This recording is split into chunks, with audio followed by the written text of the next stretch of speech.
Welcome back to the Daily Tip on the BetMGM Network, sponsored by BetMGM.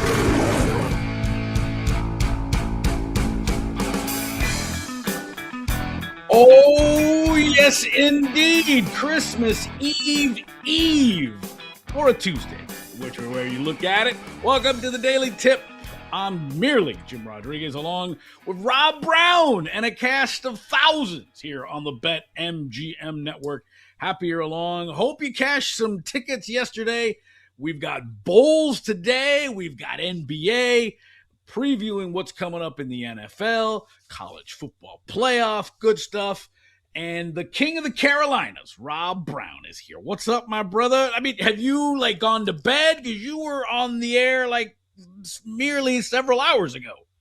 I was on the air merely several hours ago. I did get I believe, doctor recommended 3.5 hours of sleep. I believe that is what the U.S. whatever administration is in charge of our health it recommends 4 to 5 hours a night. I got 3.5. We're gonna pull through, buddy. Listen, I have grown up under one philosophy here, J-Rod, and that philosophy is if someone will give you money to sit in a chair and talk about football, you don't complain. You take that money and do that thing. Here we are. Let's roll. Who am I to disrupt the economy, right? Exactly. So we got good stuff for you. Hey, remember to hang out with us, YouTube, Odyssey, X, social, anything you want. We're hanging out with you here. And let's talk about last night. A historic night, Rob, in Indianapolis. And I'm not talking about Nikki Blaine's. I'm not talking about alley fights. And I'm not even talking about St. Elmo's. I'm talking about Brock Purdy. 5 tutties, 5 touchdowns. Niners win 48-27. They hit the over all by themselves. They covered the 5.5, win their 11th game. NFC West is on fire. They are the muscle man of the division's third 11-win team in the division. They have jumped over the Rams as the 5 seed, so they would get the Carolina Panthers if the playoffs started today. Much better matchup than having to go to Philadelphia. And if they win out, they're the number 1 seed in the NFC. Wild stuff, but Brock Purdy, 5 touchdowns. What in the name of Steve Young's going on out there?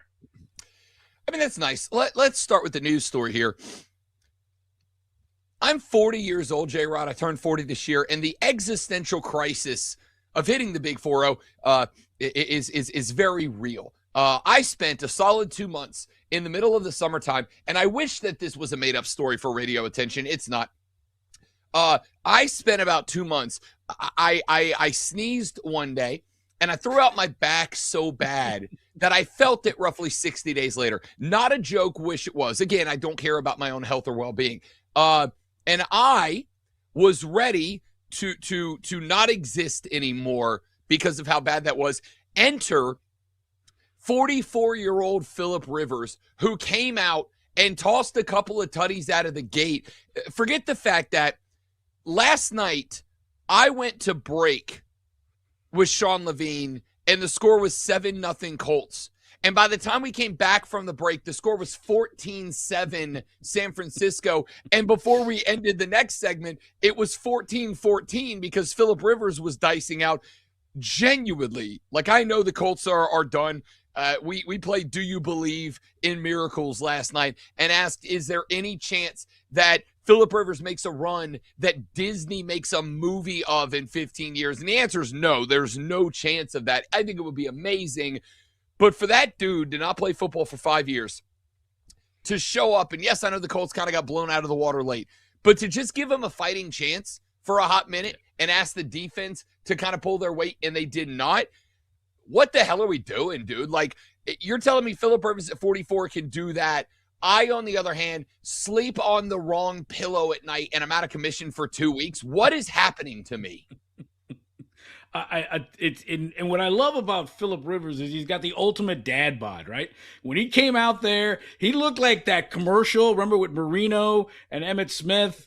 When they were doing that commercial, they were coming out of retirement. That's what Philip Rivers looked like in that uniform. Kind of ill-fitting uniform, a little tight, a little snug here and there. but 277 yards, 2 tutties.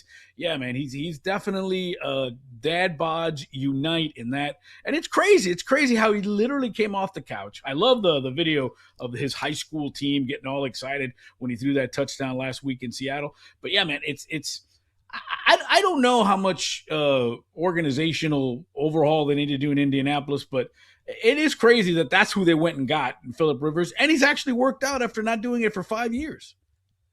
The question I had, and I know this is in zero way, shape, or form where Double D wanted us to go to open the show, but I've been working for Double D like 2 years, and I've never done what he wanted to do, so why start now? They showed a clip at one point, J-Rod, of Riley Leonard sitting on the sideline. And the thought I had was, what must be going through that kid's head, right? Like Danny Dimes goes down. We know the Colts are done with Richardson.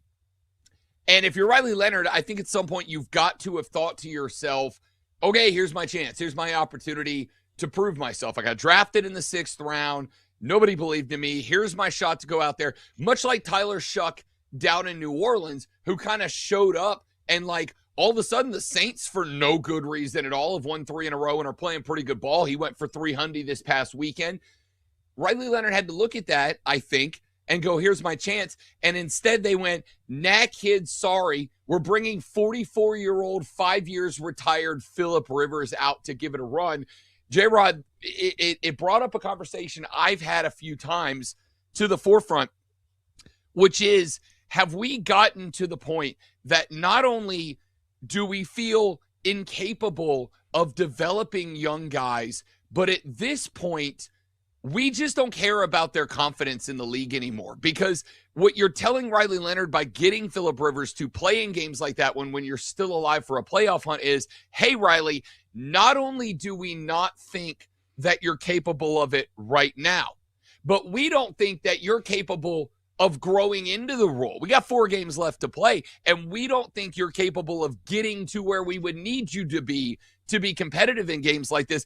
I can't imagine what must have gone through that dude's head other than, if y'all aren't going to give me the opportunity, if I haven't earned the chance, if you're going to bring somebody like that and give them the role instead of giving me my shot, then just get me the hell up out of here so I can go somewhere that will try to develop me. I think we've lost, with a few rare exceptions, and this goes all the way down to college football, I think to some degree our desire for immediate gratification with quarterbacks has led to this role where the spot where we don't develop them and we're unable and unwilling to wait for them to develop. They showed Riley Leonard on the sideline, and I'm like, I think that's indicative of a bigger problem that not really enough people are talking about right now.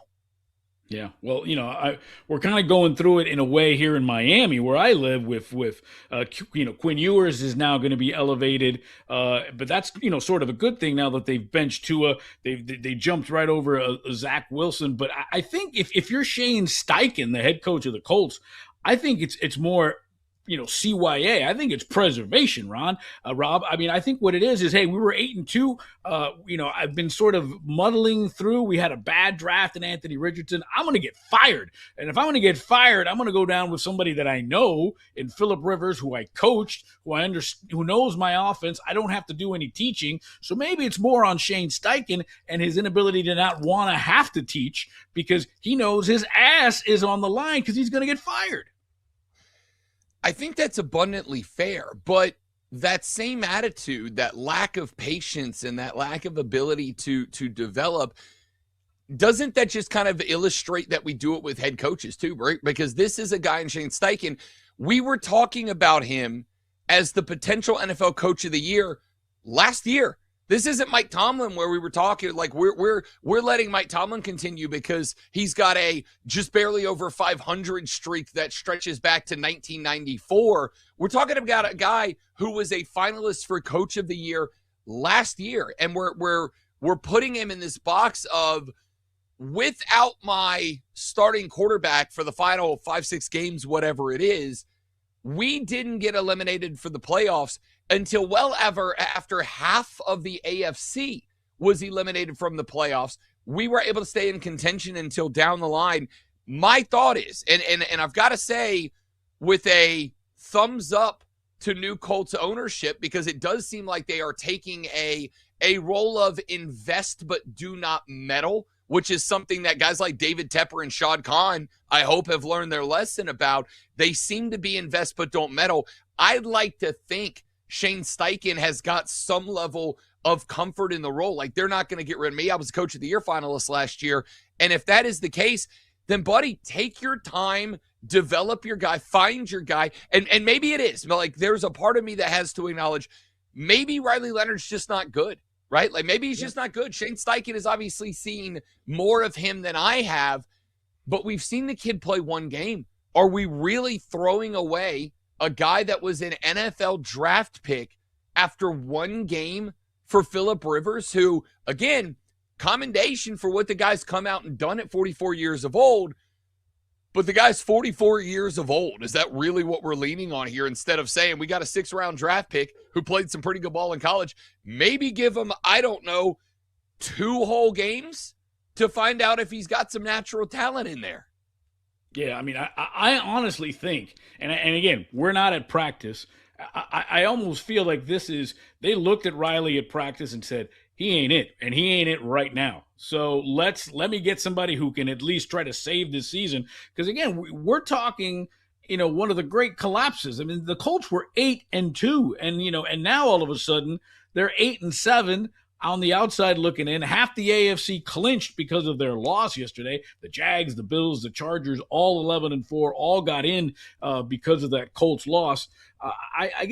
And to me, for as cool a story it is to have Irsay's daughter on the sideline taking notes and stuff with her cool outfits and stuff, and for all intents and purposes, it's a recovery mission, it's a research mission. That's kind of weird to have your owner just kind of hanging out on the sideline with a notebook. I mean, I'm not saying that it's a bad thing, and she's the owner, she can do whatever she wants, but that's kind of weird, man.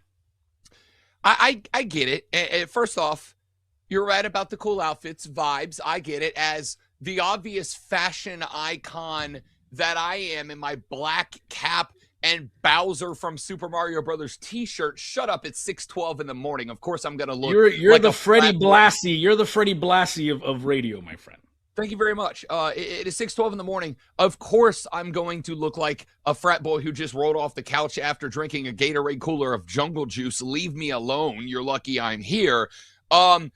Yes, I get it, but is it any weirder than the way Jerry Jones runs the team? Like, yeah, he's in the press box, but just menacingly staring down like the Penguin plotting to take over Gotham City. Is it any weirder than Arthur Blank with Atlanta, a team that hasn't been able to stop punching itself in its own genitalia for 20 years now? Arthur Blank's down there on the sideline every day. I don't think there's a problem there. And I to some degree can understand how maybe her down there having the headset in and listening and taking notes and all that. But J-Rob, we've all worked for a boss like that. We've all worked for a boss who's over aggressive in terms of supervision. Here's the thing.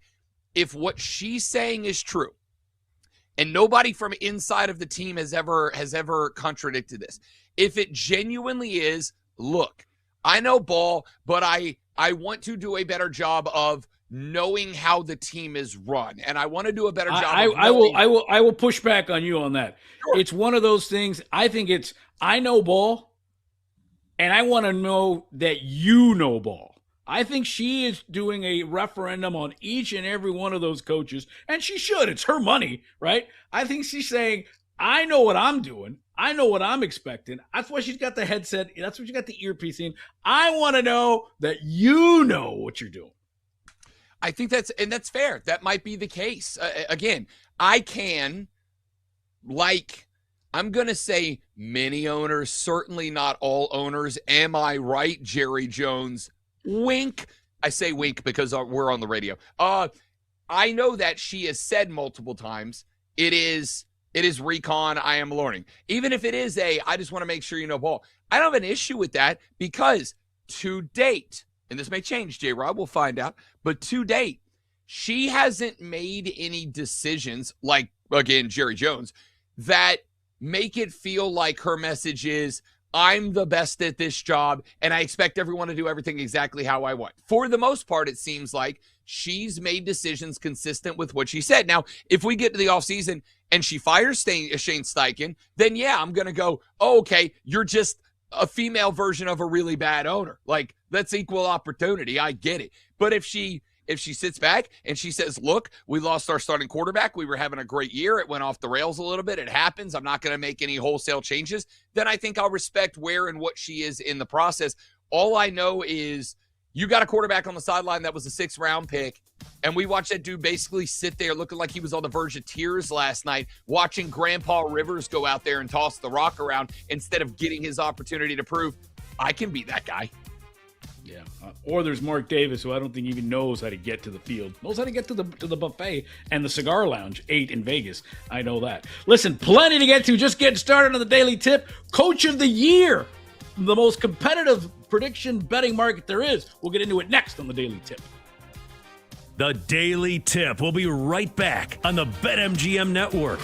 Make it legendary.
Welcome back to the Daily Tip on the BetMGM Network, sponsored by BetMGM.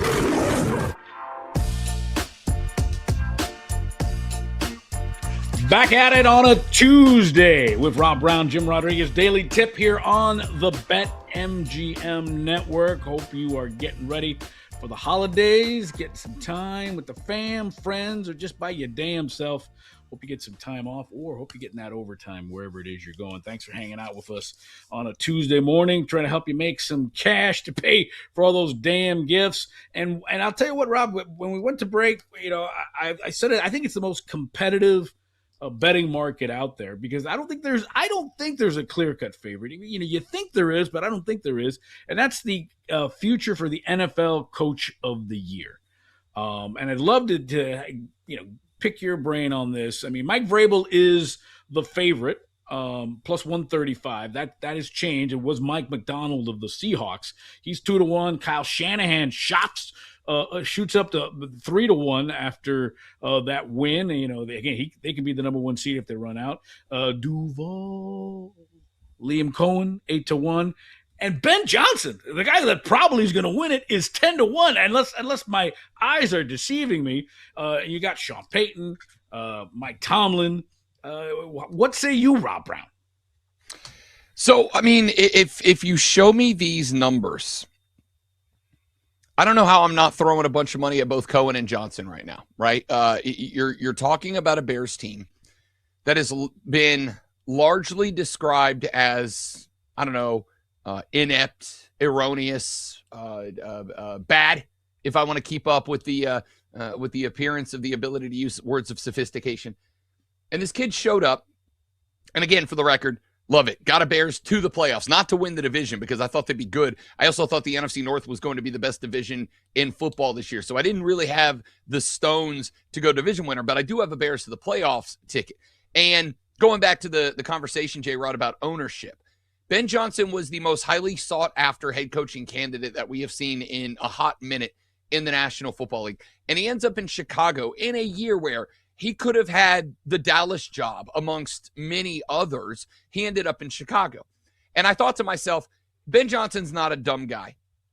And he doesn't take that job unless the McCaskies say, here's the keys to the car. We're not going to meddle. We're not going to be involved. Like, it's your rig. If that was what he wanted, and I assume it is that every head coach wants in the NFL, that he could have gone to pretty much any opening job that he wanted to, really, for the last 2 years, and he turned them all down. He ended up in Chicago. I also think we saw enough flashes over the past year of Caleb Williams to say, if somebody shows up and they run an offense that caters to his skill set instead of a head coach that demands that he caters his skill set to that offense, the kid's got a chance to be very good. I don't think very many people at all saw 11-4 and winning the NFC North. The only other name the two other names that jump off the page, Vrabel is absolutely one of them. And for the Patriots to be in, they're sharing the driver's seat, probably uncomfortable, with Sean Payton and the Broncos for the 1 seed in the AFC. I mean, it's nothing shy of like a football miracle at this point. But I loved it, because I thought to myself, all right, if you're going to finally get rid of the Belichickian culture that was established and ingrained in that franchise, you've got to have a guy who is so damn stubborn and hard-headed and has his own culture ready to roll. That's Mike Vrabel. It makes sense. But, boys, I think we've got to talk about what Liam Cohen is doing right now. He's one game behind the Patriots. And if I said last year at the end of the year, one of these two teams, the Patriots or the Jags, are going to be a 12 or 13-win team next year, I think all of us would have said, it's not going to be Jacksonville. Like maybe New England is a long shot, but it's got to be New England over Jacksonville. And here he is. He's resurrected Trevor Lawrence from the dead. By the way, your boy's been telling you for 2 years, if a young franchise quarterback fails, y'all are way too quick to put all the blame on the quarterback. You should be looking to put some blame on the franchise sometimes. Am I right, Baker Mayfield, Sam Darnold, Daniel Jones, Bryce Young, Trevor Lawrence? Of course I am. You'll get used to that. He's resurrected Trevor Lawrence. He took a team that has been in the dregs of society for a very long time, and this team is still very much alive to potentially steal. It needs a lot of help, but potentially steal the 1 seed away from everybody else. I mean, this is a weird year. I said this last year on the show, J-Rod. I'll say this and then shut up. This is a year where Vrabel could win it, and I wouldn't be mad about it. McDonald could win it. I wouldn't be mad about it. Cohen could win it. I wouldn't be mad about it. Johnson could win it. I wouldn't be mad. There are 4 guys that if any one of them did what they're doing this year and a different year, they're the runaway coach of the year favorite, and they're all doing it in the same year in 2025. It's remarkable. Yeah, well, this is the upside down. I mean, this is the Stranger Things version of NFL because all the usual suspects, all the heritage franchises are all on the sideline. I mean, there's no Andy Reid, there's no Kansas City. I think it's one of those things where the award is always toward a bad team that changes their season and has a good year. Well, that's all these people. You got the Jags, you got the Patriots, you got the Bears, and I'll tell you what, I think it's between Vrabel and Ben Johnson. But the fact that Ben Johnson is all the way down there, I already have my Vrabel ticket. I had my Vrabel ticket before the season even started, but now I'm going to throw some money on Ben Johnson just because, again, they've made the playoffs. They're going to win the division. They're flirting with the actual number 1 seed in the conference. Now, granted, it's a regular season award, so they could poop the bed in the playoffs, although I don't see that with Ben Johnson and company. It's crazy. And then I think the one guy that's kind of getting punished by all this is Mike McDaniel, because we thought the Seahawks were going to be good. We didn't think, they were going to be bad. And all of a sudden, he's just kind of a forgotten guy. And then there's Kyle Shanahan as usual. All of a sudden, again, we talked about if they win out, they're the number 1 seed. Jim Harbaugh with the Chargers. I mean, I cannot remember a more competitive coach of the year market where you're right. I think you can throw a pin, hit anyone on there, including my boy Dave Canales, Southern California kid. All right. And you wouldn't be wrong. Yeah, I mean that's it to me. Like it's I could sit here and without even having to think too hard, which is good because Double D got me out of bed at 5:15 in the morning. Without even having to think too hard, I could make an easy argument. I don't even have to make the argument. If you've got 2 eyes in a working TV set and follow the NFL at all, the argument's already been made for Vrabel, McDonald, Cohen, and Johnson, any one of those guys to win the thing. I will say, and we're going to talk, I know at least briefly, about the Panthers a little bit later in the show. I like what Dave Canales is doing in Charlotte. And for the people who are going, it's year 2, you're going to be a 9-win team, maybe 10 at max. The reality of the situation is I don't think people knew how bad it was in Charlotte when Canales got there. It was always going to take him 2 years, I think, to get this team where it needs to be. And I think they will be there next year.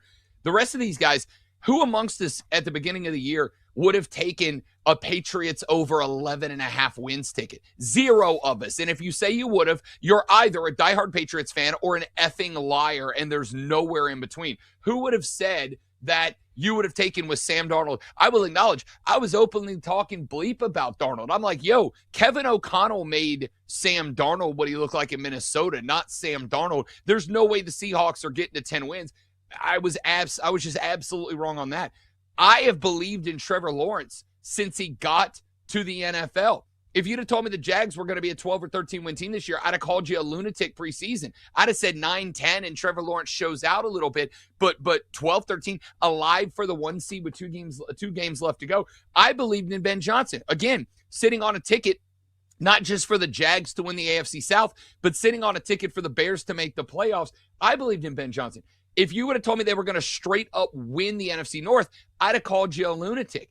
Every one of these guys has a wildly compelling reason to be the coach of the year. Like at this point, and I'm not a participation trophy kind of guy, but he split that award in 4 and give every one of them a piece of it because good God, what a year these 4 fellas are having. Like I said, if any of these guys have the season they're having any other year, runaway winners.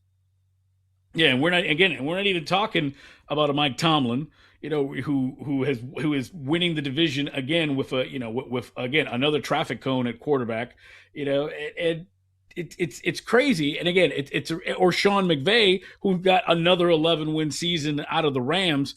It's phenomenal. Now, granted, again, it's because the Lions are down, the Ravens are down, the Chiefs are down. We know that's what it is. and that's what's opened the door for all these other coaches. But I think it's great. I think it's great, and I think it shows you the importance of coaching, because there are people that'll tell you, it's not coaching. I mean, come on, what are you talking about? Throw the ball out there and let them play. But it really is. It really is, in terms of developing players, what we talked about in segment one, and moving forward and setting a culture. I mean, like I say, Ben Johnson comes in. I mean, that is an incredible turnaround in Chicago. It is. And again, we talked earlier about developing quarterbacks and taking your time and giving guys a chance. One of the things that I think has got lost, J-Rod, in the NFL is not just developing guys, but also recognizing what guys need to be developed, right? Like, I've watched Caleb Williams since he got drafted to the Chicago Bears. And there have always been these flashes of, there's a first overall pick, right? Like, there's an NFL quarterback, but it kept getting away from him. And if a guy shows you flashes of the ability to do it, then he's got the ability to do it. And at some point you look and you go, all right, it's got to be coaching. It's got to be the system. And I think the Bears, I mean, Lord, if there's an NFL franchise that has showed the ability to be consistently inept, it's been the Chicago Bears. So they go get a guy who doesn't just bring his system to Chicago, which he's done. But I think more importantly, J-Rod, he brought his system to Chicago, and then he said, not how do I tinker my quarterback to match my system? He said, how do I tinker my system to match my quarterback? We know what Caleb Williams is. Caleb Williams is a remarkably athletic improv guy. People don't love this, but stick with me and tell me if I'm a lunatic here. He's got a little bit of Mahomes in him. Not in terms of like that's the highs he's going to reach. I mean, his ability to improv when defenses start to get a little feisty, start to blitz, etc. He's got that dog in him. And now Ben Johnson's doing up the offense. Now it's a lot of quick hits. It's a lot of rolling quarterbacks. It's a lot of moving the offensive line. It's a lot of moving the offense around so that improv becomes a part of the offense and not a holy bleep moment when things get sideways. And I can make the same argument for Liam Coleman in Jacksonville. If you go watch Jacksonville's offense this year, roughly the same guys that were there last year, but it's being run in a way that is better for Trevor Lawrence, and it works. Go look at the Carolina Panthers. The offense there, Bryce Young's not going to go get you 275 and 3 tutties a game. What he's going to do is he's going to make the throws into tight windows on 3rd and 4th down, but it's a run-first offense. Why? Because that's what BY thrives in. Keep defenses honest so that the windows are 1v1 and he'll make those throws. Dave Canales is doing that. I am glad to see we are seeing these 4 guys accomplish what they're accomplishing, J-Rod, because it is putting out there in a big-ass glowing neon sign like you see, like I see walking down the road at 2 a.m. that makes me think it's a good idea to go into that establishment, that if you cater your offense to the talent that you have at quarterback and then around the quarterback, that's how you succeed. We've got too many coaches who believe I'm going to make all these players do the things I want done for my system, instead of saying, how can I tinker with my system so that these guys can go out there and be the best that they can be doing the thing that they are best at doing. And all 4 of these teams, in my opinion, the Seahawks, the Patriots, the Jags, and the Bears, they're all catering what they do to the guys on the roster, not the other way around. And would you look at that, 4 guys in the Coach of the Year discussion, and all of them, as far as I'm concerned, equally deserving of it. Yeah, and for me, I've never understood why, if you're going to be spending all this money, spending all this capital, or making a draft and getting a quarterback like a Caleb Williams, like a Bryce Young, like a Trevor Lawrence, and not installing an offensive guy as the head coach, not installing a guy who knows how to work with the system. I mean, I'm not against defensive head coaches, and we've had plenty of defensive head coaches that have done well, but there are particular people that I think work because they understand what the needs of that offensive player is. Who's the most important player in the field? The quarterback. So why wouldn't you have a guy running everything that has an offensive background? And again, not the defensive coaches can't be head coaches. They've done well. But again, it's not surprising to me that Dave Canales is having success, that Liam Cohen's having success, that Ben Johnson's stepping in out of nowhere and having success, because they're offensive guys. They know what their guys need, and they're able to adjust. And that's what makes them good coaches. I agree. I think we're attacking this from the same angle and just using different words, right? Like it is just a simple matter of, we always want adaptability out of our quarterbacks, right? Like the old expression is, your best ability is availability. And I agree with that. But the second most important ability is adaptability. Can you take what's thrown at you? Can you figure out a way to adapt to the problem to create a solution? We have always expected quarterbacks, the great quarterbacks, to be able to do that. But now we're seeing that the best head coaches have the ability to do that. It's not about rigid discipline and structure and sticking to a system. It's about looking at, okay, the defense is doing this. How do I adapt my system? My players are capable of this. How do I adapt my system? And these four guys, all four, are doing it remarkably well. And Vrabel is a defensive guy, obviously, but comes as a previous head coach who had some success. He knows what he's doing out there. So good time. We continue here on the Daily Tip. Overreaction, make it make sense. There's a Rob Brown element to this. Coming up next on the BetMGM Network. The Daily Tip will be right back on the BetMGM Network. Make it legendary.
Welcome back to the Daily Tip on the BetMGM Network, sponsored by BetMGM.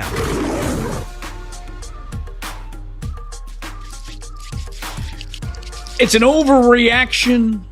Make it make sense Tuesday. That's what we like to do. Some people have Taco Tuesdays. Some people have Bourbon Tuesdays. I prefer bourbon every day personally, but that's especially at I don't believe that it's 6:45 in the morning. It's 3:45 in the morning on the West Coast, so it's always bourbon time on the West Coast. So with Rob Brown, Jim Rodriguez on the Daily Tip here on the BetMGM Network, and this is where our executive producer, our man in charge of everything that is beards, haberdashery, and hats, David Dykstra is here coming in. He's going to help us out with this segment. Double D, dímelo. What's going on, gentlemen? Let's get right into it. Rob, I'm going to come to you first. Overreaction makes sense. The Kansas City Chiefs dynasty is dead. Travis Kelce will retire after this season, and Patrick Mahomes will never be the same after his injury.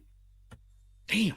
I'm going to answer that, Double D, but I'm going to come to you first. Overreaction or makes sense? For those of you that don't know, Double D and I ran a Saturday show together for about 2.5 years there. That was, dare I say, mildly successful here on the BetMGM Network. Double D, overreaction or makes sense? Buddy, it feels damn good to be on the airwaves with you again, pal. Makes a lot of sense. You're damn right it does. Makes a lot of sense. You're damn right it does. All right, now I shall answer the question, ladies and gentlemen. It makes perfect sense. Here's the thing. What made Kansas City so successful, specifically on the offensive side of the football, to me, was, number one, Patrick Mahomes' ability to improvise. We talked about that just a minute ago when we were talking about Caleb Williams. It was his ability when you thought you had him dead to rights like Batman to just do like a little like smoke bomb roll out of the situation, and then he's causing problems somewhere else. Patrick Mahomes is now 30 years old. And while it is absolutely possible for Phillip Rivers, Tom Brady, Peyton Manning, good quarterbacks to play into their 40s, the reality is none of those guys were necessarily known for their raw athleticism, right? Mahomes kind of is within the game that he plays. He is now on the wrong side of 30, which is where we say the running back shelf is for a guy whose legs are not Michael Vick-wise getting down the field, but the ability to improv behind the line. That's already gone.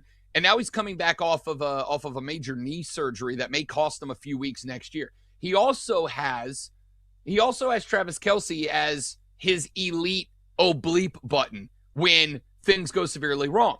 But as we've seen, Kelce is not that same guy anymore either. Hey, man, life comes at you fast. Trust me. Like I said earlier, a few months ago, I sneezed and threw my back out, and I was a piece of trash for like 2 weeks after that.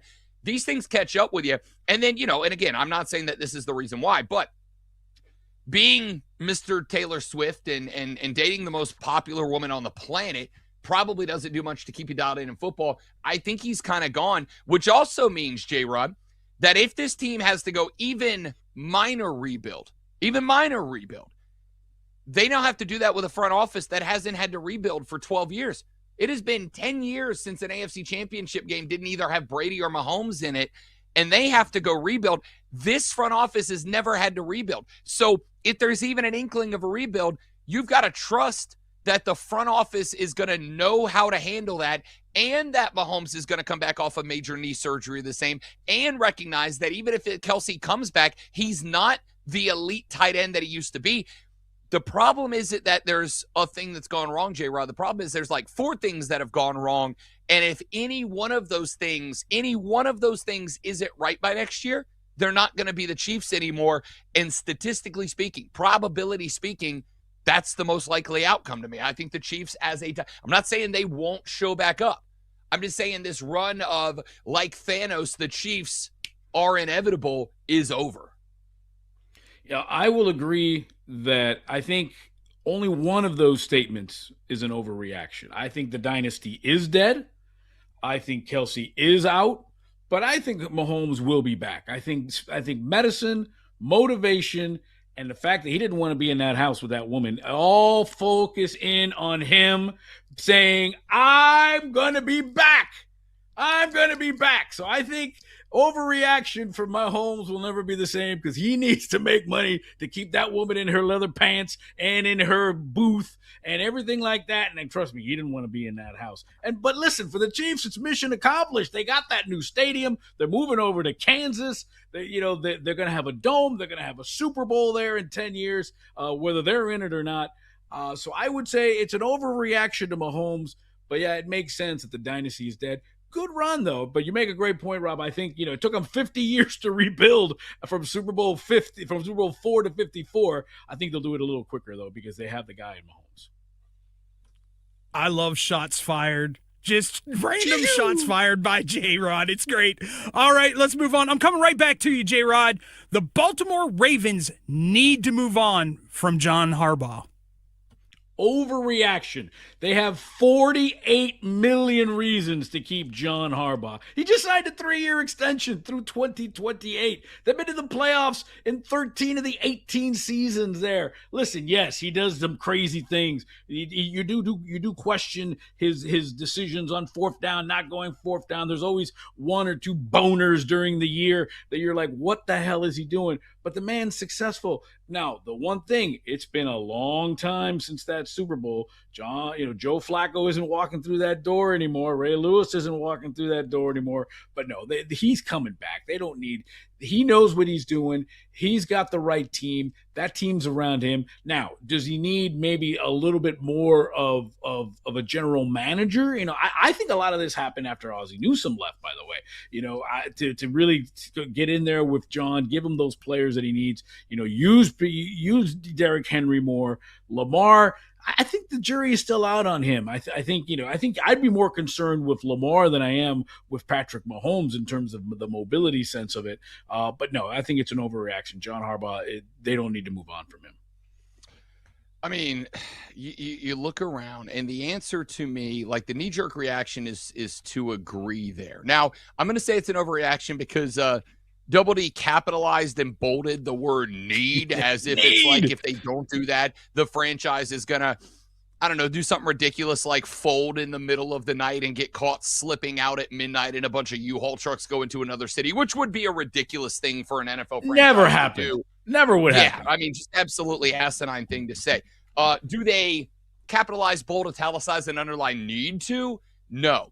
Is it something I think if you're Baltimore, you've got to start thinking about? Yeah. Now, what I will say is Harbaugh's got the out of, look, Lamar's been hurt for a long time this season. Like, we were in the mix. We were a front runner. And the reality of the NFL is if you've got a Pro Bowl caliber quarterback and he's going to miss 5, 6, 7, 8 games, the likelihood of you going on a run is just not very high because it's not just that guy's unavailable, but it's that guy's unavailable. And, oh, by the way, when he comes back, you've kind of got to rebuild chemistry and start the whole system and process all over again.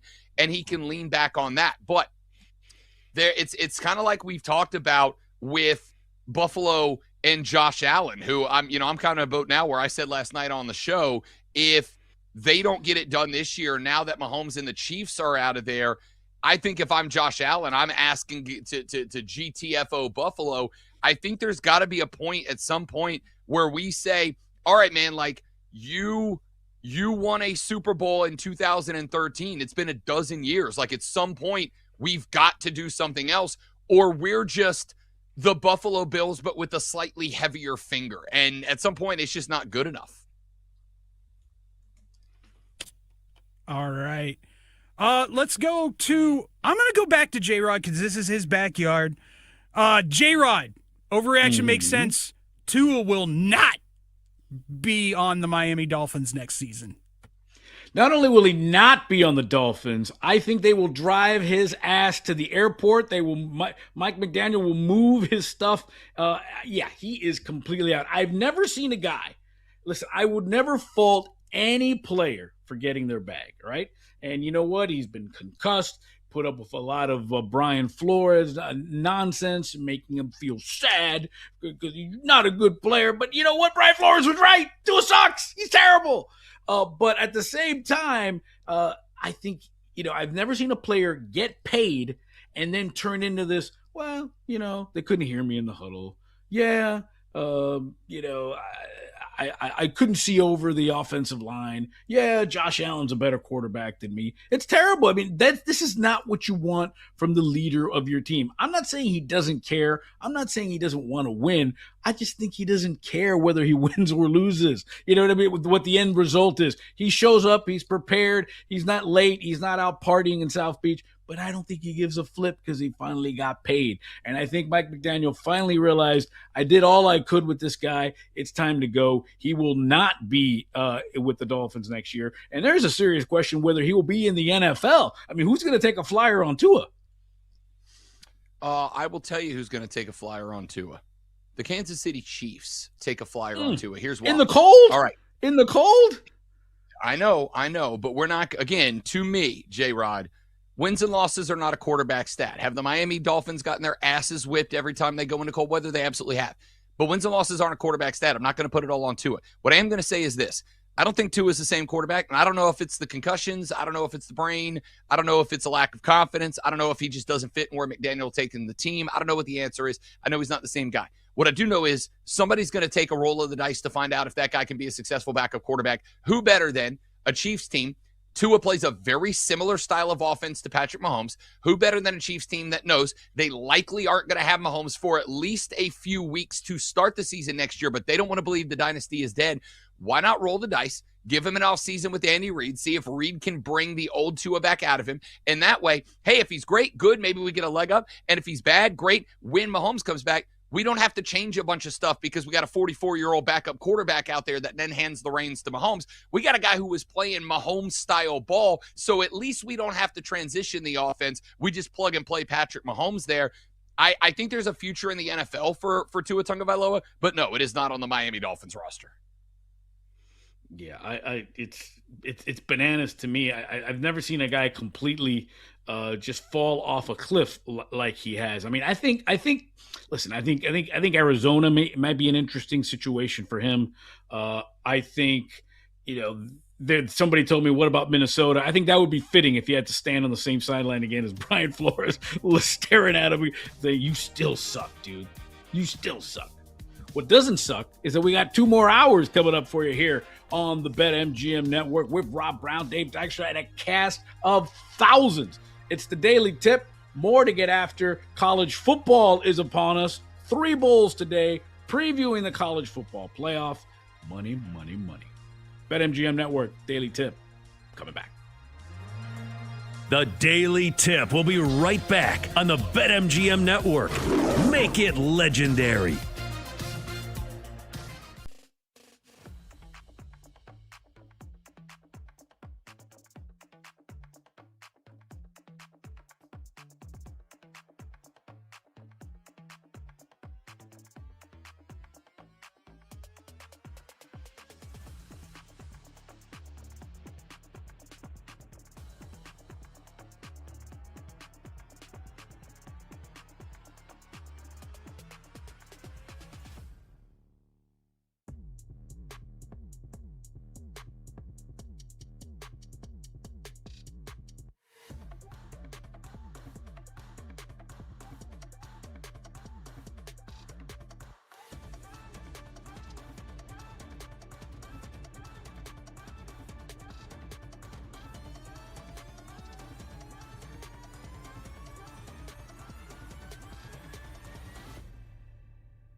Welcome back to the Daily Tip on the BetMGM Network, sponsored by BetMGM.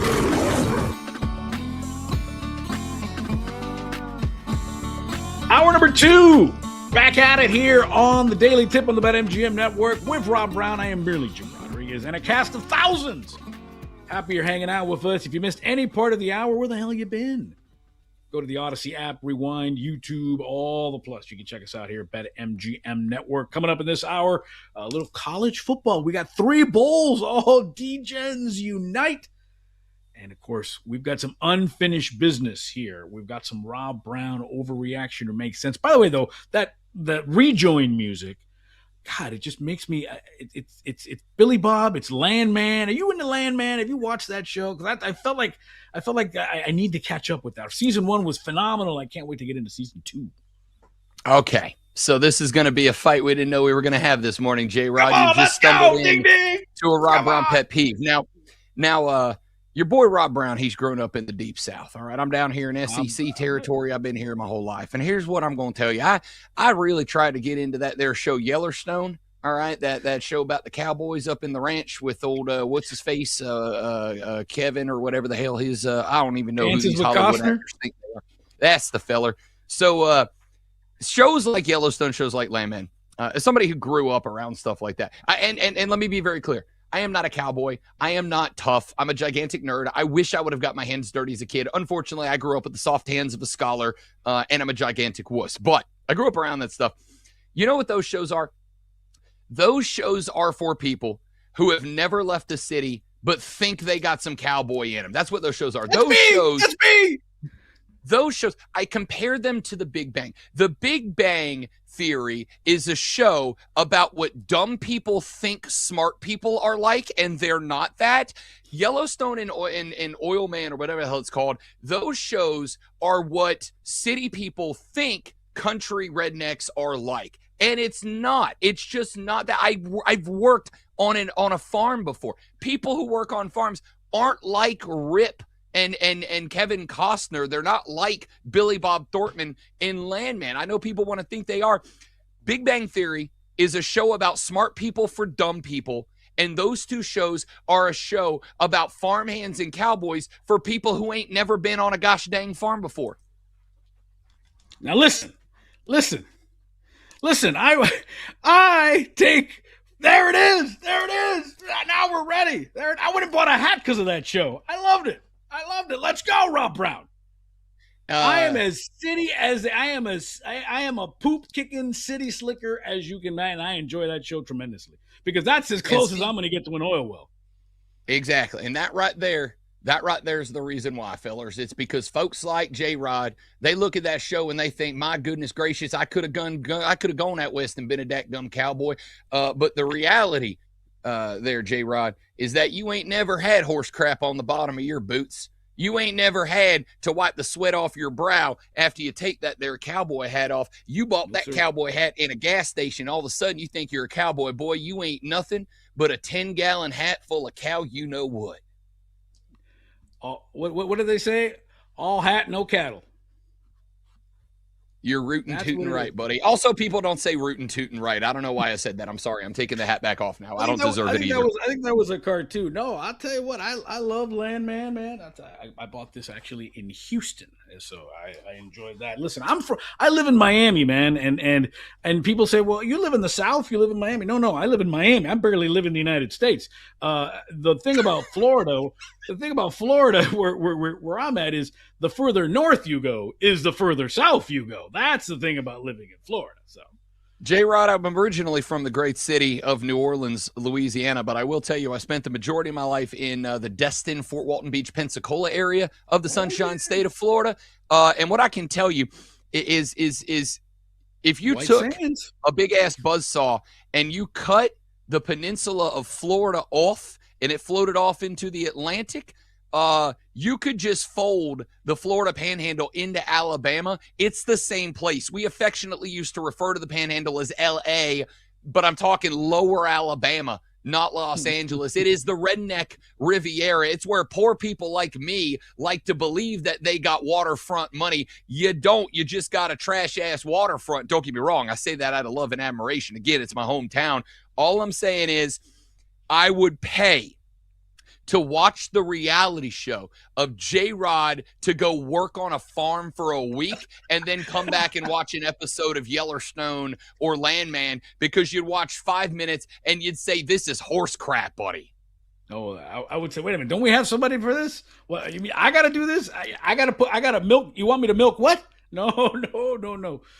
Listen, the extent of my is I have 2 dogs. That's the extent of my farming in this house. But yeah, man, you come on. I got to live the dream. I got to look at Billy Bob doing his landman thing. So I thoroughly enjoy it, and I get to wear my extent of farming is when my wife, who's a big country music fan, when we go see Kenny Chesney. That's about as country as I get. So yeah, and Kenny Chesney is about as farm boy as Billy Bob Thornton is in real life. So you're not exactly up in the street cred amongst the blue collar folks out there. No.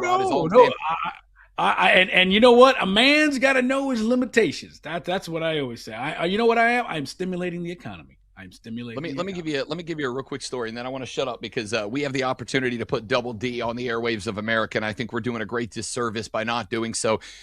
J-Rob, my life changed when I was about 13 years old.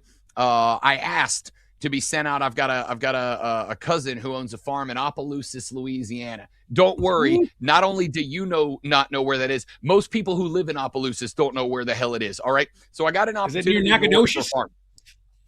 It is not terribly far from Nacogdoches, as a matter of fact. So I got sent to this farm, and on the very first day I was there, 2 things happened. Number one, we got to do a genuine old school cattle roundup, like ride a horse, have a whip, have a lasso, and round up cattle. It's the coolest thing I've ever done.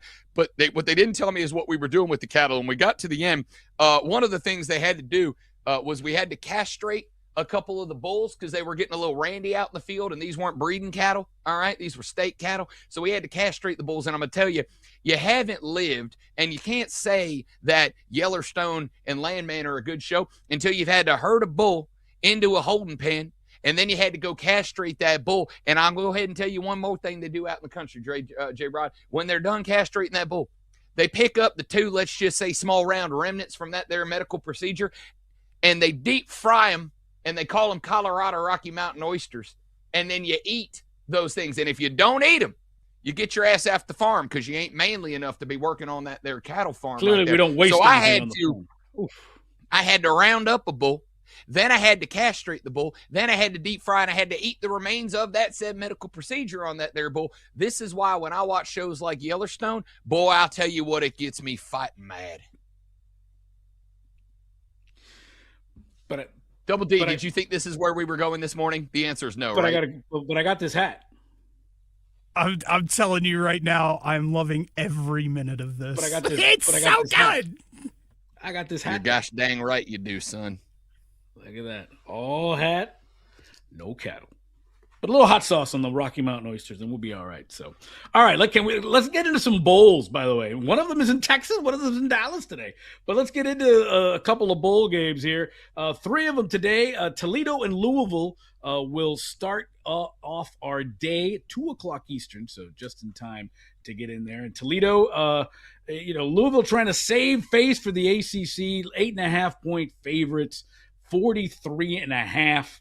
What say you, Rob Brown?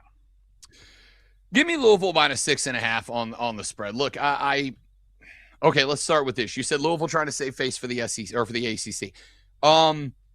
It ain't the face I'm worried about. The ACC repeatedly punched itself in its own genitalia. Like, that's how bad what happened to the ACC happened. When they set up the college football playoff formula, and they said the top 5 ranked conference champions all got auto bids. The assumption from the ACC, along with the other 4 power conferences, was that, well, we'll always have that, right? And then the ACC done did itself in. Now, we can diagnose and talk about why it is that the ACC was as bad as it is. I am really shocked by the Louisville Cardinal, because I genuinely thought behind Miller Moss with Jeff Brom, who, he runs an offense. Talk about air raid, man. Like, I genuinely thought Miller Moss was going to average over 50 passes a game this year for Louisville. I think you're right, but it's not about saving face for the ACC. I think it's about Jeff Brom's trying to save face for himself. This was a guy who, I said 2 years ago, maybe even last year, I thought was going to be one of the most highly coveted head coaching prospects for one of the bigger P5 schools. And it just didn't go the way that they wanted it to go this year. This is their opportunity to kind of get it right. And for a guy like Miller Moss, who I think transferred to Louisville, J-Rod, with every intention of throwing the ball 50-plus times a game and making his mark as a down-the-line NFL draft pick, this might be the last time he genuinely gets the chance to go out there and put up I've got the cheat codes turned on EA Sports College Football 26 type of game and stat line. I think Louisville is going to be all over the place today. I'm going over on Miller Moss's touchdown pass prop. I'm going over on his 224.5 passing yards prop. I'm going over. I don't even remember what his passing attempts prop is. I don't care. Set it at 50. I'm taking the over. I think Jeff Brom goes pedal to the metal, full accelerator, all gas, no brakes, yeet today to let Louisville turn this thing wide open. Yeah, and then you're playing a Toledo team. 3 defensive starters are gone. The head coach is already gone. He's going to UConn. They're just there to pick up the check and hang out in South Florida. So enjoy Boca Raton, boys. It's Louisville by 1,000,000 today. All right, second game, the sandwich in the triple header today of college football is the New Orleans Bowl, your neck of the woods. Western Kentucky, Southern Miss, and I think the under is in play here, my friend. 59.5, big number, but these teams just don't score a lot of points. The thing that jumped out at me is Western Kentucky, 6 of the last 8 games, under. Southern Miss, under in 3 of the last 4. Southern Miss hasn't scored a point in the first quarter of their last 3 games. Yeah, I think there's a couple of things at play. First off, looking at this game, really looking at all 3 games today, I think one thing that you got to keep in mind if you're going to wager on these games, when we look at a lot of the big bowl games that aren't playoff games, right? When we look at the big teams, the power teams, a lot of those teams have problems because a lot of guys are leaving, right? If you're an NFL draft pick, you're not playing in a bowl game. If you're hitting the portal, you're probably not playing in a bowl game. If you are coming back next year to make a Heisman run, right? For these teams, for the Western Kentuckys of the world, for the Southern Miss Golden Eagles of the world, their guys are playing, because if it's your last bowl game, you're like there's not going to be more than maybe 1 or 2 NFL draft picks in this bowl game, entire and combined. These guys are playing. So these games, you're a little bit more free to really look at season stats and bring those into play. Here's one for you. Western Kentucky, 23rd in third down conversion rate, 32nd in points per quality drive, 29th in completion rate. That's in all of college football. On the flip side, Southern Miss's defense, 115th in third down, 111th in points per quality drive, 85th in EPA per drop back allowed. This is a complete mismatch, unfortunately. Western Kentucky -2.5 is a layup bet here, and I would take it so far as to say the under's in play. And if I was going to play the total, J-Rod, I would play the under. But the Southern Miss defense is so outmatched by the Western Kentucky offense in this game. It might be like that San Francisco game last night. Western Kentucky might hit the over by themselves. So the -2.5, I'm not touching the total. I'm taking what I would play on the total, and I'm just moving it all to Hilltoppers to cover. Yeah, I was kind of romancing that first quarter total. 13.5 is the under, but now you're making me think, Rob Brown. Now you're making me think. Last game, Frisco Bowl out near Jerry's World, UNLV and Ohio. Sure. UNLV laying 7. Total is, look at that number, 66.5. UNLV struggles against the run. That's what Ohio does. UNLV 9-1, last 10 first half overs. I would like to take the opportunity of this moment here just to say, as we are watching the fallout from the firing of Ohio's head coach Brian Smith, if you get a job coaching football at the collegiate level, it might be the greatest job in the world, because it is the only job where you can get paid more to not coach than you can get paid to coach if you play your cards right or wrong. I don't know. So college coaches, Brian, Sharon, stop sleeping with your administrative assistants. Just stop. Because I got to tell you, and I'm going to get risky here, J-Rod. I don't care how good she is. All right? she's not as good as a college football buyout. She's just not, nobody is, all right? Nobody's as good as getting paid to sit your ass on the beach. And listen, Ed Ogeron has been ransacking the women of Destin, Florida for like 5 years now. Trust me, I got friends down there. You go to AJ's on the Destin Harbor any night, there's a very good chance you're going to see Coach O walk in alone and walk out with 2 or 3 very attractive, younger or older. Coach O doesn't discriminate, ladies of the night. All I'm saying here is stop doing that. Give me the Bobcats plus 6.5, though. They still got a decent little team. Don't help me. Don't tell everybody what I'm doing, all right? Come on, I'll Rob. tell you right now. Be good to me, Rob. Be good to me. Be good to me. Go Tigers. Well, partner, that was a hell of a segment. Coming up, NBA. That's next on the Daily Tippy Tip on BetMGM Network. The Daily Tip. We'll be right back on the BetMGM Network. Make it legendary.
Welcome back to the Daily Tip on the BetMGM Network, sponsored by BetMGM.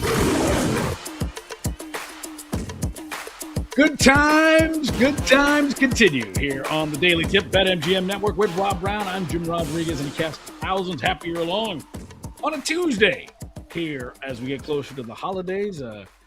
Hope you got to enjoy that last segment. Had a good time. Hit the Odyssey app. Go back, rewind. It's free. YouTube. Get over there. We had some fun as we broke down today's college football bowl games. And I got myself a little. I think Rob Brown figured out that the city slicker is sitting on this side of it down in South Florida here. But let's get into the NBA now. Hardwood floors. And I enjoy hardwood floors, but that's a different story.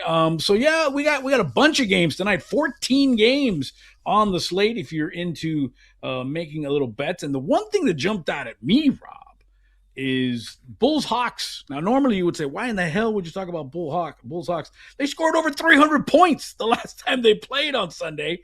We're going to get any points in this game? I mean, it was. I had to like double check what went down. 150-50. The Bulls beat the Hawks on Sunday. Highest scoring game in the NBA. It's Hawks laying 4.5. 252.5. Are you touching any of that? I mean, first off, you give me two teams that scored 300 and you're going to give me an over-under well south of that. Even if it's only one game, that's a trend I can get behind. That being said, and I'll ask you this, J-Rob, because I really kind of started this conversation in my head started when the NFL started announcing that we're going to be playing Christmas Day games, Christmas Eve, Christmas Day games. And I know Christmas Day has long been NBA territory, right? Like long been, it's their day, it's their focus. And for many Opening of us, day.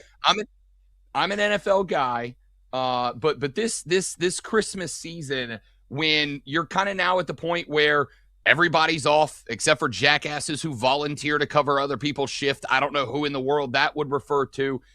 When it gets to the point where volunteer. I wouldn't say volunteer. Okay.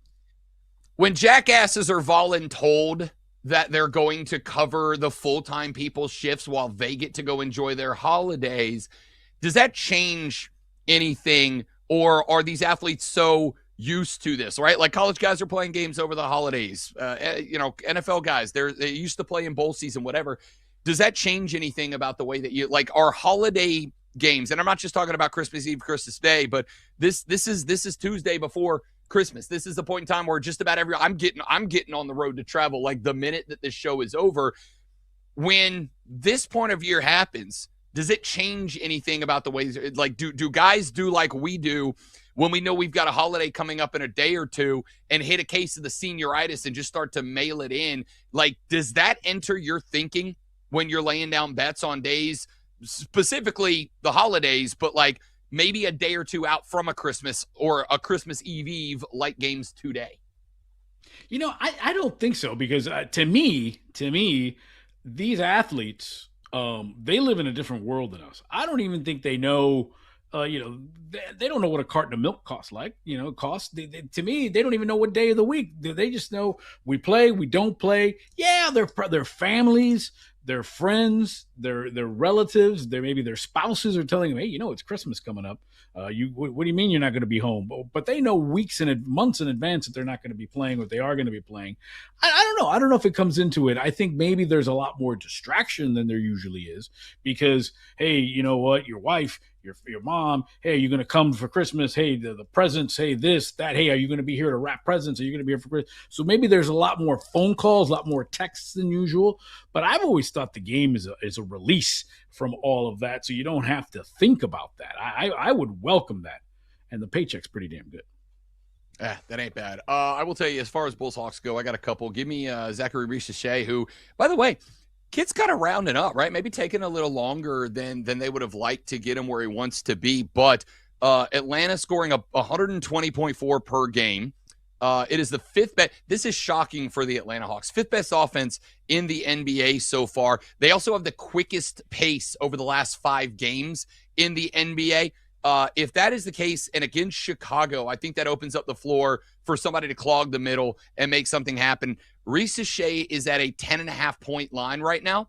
And based on the numbers I looked like, he's expected to be closer to 15, 16 points tonight. So the one layup bet for me out of this game is going to be the big man to get to that 10.5 and surpass it.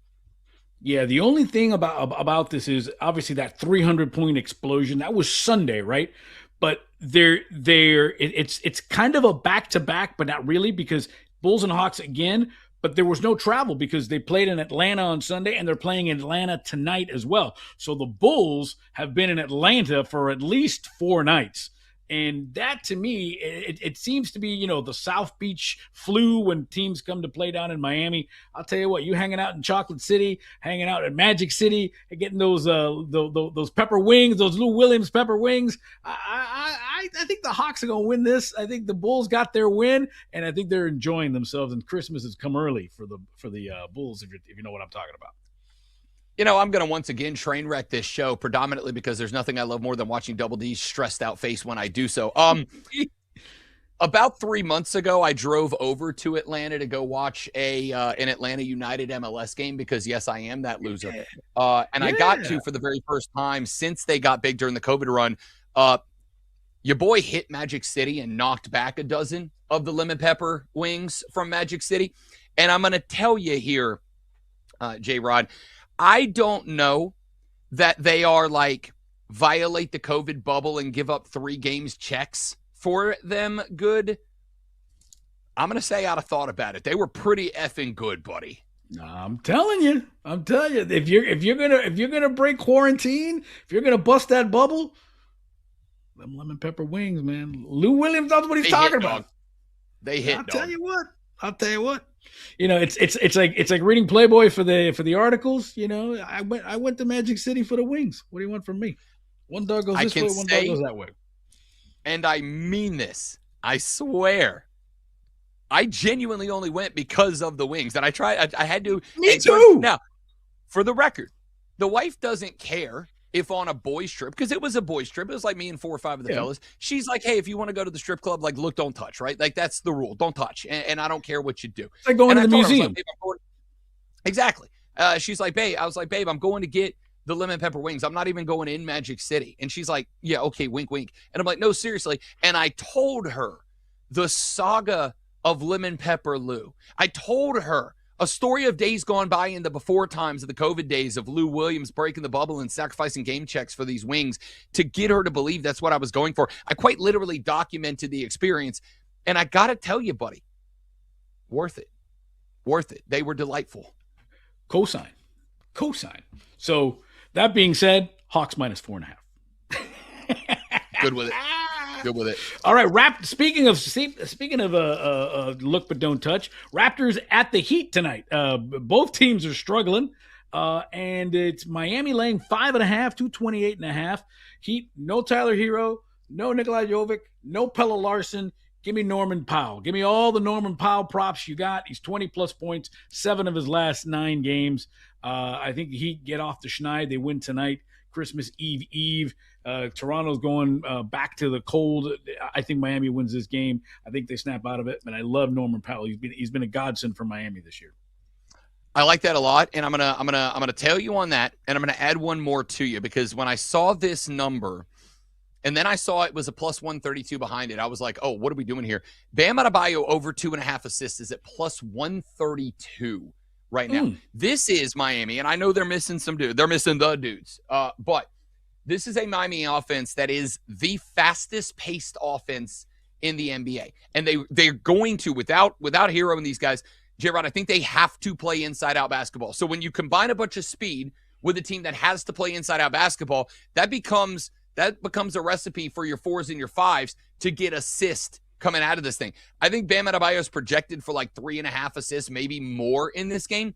And the number's at 2.5, and you're giving me a plus 132. If you really want to dog walk this, walk that outline down to 1.5. It's going to be an even money bet. There's no way Bam Adebayo's finishing this with less than 2 assists. I might outline it down to 1.5 to guarantee it.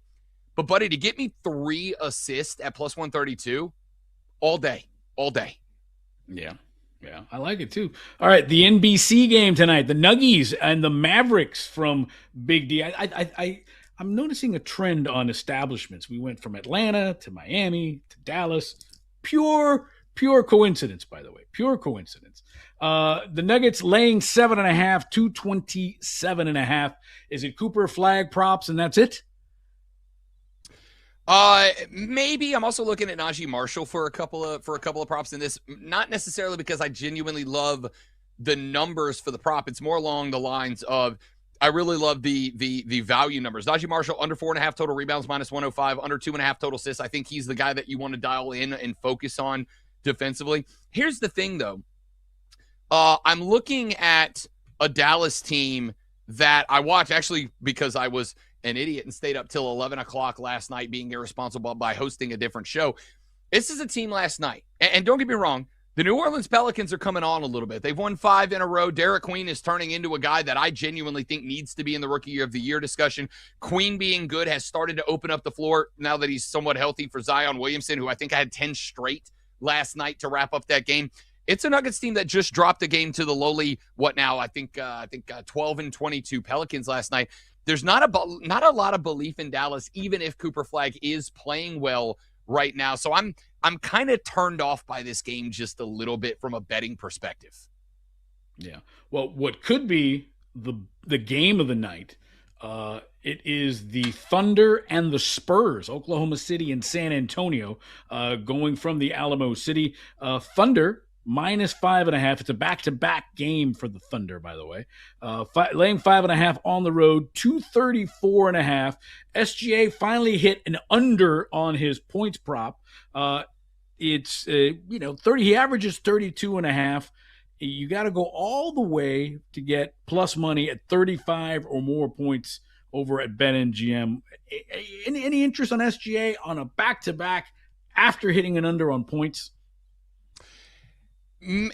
Yes is the answer, because I think at some point a guy that, whether you like it or not, the NBA wants to be the face of the association. Like, I think at some point this got to swing back in his direction. Here's the thing. I got to thinking about this, and I'm looking at him going, all right, the Thunder have finally lost the game, and then they lost 2 out of the last 3. And I'm like, okay, there's a bounce back. You don't go to 24-2, drop 2 out of 3, and then just like fall off the cliff.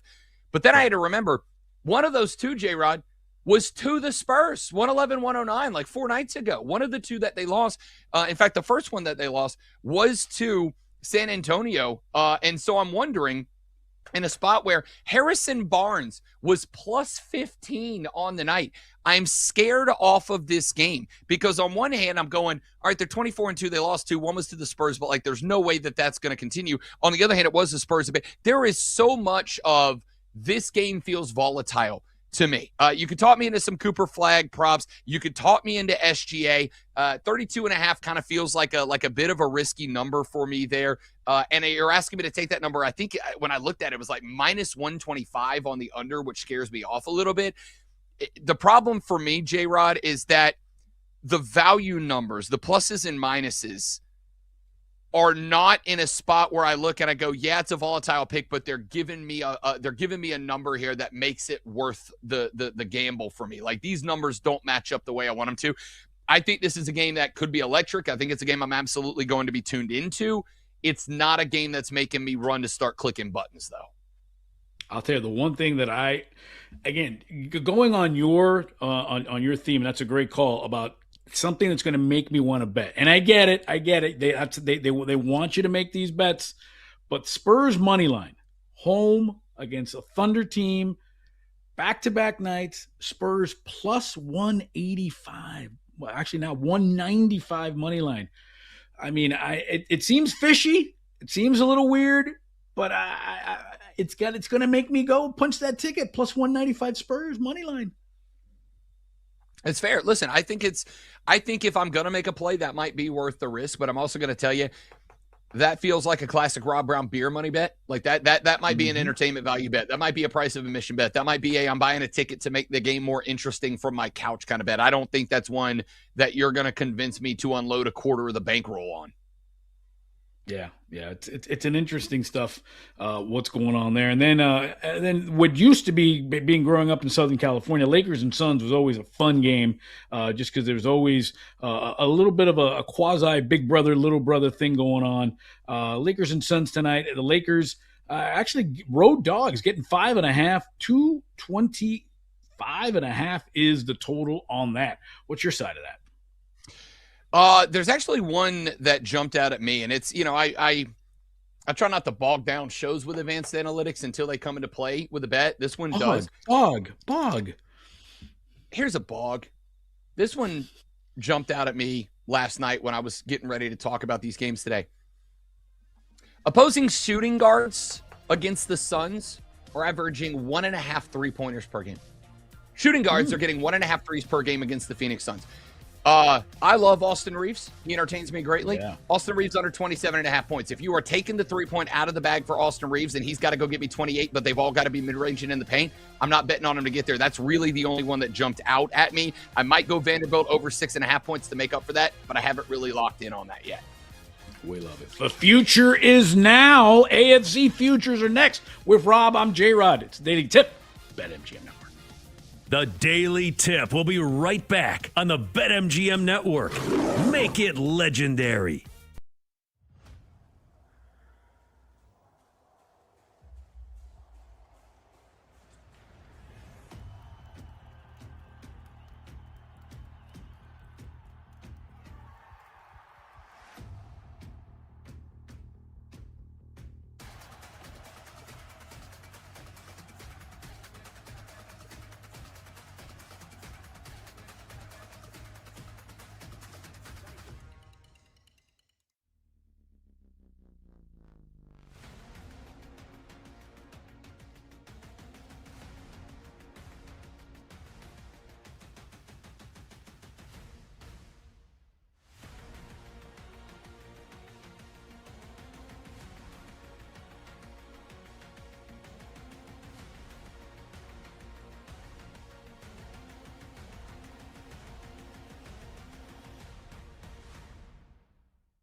back to the Daily Tip on the BetMGM Network, sponsored by BetMGM. So let's see here. As we're wrapping up hour number 2, we've talked about lemon pepper wings at Magic City. The owner has been erected here on the show. We've had cowboy hats, pop culture reference. It's pretty good. Pretty good stuff. Pretty good stuff so far. With Rob Brown, Jim Rodriguez, Dave Dox trying to cast the thousands here on the Daily Tip on the BetMGM Network. You always hit us back on the Odyssey app, YouTube. We got some great picks for the college football games today. And Rob Brown, you're a man who appreciates being prepared and looking into the future, as I could tell.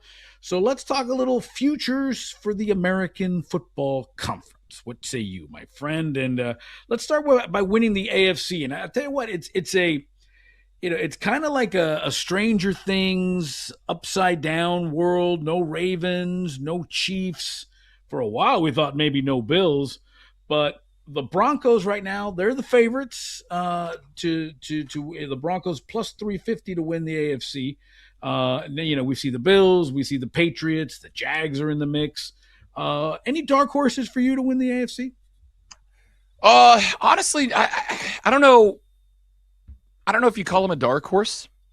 Because I'll tell you what I made. Yeah, no, please do. The Houston Texans.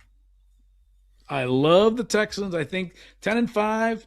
And for one of those crazy years, I think the AFC South, which has always been an island of demolition for me and my bets. I think steel makes steel in that division. I think the way the Jaguars are playing, even the Titans are now starting to figure it out a little bit. I think that division is a lot better than people think. You got 2 double-digit win teams coming out of it. I think Houston is playing some great football right now. Better than 6-1 to win the AFC. Not win the Super Bowl, just get there. I think C.J. Stroud's playing well. I love the Houston Texans. Okay, we're in the same market. Or at least in terms of value bet here, because I am still backing the Jacksonville Jaguars out of that same division. Listen, Houston's defense is playing lights out football. There is no doubt about that. Houston's offense is sitting right around 20th overall in the league. So the problem I have with this team is it's a little bit one-sided, right? Like it's weighted, it's predicated on the defense. And yeah, I know defense wins championships, so that's not a haterade take right there. My thought, though, is if you're looking at the Texans at 15-1, why not take the Jags 14-1 who just went belt to ass on that defense? Why not take a Jags team that is playing its best football now? Trevor Lawrence is responsible for 9 touchdowns in the last 2 games, so they figured out whatever it is they needed to open up. Now, I'm not saying like that means he's good for 3 touchdowns every game the rest of the ride. I'm saying he has been for the last 2 weeks, and one of them was against that, again, historically good Texans defense right now. If you're going to take a team from the AFC South and you're going to take Houston, why not step it up to the team that just went BTA against them this past weekend? And I would make the argument, feel free to disagree here, J-Rod, over the past 2 weeks, the hottest team in the NFL, the Jacksonville Jaguars, I know they do not have the experience of a Texans team that made a run 2 years ago, but it's also a Texans team who last year, it wasn't a C.J. Stroud sophomore slump. It was a Houston Texans sophomore slump. Defense is pulled them back out. Offense is below average. Why not ride with Jacksonville if you're going to go with Houston?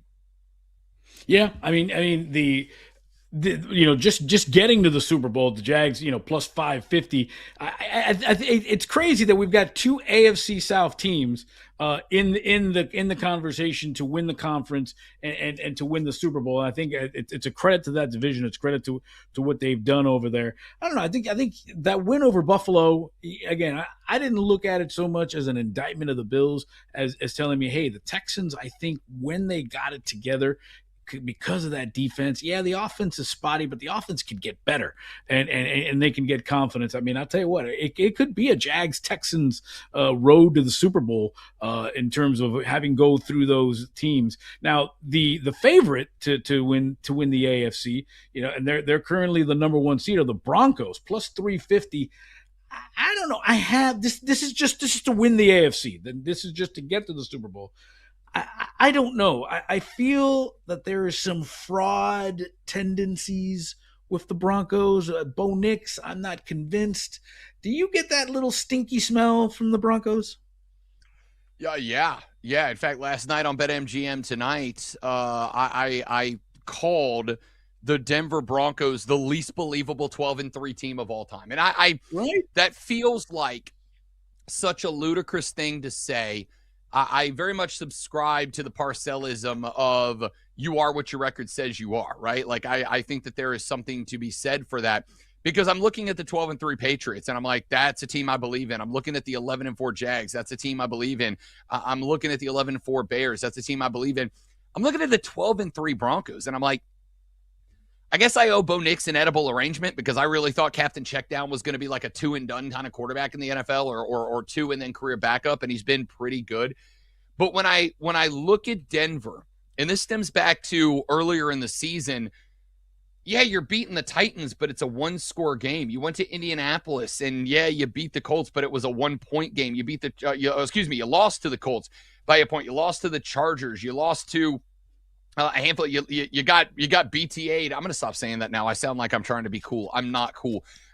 You got beat by the said Jags by 2 scores. You beat the Raiders by 1 score. Like, this is a team that has been all year long, J-Rod, has been like slipping by bad and mediocre teams by 1 score here and there. And frequently it's like with some dumb turnover somewhere in there mixed in. That can be done in bunches in the regular season. But when you get to the playoffs and you got to play 4 of the best teams in the NFL back to back in a row to get there, at some point, man, you live by the sword. You're eventually going to get stabbed in the gut by the sword. And I think that's coming for the Broncos. The Broncos might be the least believable 12-3 team in history. They're giving me some serious Minnesota Vikings vibes from a few years back when Danny Jones and the Giants went into the dome and punched them in the face and knocked them out. That's the vibe I'm getting from the Broncos. Again, maybe I'm wrong. I mean, that win against the Packers was I think maybe their signature win to call it for put it in a college football perspective. But I don't know. They're awfully fraudulent. And the one team nobody's talking about, it seems, Rob. And again, this is just to get to the Super Bowl. This is to win the AFC.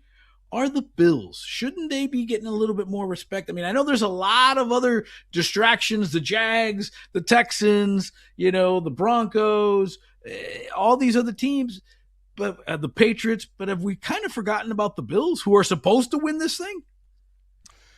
No, we haven't forgotten about the Bills, J-Rod, but like, they've had a lot of chances over the years and just for whatever reason continue to not get it done. And I know that a lot of people have looked at it and said, oh, well, it's because of, they've had the Chiefs and they've had Mahomes and they've had this and they've had that. The reality of the situation here is if they haven't, even if Mahomes and the Chiefs aren't there, we got a lot of surprisingly good teams in the AFC this year. Like we went into this weekend, we come out of this weekend in a spot where we had like 6 teams that theoretically could have gotten the 1 seed right now. So yeah, there's no Chiefs. The problem is you got rid of 1 heavyweight and you replaced it with like 6 really good middleweights that are ready to step up and take the belt. And it's not Josh Allen. Like, we're talking about a team that's still coached by Sean McDermott, a guy that we've been asking, should he be fired for the last like 2 off seasons in a row? If the Bills haven't been able to get it done yet, why am I suddenly going to buy it and believe that like all of the sudden because Patrick Mahomes is in the playoffs, they're going to turn the corner? Not only do I want the Bills to win, just so we're clear. One of my dearest friends in the world is a Buffalo fan. He's the saddest person I know. All right? Like, you could have 3 puppies die and you're not as sad as a Bills fan has been for the past since the early 90s. All right? Like, I'm pulling for Josh Allen and the Bills fans and Bills Mafia to get over it. But if they haven't done it yet, I got no reason to suddenly believe like, oh, now Sean McDermott's going to turn into prime Sean Payton and they're going to get it done. They're not. I want them to, but they're not. I've gone one step further, J-Rod. Not only are they not going to get it done, but they're not going to get it done. It's going to be because of terrible, dumb, very bad franchise decision-making. And Josh Allen in the offseason is going to go, I can't do it here. Y'all please send me somewhere that I can win. I got to go. Huh? Yep. He and Joe Burrow are going to be on the same bus out of town? I think so. Again, if you're Josh Allen, I want you genuinely, let's do that classic old everybody hates to do it corporate role play here, J-Rod. You're Josh Allen, okay? And I'm the owner of the Bills. Hey, Josh, I know that you have been playing MVP pro level, first ballot Hall of Fame level football now for like a lot of years. And I know that we haven't done a damn thing to get you over the hump. But hey, we drafted Keon Coleman last season. Don't you want to stick around and not win a Super Bowl one more time? Keon Coleman apparently doesn't know where the office is because he's never there on time.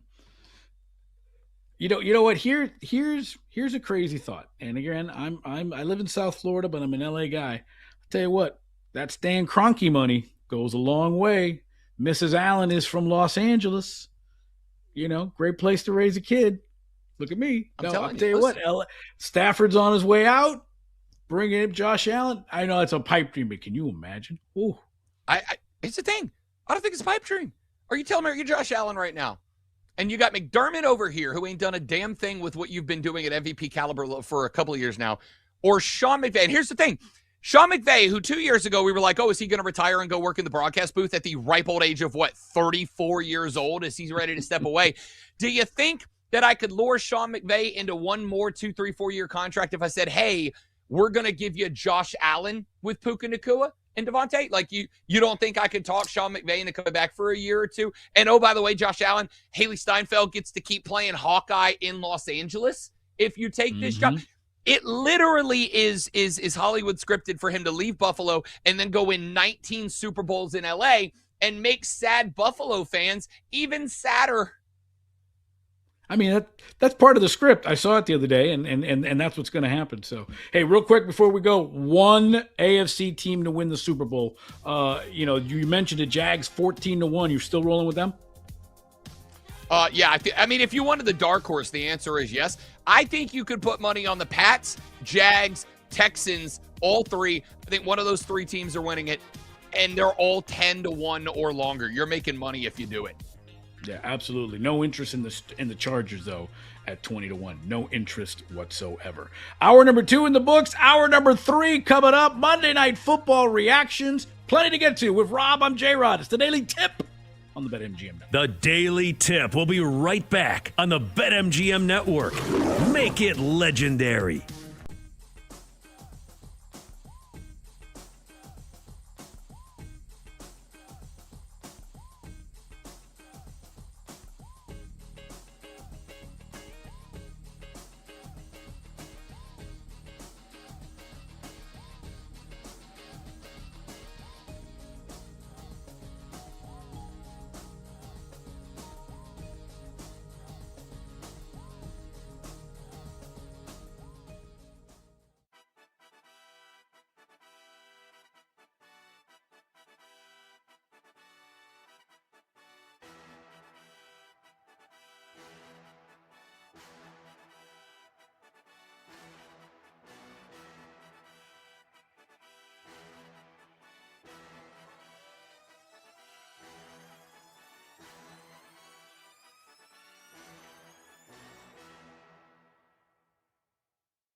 BetMGM. Putting a bow on the Daily Tip here on the BetMGM Network. I'm Jim Rodriguez, along with Rob Brown, Dave Dykstra, our executive producer, and a cast of thousands. And you, the most important member of the Daily Tip. What's going on, everybody? Hour number 3. It's been a fun first 2 hours. Go back to the Odyssey app, rewind the show. You can get it on audio. You can get it on video, YouTube, anywhere you want to get your stuff. You can hook us up here on the Daily Tip. Rob and I will be back here tomorrow, Christmas Eve. Dios mío. Presents, lighting another one. We're good stuff, man. We're good stuff, ready to go. Happy you're with us here on a Tuesday morning. West Coast, 5 a.m. That's about right. Hopefully you're getting in from a good night out, and we'll get you some money. All right, let's talk about the fallout from last night. Monday Night Football, 49ers put it on the Colts, man, 48-7. Niners hit the over just by themselves in that. It was 46, easily covered the 5.5. Brock Purdy, insane. 5 touchdown passes. First guy in a regular season game to do it since Montana. First guy to do it since Steve Young in a calendar year. That was Super Bowl 29. Career high for Purdy. Niners have won 5 in a row. Niners, they win out. They're the number 1 seed, Rob Brown. Are we afraid of bang, bang? No. I mean, yes is the answer, because with Kyle Shanahan, and there is a reason he's sitting 3rd or 4th in the Coach of the Year odds. With Kyle Shanahan, there is always the possibility that he tinkers and he figures something out. I have been saying for a couple of years, and maybe Brock Purdy, maybe that was a double bird to your boy last night. I have believed for a very long time that Brock Purdy was the recipient of number 1, being constantly, since he got to San Francisco, surrounded by elite weaponry at every wide receiver and tight end position he's worked with, and B, working with Kyle Shanahan, a quarterback whisperer, has kind of gotten to the spot. And I believe Brock Purdy is a very good football player, but always maybe a little bit overrated, not really in that elite group. Maybe he is. Maybe I was wrong. Maybe I jumped the gun. Maybe I got this one incorrect, and Brock Purdy really is that guy. But I would also point out, and here's why the answer is no, J-Rob. The Colts defense embarrassed itself last night, dude. Like Phillip Rivers was busting his ass to keep them alive in that game. And outside of the fumble early in the game that led to San Francisco's first touchdown, Phillip Rivers, at 44 years old, was playing lights out football last night. And the Colts defense was just embarrassing. Granted, a lot of guys out with injury. They were missing some key components to that defense, but I still expected better. When we get to the point that San Francisco is going to be meeting up with playoff teams that aren't going to have defenses that just lay down, I don't think you're going to see 25 of 34 for 295 and touchdowns, 5 touchdowns. I just don't think you're going to see that. I think San Francisco is a very good team. I think San Francisco deserves to be in the conversation. I think Seattle's a better overall team. I think the Rams are a better overall team. I think the standings and the statistics all bear that out. And we haven't even talked about some of the other teams in the NFC. I think it's a good team. I think they certainly can make a little noise in the playoffs. I do not put them as a front runner for the NFC just yet. If they go out and they replicate this performance again, then yeah, I think we change that narrative. But right now I can't. All right, well, let's break into the 49ers a little bit, all right? If they win out, they're the number 1 seed. And by the way, over at BetMGM, plus 220 if you think the 49ers will be the number 1 seed in the NFC. So if you want to sprinkle a little pizza and beer money, plus 220, Niners would be the number 1 seed in the NFC. Next 2 games for the Niners. Again, they win out, they're the number 1 seed. They host the Bears on Sunday Night Football, and then they end the season at home with the Seahawks. All of a sudden, that Bears-Seahawks game, that Bears-49ers game, all of a sudden, Bears are 11-4. They're number 2 right now. The 49ers are 11-4 as well. 49ers just jumped the Rams for the 5 seed, which means they would have to go to Carolina instead of going to Philadelphia. But all of a sudden now the 49ers are trying to angle some stuff. That's a hell of a game next weekend between the Bears and 49ers. I agree. And I think one thing I love about that game, Jerry Rod, is I think that game is going to tell us who at least one, if not both of these 2 teams are, right? Like we talk about Chicago. Hell of a win against Green Bay. And fourth quarter, Caleb Williams might as well be wearing a cape and his underoos on the outside of his pants, because just a superhero performance in the fourth quarter from Caleb Williams. But here's the thing. That is the 6th game that the Bears have won that they were trailing with 2 minutes left to play. That's impressive. And it's commendable, and they deserve some respect and some admiration for that. It's also not sustainable late in the season and not sustainable in the playoffs, right? Like, you can't just say, well, as long as we're within one score in 2 minutes, where like at some point you've got to put teams away, and you've got to give yourselves a chance where you don't have to sweat it out and put all that weight on Caleb Williams and Ben Johnson to get it done late in the game. On the flip side, if you're San Francisco, that is a game that I think really affords you the opportunity to say, yo, 5 touchdowns is who our offense is. Like, we are still the San Francisco 49ers. McCaffrey's McCaffrey. Kittle is Kittle. We've still got what we've had the last couple of years. I think at the end of that game, J-Rob, we are going to walk away and say, okay, the Bears actually are legit. The Bears actually are a threat. Or we're going to walk away and say, maybe we wrote the 49ers off a little earlier than we should have. We're going to get a good read. We always say the teams that win the Super Bowl are the teams that start playing their best ball going into the playoffs. This is an opportunity for one of those teams to hammer the throttle and really do that. That game kind of feels game of the weekish to me. Yeah, I mean, it's wild. And by the way, early numbers on that, 49ers are home, field goal, they're laying 51.5. Big number. I tell you what, when I think Bears and 49ers, I don't think 51.5, but that's the total in that game. Something to keep in mind as the week progresses. George Kittle, he left the game with an ankle injury. He was in the midst of a 7-catch, 115-yard game. He already scored a touchdown. But leaving that game with an ankle injury, keep an eye on that as the week progresses, that the 49ers are laying 3 at home. But, yeah, man, I think it's wild between Caleb Williams and Brock Purdy, kind of, guys that were literally at the opposite end of the spectrum on the draft, literally. Yeah. Listen, you're talking about a guy first overall, guy last overall. Again, the jury for me is back out on Brock Purdy. Like I said earlier, I was convinced that Brock Purdy was a cat who benefited from falling face first into a pile of gold in San Francisco, right? You end up in a spot that at the time had Debo and had a mentally stable Ayuk and had all these great, George Kittle, all these great players around him, and Kyle Shanahan, who is noted for his ability to, like we talked about earlier in the show, tinker and make his offense fit the quarterback, not demand that the quarterback fit his offense. And I've always kind of credited Brock Purdy's success to that and said there's a lot of teams that I think if you took Brock Purdy and you dumped him in Las Vegas, I don't think the Raiders are suddenly a playoff team. If you took Brock Purdy and dumped him in New Orleans, the Saints aren't suddenly a playoff team, right? Like they just kind of are what they are. Now I'm asking, like, maybe I got that wrong. Maybe that's not the case. Maybe he really is kind of that guy versus Caleb Williams, who kind of the opposite.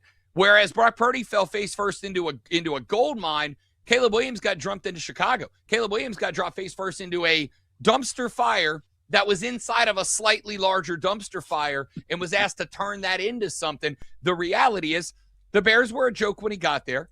I think that, I'd like to hope that, the Bears saw the error of the ways and they said, look, we've got an opportunity to get the best and most highly sought after, highly coveted head coaching candidate in recent memory. But the only way we're going to do that is to stop doing it. It's kind of like if you're a dude who doesn't have your life together and suddenly like a Victoria's Secret supermodel gets an interest in you and she goes, hey, I think you're cute and I kind of like you, but like we can only date if you get your life together. J-Rod, I'm cleaning my effing room. If that's the case, right? Like I'm figuring out how to get my stuff together. The Bears did that. They're benefiting for it. And would you look at that? All of a sudden, Caleb Williams looks like a good quarterback. Once again, proof that if you cater your team to your players and don't ask the players to cater to your team, it's going to be a successful formula. It's not that hard, guys. We're overthinking it. I feel like the in your example, I feel like the Bears are the Big Lebowski, right? You know what I mean? They were just the dude, and now all of a sudden, they got Walter, they lost Donnie, and now they're ready to go, and now they avoided the 9-toed woman, and they're ready to go, man. Well, that's just like your opinion, man. Phone's ringing, dude. Phone's ringing. Shut the F up, Donnie. Are you effing this up? So, ladies and gentlemen, welcome to the J-Rod and Rob quote Big Lebowski for 45 minutes show. It's great to have you. You don't understand. Lebowski is life, amigo. Lebowski is life. But I need you to know, and this is another one of Rob's Take the Show Off the Rail segments. I am, and this is a true story, J-Rod, I am ordained in the state of South Carolina. I am legally allowed to marry people, but here's the thing. Rob Brown is not a religious man. Rob Brown is not a man of faith. I am ordained in the state of South Carolina, but in order to do so, you do have to declare a religion under which you are ordained. And this is true. I am ordained under two religions, J-Rod. The Church of the Jedi and the Church of the Dude. I am a member of the Dudist religion, which makes me, and this is also true, a Dudist priest. Ladies and gentlemen,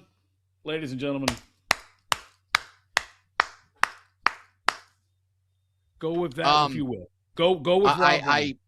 I performed the marriage of my best friend and drummer in my band about 3 years ago, and I got to say, by the power invested in me, by the state of Florida, because I was in Florida at the time, by the power invested in me in the state of Florida, you may now kiss the bride. And it wasn't the conclusion to the ceremony was the dude abides. And I felt real good about that. You should. I am dreaming. I dream every day of writing a check at the local store for 96 cents or whatever it was for a gallon of milk. Oh, that movie is amazing. And by the way, how John Goodman did not win anything. I mean, the man stole an Oscar, a Golden Globe. Give him something. The man stole every scene he was in. Amazing stuff. Is Walter Sobchak. From Sandy Koufax, from Moses to Sandy Koufax. You got that right. Anyway. I need more people to watch The Big Lebowski. Is it a cult movie? Yes. Is it a life-changing movie? No, but you should watch it anyway. It's really, really good. Yeah. And you know what? There's a Landman connection. Sam Elliott. Okay. Sam Elliott was in Lebowski, and now he's in Landman. Wish you wouldn't curse so much, dude. As a man, J-Rod, who is I am a straight heterosexual male, but I am also very comfortable in my sexuality. I would like to say, I think Sam Elliott might be the coolest person to ever grace a movie screen. Like I think Sam, like you can't tell me a movie or a television show that Sam Elliott was in that wasn't made better by having Sam Elliott in it. And I will tell you right now, if either you or I had Sam Elliott's voice, we would have retired from radio already with $1 billion in the bank. I'd be laying in bed with 7 women right now. Go ahead, Sam Elliott. Yeah, and all of them would be hot. Like that's not a question mark. That's a statement of fact. Let me put it this way: Sam Elliott. I'm a 40-year-old man. Sam Elliott is the only guy that my mom has said I would, and it didn't make me uncomfortable because I was like, I probably would too. I'm not gonna lie. Hall pass on the other side. Oh, dude, listen. Like my wife and I play the hall pass game, right? Like we have fun. Like no, hey, look, I see Dykstra. I see our producer go, wait, hang on, wait a minute. The wife and I both have our hall passes. Like no, but also like it's a fun little game to play. Hers, she has on her list, Kevin Costner, which I'm like, ma'am, you're 40 and he's 110. It's weird, but also Field of Dreams. I get it, right? And Sam Elliott is on, and this is the weird part. Sam Elliott is on both my mom and my wife's list, and I still don't find it weird because he's that cool and handsome. Wow. And top 3 mustaches of all time, right? I mean, if we're gonna say Hall of Fame of mustaches, like name me one that goes like maybe Burt Reynolds' prime mustache. Tom Selleck. Tom Selleck's mustache is probably the logo. Like you got the Jerry West logo for the NBA. I think Selleck's mustache is the logo for the Mustache Hall of Fame. Yeah, and if you want to do, I Groucho Marx, but that wasn't really real. It was painted on. But and then Sam Elliott. I think that's what you do there. And I throw Raleigh Fingers in there just because he's a. I agree. I'm gonna say Salvador Dali's mustache is on there. I'm gonna say Ron Swanson, aka Nick Offerman's mustache is on there, and I'm gonna go Hall of. I don't know if this one counts. Can I get Alex Trebek's mustache on the list? I think Trebek had an all-timer, right? Oh, classic. Kind of like a nice chapeau. Chapeau. Ladies?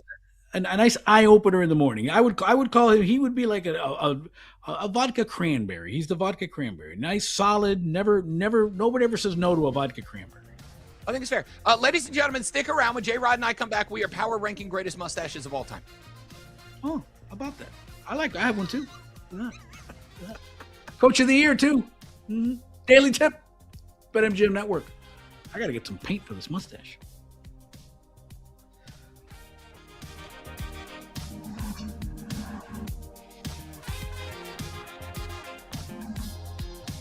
The Daily Tip will be right back on the BetMGM Network. Make it legendary.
Buddy, we're hanging out next time I come to Miami. I hope so. BetMGM Network, sponsored by BetMGM. Well. Indeed, almost there. Getting ever so closer. As I like to say, this is all preamble for spring training and Major League Baseball. I'm a big baseball honk, so hope you're ready. Hope you're getting your rest because baseball is coming. World Baseball Classic. It's a World Baseball Classic window, by the way. I love that. With Rob Brown, Jim Rodriguez, and a cast of thousands here on the BetMGM Network, the Daily Tip. Happy you're along on this Christmas Eve as we're trying to make you some money, trying to stimulate your economy. I heard somebody say we're trying to give you outcomes to create income. Oh, somebody's a writer. I like that.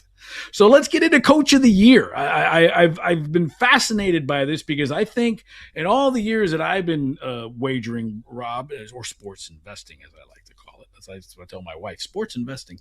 I've never seen this market be this competitive. It's absolutely wild where you've got 6 or 7 dudes that all could be Coach of the Year. And Rob, you wouldn't be wrong.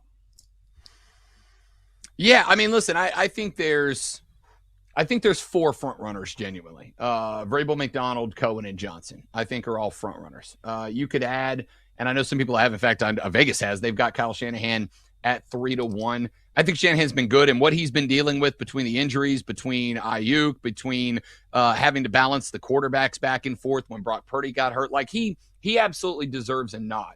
But if we'd have started this year and I would have told you the Patriots were going to win a dozen games or more, you'd have called me an effing lunatic. If we'd have started this year and I'd have told you that Sam Darnold was in contention for the NFL MVP award, you'd have called me the lunatic. If we'd have started this year and I would have told you that the Jacksonville Jaguars were not just going to win the AFC South, but with 2 games left to play, we're going to be within 1 game of the number 1 overall seed in the AFC, you'd have called me a lunatic. If I'd have told you starting this year, and even I who believed in the Chicago Bears from the beginning and has a ticket on them to make the playoffs this year, if I would have told you that the Bears were going to win a dozen games and win the NFC North, what we all thought was, going to be the toughest division in football, you'd have called me a lunatic. And yet all 4 of those things are true and happening or have happened already. This is a year, if you took Vrabel, McDonald, Cohen, or Johnson, and you took what they're doing this year in context, pardon me, and you dropped it, I think, into almost any other year, J-Rod, they're a lock for NFL Coach of the Year. We've got 4 dudes, arguably 5 with Kyle Shanahan, that are having no doubt Coach of the Year performances. They're just all unlucky in that they're all having them at the same time. This is absolutely wild. But I'll tell you what I love the most about it, and then I'll shut up so you can get your thoughts in here. Here's what I love. You know what I think all 4 of those guys have in common right now? I think all 4 of those guys are 2 things. Number 1, I think all 4 of them are players, coaches, right? Like I don't think we're going to have any more Tom Coughlin, Bill Belichick, disciplinarian, I'm going to run this franchise with an iron fist coaches. I think those days are over. I think players, coaches are the way teams and players respond now. And number 2, all 4 of these guys have one more thing, which is go look at the offenses all of them are running. All of them adapt their offense to the players and don't demand their players adapt to the offense. That's a player-coach mentality. That's why that is working now. It turns out we've hit this point in America where people want to work at places where they like working, right? Like we've gotten rid of that mindset of like you sign a contract and you work there till you die. No. I'm going to work somewhere where I don't hate people and things all of the time. And I think that's why we've kind of have this rise of the players coach. All 4 of these guys should win Coach of the Year. Only one can. Keep it a buck with you. I'm going to put some money down on Cohen. I'm going to put some money down on Ben Johnson. They are 8-1. They are 10-1. I think Vrabel's going to win the thing, but at plus 135 in a year where there are 4 guys that can win it, that number's not good enough for me. I'm going to take a 3-point shot, a Hail Mary on Cohen and Johnson, because I think if either one of those 2 dudes wins out, J-Rod, that 8-1, that 10-1 are going to drop dramatically. Yeah, listen, at the beginning of the year, I had Vrabel, so I'm real happy about my ticket, especially now that it's at plus 150. I'm shocked how Kyle Shanahan has soared. He is his numbers have been shorted. Now it's 2-1. It was 3-1 like 5 minutes ago, it seems like. And then, but I will say that the one guy that really is sort of forgotten about is Mike McDonald of the Seahawks. I mean, and I'm absolutely blown away. And I don't understand. And I'd love somebody from BetMGM to explain it to me. What is the rationale of Ben Johnson being 6-1? I think why is that number so high? I thought it'd be more of the plus 250, 3-1. Liam Cohen, I get it because there's still that Jacksonville. I think they are a victim of their city and their culture more than anything else. But you talk about Ben Johnson, 6-1. That is an absolute bargain. I agree. I'm leaning towards the thought because here's what I will say. When Caleb Williams got drafted, I made the point that, we've talked about this a few times in the show, the Bears were a dumpster fire. But what we can also say is the Bears weren't a dumpster fire because of the talent on the roster, right? Like that was a surprisingly talented team with a first-year QB that couldn't get it going, but they had a good wide receiver core. DeAndre Swift, one of the more valuable running backs in the NFL, never mentioned in the discussion, though should be. The only reason I think that he is a long shot is that most of us, and I could be wrong about this, but I get the impression most of us believed when Seattle went to Sam Darnold that Sam Darnold was going to return to the old Sam Darnold, and Seattle was going to be in a struggle. And oh, by the way, are doing what they're doing in the toughest division in football, which turns out to be the NFC West. When Mike Vrabel showed up in New England, not only were they still dealing with the mess from the Belichickian era, but they had the whole situation with Gerard Mayo of, oh, we got a Patriots guy, kind of the Michigan arc, right? Like, we hired a Patriots man. And it's like, yeah, but like being a Patriots man doesn't make him better than everybody else, right? And so see Jared Mayo. Not just the mess of trying to get away from the Belichick era, but the Belichick era followed by the dumpster fire that was the draft. And for the record, I think Gerard Mayo got done dirty. I think Mayo deserved another year or two because what you were asking him to do to not just be the guy that followed the guy, but to be the guy that followed the GOAT. Like, it's going to take a couple of years to get the old culture out and a new culture in. I think Mayo got done dirty. But if you'd have told me you can fire Gerard Mayo and move on to Mike Vrabel, I'd have been like, yeah, sucks for Mayo, but yeah, that's the right decision. Vrabel stepped into a dumpster fire that probably had less talent than Ben Johnson did. And oh, by the way, he's got Josh Allen. And at the time, Mike McDonald's Dolphins, who, kind of precipice, but like the year before that, they had the second best offense in the NFL for the entire season. So I think Vrabel has done more with less. In an easier division than Ben Johnson. I think Ben Johnson stepped into a wonderful spot. Ton of talent, first overall quarterback, etc. So that's going to be my rationale. That being said, I'm still going to put the money on Ben Johnson because A, I can make the argument he's impressive as Mike Vrabel is, and B, can make the argument he went into a division that even I as a believer didn't think he had a shot at winning. And granted, they haven't won it yet, but they pretty much won it at this point. I think Ben Johnson, especially if you're catching him, regardless of the book you look at, 6-1, 8-1, 10-1, I think he's the right bet because Vrabel at like a barely better than plus money when I got four guys that can win it isn't the value pick for me. Well, and I think for Ben Johnson, what I think the book is leaning on is I don't think they have much faith in the Bears going to San Francisco next weekend on Sunday Night Football. And I think that's why he's 6-1. And I think if the Niners either not even necessarily boat racing, if the Niners just win the game, all of a sudden, the Bears are still going to the playoffs, okay? They're still, maybe their number one seed hopes are in trouble. All of a sudden, they're 11-5. It's a big difference in being 12-4. And I think that all of a sudden, Kyle Shanahan's odds begin to short, and all of a sudden, Ben Johnson's odds get a little longer. So I think that's what they're kind of waiting on. So I think if you're going to do it, you got to do it now with Ben Johnson. Liam Cohen, I think, I never even heard of Liam Cohen. Liam Cohen's known for Duval oh, that press conference, that's what everybody knows him for. And all of a sudden, he's got the Jaguars moving in the right direction. It's amazing what happens when you have an adult in the room. See Urban Meyer and see Trevor Lawrence for the situation there. Again, I think it's going to be Vrabel. And I guess you have to figure out what is your criteria for a coach of the year candidate, right? Because it's usually bad team, wasn't expected, either made the playoffs or had a really good year. But there's usually one candidate like that, maybe two candidates. This year, it's been completely upside down, turned over in the NFL, and that all the usual suspects are not there or probably won't get there, the Ravens, the Chiefs, et cetera, et cetera. And now all of a sudden you have all these teams going there. I think it's a healthy race, and I guess it all comes down to what your sort of, criteria is for what should be coach of the year. I agree, but here's the thing, and this is the thought I had while you were saying that, because I agree. I'm a nerd. I'm a formula guy, right? Like, I'm a guy that I love objectivity. I like to say, here's my criteria. Now let's plug in the candidates and see who kind of fills out that resume the best. Here's the thing: you can come up with whatever criteria you want. I think Vrabel, McDonald, Cohen, and Johnson all meet it, right? Like, underwhelming quarterback that you're trying to take to a next level. All of them have done that. Team that was not expected to even be in contention in their division, leading their division. All of them meet that criteria. Taking over a team that is historical, or at least for the last decade or so, been a dumpster fire. All of the criteria met that. Like, all of them meet all of the criteria. This is why I'm saying I feel a sense of, I don't know how to say this, J-Rob, but I'll just do the best I can. I almost feel a sense of sadness for the three guys who don't win it. Because all four of them, Vrabel, McDonald, Cohen, and Johnson, all four of them are like carbon copy success of each other. I think if you took Vrabel and you had this year 2 years ago, he wins it. You take McDonald, you have this year 2 years ago, he wins it. You take Cohen, have this year 2 years ago, he wins it. You have Ben Johnson, take this year 2 years ago, he wins it.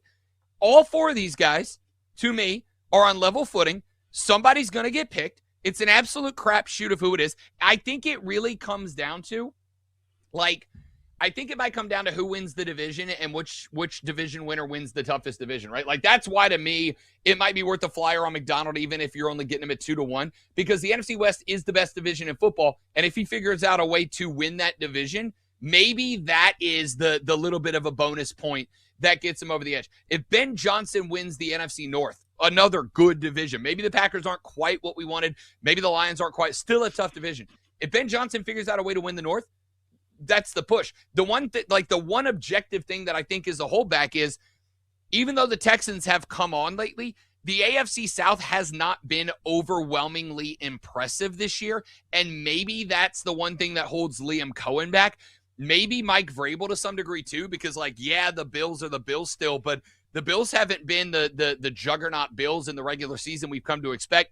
The Dolphins faded, and the Jets should be wiped from existence based on what they're doing right now. All of that being said, maybe it comes down to McDonald and Johnson just because the strength of the teams that they have 6 games against every single year. And if that's the bet, maybe those are the two guys I throw a flyer at. And you know who's not on there is DeMeco Ryans of the Texans. And I know they started awful, losing what did they start, 1-3, and all of a sudden they've got 10 wins, and they're knocking on the door of trying to get into the playoffs, shoot, even trying to win the AFC South. Kind of surprised that DeMeco isn't on there. Yeah, I mean, listen, the start of the year, because here's the problem you have. I agree. So what are we on, a 7-game win streak now? The turnaround has been impressive. Mike Vrabel hasn't had a turnaround because he didn't friggin' need it. Mike McDonald didn't have a turnaround because he didn't friggin' need it. Liam Cohen didn't have a turnaround. Ben Johnson didn't have turnarounds because they didn't friggin' need it. The Texans are a team that was eyeballing a Super Bowl run 2 years ago. Where the hell were the Patriots, the Jags, the Bears, the Seahawks 2 years ago? Under the dumpster. So, I get it, and you're right, 7-game win streak, total turnaround for the Texans. But the fact that they needed a turnaround is probably the reason DeMeco Ryans isn't on the list. And I'm also, he won't win it, but I'm shocked that Dave Canales is on there over DeMeco Ryans. 125-1. But I'll tell you what, if the Panthers should pull off, win 2 in a row, get to 10 wins, win their division, all of a sudden Dave Canales, again, he's not going to win it, but it's talk about a coach of the year candidate in Charlotte. Yeah, listen, I Canales as maybe wins the NFC South, but let's keep it buck. We've been talking about the divisions that are the toughest to win. The NFC South's a joke, and that's from a New Orleans Saints fan. All right, I'm very happy. My Saints on a 3-game win streak. They just knocked off in successive weeks the 2 top contenders in the NFC South, and then turned around and beat the Jets to go on a 3-game win streak. But the NFC South for the last 2 years, 3 years, 4 years, has been a joke. I love Dave Canales. I like the direction they're in. When Canales took over, I'm here in Greenville, South Carolina. I'm an hour and 45 south of Charlotte, and I told Panthers fans on my local show, this team was so bad, it's going to be a 2 to 3 year turnaround for Dave Canales. I think he's the right guy. I think Bryce Young's the right quarterback. I think you've started to build, but it's going to be a 2. The fact that people thought this was a team that this year should have been in contention, no, you were wrong. That's incorrect. The fact that, to me, the Panthers are next year's division champ. Like, maybe Tyler Shuck's the guy and New Orleans kind of surprises people, but Carolina's closer than anybody else, and I think Canales deserves a lot of credit. Let's just keep it a buck. Winning 9 games when Vrabel's going to win 13 or 14, you can't give that guy Coach of the Year over Mike Vrabel. Yeah, it's good. It's crazy. You know, it's narrative versus stats versus expectations. That's the best thing, and that's why this market has been absolutely bananas. Good luck on your bets there. We're going to wrap it up, put a bow, our best bet here on the Daily Tip on the BetMGM Network. The Daily Tip will be right back on the BetMGM Network. Make it legendary.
BetMGM. Indeed. Are you ready? Wrapping up a great 3 hours here on the Daily Tip with my guy Rob Brown, our executive producer Dave Dykstra, cast of thousands, and you here on the BetMGM network. Go back to the Odyssey app. You can always rewind the show, get our picks. We had NBA for you. We had college football. We had the Bowls. Tomorrow we're going to be previewing some the college football playoff that's coming up, and all sorts of assorted shenanigans and sundries. And I tell you what, this cowboy hat got some love today. Hope we'll get into that as well. But first, you want to put them on to finish the show, J-Rod? You want to wear them for the rest of the show? Why not? Why not? Let's you got to do it here. Oh yeah, look at this thing. All hat, no cattle on this side of town. It's that Miami. You know Miami has a rodeo. I bet you didn't know that. I did not know that. I did know. I did know that there is a long history of ranch farming, rodeo type history within the Latino community. I did not know that Miami embraced that, and I think that's absolutely fantastic. And I will tell people, rodeo is one of those things that it is very easy on the outside looking in to make fun of. Go to a rodeo, and if you don't have a damn good time, I'll buy your spitting tobacco, because rodeos are a blast, dude. Yeah, there's a big Mexican population in the southern part of Miami, and the city's called Homestead, and Homestead was wiped off the face of the earth during Hurricane Andrew in the early 90s, and so it got rebuilt. And obviously, and this is not me being funny. This is me being absolutely 100% factual. You look at any city, New Orleans, Miami, any city where they've had natural disaster, you're going to have a pocket of Latinos, because they essentially come and they rebuild the city and then they stay. And so Homestead is like the one spot in South Florida where you get the authentic Mexican food, the Mexican culture, the Latino vibe that isn't Caribbean vibe. And of course, you get the damn rodeo down in Homestead. So there you go. So listen, that's my best bet for today. So let's get into it now, and let's get into what we like to call the sounder. Time to place your bets.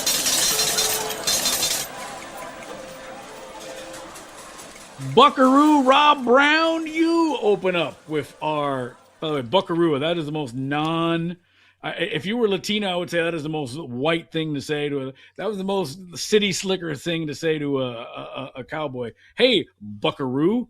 Hey, Patna, you go ahead. That is the equivalent of meeting an Australian guy and dropping let's throw another shrimp on the barbie. It's like, no, that's not a knife. This is a knife. It's not.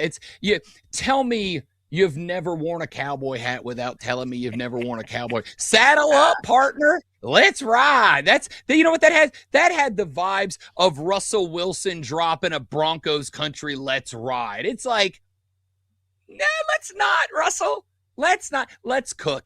Okay. Okay. All right. I got a couple of bets for you real quick. I'm going to start over in the NHL. Give me the Caps -1.5. I'm going to go with the puck line win over the Rangers. The Rangers dead last in NHL in goals per game right now, and they're going up against Vezina candidate Logan Thompson tonight.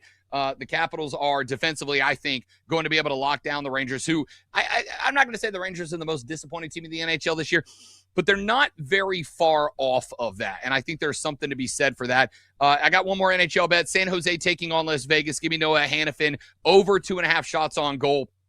That is a defenseman. I know. Defensemen don't get 2.5 shots per goal, 2.5 shots on goal per game. I know. Hannafin paces Vegas defensemen in shots and attempts per 60 minutes. He is also, as a defenseman, QBing their power play unit right now. Do you know what you have to do as a defenseman to be the lead on the number one power play team on a team? That is impressive. He's got 3 or more shots in 14 of their 24 games. San Jose is allowing 32 shots per game on average, which means that occasionally they give up 40. I think Noah Hannafin is going to get a few of those tonight. I'll go over to the NBA for a couple of picks here as well. By the way, I didn't ask if we're alternating back and forth, J-Rod. I'm just launching in. Go, I'm going to go. do this. Then I'll show up and I'll give you yours. Rob, as I would say, giddy up.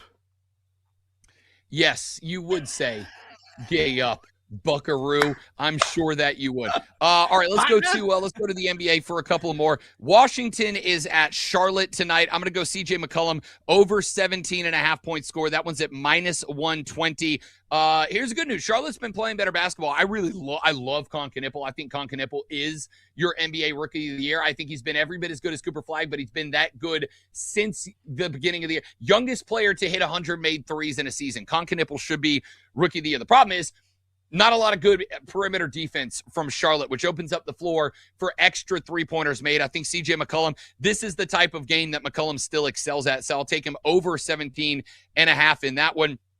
And then I'm going to go to New Orleans at Cleveland. Listen, New Orleans 5-game win streak. I think it's good. They got a good win over Dallas last night. Problem was the Cavs got a pretty good win over the aforementioned Charlotte Hornets last night. Another guy that I think is in Rookie of the Year conversation, give me Derek Queen over 4.5 total of assists. That's playing out at like a +120. After what happened last night, specifically Zion Williamson looking like the guy the Pelicans needed him to be. Why? Because when you tag team him with Derek Queen playing the 4, and then those guys go Kevin Nash, Scott Hall, Too Sweet Rock in the 4-5, it becomes potent because either guy can play the 4 or the 5 when and where they need to. With Zion heating up a little bit, that opens up Derek Queen, I think, to move up to the elbow, to be a bit more of a distributor. Still a scorer, but I like the assist number over 4.5 assists tonight. That's going to pay you out, I think, right around even money, and I'm going to take Derek Queen over his assist number tonight as well. Those are my 3 big for the day. I love it. I love it. We got to get my buddy who wrote the quintessential book of the NWO. Mark Romaldi covers the Falcons. He wrote the book on the NWO, so I love that. Too sweet. Worst move ever when Hogan won the belt. That was a weird thing. But that's for another documentary for another time. The finger poke of doom is going to go down as something that everybody in the world hates. But, man, if you were watching when the finger poke of doom happened, buddy, it was an absolutely electric moment that had no reason to be, and it totally was. The only thing better was Sting coming down, the dummy Sting coming down from the rafters, the NWO clowning on the dummy, and then the real Sting coming out of the floor and laying out the entire NWO v Sting in WCW is going to go down as one of the most electric eras of entertainment all time, J-Rod. You didn't want to fire me and double D up on some wrestling, but here we are, partner. Yeehaw! No, I'm looking at my guy's Instagram, Mark Romaldi. He used to work for ESPN, covers the Falcons now for ESPN, but also a big wrestling guy. He wrote the NWO book, so get into that. All right, I'm going to do a little college football, the 3 bowl games today. That's what I'm going to do for you today. And I'm going to start off with, let's go in order, chronological order. Let's go Toledo, Louisville, the Boca Raton Bowl. You know, men schmear. We're going to get to the Boca Raton Bowl, and it's easy. You can take Louisville -8.5. You can give Louisville -20.5. UConn is now the home of Jason Candle. He was Toledo's coach. 3 defensive starters are out of the game. They are all gone. Toledo is just there to collect literally a paycheck.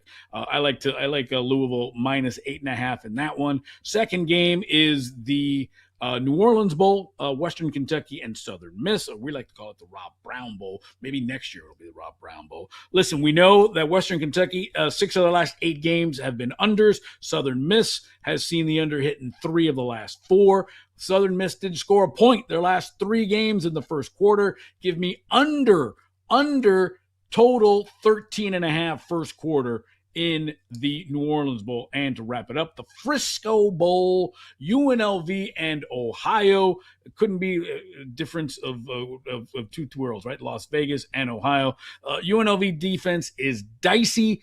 Big number, 66.5. I'm going to stay away from that. UNLV's last 9 games, 9 of their last 10 games, the first half over has hit. Let's go over 33.5 first half, UNLV and Ohio. UNLV struggles against the run, and that's all Ohio does. And finally, NBA, Hawks and Bulls in Magic City. Hawks laying 4.5. Bulls have been there for 3 days after playing the highest scoring game in the NBA this year. There was a total of over 300 points in that game. I think the lemon pepper wings are going to hit. They're going to slap. Give me the Hawks minus 4.5 in that game. Let's bring in our producer, Double D. I know Dave's knows his way around some lemon pepper wings, my friend.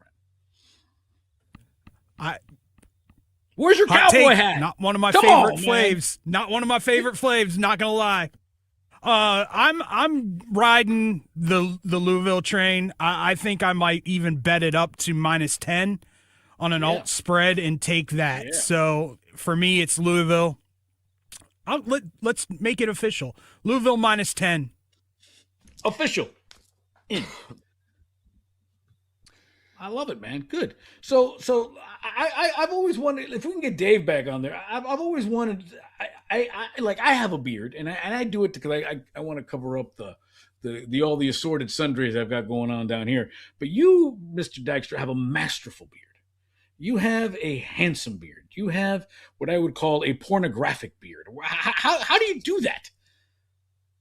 I maintain every day. It is a process. It gives great pleasure to all who see. Hair dryer, brush every morning, oil, all that. And I've got a great barber, so that helps as well.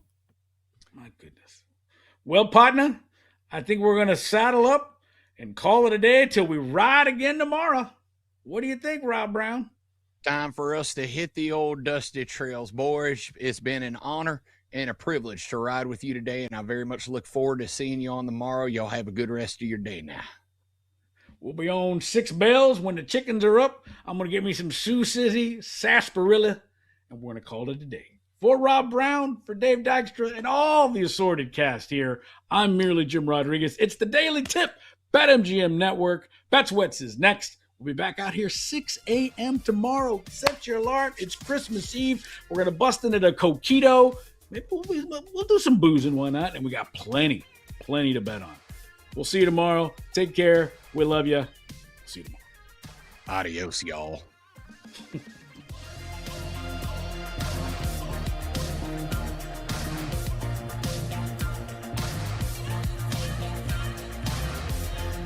You've been listening to The Daily Tip on the BetMGM Network. Make it legendary. Download the app today. Please gamble responsibly. If you missed any of the show, listen back anytime on the new and improved Odyssey app.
Get ready to experience the ultimate fusion of wagering and entertainment. This is the BetMGM Network. Kicking off your morning with the Daily Tip with Michael Jenkins and Chelsea Messenger. Over. It's a very simple way to look at it. It's the best way to look at it. Followed by the newly branded BetSweats with Joe O and Sammy P. When I stop talking, that's when you jump in usually. He said, ring that bell! He said, ring that bell!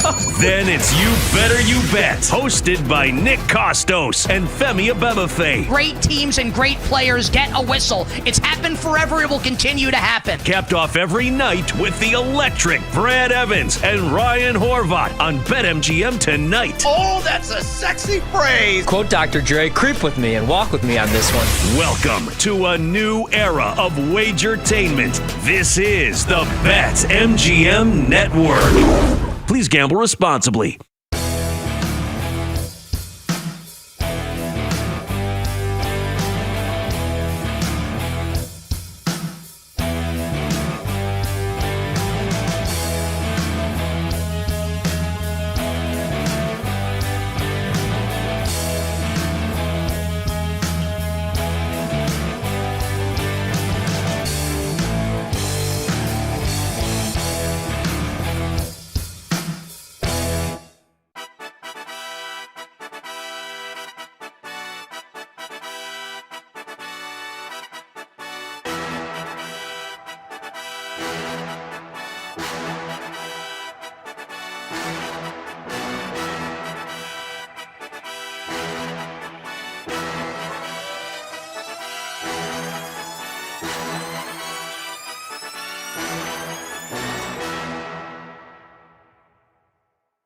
Get ready to experience the ultimate fusion of wagering and entertainment. This is the BetMGM Network. Kicking off your morning with the Daily Tip with Michael Jenkins and Chelsea Messenger. Over. It's a very simple way to look at it. It's the best way to look at it. Followed by the newly branded Bet Sweats with Joe O and Sammy P. When I stop talking, that's when you jump in usually. He said, ring that bell! He said, ring that bell! Then it's You Better You Bet, hosted by Nick Costos and Femi Abebefe. Great teams and great players get a whistle. It's happened forever. It will continue to happen. Capped off every night with the electric Brad Evans and Ryan Horvat on BetMGM tonight. Oh, that's a sexy phrase. Quote Dr. Dre, creep with me and walk with me on this one. Welcome to a new era of Wagertainment. This is the BetMGM Network. Please gamble responsibly.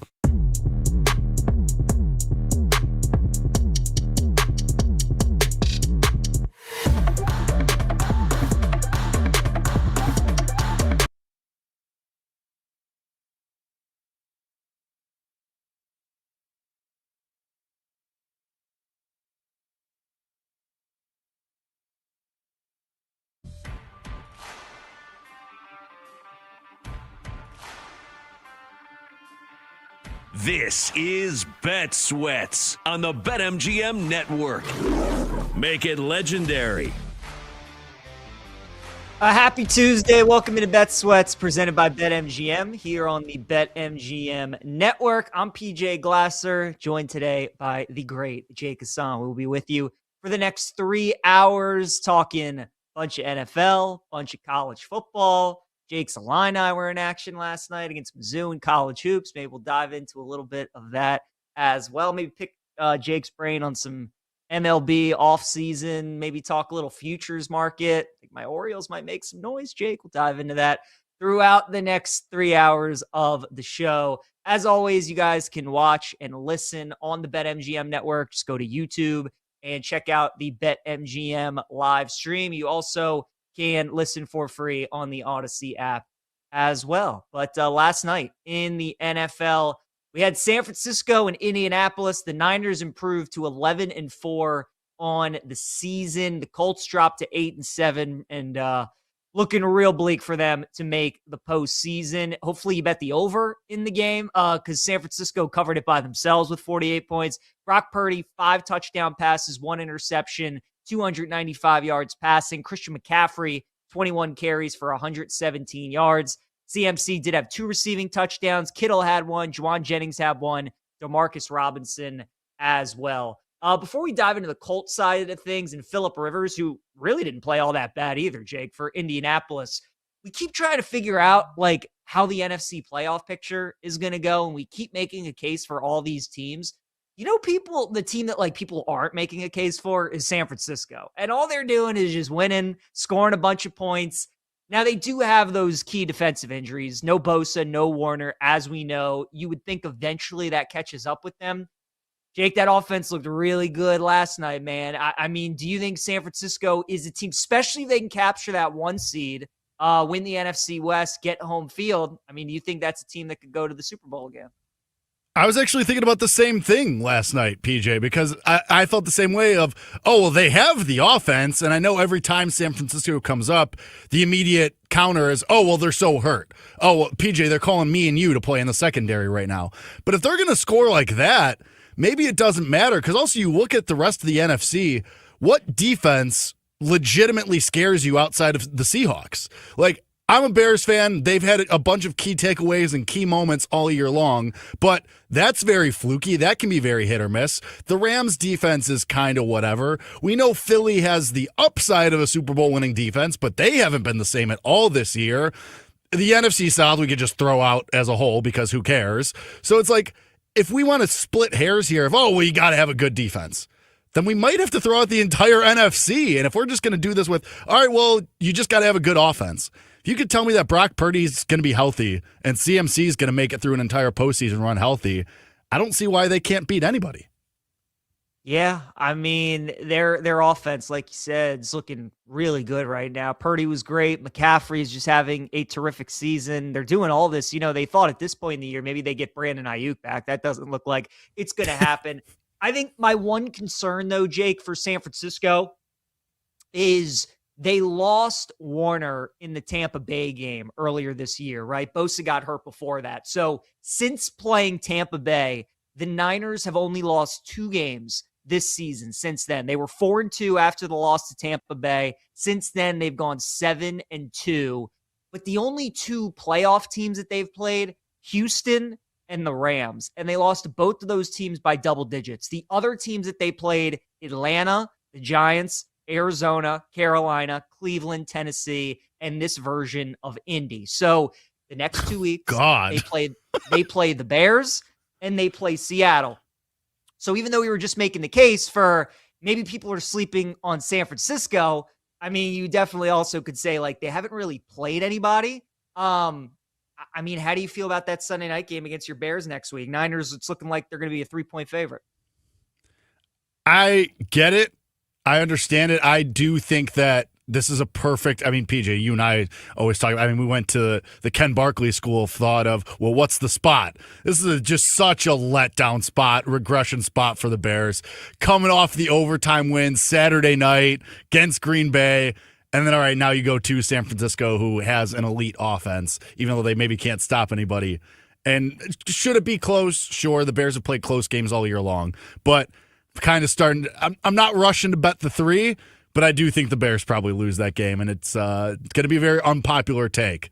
But we know, PJ, that regression spot, it looms.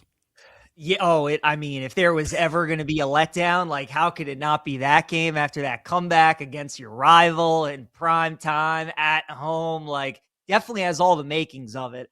Yeah, I would probably lean San Francisco in that game as well at the -3. I think they probably end up winning. It just feels like that Seattle-San Francisco game is setting up Week 18 to be the NBC Sunday night game for the number 1 seed and who wins the division and all that stuff.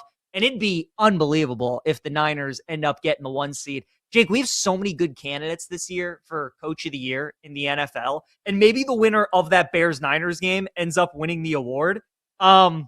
If the Niners get the number 1 seed, though, in the NFC, do you think that Kyle Shanahan wins Coach of the Year? Or do you still think it goes to Ben Johnson? Do you think it goes to Mike Vrabel potentially, especially if the Pats get the number 1 seed? Like, how would you see that market playing out? I kind of think you're right. Doesn't it feel like whoever wins the Bears-Niners game is definitely at least going to be in the driver's seat for that award. And I kind of think of Coach of the Year when it comes to Kyle Shanahan the same way that I'm thinking about MVP with Matthew Stafford. The voters have been dying to give Stafford an MVP for how long now? And it feels like every year, same thing with Coach of the Year. Shanahan's always there. He's always in the mix. And then it's Stefanski because of Flacco. It's somebody else. It's McDonald all year this year. It's Vrabel all year this year. And it just feels like it's about that time for the Kyle Shanahan Coach of the Year legacy year. Like, all right, if it's not going to be this year, it's just never happening. So I kind of feel like that those two things are kind of similar, but I do think you're right. If the Bears win this game on the road at San Francisco, and let's go a step further and say that they get revenge against the Lions, because remember, early in the season, the Lions shoved the Bears in a locker and beat them by roughly 1 billion points. The Bears go out and they end this year on a winning streak, including Green Bay, including beating San Francisco on the road, and then you get a revenge spot against the Lions to close the season and end what is turned out to be a magic carpet ride of a season and possibly get the 1 seed yourself. I think that Ben Johnson's probably going to be the one that wins it, but we have to see who wins, and obviously the Niners are favored by 3, so we know what the market's telling you. We have to wait for the line movement now. Yeah, I mean, what a great year for Coach of the Year, for sure. Again, a lot of good candidates. I agree. I think the winner of that game probably in the driver's seat. Right now, Mike Vrabel is your favorite, plus 150, followed by Shanahan, plus 200. Mike McDonald is plus 375. Ben Johnson, plus 600. So that's why I think Shanahan probably ends up winning the award, Jake, if they win the 1 seed, because, again, they're going up against Ben Johnson, who's towards the top of the leaderboard. And then he's going up against Mike McDonald at the end of the year. So if you beat those two coaches, get the 1 seed. Now, Jacksonville has a shot at the 1 seed too, and Liam Cohen's name is lurking at plus 650. So kind of have to see how both things play out in the AFC. But if you want to kind of forecast ahead instead of maybe betting the market of who gets the number 1 seed, especially in the NFC, I'd maybe just look at potentially Coach of the Year and see what is the better price. So that's an interesting way of looking at it as well. PJ Glasser, Jake Hassan, Bet Sweats here on the BetMGM network. Let's look at the Indianapolis Colts side of things. Phillip Rivers last night, Jake, 23 for 35, 277 yards, 2 touchdowns, 1 interception. I mean, old man Phil was balling in the first quarter, first half. I mean, much of the game, he looked really, really good. What did you make of Rivers' performance last night? This is going to sound like a joke, PJ, and I promise you this is 100% serious. Do the Colts run it back with him next year at this point? Like, if Riley Leonard can't play, and we all assume that they're just going to move on from Anthony Richardson because the dude's breaking his face on resistance bands and now he's nowhere to be seen. His face is on milk cartons around the facility. They clearly don't think he can play anymore, are clearly just over it. And Daniel Jones is going to be back from this Achilles injury for maybe most of the year, if the entire year.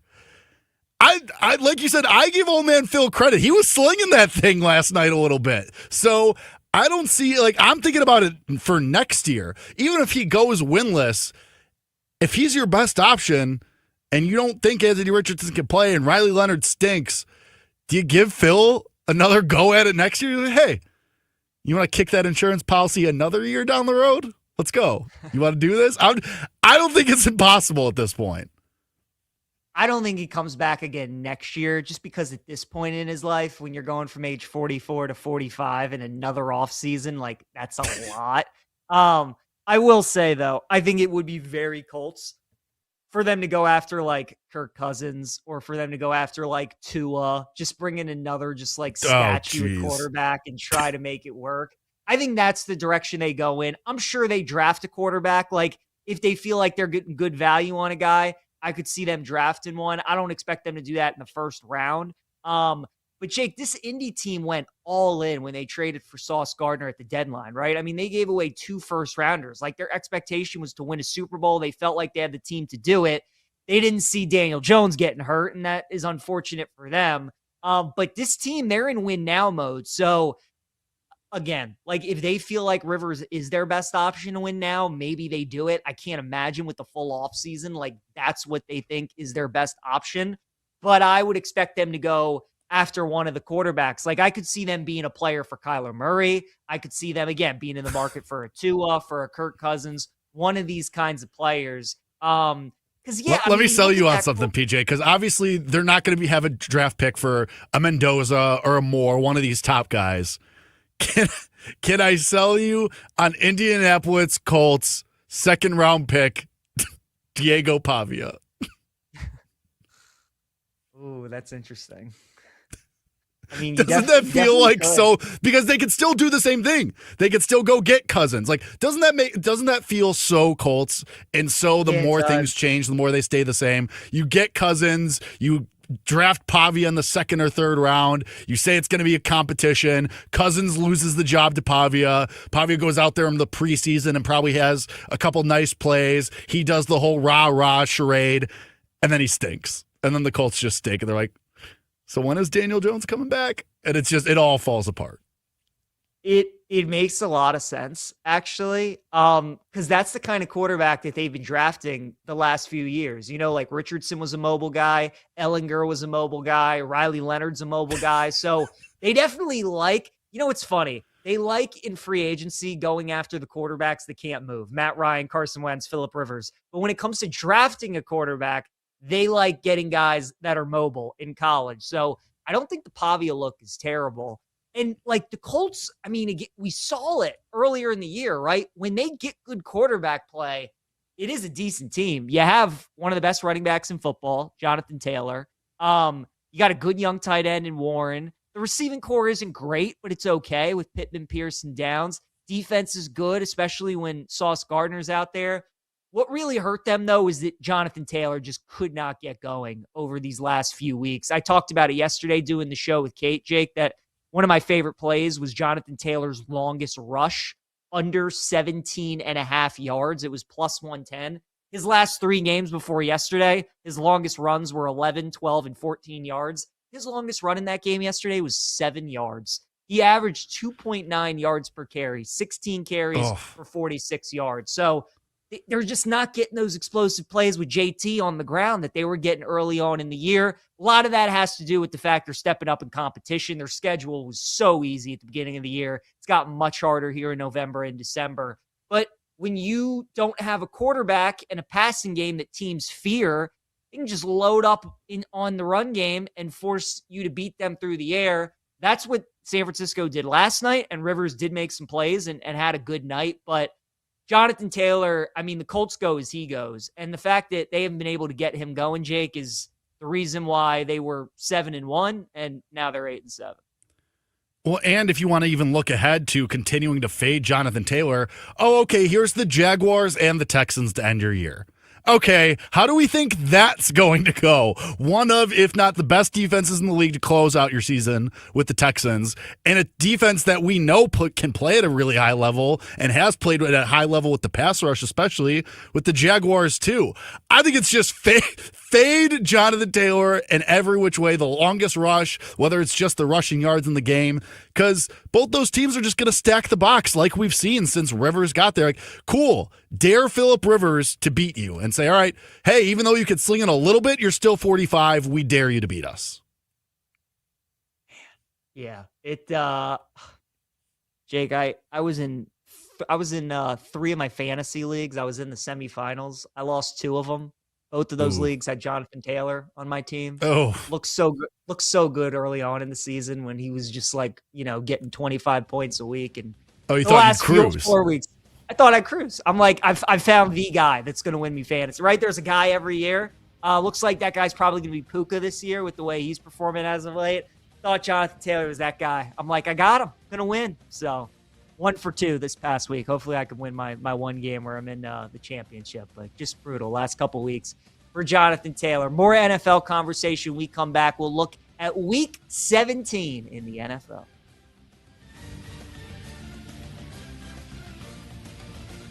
You're listening to Bet Sweats on the BetMGM Network.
Welcome back to Bet Sweats on the BetMGM Network.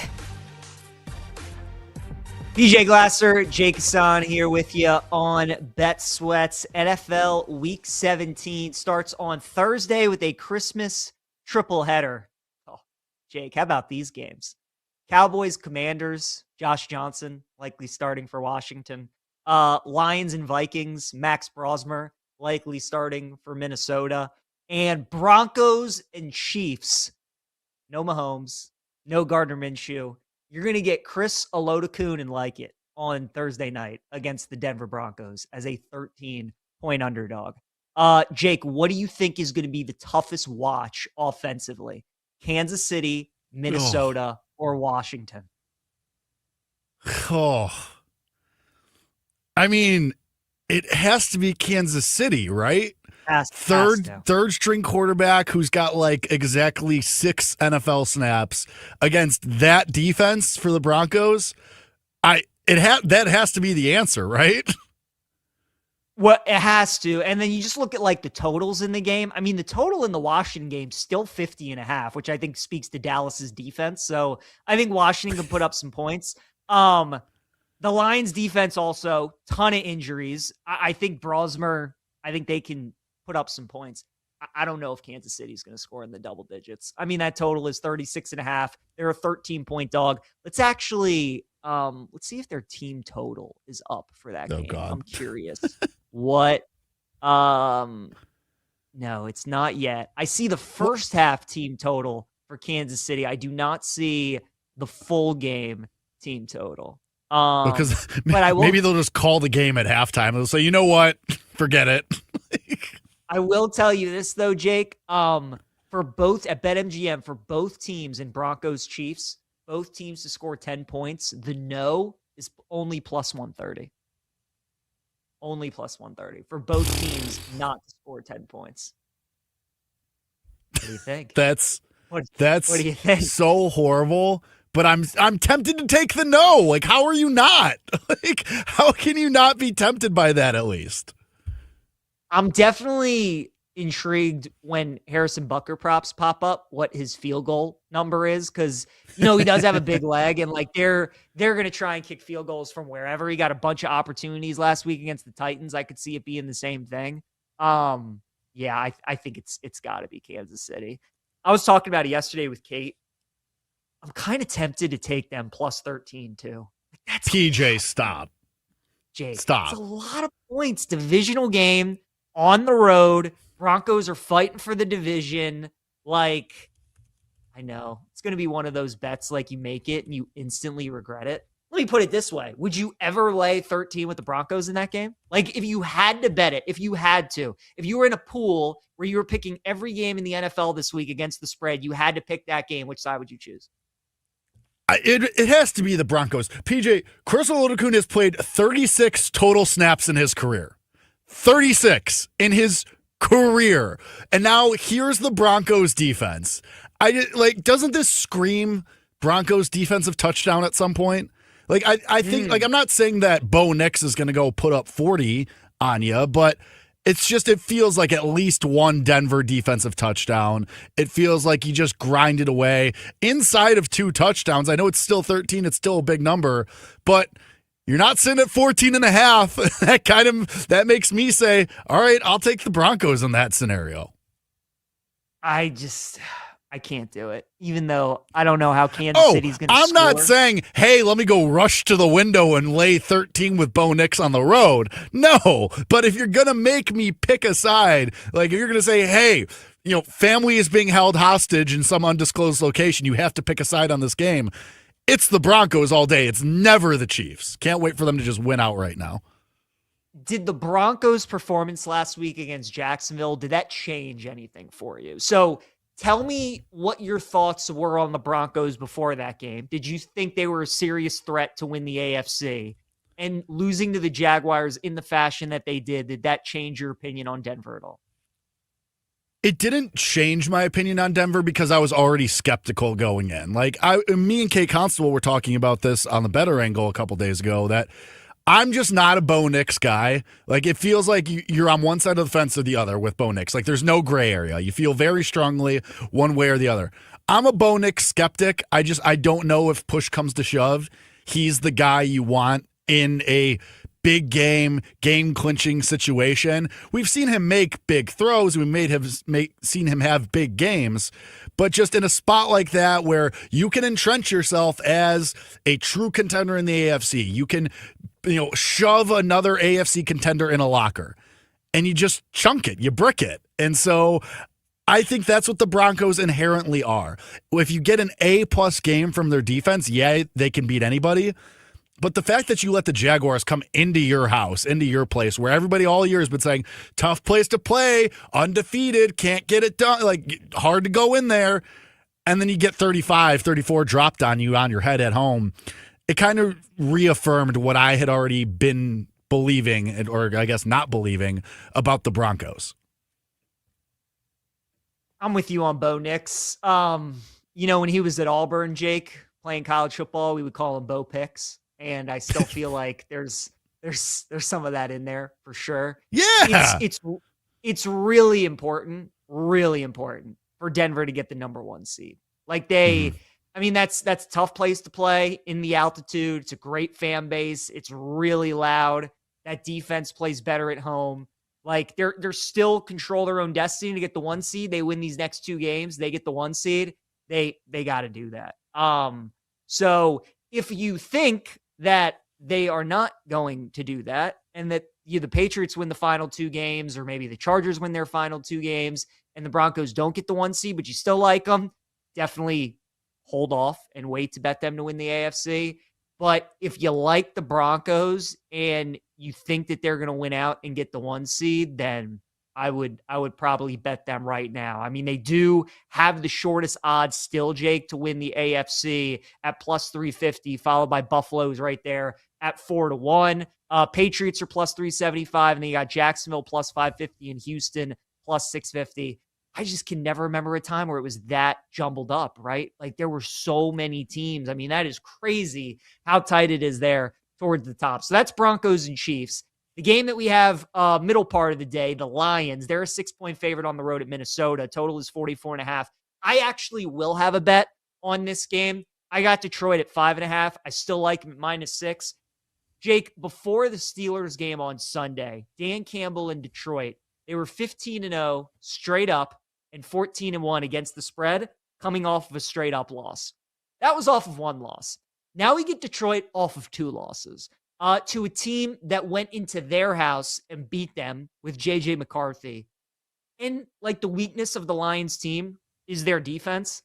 I don't think Minnesota is going to do enough offensively to exploit that. So I like the Lions indoors on a fast track, taking care of business. Anything under a touchdown, I think is a good bet. I think this probably closes at 6.5. Maybe even it closes at 7.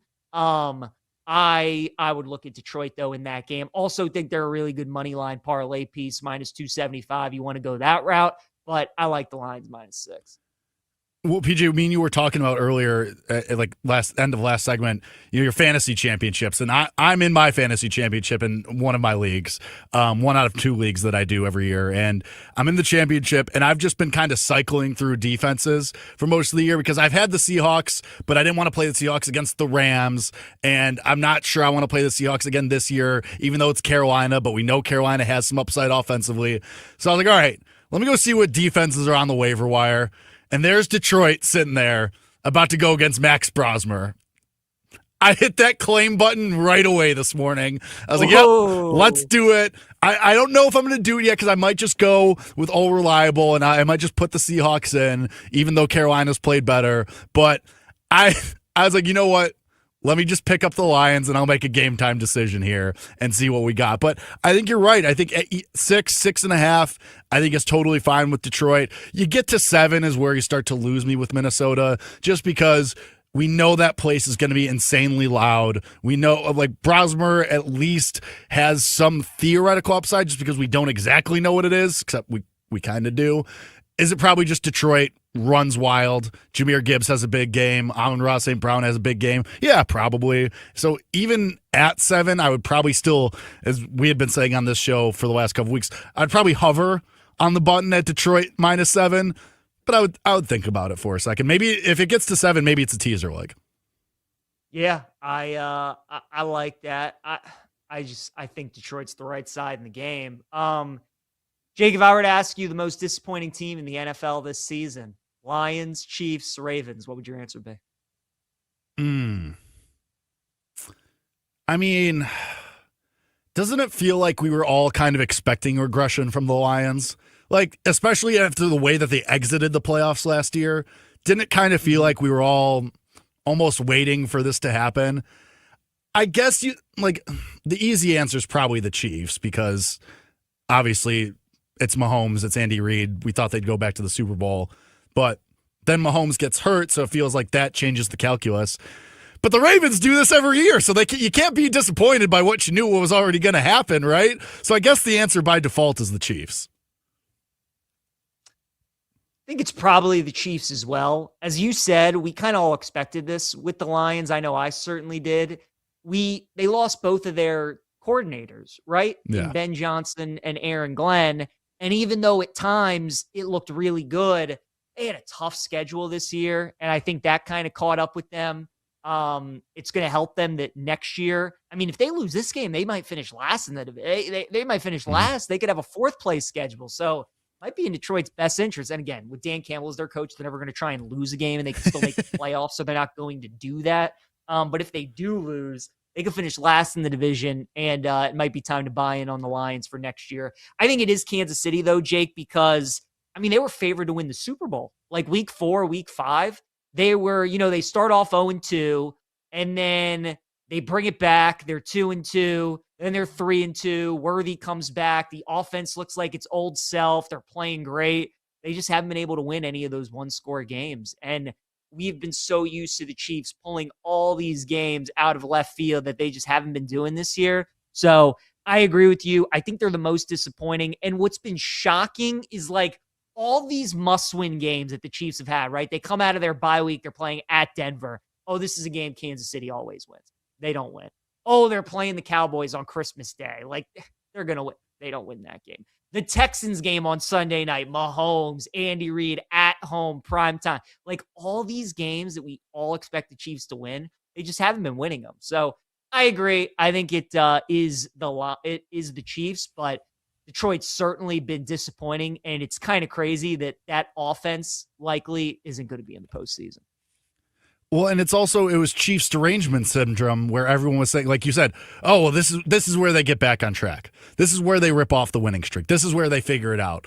And then it was just L. And even in that Chargers game where Mahomes ends up getting hurt, like, did anyone think they were winning that game? Even before Mahomes got hurt, like, it would have taken a drive, and it probably would have come down to a Harrison Butker kick, even if Mahomes stays healthy in that game. And it's not like he's been nails this year and even going back to last year at points too. So, I mean, I'd been on the better angle the day before saying, I'm taking the Chargers outright. And Kate Constable laughed me out of the room. Kenny Henderson laughed me out of the room. They're like, oh, you're crazy. Divisional game. This is where the Chiefs win. And granted, Mahomes got hurt, so that changes things. But even watching that game, like, the Chargers outplayed them, and that feels like what it's been for the Chiefs, or what it had been all year is, oh, we just got to wait. We just wait till this person's back or that person's back. Oh, they'll figure it out here. And just bam, bam, bam, bam, bam, loss. Like, I think that's part of it, too, of people had convinced themselves the Chiefs would turn it around, and that's why they're the most disappointing, because they just never did. So, yeah, I mean, it's just crazy that they're 6-9. We'll see if Mahomes is back at the start of next season. But that game, Broncos and Chiefs, will be Christmas night. Lions and Vikings will kick off 4:30. But the game getting us started on Thursday will be the Cowboys at the Commanders. Dallas is 7-point favorite. Total is 50.5. Jake, maybe some could make the argument the most disappointing team in the NFL this year was Washington. They're 4-11. Yeah. Jaden Daniels hasn't been able to stay healthy. Made it to the NFC title game last year. Defense has been a complete mess. Dallas, a 7-point favorite on the road. Again, Josh Johnson, likely your starter for Washington. Would you have a play in this game? I know it's crazy. It might be the over. That Dallas defense is so brutal. Jerry's going out of his way every week to just throw Matt Eberflus under the bus and then back over him again. Like, it's just, even though it's Josh Johnson, he's been in the league for a decade. So you don't stick around that long if you can't bring something of value. Just, hey, chuck it up. Just try some trick stuff with Debo, see what happens. You know the Cowboys are going to score, so might be the over, PJ. Does it bring you more happiness to see Eberflus defense get shredded, or to hear a Bet and Johnson good, better, best video at the end of a win? No, it's Ben Johnson. I don't think it's like the meme, PJ, of Matt Eberflus from Mad Men. I feel sorry for you. I don't think about you at all. I think about Matt Eberflus. I don't care. Nor should you. Nor should you with Ben Johnson as your coach. All right, we'll talk a little bit more about Cowboys Commanders, get into the two games that we have on Saturday, and then some of our favorite bets for Sunday in Week 17 in the NFL. PJ Glasser, Jake Hassan, this is Bet Sweats. You're listening to Bet Sweats on the BetMGM Network.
Welcome back to Bet Sweats on the BetMGM Network.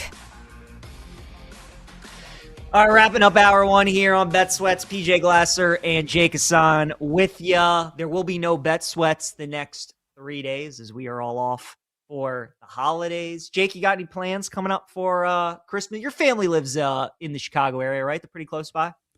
Yeah, they're a quick train ride away, so that's going to be a quick trip tomorrow. I'll wait until Christmas Eve morning. What could possibly go wrong? And then, at the parents' house for a couple days and probably just cry. Do you wish the Bears were playing on Christmas Day, or is it best that they're not so that they don't make you sad? So here's my thing with the Bears, and this could be an overarching conversation. Like, this season, especially now after Saturday night, this season is an overwhelming success. Like, the Bears could lose the last 2 games and fine. Like, you're in the playoffs. You're going to have a double-digit season win, a double-digit win season. And, like, it's an overwhelming, resounding success. We were all expecting, 8, maybe 9 wins? And now you've just burned through the season right to the playoffs. You have a coach that's maybe going to win Coach of the Year. Caleb looks like he actually is that dude that we all thought he was coming out of USC. And you're excited for what he's going to look like next year in his second year in the Ben Johnson offense. So to answer your question, PJ, it doesn't bother me that the Bears aren't playing on Christmas, but not because I would be scared that they would make me sad. Like, I would be annoyed if they lost on Christmas Day for sure, but that's what the holiday cocktails are for, and you just move on with your life. It's fine. That's what they're there for. The Ravens have played on Christmas the last 2 years. They've played very well on Christmas the last 2 years, so that has been quite enjoyable, I will say. But it is fun to kind of, because the family's all together, right? And usually in most families, like, you all root for the same sports teams, so it's kind of nice when everybody's together. You can kind of watch the game, and especially when your team's playing well and they win. Because, Jake, the last 2 Christmas games, the first one was that game against the Niners when both of them were the 2 best teams in the league, went to San Francisco, smoked them. That was enjoyable. And then last year against the Texans, where they won like 30-2, that was also quite enjoyable. So the last Christmases have gone very well. They're playing on Saturday this year. We'll get to that game in a moment. But the first game up on Saturday, Jake, is probably the game I'm looking the most forward to this week outside of Bears-Niners, and that's the Chargers and the Texans. Chargers are a 2-point favorite at home. Total in the game is 39.5. Again, the Chargers control their own destiny to win the division. If they win out, because they play the Broncos in Week 18 and they already beat them, they win out, they win the AFC West. I don't know, man. What do we make of this game? Chargers laying 2 at home. I'm still pretty bullish on the Texans. I still think this is a team that can win the AFC. I'm obsessed with this Texans team. I played a couple exactas with them a couple weeks ago. Texans to meet the Eagles and Texans to meet the Rams in the Super Bowl. And just because I really think in a year, and we talked about how wide open the NFC is, like in a year where the AFC is pretty wide open too, because you're going to have, and I'm going to do the same thing that everyone's been doing for weeks now, no Mahomes, no Burrow, no Lamar, like a second year Drake May. So how much longer is this ride going to, how much longer is he going to play at this level? And a Buffalo team that year after year can't get over the hump. And yeah, no Kansas City this year, but it just feels like the AFC is wide open. Broncos, Jaguars, whatever. So I'm still really bullish on this Texans team. Now, all of that being said, I think the Chargers have surprised me a little bit. I thought they'd be good, not potential number 1 overall seed good. Like, I thought they'd be a 10-win team, 11-win team, but I didn't think that they would be this consistent, because with the Chargers, usually Herbert is out at some point with some kind of injury or something weird happens on offense for them and they're without people, but they've held it together and the Chargers have been pretty good this year. But I like both of these teams. I'll probably end up taking the plus money with Houston, because to me, this is, in my head, when I make the game, it's kind of just a pick 'em to me. Well, and that's what the line is telling you, because, at SoFi, you probably give the Chargers like 1 point for home field, and then maybe on like a short. Do you give them even a point? Maybe not. Maybe a half a point. And then you probably give them another half a point for the travel. Houston on a short week, going from Houston out to LA. So if this game was on a neutral, it'd probably be like Chargers -1, to your point. It'd probably be like a pick 'em, essentially. I like the under, Jake. I like under 39.5. I think this game is going to go very similar to how that Chargers-Eagles Monday night game went. Like, how is that Chargers offensive line going to protect against that Houston pass rush? They're not. Like, it's just like, I mean, their offensive line is so banged up. They have essentially all second stringers. Oh, and here's Will Anderson and Danielle Hunter and that Texans pass rush. And then if you happen to protect Herbert, then you got to go up against that ball hawking secondary. So I just think it's a bad matchup for LA. So I like the under, because on the flip side, the Chargers just make you work the ball down the field. They've actually have more turnovers this year, Jake. They have more interceptions than passing touchdowns allowed. So it's going to be really tough for CJ Stroud and the Texans to move the ball also. I like under 39.5 quite a lot. And Jake, can I tell you, my favorite props are in this game, taking both field goal kickers over 1.5 field goals. -150 for Fairbairn, -145 for Cameron Dicker. Oh man, we're going to have like 3 or 4 field goals out of both guys. It's going to be a field goal fest. I can't wait. So we're definitely taking both of those bad boys.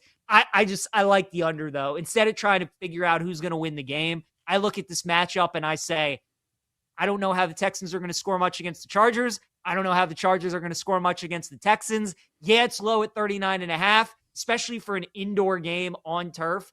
I'm still taking the under. So I'll go under 39.5. In that kind of similar vein of, if we think it's going to be a very defensive heavy game, and I don't disagree with anything that you said at all, should we just, and they're not posted yet because it's Tuesday and we have a couple days before these games actually kick off. But when they get posted, do we just take the Houston Texan with the longest number to record a sack? Because Will Anderson's going to be getting double teamed. They're going to be holding Danielle Hunter, try and hold him back. Do we just take a Texan at the longest number to record a sack and just cash? Like, it feels like that's the way to think of, like, sure, Will Anderson probably gets his, Danielle Hunter probably gets his, but there's going to be other guys at longer prices because those two suck up so much of the win probability. And like you said, the whole line is just these second stringers, third stringers. Feels like that's a way to play it if you want to play on some defensive stuff. Just once they get posted, take a Texan, whoever the longest price to get a sack is, just throw that dart, baby.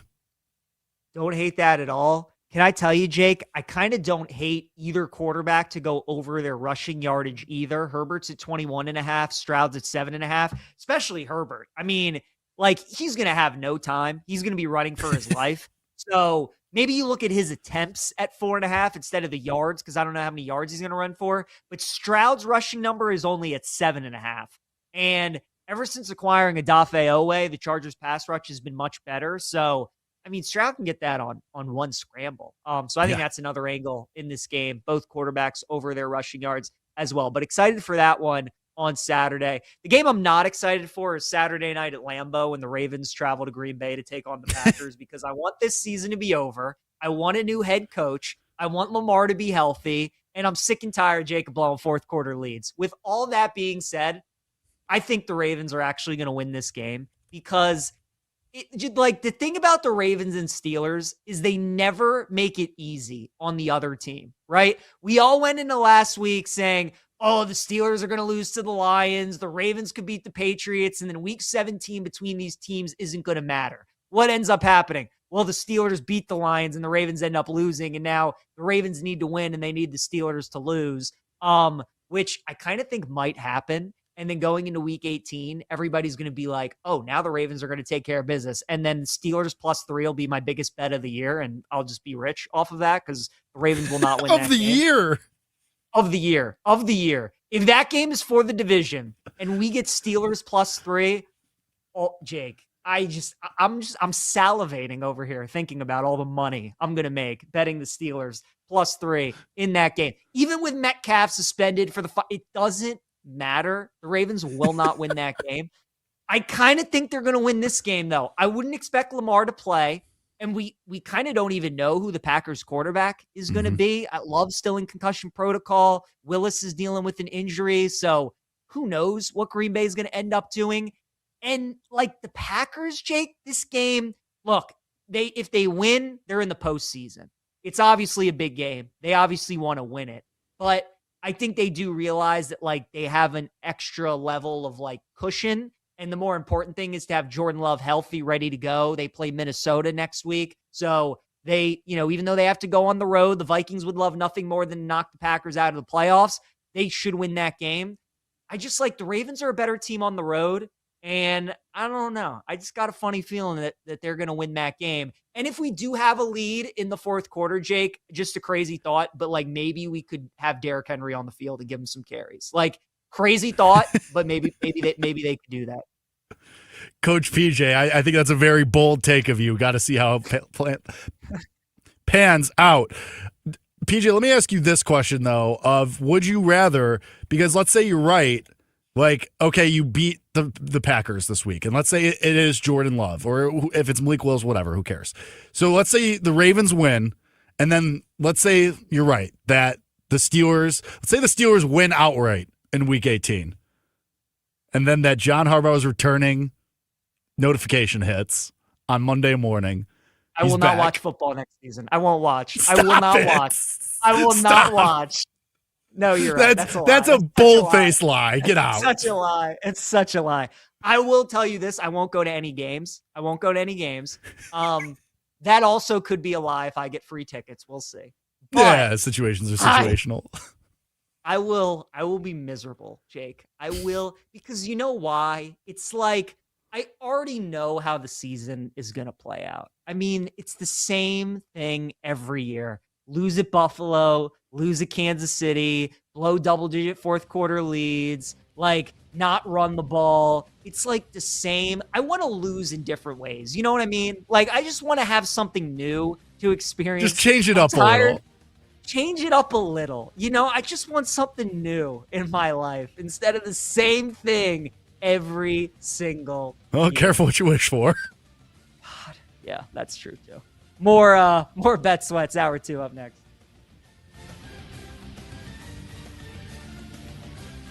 You're listening to Bet Sweats on the BetMGM network.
Welcome back to Bet Sweats on the BetMGM Network.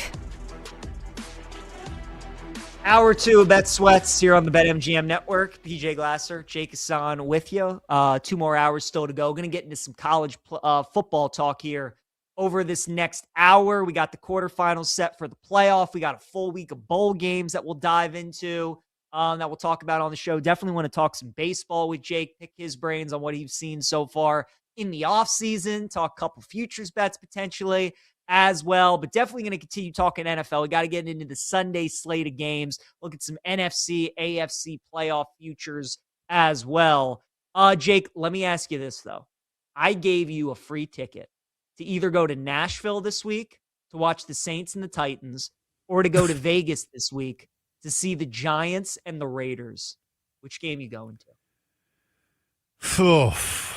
I mean, it's probably Nashville. I'm a big Nashville guy. I love that city. I think it's very fun. And at least like with Cam Ward and Tyler Shuck, who Cam Ward's played a lot better over the last couple of weeks. Tyler Shuck has actually looked good. You can maybe see just like some points at least and see 2 quarterbacks kind of go at it. 2 first-round guys. Like that at least is kind of like, I'm not going to watch the Raiders. I'm sorry. Like, I'm just not. I'm way good, and I don't need to see Jackson Dart get his brain scrambled like eggs for the 27th time this year. So I think it's Nashville. I think that game will just be more fun. I got to look at what the weather forecast is for Nashville, because that's also a big part of this, right? Because Vegas... Oh, Jake, they're calling for some rain on Sunday. Low of 32, high of 62. So could be dealing with some rain. Yeah, I know, right? Chicago, please. I'll be in shorts and a t-shirt and that kind of weather. Yeah, I don't know. I too love Nashville, but Nashville ain't Vegas. And the fact that it's indoors, I think I'm going to Raiders. Well, that's why, Pete. I'm trying to protect myself a little bit. I know if I go to Vegas, I need to protect myself a little bit here. Is Vegas more dangerous for you though than Nashville is? I mean, yes, like 1,000%. You think so? Okay.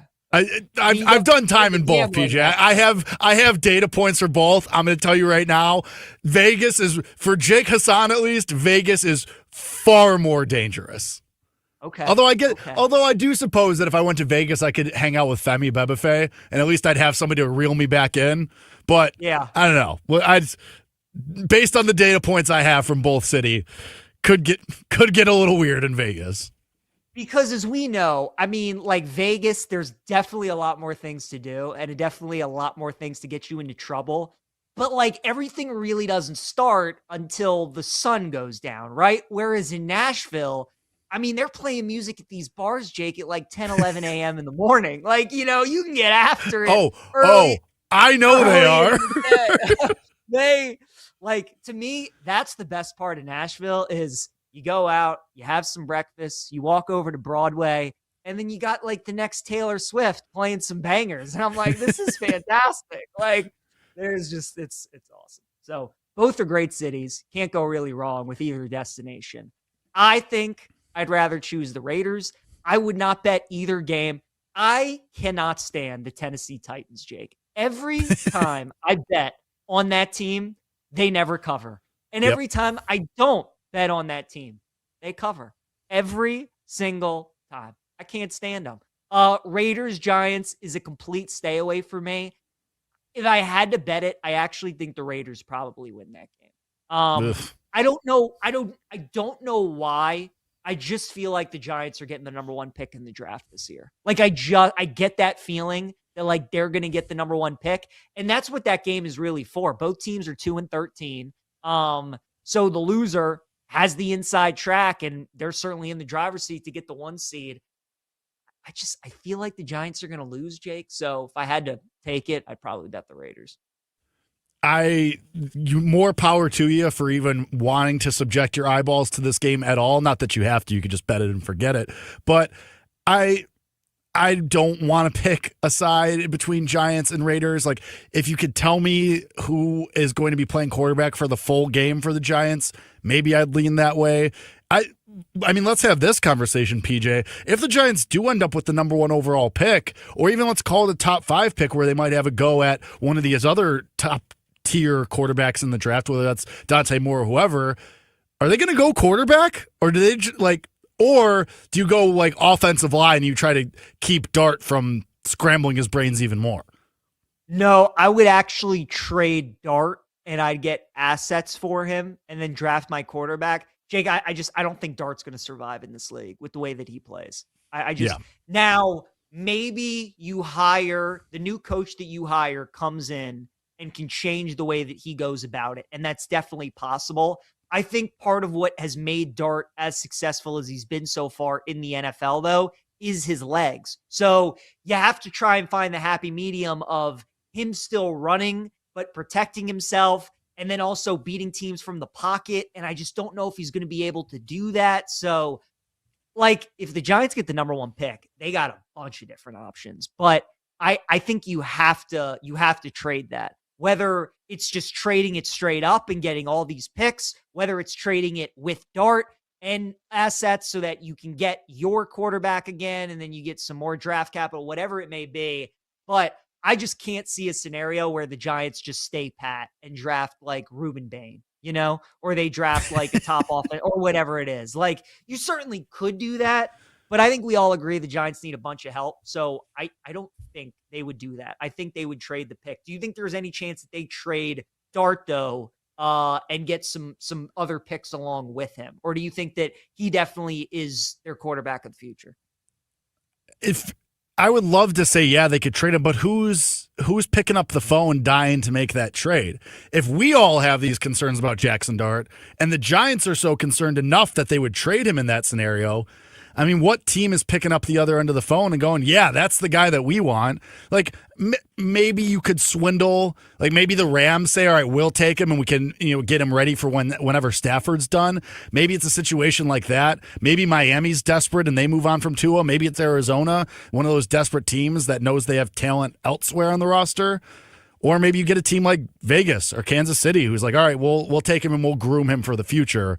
And then, because I will say, PJ, the thought of Fernando Mendoza to Malik Neighbors, touchdown, looks pretty good. I'm not gonna lie.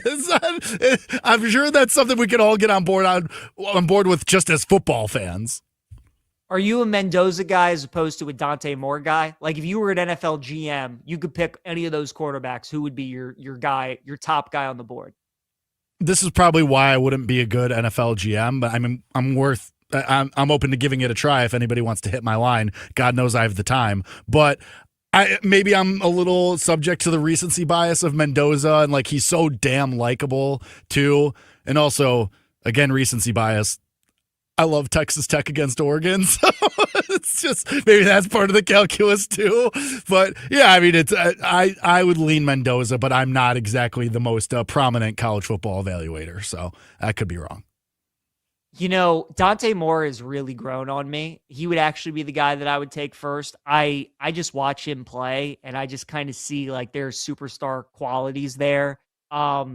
He's accurate. He's got great arm strength. He's an underrated athlete as well. I think Moore would be my guy. I'm not sold quite yet on Mendoza. He does make some really good throws that are going to translate to the NFL. But I think Moore would be the guy if I was an NFL GM. But we'll see what ends up happening this year in the draft. What's also kind of cool, Jake, is that, and I heard Todd McShay talking about this on his podcast, but if Oregon beats Texas Tech, regardless of who wins Bama and Indiana, it's kind of cool that we're going to get like all those guys, Simpson, Mendoza, Moore, like they could all end up kind of playing each other a little bit, which could be really cool. So we'll see how that plays out in the college football playoff. We'll talk about that coming up in a little bit.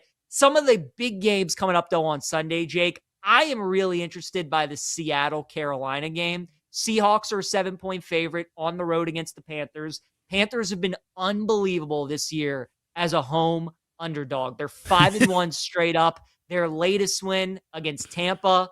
However, in 2 years under Mike McDonald, Seattle has only lost on the road 2 times. That's it. Only 2 losses. Ooh.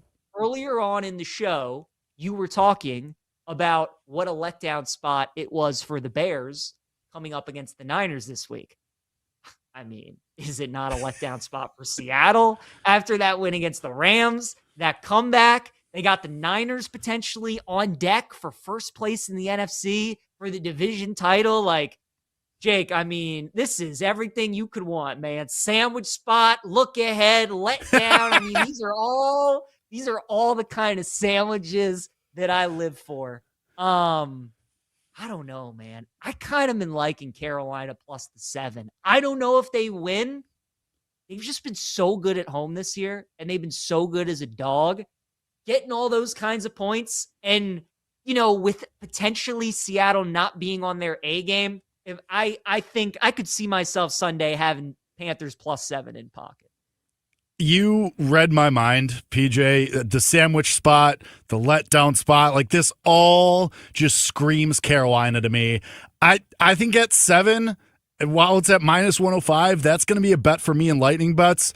And I'm a little tempted by that money line. I'm not going to lie to you. Plus 280 on the money line is looking awfully juicy, and I think I might have to take a piece of that as well. But the 7 has to be a bet for me. Like you said, Carolina at home all year long. These are just spots where they show up and they play close games or they win outright. And Seattle, PJ, it's December 23rd, and nobody has a firm opinion on what Sam Darnold is yet. Like, ask anybody. Like, me personally, even, I don't know what to make of this dude. I don't know what to do with Sam Darnold when it comes to, do I trust him to win a game or win even a game that they're supposed to win like this? But then last week happens, and then it's just this weird stuff with Sam Darnold. Like, it's almost like Bo Nix, but on steroids. And granted, Sam Darnold's been around longer. And so, like, we've been doing this with him for years, but I still don't know what to do with him. And for me, I give Carolina a ton of credit and how they've evolved and grown up over the course of the year. 7 for me is going to be a Lightning bet for sure. And like I said, maybe a little sprinkle on that money line too. Ooh, I don't hate it at all. I don't hate it. I definitely think I'll be there with you on the 7 with Carolina. Feels just too good to pass up. Very excited for that game. Should be a fun one. And then the other marquee game from Sunday, Jake, is the Bills and the Eagles. Bills actually opened up as a 3-point favorite. Now they're down to a 2-point favorite. Total in the game is 43.5. It just like feels way too easy with Buffalo. Like, the fact that they're only a 2-point favorite feels way too easy, right? I mean, with the way that the Eagles have looked, like, are we all of a sudden convinced that their offense is okay after playing the Raiders and the Commanders? Like, do we think it's all of a sudden good? The Bills have the second best pass defense in the NFL. Their run defense isn't great. Have you watched the Eagles try and run the football this year? Like, Saquon's not himself. The offensive line can't block. I know Philly's defense is really good. I don't know, Jake. That's a spooky line to me. Bills feels too easy. Oh, maybe spooky it is. Spooky spot. I think the Eagles in a teaser are probably the way to go, to be honest with you, at +8. Because the Eagles really don't get blown out too much. You know, even when they lose, like, their defense is good enough to keep them in games. I think it's going to be close. So Eagles +8, I feel like, is the play. Tease them up. I don't know, Jake. Like, when it opened at 3, I thought it would go to 3.5, maybe even 4. I didn't think the next move would be down to 2.5, too. So the fact it's gone the other way has me thinking, what do these people know that I do? It's giving me very similar vibes to like the Broncos Jags line from last week. I looked at that and I was like, Broncos are only favored by 3. That doesn't it feel like they should be higher? Jags went outright. So I think the Eagles might win this game, although I don't really want to bet them to win this game. I think you're right. Like, it just feels so easy to go Buffalo, especially after they kind of had a scare last week against Cleveland. And granted, Josh Allen was out of that game for a little bit, being evaluated for injury. It happens, whatever. But Cleveland's defense is really good. And I think for me, the biggest point, this is going really well. Can't imagine why I'm about to be unemployed. But I'm just like, I think that when I look at the Eagles, you made the right point of, are we really going to give them all this credit for beating up on the Raiders and the Commanders? I'm not. I don't want to, because me and you were talking about in a break also, their kicker can't hit a field goal. Like, I don't know. That doesn't inspire a ton of confidence in me in a short spread game. So I think Buffalo going back home, coming off a disappointing game against Cleveland, I like Buffalo. Inside of 3, I'm going to lay the 2.5. I mean, I guess the Eagles are, fighting for positional seeding. They could still get the 2. They've already won the East. It's just like, and the Bills, I mean, they're trying to win that division. They're trying to get, the 5 seed at worst in the AFC. Weird to me. Bills are only -2 against the Eagles. We'll wrap up any other games that we like on Sunday, Week 17 in the NFL, and then talk some college football playoff here on Bet Sweats. You're listening to Bet Sweats with Joe O and Sammy P on the BetMGM Network.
Welcome back to Bet Sweats on the BetMGM Network.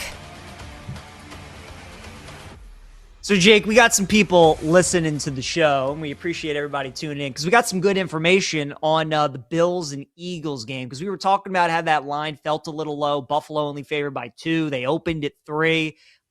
Eagles, it looks like, are going to have Lane Johnson back. They're great offensive lineman. Jalen Carter is going to be back as well. And Nick Sirianni is really good as a road underdog historically. And the Bills, as we know, has been extremely inconsistent this year. You know, I mean, they lost to the Patriots at home as a big favorite. They lost on the road to the Dolphins.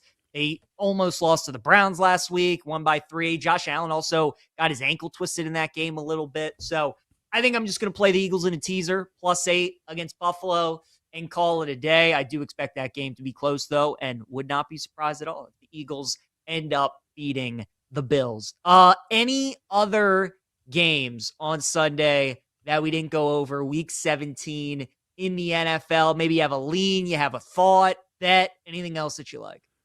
I was to say I do think I'm going to have a bet on a game. We touched on it very briefly when we were having our Nashville and Vegas discussion, but I kind of like the over in that Saints and Titans game just because 39 seems a little low for these two quarterbacks who have at least been playing better / decently. I'm with you, PJ. I am somebody that on my show on 670 The Score Early Odds has been saying I need to stop touching the stove with the Tennessee Titans because repeatedly this year I've been like, oh, well, they're catching 14. Got to do it. It's too much, too big. And then they just get absolutely mopped and it looks terrible. But for the total, I think with these two quarterbacks, like I said, Ward been playing better the last couple of weeks. Shuck looks actually good. That's one where I'm like, okay, 39 and a half feels a little too low there. Even though it is going to be a little bit rainy and a little bit chilly, I think they should be able to air it out because it's also two terrible defenses. Yeah, I'm with you. I think that's fair. Again, I want to kind of see what the weather situation is like there in Nashville, but with the way that Chuck has been playing, Cam Ward continues to get better as the weeks go by. I think I could get behind you there on an over. I don't think there's any other Sunday games that initially jump out to me that I would bet. I think Miami. What, you don't want to talk about Cardinals Bengals, PJ? Come on. So you know what's funny, Jake? I'm actually left in one of my survivor pools. It's 2 strikes. So you get 2 strikes, but I'm one of 7 people that only have 1 strike left, and I'm actually going with the Bengals this week. That's my pick. Oh, God.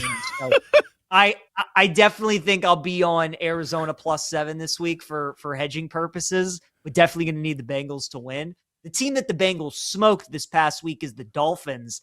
I think I kind of like them, plus the 5.5 against the Bucs. So the Bengals were just a 3.5-point favorite on the road against the Dolphins.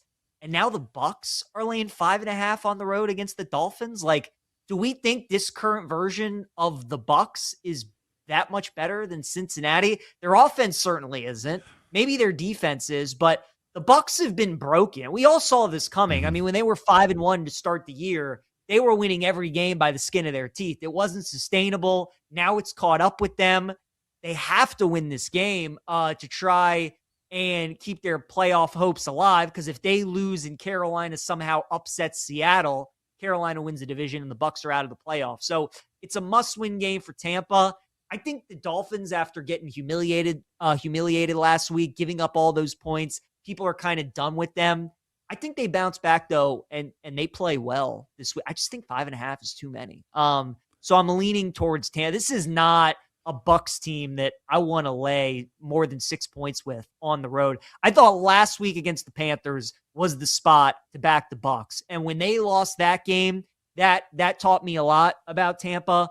I'm done betting this team, especially as a favorite, especially a 5.5 on the road. So I could see myself betting Miami. That would be a lean for me, especially if we get to 6 somehow. I'll be on the Dolphins.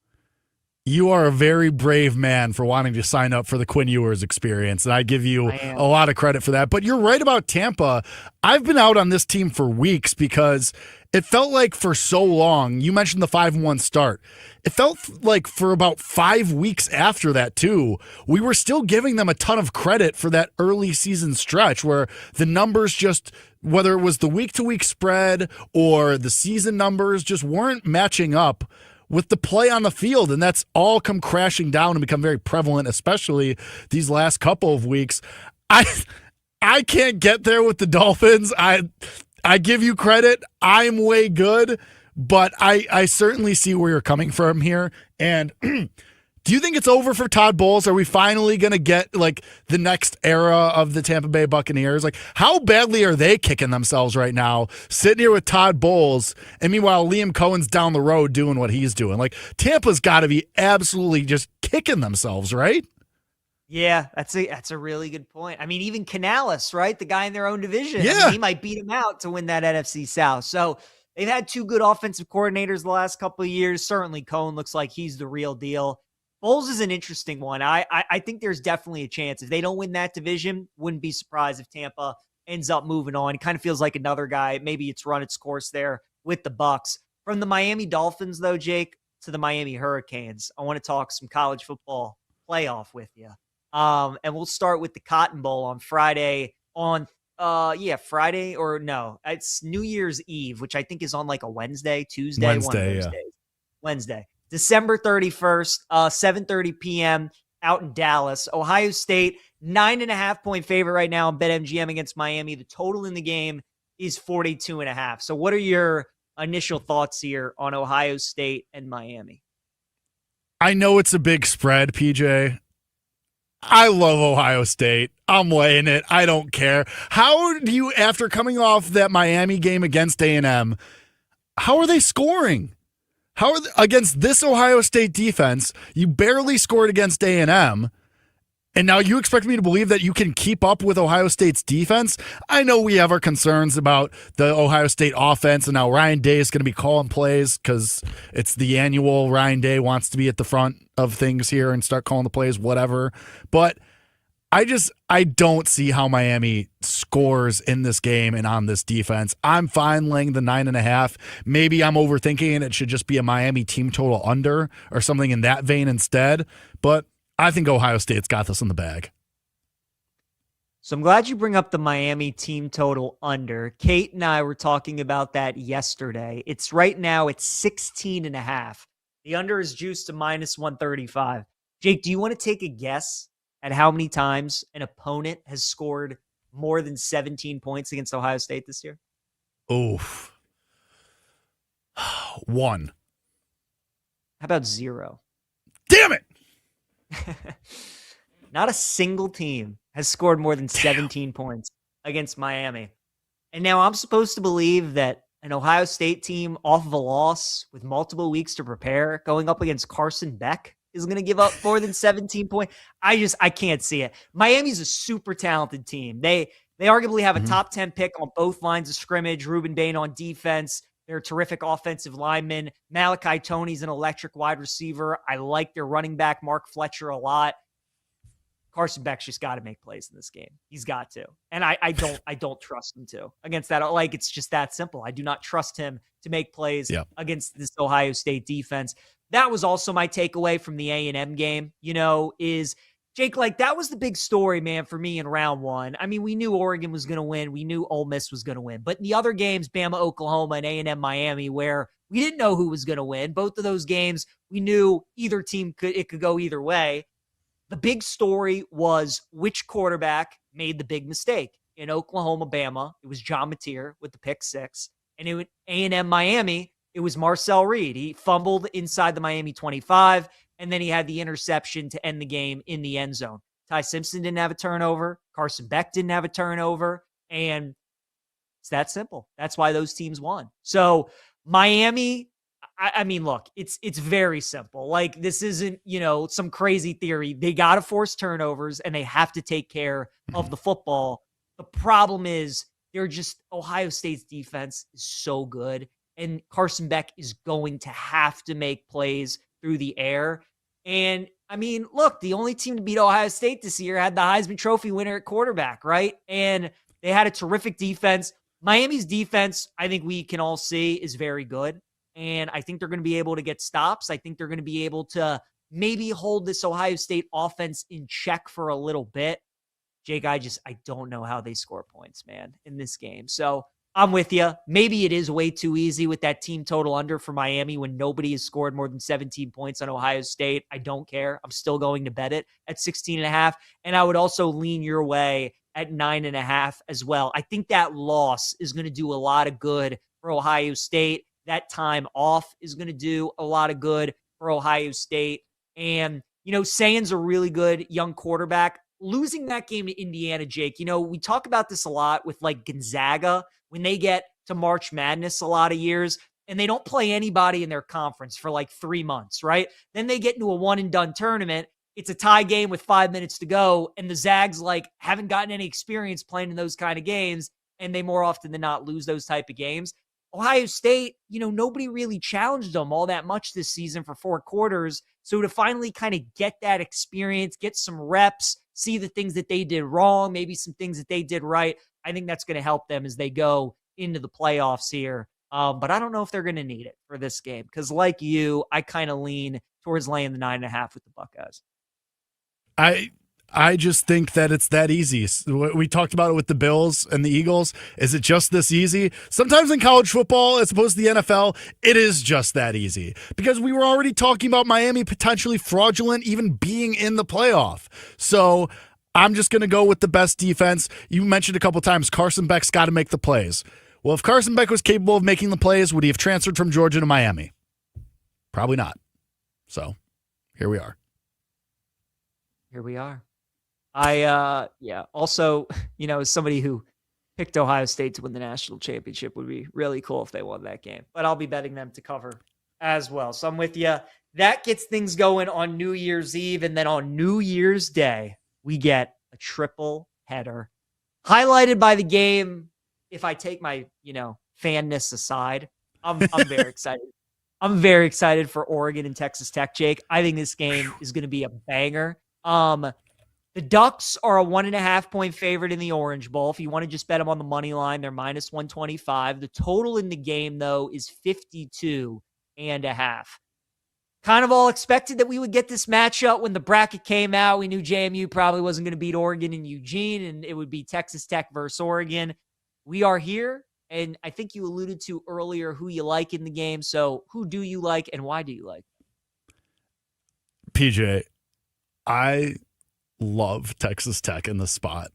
I am obsessed with the Red Raiders. I'm biased. I have some Texas Tech from a couple weeks ago. I have me and Sammy and Joe, we played some Texas Tech over Georgia Exactas. We did the vice versa as well. I love Tech, and I love them even more as dogs in this spot. If they were favored, I'd be a little nervous. But I love that it continues to be the Big 12 can't possibly have a good football team. Oh, the Big 12, this is a fraudulent team. Oh, well, Oregon's from the Big 10, one of the top conferences, and they have Dante Moore. Okay, well, it obviously has to be Oregon. I know it's a short spread. It's basically a pick. I love Tech as dogs. I love the money line. I love the 1.5. PJ, because think of it this way. I think you have 2 insane coaches on each side of this game. We know Dan Lanning is a maniac. Joey McGuire's an insane person too. And so that it's up on the bulletin boards. It's up on the whiteboards. Like, they still don't believe in us. We're the number 4 overall seed, and they still don't think we're going to win this game. They still think that we don't deserve to be here. And bulletin board material has been up ever since this matchup was done. Ever since this matchup was set. So I love Texas Tech. I love that defense, especially now that Baron Morton's been healthy for a couple weeks straight. Love the offense. Love their head coach. Give me the Red Raiders. I think they win outright. Can I get your best Red Raiders? Oh, buddy, my guns are up. It's all West Texas, PJ Glasser. It is all West Texas. It always has been. Guns up. Let's go Red Raiders. I just have the image in my head of Lee Corso shooting off. I think it was. Oh yeah. He was doing the Oklahoma though. I think they were playing Texas Tech. Maybe he was doing it with Texas Tech too. But I always have that image in my head. I too like Texas Tech. I think the play I like more so in the game, though, is the under at 52.5. I think it's too many points going up against that Texas Tech defense. I think Oregon's defense, too, the way that you attack Oregon's defense, the only team that beat them this year was Indiana with Mendoza and some of those throws he can make on the outside. JMU was able to gash Oregon with some plays against their secondary as well. The way that you attack Oregon is through the air. And I don't know if Morton's going to be able to do that consistently enough. I think it's going to be a low-scoring game. I just think 52.5 is too high. So like that under, talk a little bit more about the side, and then we'll get to the Rose Bowl, Bama, Indiana, and then the Sugar, Ole Miss, and Georgia. More Bet Sweats. PJ Glasser, Jake Hassan. We come back.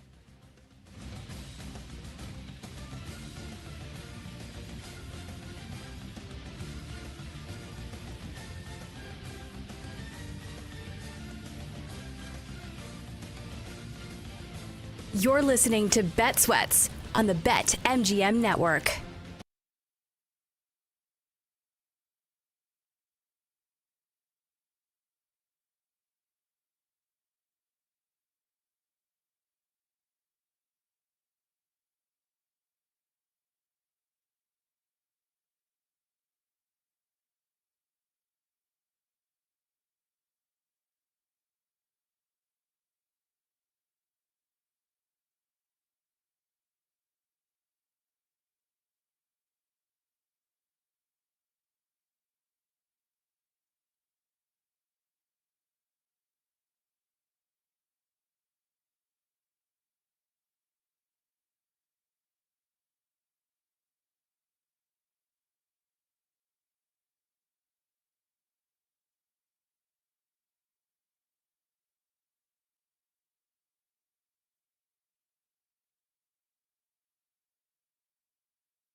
Welcome back to Bet Sweats on the BetMGM Network.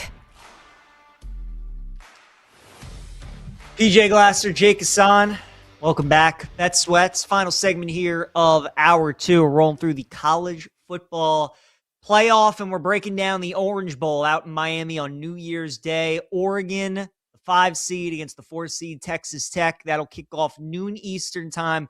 Ducks are a 1.5-point favorite, minus 125 on the money line. Texas Tech plus 1.5 at minus 105 and plus 105 on the money line. Total in the game is 52.5. And Jake, before we went to break, I was talking about how I like the under in the game at 52.5. Look, this Texas Tech defense, I think people that don't watch college football as closely, right? But maybe they start paying attention at the end of the year. Certainly when they get to the playoffs, they hear a lot of people talk about how good this Texas Tech defense is. Jake, I think because they play in the Big 12, there's the stigma that, oh, like, yeah, they're good, but they didn't really play anybody. So, like, they're not really, like, that good. Folks, like, Texas Tech's the real deal. That defensive line might be the best in the country. Their linebacker, Jacob Rodriguez, might be the best in the country. They are great. What I love, Jake, what I love about Texas Tech is the fact that when their quarterback, Bear Morton, has played this season, they have covered every spread and obviously have won every game. And they haven't won a game by fewer than 22 points. And going through an entire college football season, like for them to have no letdowns, no duds, like no game where they're just squeaking out a 7-point win, 3-point win, even just winning the game by 10. For them to dominate every game like that, super impressive. So I like this team. Again, Morton's going to have to make some plays. They're going to need to try and run the ball well with Cameron Dickey. But, Jake, look, I mean, all of these games, you know, anytime you get to playoff football, it's always going to be about turnovers. Dante Moore does scare me, though, because, again, I think he is the best quarterback in the country. I think he's playing at an extremely high level. I think there are some things that the Ducks do defensively that can give Texas Tech some fits, which is why I like the under. But I'm with you, man. I like this Texas Tech team. Joey McGuire is a really good coach. They are the blueprint for how you build a team in this NIL era, right? So many of these teams, Jake, they throw a boatload of money at the quarterback position and all these shiny wide receivers, and they try to get these great running backs. Texas Tech went and got themselves a defensive line. They got themselves a defense, an offensive line. They brought in some complementary skill position players. They have a quarterback that's been there, worked his way up through the system as a senior. Like, they did it the right way. And I think they've kind of shown teams how they should go about it in the NIL era. So we have a rare success story of a team that used a lot of money and it actually worked out for them. They are absolutely here to stay. They're going to be a team that I think we see in this playoff for a lot of years here to come. And I think they start putting people on notice with that game against Oregon. Jake, I too like Texas Tech plus 105. Let's go. Let's go, PJ. I just, for all the reasons that you said, it's not the fact that they ran the table in the Big 12. It's not the fact that they won their first Big 12 championship in however many years. It's the way they were beating these teams too. Because anytime you ask somebody in hashtag gambling Twitter or whether it's a guest that was on the Better Angle, and I always lead with when we're talking to a college football guest, do you believe, like everybody else, that the Big 12 is fraudulent and as such, Texas Tech is fraudulent? And most times, like, yeah, I just don't know if they have what it takes to keep up with these SEC Big Ten teams. But the fact of the matter is, Texas Tech shoved these teams in a locker. These weren't win by the skin of your teeth. These weren't come from behind last second wins. These were, we are going to shove you in a locker for 4 straight quarters and you're never even going to have a chance. Hell, PJ, they did to BYU twice, including in the conference championship game, just from start to finish, belt to ass. And it wasn't even particularly close, and that's why I think that we continue to undervalue and underappreciate this Texas Tech team. And I think you're right. I think you're going to see more teams do this. This is the blueprint. God, I hope that Brett Bielema and the Illinois ADs and everybody in charge are paying attention, because you're never going to out-recruit Ohio State, and you're not going to out-recruit Indiana at this point of the game. Let's open those checkbooks, people. Let's go. I've seen the new buildings that are on campus in Champaign. I know the money's there. Let's go. I mean, they beat BYU 29-7 and 34-7 this year. They went to Kansas State, beat them 43-20. They beat Utah in Salt Lake City 34-10, and they beat Houston on the road 35-11 as well. So those have been some of the highlight wins for Texas Tech. Their only loss was 26-22 to Arizona State when, again, their quarterback Bear Morton did not play. But Jake, they've only given up more than 20 points 2 times this season. That defense is the real deal, and I think that they beat Oregon. Can't wait for that game. Can't wait for the Rose Bowl as well on New Year's Day. Alabama and Indiana. The Hoosiers are a 7-point favorite. Total in the game is 48.5. Jake, what do we like here between Indiana and Alabama? No. You go first, PJ. This is your time. This is Alabama fan PJ Glasser. Don't go to me first. The people don't care what Illinois fan Jake Hassan has to say about this game. It's a 7-point spread. Your boys look good. I was on Oklahoma, but Ty Simpson, that was the most locked in we've seen him in weeks. He didn't look like the scared little boy like he did in the SEC championship game. You tell me, PJ Glasser, what do we like in the game? What do you think I'm going to like in the game? Do you think I'm betting Indiana? Do you think I'm betting Indiana or Alabama, if you had to guess? I think you are definitely taking the points. I think you think Indiana wins, but you're definitely taking 7 with the Tide. Damn, Jake, you're spot on. I do. Yeah. That is exactly what I think. I think 7's too many. I think Indiana probably pulls out a close win. I will tell you this though. Me and my buddies have been waiting for this game for 2 years. We've been waiting. And it's not because we don't think Indiana's any good. It's not because we don't respect Signetti, and it's not because we don't think that they can't beat us. It's just because we want to see Indiana go up against an SEC power. Right? Like, we've seen them against Ohio State. We saw them against Notre Dame. We've seen them against Oregon. But I want to see them against like a big brand SEC team in the playoff with everything on the line. You're a favorite. All the pressure is on you. And I want to see how they react in a game like this. Jake, to throw out some numbers for you. Kellen DeBoer in his career against ranked opponents, 20-5 straight up. As an underdog, Kellen DeBoer, 10-4 straight up. He's normally very good in these spots. So for that, I like the number at 7. I think it's too many points. I also think from a matchup standpoint, it's a really good one for Alabama. Historically, Jake, even going back to the Saban era, they've kind of just always struggled with mobile quarterbacks, you know? But when they play against pocket passers like Mendoza, that tends to play in their favor. People that watch that Bama-Oklahoma game, a lot of Oklahoma's explosive pass plays were over the middle. Indiana really doesn't like to work the middle of the field all that much. They really liked working the boundaries, and they like working the sidelines. And Mendoza's so good at the back shoulder throws or giving his guys chances on those 50-50 balls. That's where Bama's corners excel. They started to generate a little bit of a pass rush against Oklahoma in that second half. Their offensive line started to hold up a little bit. And Jake, I think what gives me hope with Bama is that they went up against one of the top defenses in Oklahoma. Simpson looked great. Latsier Brooks was great. Horton made some big catches, but Bernard really didn't do anything. And God forbid if Ryan Williams ever shows up again. I mean, that's just another weapon that you got there with all that talent that we've seen before. I don't know, man. I like Bama in this spot. I think that second half against Oklahoma was the jolt of confidence that they needed. I think they got some swagger back.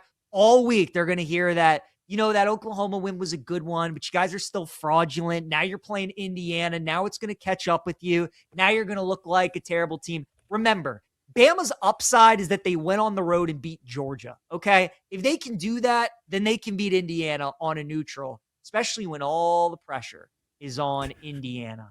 Now, what worries me about Indiana is 2 things. The first is that Signetti, unbelievably good off of a bye week. Like, you can go back to his days when he was coaching Elon, JMU, here at Indiana. Signetti is like Andy Reid off of a bye. He normally always wins and always covers. So, but this isn't a normal bye, right? Like this is one of those weird scenarios where you're getting multiple weeks of prep. So it's kind of different. Something he's got to used to, but nonetheless, you're getting extra time to prepare. Normally very good in those spots. The other thing, Indiana just doesn't beat themselves. And, you know, in a game like this, when you're a 7-point underdog, if you're Alabama, like you're just going to have to generate extra possessions. Like it just is what it is. You know, you're going to have to force a fumble. You're going to have to block a kick. You're going to have to get an interception. You're going to have to do something. You're going to have to create a turnover against the Hoosiers. And they normally don't throw a lot of interceptions. And they normally don't put the ball on the ground. And they normally don't do a lot of things that teams do to lose games. So that is a concern to me as well. But Jake, I think 7 is too many. I think it's too many. I like the fact we're getting a key number. I would sprinkle some plus 200 on the money line because I think Bama can win this game. But the better bet and the bet that I would throw more units on is definitely Alabama plus 7. I lean towards the 7 for sure. I'm definitely interested in the 2-1 on the money line. I just feel like, PJ, we're going to know pretty immediately how this game is going to go, because if Simpson's scared back there and he's running around and he doesn't look comfortable, I think it's going to be a bad time. But if he looks like he did against Oklahoma, especially after he got settled, there's nobody Alabama can't beat, right? Like if he's going to look like the dude who was in the Heisman conversation in the middle of the year, great. Like your guys can beat anybody. So I'm definitely interested in the 7, probably a little bit on the 2-1 money line too. For all the reasons that you said, I agree with you almost to a T there. It's just I've been burned. I feel like every time I've bet on Alabama this year, I've been on the wrong side, just because when I try to go against them, you get the great Ty Simpson, and when you're on him, you get the aggressively mediocre one, and it's infuriating. Well, then how about you just don't bet Alabama? You could always do that for my sake. That's also true. That's fair. That's fair. You could also, I would appreciate that if you wanted to. You know, you don't have to, but it would be cool if you did. But no. Also, Indiana, worth noting that their star defensive lineman, Stephen Daly, freak accident celebrating the Big Ten title game. He's out for the playoffs. Could be a big deal for the Hoosiers. One game left to go, the Sugar Bowl, Ole Miss and Georgia. We'll talk that to kick off hour 3. You're listening to Bet Sweats on the BetMGM Network.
Welcome back to Bet Sweats on the BetMGM Network. All right, third and final hour here at Bet Sweats, presented by BetMGM on the BetMGM Network. PJ Glasser and Jake Hassan with you here on Christmas Eve, December 23rd. We're going to get into our final college football playoff game that we got to preview. We'll dive into some of the other bowl games that we have. There are some reports out there that Jeff Brom is the name of interest for Michigan. He's coaching in a bowl game today against Toledo. So maybe his swan song at the Ville, and then he heads off to Ann Arbor to coach the Wolverines. And then we'll get into some futures in the NFL. We broke down the Week 17 slate, but again, a lot going on in the AFC, the NFC. We'll break down both of those conferences and maybe who we like to go to the Super Bowl before some lightning bets and our favorite bets of the day and maybe of the week as well. But Jake, final game left, Sugar Bowl, Georgia, Ole Miss. Georgia's 7-point favorite in New Orleans. Total in the game is 56.5. What are your angles when you look at this matchup? PJ, I know it was Tulane. I was pretty impressed by Ole Miss. Like, I thought they would win that game. I didn't think they'd win so convincingly, because I said on this network on multiple shows that, listen, with Ole Miss, Dad said, I'm going out for cigarettes and I ain't ever coming back. Good luck. And also, the water's getting turned off too, because I ain't paying the bills. Like, I kind of thought that they might be a little flat. I thought Tulane might give them a little bit of a fight. I didn't think Tulane was going to win the game, but I thought they could maybe cover, and it was never close. I mean, Ole Miss just immediately kicked them in the mouth and never looked back. Now, Georgia isn't Tulane. It's a little bit different, little bit step up in competition, but I'm inclined to take the 7 with Ole Miss here. I think that they're super motivated. Maybe you can make the argument that, oh, well, they had their first game where they came out super motivated, and now this is where they fall flat. But I was impressed by them. I think 7, similarly to Alabama, is maybe a little bit too much, too many points. I think Georgia wins, but I think I'm going to be taking the 7 here. I'm torn on this game because I worry that Ole Miss might have like some Team of Destiny vibes to them, you know? Just like Kiffin Lee. I mean, how funny would it be? Like, if Ole Miss everything that happened, how funny would it be they just win? They just win it all. That'd be hysterical. Like, Lane's sitting there in his office, Dad's sitting with his new family, and he just goes, wait, what? That would be very funny. I'm like kind of nervous of it. Because that offense is really good. I'm not there with the defense. I don't think the defense is good enough to win the title. And like for them to beat Georgia and then potentially beat Ohio State, like would just be insane. So I don't think it happens. But Jake, like Ole Miss already played Georgia this year, and they went into Athens, and they should have beaten them. They were winning for a majority of that game. They were winning in the fourth quarter. Now, the main difference is no Kiffin, but Georgia's defense is just night and day from what it was when those two teams played earlier. Like, Georgia's defense was still a mess back then. A lot of teams were having success through the air against them. You watch them now. I mean, we all saw them in the SEC title game. Watch what they did to Georgia Tech. You watch what they did to Texas. Like, their defense has just made such tremendous strides, and you would expect that under Kirby Smart. But, like, also the recency bias. Like, people watch Georgia and Alabama, and they watch Georgia just crush Bama. And you got to wonder how much of that is dictating this spread. Feels like 7 is probably a little too high. I think Ole Miss at 7 is probably the right side. And Jake, like, again, man, the thing with some of these semifinal games, like the Rose Bowl is going to be 75-25 Indiana fans. The Sugar Bowl is going to be 75-25 Ole Miss fans, right? Like Georgia and Bama, I mean, their fans have experienced a lot of these high-profile games a lot. A lot of them are hoping out and holding out money to go to maybe some semifinal games or some national title games. Ole Miss has never been to the playoff. Indiana has never been to the Rose Bowl. I don't know if they've ever been to the Rose Bowl. If they have, it's certainly been a long, long time. But they're the number one seed, right? Like these fan bases are going all out. They've been waiting for this for a long, long time. So they're going to have the crowd on their side. I don't know. I don't think it's a game I'm going to end up betting. I think I want to bet it live. I think Georgia probably wins, but I kind of get nervous that Ole Miss could upset them potentially. I go back and forth. What I will say, if you like Ole Miss in the game, I think you bet the over. I think it's correlated. Ooh. I think of all the semifinal matchups, the one that I feel best about side and total being correlated is Ole Miss. Because I don't see them beating Georgia like 24-20. I think if they beat Georgia, it's a shootout. I think they beat Georgia 35-31, 38-34. That's how they beat Oklahoma on the road. And again, they were beating Georgia in the fourth quarter. If they would have won that game, it would have gone over the number. I think that's Ole Miss' path to success. If you like the Rebels, bet the over in the game. Georgia, I think, could win a game that either goes over or under the total. So I don't think really anything is correlated with them. That's how I would play it. You like Ole Miss money line, you like Ole Miss +7, parlay it with the over because I think their only path to victory is a shootout. But Jake, I just kind of want to sit back. I want to watch, and I want to see what this game looks like because it really wouldn't shock me, man, if Ole Miss wins this game and then we just start talking about Team of Destiny vibes with this team. I would love to see it, and it would be so perfectly just the theater that is college football that we've known to come and love, like come to know and love. Thank you. That would be so perfect. That storyline, we would talk about it forever. And by the way, 1968, Indiana's last Rose Bowl. So, it's been almost 60 years for Indiana. But I'm with you. I think the over is correlated with Ole Miss just because we know what Chambliss can do. We know what Lacey can do. Lacey looked awesome in that first game too. Just the way that he just runs over everybody, but also he's so fast.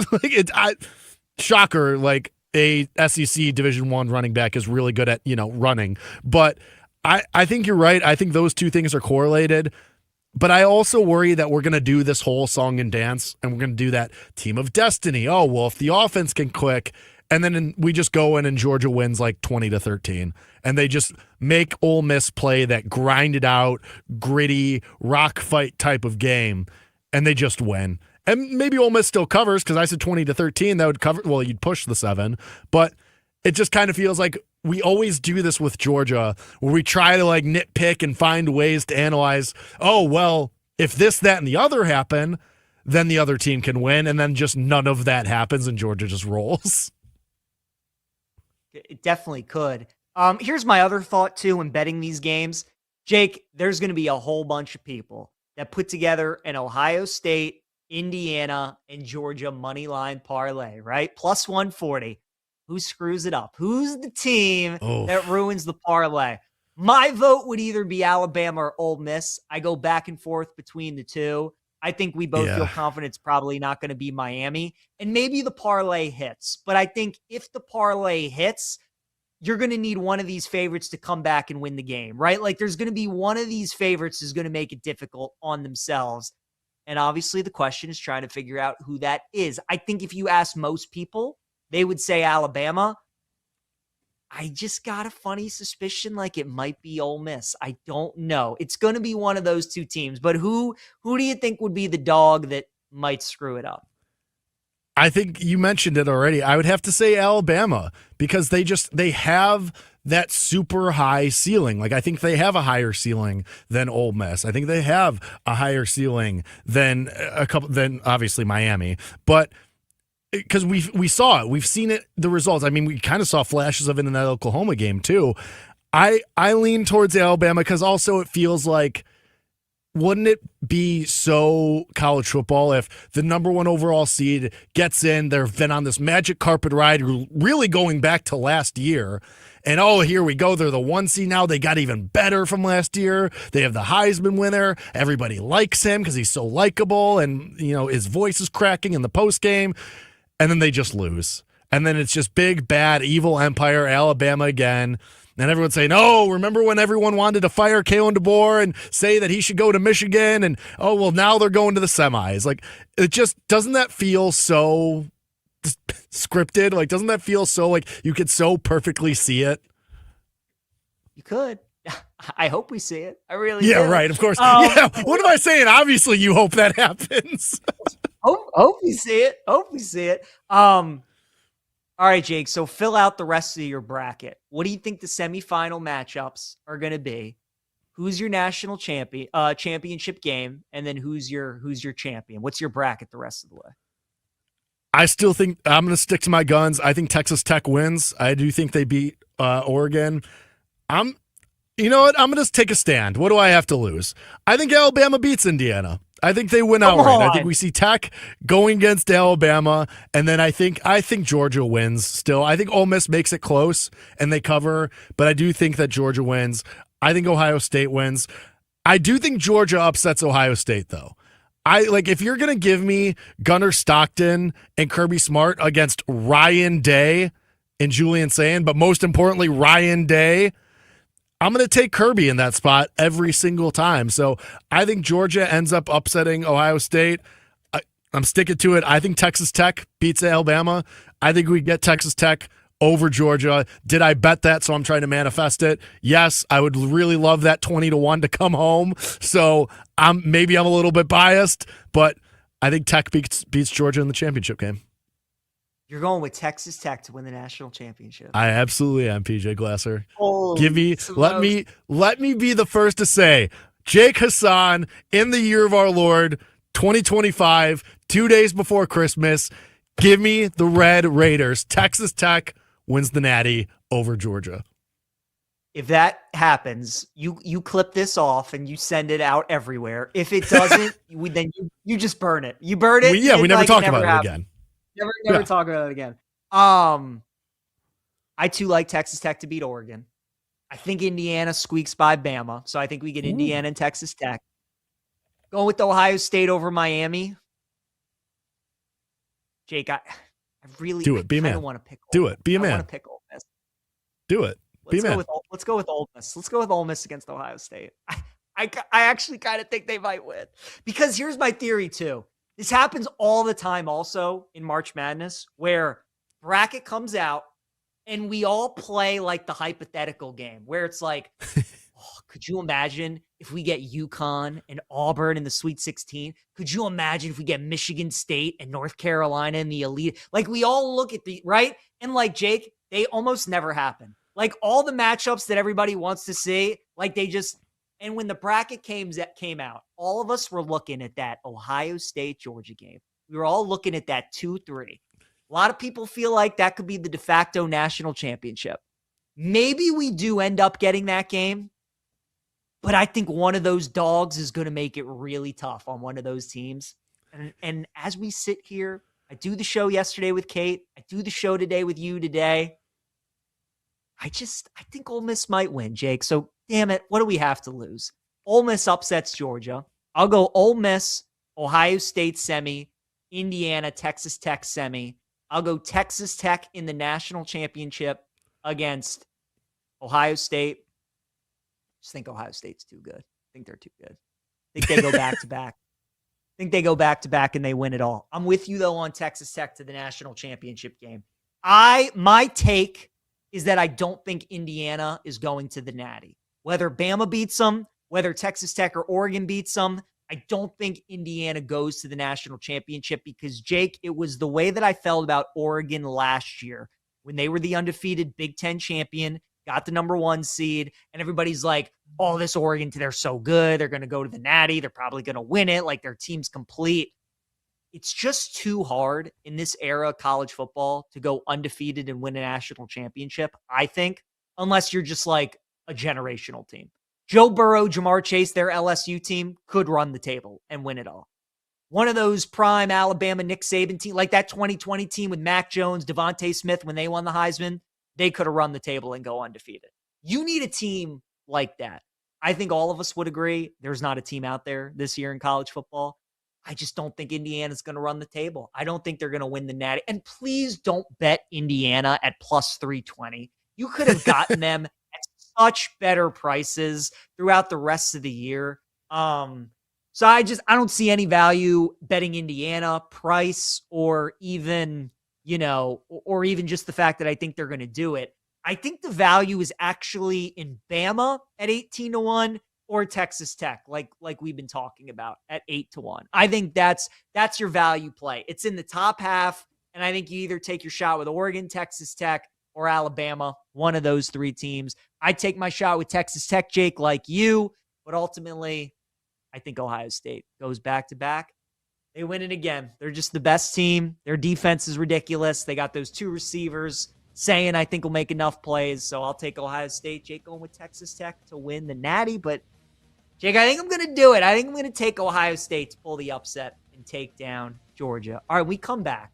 Can we talk a little baseball, Jake? Is that cool? I want to talk some baseball. I would love to. Bryce Harper just announced he's playing for Team USA. Let's do it. He did. All right, outstanding. We'll talk some baseball when we come back here on Bet Sweats. PJ Glasser, Jake Son.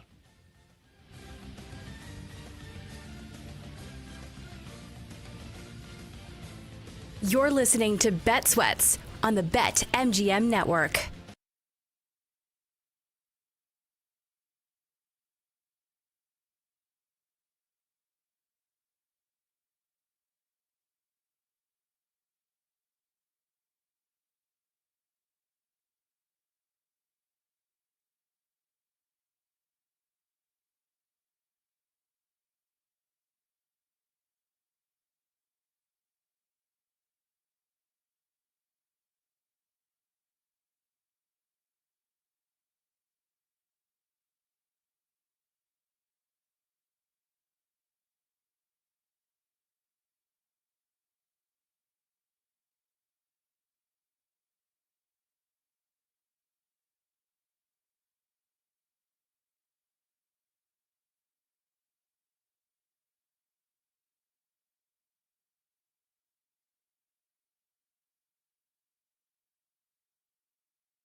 Welcome back to Bet Sweats on the BetMGM Network.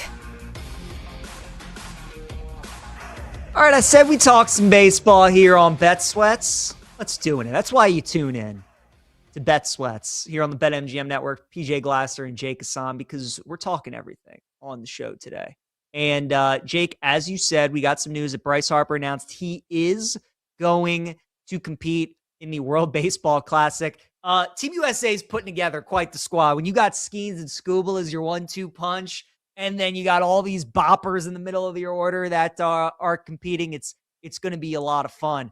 Bryce's team, the Philadelphia Phillies, they are 10-1 right now on BetMGM to win the World Series. They have the third shortest odds right now at BetMGM. They still do have some big decisions to make in free agency. Certainly Ranger Suarez. We don't think he's going to return to Philadelphia, but a chance that could happen. But Philly is your favorite to win the NL East at plus 165. Somehow the Mets are still up there at plus 200 along with the Braves at plus 200. Let's just talk about that division as a whole because it's really interesting. Phillies, Mets, Braves, are they going to bounce back? I think you and I both are very intrigued by the Marlins for the upcoming season. I think they could be super, super sneaky. And then you just got the Nationals, who are basically like the opposite of Leonardo DiCaprio. They want everybody who is age 30 or below, right? What do you think of that? That's pretty good, isn't it? They're anti-Leo, the Nationals.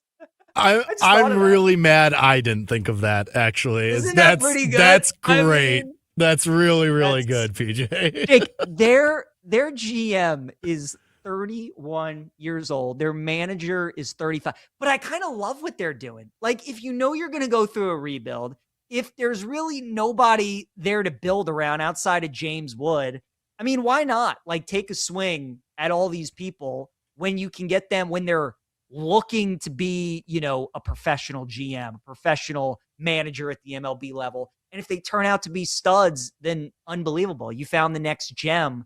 But yeah, we know the Nationals aren't competing. I think the Marlins are super interesting.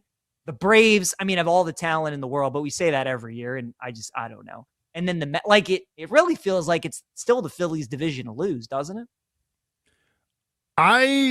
The Phillies scare me just because Zach Wheeler coming off this shoulder blood clot thing, it's going to be one of two. It's going to be one of two outcomes. Either it's going to be Jamie Garcia from 10 years ago where he basically disappeared into the ether and we never heard from him again, or it's Merrill Kelly and he comes back strong and is fine and goes on to recover pretty well from this. It's one of two with these type of shoulder injuries, like this thoracic outlet stuff. Like, it's the only, we don't have any gray area, at least there hasn't been yet to this point. So for that, we know what Aaron Nola is at this point. Ranger Suarez, I keep seeing stuff linking him to the Astros. I really like Christopher Sanchez. Had Cy Young tickets on him last year. Didn't get home, but it was a fun ride for a couple of months. And so I like that. But my issue with the Phillies is Bryce is another year older. Do you really think Schwarber is going to hit almost 60 home runs again? Trey Turner continues to decline. It feels like the Phillies are running it back, but mostly because they really don't have a choice. Because if you don't, then it's just waving the white flag and saying, well, window's closed, got to move on, which they probably should do. You could trade Bryce, and I'm sure somebody would take him somewhere. You could have let Schwarber walk. You could try and see what you can get for some of these other young guys on your staff, but I just don't see it with the Phillies. I don't know that they should be the favorites. I'm really interested in the Braves.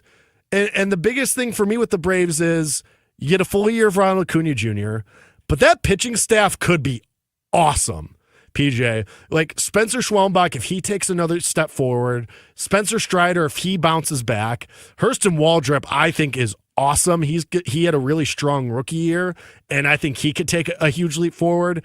And then Chris Sale's still pitching at a pretty high level. That's four legitimate starters right there for you with the Braves. And then you fill it out. Like Matt Olson isn't going to have another year where he's basically non-existent. Ronald Acuna Jr., like I said, full year. I think Ozzie Albies bounces back too. I think the Braves are pretty interesting for the NL East. And the Marlins, they'll be frisky, but I still think they're probably a year away. They still need a star. What I like about the Braves too is the fact that Snedeker's finally gone. Like it felt like his time is just like enough, right? So he retired. Walt Weiss takes over, and we don't know what to expect, but I'm kind of just happy that they got a new person in there. I kind of feel like the Phillies needed that. They're running it back with Rob Thompson, and he has done a good job. Maybe you do give him one more year. But it felt like some of the decisions he was making throughout the season, certainly in the postseason, a lot of Phillies fans weren't pleased with. So I think he's on the hot seat heading into this year. I think you're right about the Braves. I mean, again, they just have signed these guys to long contracts to where like this is their core forever, right? You mentioned a full year of Acuna. Olsen's still a stud. It's really going to come down to like Albies, Profar, right? Like they need Profar to turn in the guy we saw in San Diego. Albies needs to be good. Riley needs to stay healthy. You brought up the upside of the pitching staff, though. So the Braves kind of are that team this year where if it does go right for them, they could be super scary. I could definitely see the case for them. You're probably right on the Marlins. I really like them, Jake. I don't know why, man. I mean, Stowers is finally coming into his own. And like, if you don't follow baseball, you don't know a lot of these guys, but I just, Edward Cabrera re-sign him, I think, or they don't trade him is interesting. They were just super competitive. And what I liked about the Marlins, they didn't fear anybody last year. They went in and played against some of the top teams in baseball and had some success. They went on some long win streaks. So if they can just stay consistent, I think they could be a super interesting team. And then the Mets, I mean, they got rid of Jeff McNeil again yesterday, Jake. Like, what the hell are they doing? I want nothing to do with the Mets. Soto and Lindor could have an awesome year, but you let Pete Alonso walk because you weren't willing to go an extra, what was it, $5 million or something to match the Orioles or go above their offer to Pete Alonso. So you let him walk. Same thing with Edwin Diaz. You weren't willing to go another, I think it was $4 million that the Dodgers gave him. So he walks as well. And now, like Jeff McNeil, there were rumors that he wasn't getting along with Lindor and other people in the clubhouse, and he's bad now anyway, so it doesn't really matter. But the Mets haven't done anything to replace any of these guys. They're sitting on their hands, and they've been trying to piecemeal together a rotation the last couple of years. Okay, here's Sean Manaea. Okay, here's Frankie Montas. Okay, we'll see if this works. Kodai Senga, can you stay healthy for 3 seconds? The answer is no, by the way. Like, I want nothing to do with the Mets. They're going to try and survive on Lindor and Soto. Good luck. Have fun. I'm way good. I think they have some really nice young starting pitchers. Like, I like Sproat. I like McLean. He's on that USA team that we were talking about to start the segment. But the rest of this lineup, when I look at it, like, you're not really working with much else here. Okay. Like, this is fine, I guess, if you really want to start running it. Like, the Marcus Semien trade, whatever. You sign Jorge Polanco, who's had 1 good year, 2 good years over his career. Francisco Alvarez is basically nothing. I don't know. Have fun with David Peterson and Clay Holmes again. Like, sure. Yeah, I'm good. I'm good on the Mets. What about the Dodgers? They're the heavy favorites to three-peat at plus 300. They add Edwin Diaz. I mean, how do you feel about them going into next year? You think there's a very real case that they can win it again? Yeah, I mean, I'll probably play some exactas with them. Like, how do you not? Like, they had one weakness. It was the bullpen. They go get Edwin Diaz. Team is still unbelievable. I will say, though, PJ, one thing, because we see this in sports in a lot of, like, whether it be the NBA, NHL, baseball, eventually, as these teams continue to make really deep runs, the fatigue does start to set in. Like, the Dodgers have been playing baseball longer than everybody for the last 3 years, now probably about to be 4 years. Eventually, the cracks are going to start to show. Maybe it doesn't. Who knows? The Dodgers have played this pretty well where they give guys a lot of rest days. They give guys a lot of space to kind of do their thing. And then once you hit the postseason, okay, it's go time. But, we're about to be on like a 4th or 5th year here of the Dodgers playing pretty deep in October. And it starts to catch up to you at a certain point, especially as these guys continue to get older. But I do think they are the most likely to win, all that to say. The American League is super interesting, Jake, because, I mean, they're pricing the Yankees like they're the clear team to beat in the American League at plus 325. I just don't agree with that at all.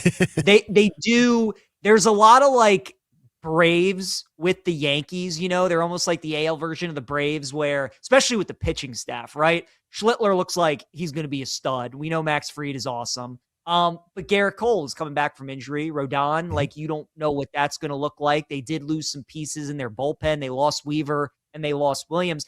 And they really haven't done much, Jake, to add to that lineup. It's still just kind of like Aaron Judge and everybody else and hope that it just works. So I don't love the lineup for the Yankees. I still don't love Boone as a manager. And the starting pitching is really good, but I still have my questions about the bullpen. I don't really have any interest in the Yankees.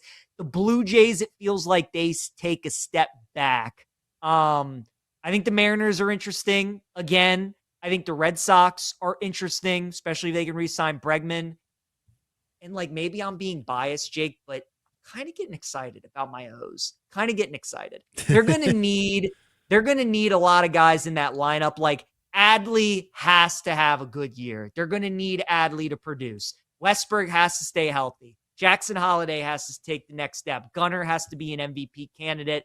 Basayo has to be the stud that I think much of us think he can be. But man, Alonso, they needed that middle linchpin in their order, and they got that. They do need to go sign another big free agent pitcher or trade for one. Baz was a good move, but I felt the same way about the Taylor Ward signing that I feel about Baz. Taylor Ward was a good signing. I like it a lot better now that they got Alonso. I think Baz is a good signing. I'd feel a lot better about it if they went and got Framber or Ranger Suarez. You know what I mean? So Baz was a nice move, but it should be a complimentary move to hopefully something else big that you do. I don't know, Jake. Maybe I'm a homer. I just like the price, and I like the upside of the Orioles at 10-1. So a couple things for me based on what you said, and I'll start with the Orioles, PJ. I love the lineup. I think the lineup's going to be unbelievable. I agree you need a pitcher. You got a logjam here.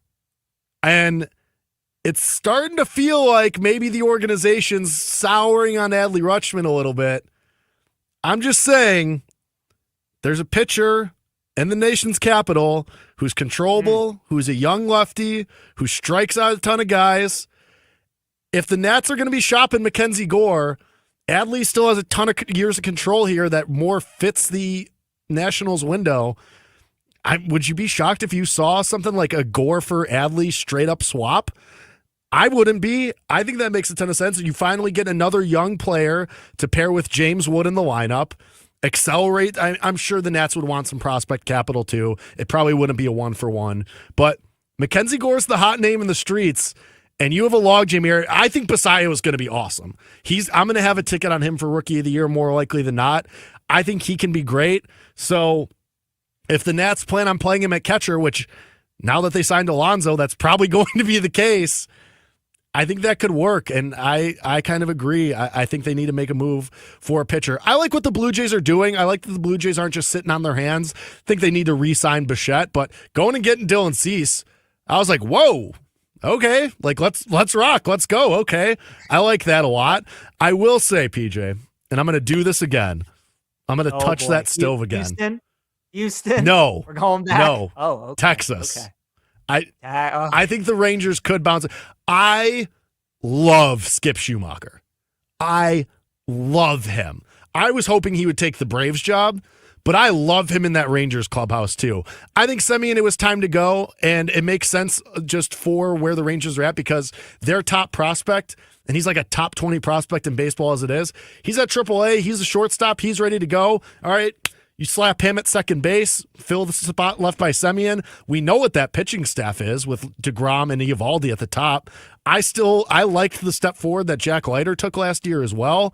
So I keep coming back to Schumacher. Like, this is such a perfect spot for him. A team that horribly was under expectations last year. And if we all remember what he did with the Marlins, he turned them around very quickly just a couple of years ago, made them a playoff team, won Manager of the Year. So I think that's a perfect spot for him. You know the Rangers are never going to be shy about bringing in new talent. I kind of think Texas, they could be in for a bounce back. And I think Wyatt Langford's going to be a stud this year. I don't hate that. I mean, they have so much Cisco Giants to them where again, and Bochy was there, so this is what they would do where suck for a year, great for a year, suck for a year. Now I know they have missed the playoffs 2 straight years, but you're right. I mean, the price is 22-1. That lineup could still mash if those guys stay healthy. I think it was time for them to move off of Adolis Garcia. And again, they got Evan Carter, they got Langford, right? Like they got guys step in and play the outfield. It's time for this new wave. You still got Seager in there. He's still one of the best if he can stay healthy. And that pitching, right? I mean, God, those guys were so good at the beginning of the year. I don't hate that. I wasn't even considering Texas, but since you brought them up and I looked at 22-1 to win the American League, I'm like, don't price. Hate that at all. Decent don't price. hate that at all in the Rangers. I kind of like it, Jake. Kind of like it. All right, we come back. We wrap the show with lightning bets here on Bet Sweats.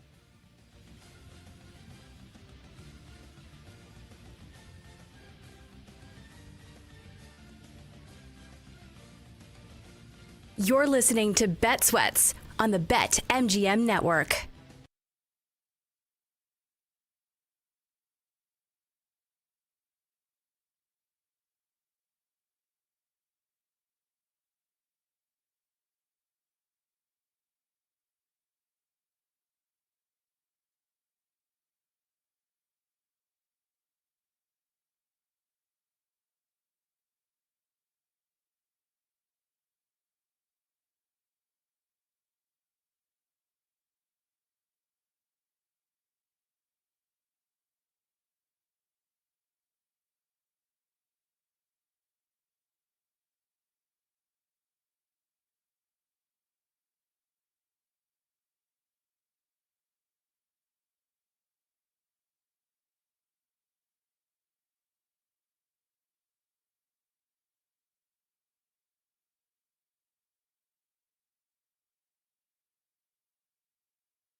Welcome back to Bet Sweats on the BetMGM Network.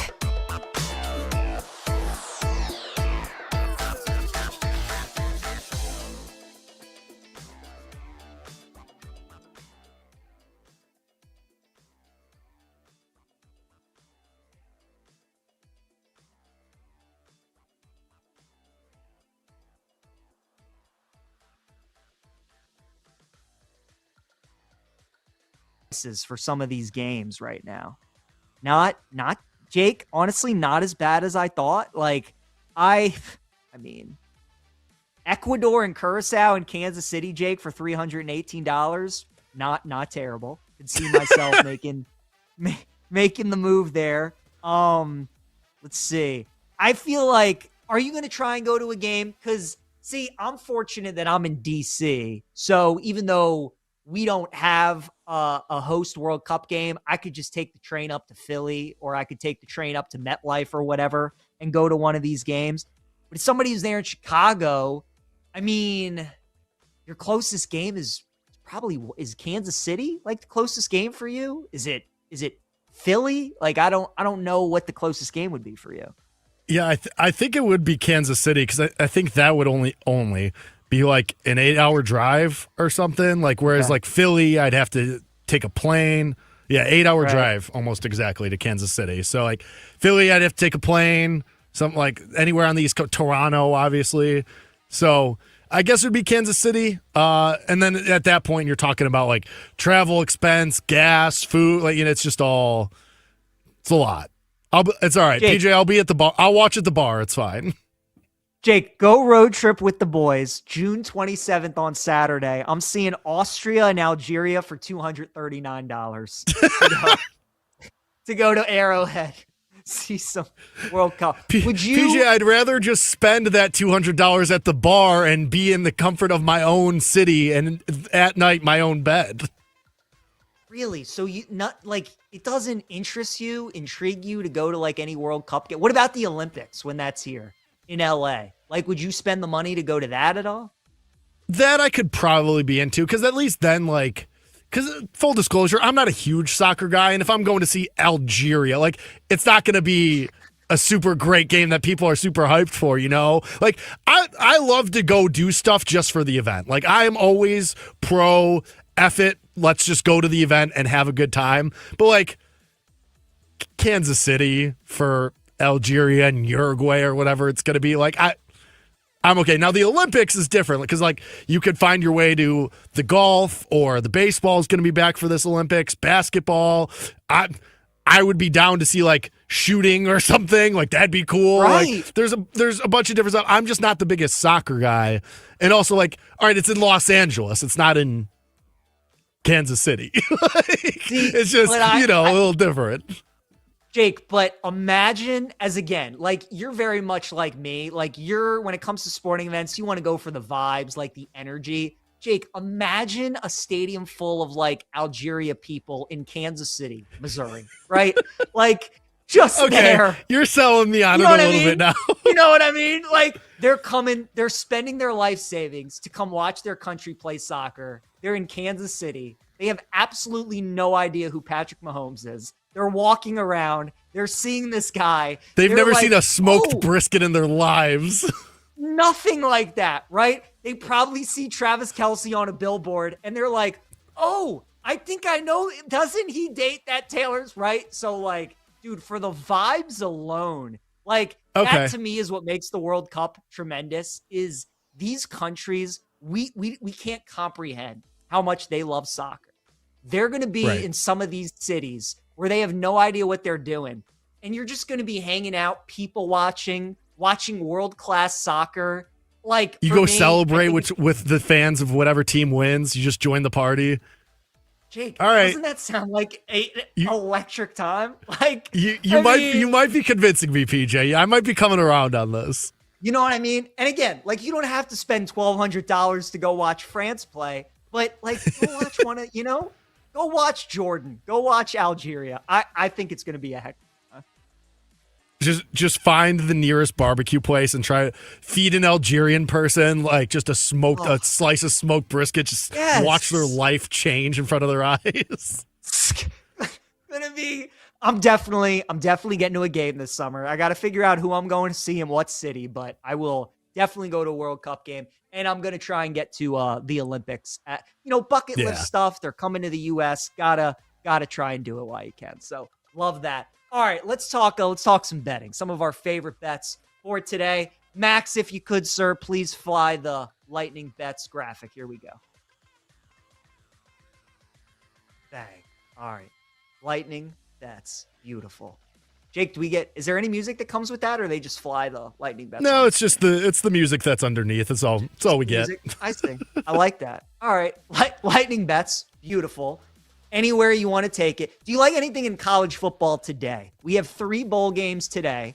How degenerate are we getting? Are you any action for you? Louisville, Toledo in the New Orleans Bowl, Western Kentucky and Southern Miss in the Bush's Boca Raton Bowl, and the Scooters Coffee Frisco Bowl. Dan Mullen and the boys from Vegas taking on Ohio as a 6.5-point dog. Can I interest you in any of those bowl games today? Well, I think we mentioned it on air. Jeff Brom going to be leaving Louisville now. He's going to be the next head coach at Michigan. Give me the sayonara spot. Give me the -8.5 with Louisville. Send them off the swan song spot here. Just go win a bowl game on the way out. Last little check mark, last little medallion on the jacket there, and go to Michigan with a bowl game win. Give me Louisville on that one. Otherwise, I'm not as in the weeds as you are on these weekly bowl games, so I'll lay out for you on these other 2. I'll also lay it with Louisville with you. I like the Jeff Brom, saying goodbye. Toledo's head coach, Jason Candle, is also off to UConn. So, one of those bowl games where the coach is gone and he's taking coaches with them and you got players maybe in the play, all that. I don't want to mess with that. Give me Louisville -10.5. Southern Miss and Western Kentucky making me nervous. I just bet the over at 57.5. It's still 58.5, and that's the direction I would lean. Southern Miss's head coach, Charles Huff, he is off to take the job at Memphis. But they're taking a ton of money, Jake. Western Kentucky was a 4.5-point favorite. Now they're a 1.5-point dog. So clearly all these opt-outs, people are staying away from them. They're betting Southern Miss. I don't know. Now that we're getting Western Kentucky as a dog, I kind of like them at even money. And then I'll take Ohio +6.5. This is an official bet. This is a Lightning bet. Ohio +6.5 against UNLV. Folks, Ohio's got a team. All right. Parker Navarro, nice little quarterback, decent offense. I mean, the total's 66.5. So if you like points, this is the game for you. Yeah, UNLV's got Dan Mullen. Yeah, they can put up points, but I mean, we got a Tuesday night game at 9 p.m. How are you not going to take a team from the MAC, right? This is what they live for, Jake. What they live for. We're taking Ohio +6.5 tonight against UNLV. Any other bowl games that you want to put in Lightning Bets down the road? Anything that you like, college football playoff or otherwise? Yeah, I'll bring up the college football angles, the playoff angles that we talked about earlier. I love Texas Tech. You're giving me them as a dog. I'm taking them on the money line. I love this team. I think they're going to win the Natty. Give me Texas Tech to beat Oregon in an upset, straight up on the money line. And I'll take the 7 with your Tide, PJ. I think the 7 is a little bit too much here. I think it's a little bit of disrespect. Indiana banged up. I think the magic carpet ride ends here. Give me the Tide. I think 7, a touchdown, is just a little too much disrespect to Alabama and your Crimson Tide. Hell yeah, Jake. Love that. Bet of bowl season for me, we're going to be on the New Mexico Lobos in the Guaranteed Rate Bowl. It's either going to be a merry or not so merry Christmas for your boy on December 26th. We need New Mexico, Jake. Had a terrific year out of the Mountain West. They played Michigan and Ann Arbor earlier in the year, so they got a taste of Big Ten physicality. How much does Minnesota really want to be there? How much do they really want to play against New Mexico? New Mexico, big time motivation edge there. We're going with the Lobos plus the points. I also, in bowl season, I like your Illini quite a bit in the Music City Bowl against Tennessee. People keep betting Tennessee, and this line just continues to drop. As you know, there was a lot of expectations around your Illini coming into the season. Altmaier, Bielema, I think they go out the right way. I think they win that game, Jake. I'll take Illinois. Also, give me TCU in the Alamo Bowl against USC. You're giving me Lincoln Riley as a 6.5-point favorite? Seriously? We're fading that. I think TCU might be better. I'm a big fan of Josh Hoover. I like Sonny Dykes as an underdog. I'll take TCU plus the points against USC. So those are some of the other bowl games that I like. And then I'm with you on Texas Tech. I'm with you on Bama plus the 7. And damn it, Jake, I thought I'd be on Georgia. I'm taking Ole Miss on the money line. I kind of think that's one of those games. I think that's one of those games where either Georgia covers or Ole Miss wins outright. Nothing in between. And I think Ole Miss wins outright. I'll take the upset. I'm believing. The vibes are high. I just team of destiny feel. We got Georgia, Indiana, Ohio State money line parlay. Somebody's going to ruin it. I think Ole Miss is going to be that somebody. So give me the Rebels on the money line. NFL Week 17, Jake. Any best bets for you in the NFL? I'm just going to lean into it with the Panthers. I'll take the points with them at home. They just constantly cover in these spots. So I like the Panthers. I'll lean into the hashtag trend. I'll take the Texans outright as dogs against the Chargers. I just think this should be more of a coin flip than it is. I'll take the plus money with the Texans on the money line in that one. And I'll put it in now. I'm not scared of the Eagles. Inside of 3 with Buffalo, I'm taking it. All right, there you go. I'll go with the Lions -6 against the Vikings on Christmas Day. I'll take the under in Texans-Chargers 39.5. Give me the Ravens on the money line against the Packers. And I will also take the Eagles in a teaser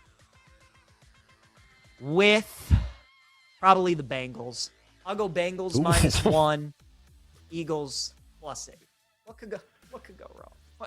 What could go wrong, Jake? God bless. Also, kind of like Miami a little bit, +5.5 against the Bucks as well. Jake, always a pleasure, my friend. Happy holidays, Merry Christmas to you and yours, and hope to do it again soon. Of course, PJ. You have my contact information. I'll see you in Kansas City next summer. Hell yeah, dude. See those people from Algeria get fired up to watch their boys play. Absolutely love it. That'll do it for Jake and I on Bet Sweats. Happy holidays to everybody. Enjoy the rest of your day. Thanks for listening to Bet Sweats. If you missed anything on today's show, make sure to listen back on the Odyssey app or wherever you get your podcasts on the BetMGM network.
Get ready to experience the ultimate fusion of wagering and entertainment. This is the BetMGM Network. Kicking off your morning with the Daily Tip with Michael Jenkins and Chelsea Messenger. Over. It's a very simple way to look at it. It's the best way to look at it. Followed by the newly branded Bet Sweats with Joe O and Sammy P. When I stop talking, that's when you jump in usually. He said, ring that bell! He said, ring that bell!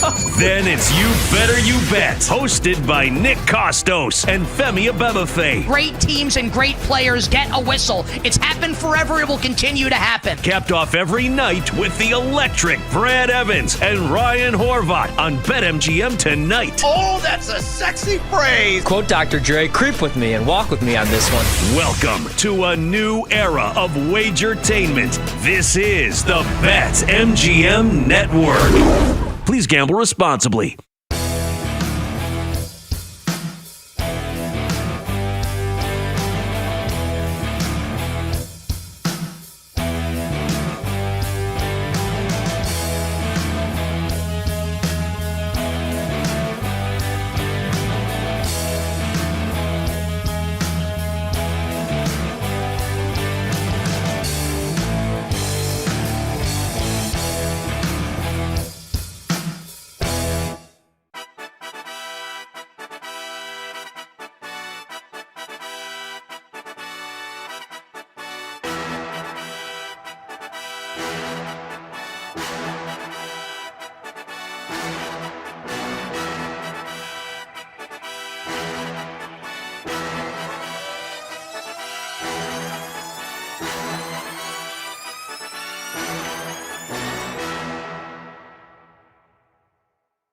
Get ready to experience the ultimate fusion of wagering and entertainment. This is the BetMGM Network. Kicking off your morning with the Daily Tip with Michael Jenkins and Chelsea Messenger. Over. It's a very simple way to look at it. It's the best way to look at it. Followed by the newly branded Bet Sweats with Joe O and Sammy P. When I stop talking, that's when you jump in usually. He said, ring that bell! He said, ring that bell! Then it's You Better You Bet, hosted by Nick Costos and Femi Abebefe. Great teams and great players get a whistle. It's happened forever. It will continue to happen. Capped off every night with the electric Brad Evans and Ryan Horvat on BetMGM tonight. Oh, that's a sexy phrase. Quote Dr. Dre, creep with me and walk with me on this one. Welcome to a new era of Wagertainment. This is the BetMGM Network. Please gamble responsibly.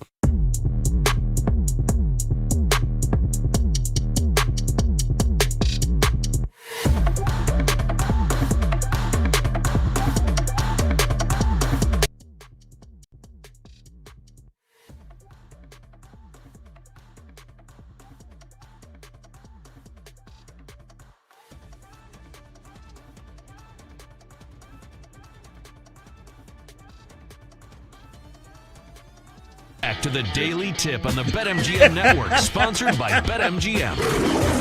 This brother's going crazy. What's the score? What's the score? What's going on? Get back to the It's update desk, bro. It's hour number 3 here on the Daily Tip. Good morning, everybody. Hope you're up and at 'em as we get ready on this holiday week. Happy Hanukkah, Merry Christmas. Everything's coming together as we get ready for the big holidays. New Year's is coming up next weekend. Oh my gosh, 2025 has been put to bed. Hope it's been good for you, and if it hasn't, well, 2026 is going to be your year. I got a question, and maybe Double D can show his faces this as well. Because we're in this season of holiday Christmas shopping, how many trips do you need to, how many trips do you take for shopping before you say, I'm done with my holiday/Christmas shopping? How many trips are you doing? Well, right there, I'll tell you what. I'm not old, but I'm not young. Like I can touch standard You're mediocre, definition. as the kids would say. You're mediocre. I'm Mike Tomlin. I'm 9 wins. I can touch standard definition, and I can touch AI. Okay, I'm in that sort of sweet spot right now. I have not gone to the mall. 0 trips. It's all clicks on the computer for me. So in that regard, to update this formula, because I figured this would be part of the conversation when I thought about this, even including online, how many sessions are you doing to do your Christmas shopping? That, like, you going to Amazon once is literally just going once, but you went. How many times? Well, I think it's like, for me, this is sad, but I mean, I go to these online shopping places every day. Now, I may not buy something every day, but every day I'm at multiple online shopping places when I'm not. I was just looking for a number. What is the number? Like, an approximate number? How many times do you go? I don't know. I think 15. Wow. Especially online. Yeah. Wow. Double D? Wife, kids, relatives, Cubans, lots of people, friends, co-workers. Yeah. Double D? Because I'm going to shock all of you. 1. That's my answer too. One time only. Yeah, one time only. Here's why. It's not the thoughts, plural, that count. It's the thought that counts. And so since it's the thought that counts, I'm going to do it one time. And when I get it over with, if I forgot somebody, I wasn't thinking about them. The hell with you. So I'm not going to go with thoughts. I'm going with the thought. So be prepared for the thought of going shopping one time. Be prepared.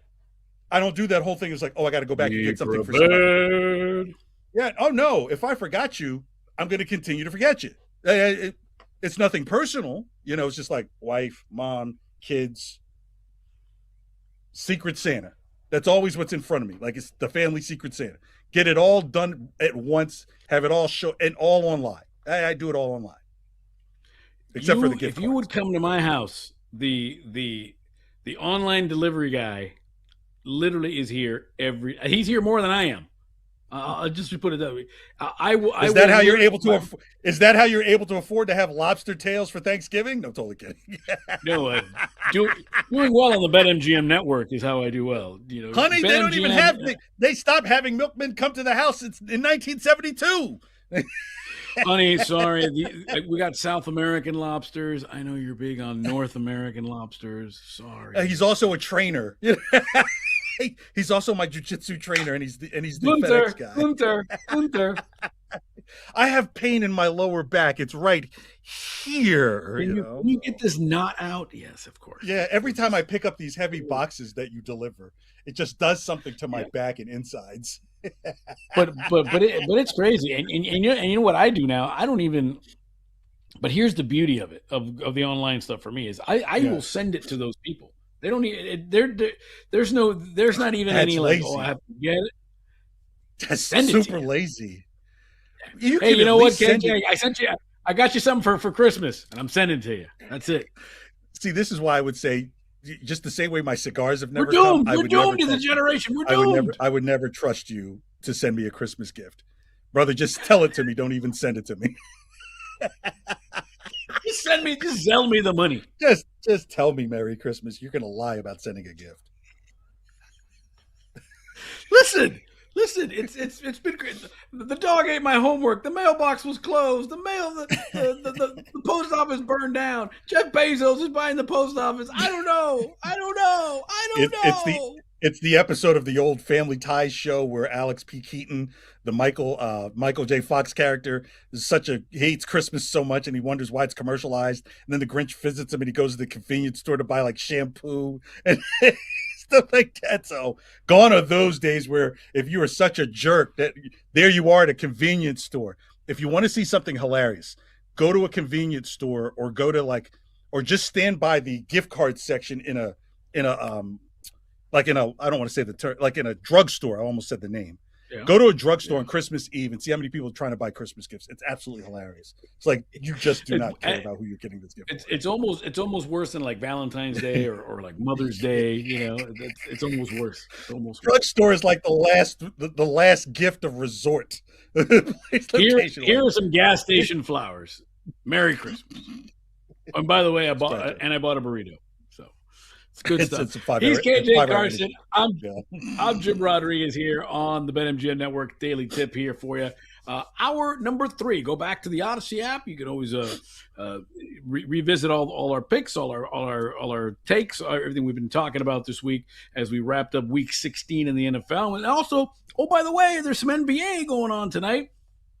Pretty nice, healthy schedule of games, and it's funny because the NBA Cup, if you believe the NBA, is there to make us care about basketball and make us care about the sport up until Christmas, which the NFL had tried to piggily take away from them. I still say MLB has lapped and the NBA as the second most popular sport in the NBA. But we've got some hoops and we've got some money to be made, my friend.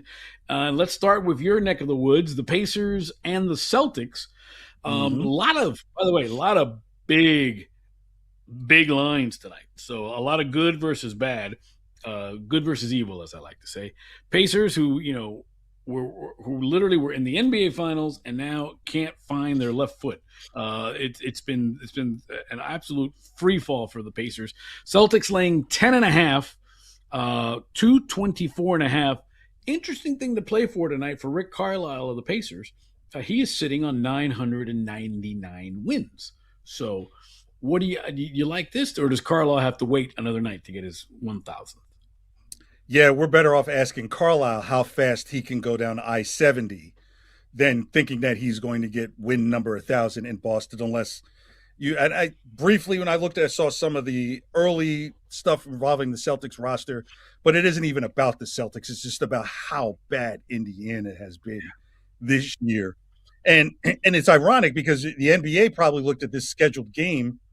Well, probably before Indiana and before the playoffs last year, they had an idea that this would be a great featured matchup between two of its hot superstars in the East, Halliburton, Tatum. You have neither one of those. Jaylen Brown, I think, really should be getting a boatload of votes for MVP. Just look at his numbers. They're absolutely ridiculous. This team is playing better than I thought they would. I thought they'd have to change their style. Then I was like, really, you can't make short people into tall people. And so therefore they've gone back to the 3. So the only thing that you can't teach height. So the only thing I would keep a little bit of an eye on is if they're giving me 10.5 at minus 105 on the Celtics, what will the line give me if I bump that up to minus 13.5? Could it get me to plus money? A little alt line action for you. A little alt line action. So I will look at that alt line action because the Celtics, when they get on runs, they're intense and they usually spread out games. What they did to Miami the other night was just absolutely astounding. It just literally went from a competitive game to a nothing game in a very little time. So that's what the Celtics are really good for. So whatever that number is at minus 13.5, it should get you to plus money. And I would look at that alt line to get, if you park that inside of a parlay, it can juice some of your returns. I think I am more leaning toward the under of 224.5. It's Indiana. I don't know how much they're going to contribute to that 224.5. I mean, they rank last in the NBA in field goal percentage, 3-point percentage. They just, they're absolutely debilitated. And I could see Boston after 3 quarters, taking everybody out, and I can see this being one of those, 115-79 kind of games, you know what I mean? 115-80. I don't even know if we'll hit 200 points. Well, that's the crazy thing with the Boston when you say they start taking people out. Those are the same people who've been in, right? Like the Celtics are literally a walking tryout for their entire roster, right? So, yeah, okay, so maybe you'll see some extended minutes from Luke Garza. But the crazy thing is he would have already seen minutes during the course of the game. So the Celtics don't have a let's go to the bench and get them some run. Everybody gets run. So if anything, you might, like even in that Heat game, you still had Jaylen Brown out on the court when that game was clearly in the balance. Joe Mazzulla isn't necessarily one that's just say, I'm just going to pull guys. So yeah, they're going to keep going. If you heard about what Joe Mazzulla did in the exhibition game against the Boston Media, where he didn't allow them to score at all. You figure some of that philosophy is going to also apply to his team when they're up big late. Like, you're not going to just get a rest just because you got a big lead. Now, I normally don't like to talk about the Hornets because why would you talk about the Hornets? But they're at the Cavaliers, and this is an interesting matchup for me, KJ. Okay. Cavs home favorites laying 9.5, 238.5. But here's an interesting stat. Cavs have lost 3 in a row at home. Mm-hmm. They're 5-12 against the spread at home this year. Laying 9.5. Kind of was thinking about taking the Hornets tonight. See, but those last 3 that they lost to, none of them were the Hornets. Probably out of those 17 games in the spread, there wasn't the Hornets. You're probably right. All right. So if anything, like there's nothing to touch on this game, right? The total, the money line, even there's nothing. This is just what I call an untouchable game. Just because of what you mentioned. If they are 5-12 against the spread, you can't necessarily ignore that because they're not talking about the quality of the opponent. They're talking about them, the Cavaliers being able to meet a metric. And if they're not able to meet that metric, this might be like they might go 6-12 against the spread after playing against the Hornets because you just let's just say if the Cavaliers were a small team and the Hornets had size, then I would say absolutely, I totally get it. But both of these teams have size. It's just that Cleveland has better talent. So yeah, this is one of those, like, even from a roster perspective, it's a push because you could get easy baskets late in the game with big men. Yeah, minus 115, by the way. That's what you're getting if you took the Hornets plus 9.5 on that money line. You're like, good luck. It's not even a great payout, but you know, right. That's what it is. Interesting game here in the Southeast in the Big Easy. It's the Mavs and the Pelicans. Pelicans laying a 1.5 at home. 237.5. Trey Murphy, Cooper Flag. Any interest there? No, because what the odds makers are telling you, like, this is a game that anybody could win. Just look at the spread. It's the same thing whether you take the plus 1.5 or the minus 1.5. So it's minus 110 on either side. The money line is barely different between one side and the other. So these are the games I'd like to stay away from games like this. Like, there's really no value unless I started digging into some of the player props. And I haven't looked. Trust me. Did you wake up and look at player props this morning for Dallas, New Orleans? I did. You did? You probably looked straight for Cooper Flag, right? Cooper Flag points. Actually, I would look for rebounds. Trey Murphy. I think, listen, Trey Murphy's averaging 21 a game, 6.5 boards, 3.5 assists.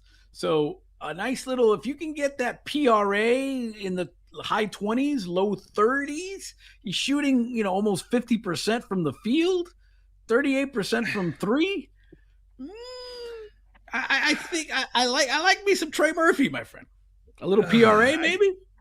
Yeah. Points, rebounds, assists. That's where I would go probably even with Cooper Flag, right? So if you notice, we've gone completely away from talking about betting on the teams, and we've gone straight to betting on individuals. So this 27.5. That's what it's sitting right now. Trey Murphy's a PRA, points, rebounds, assists. 27.5. Now, it's a little juiced, minus 120.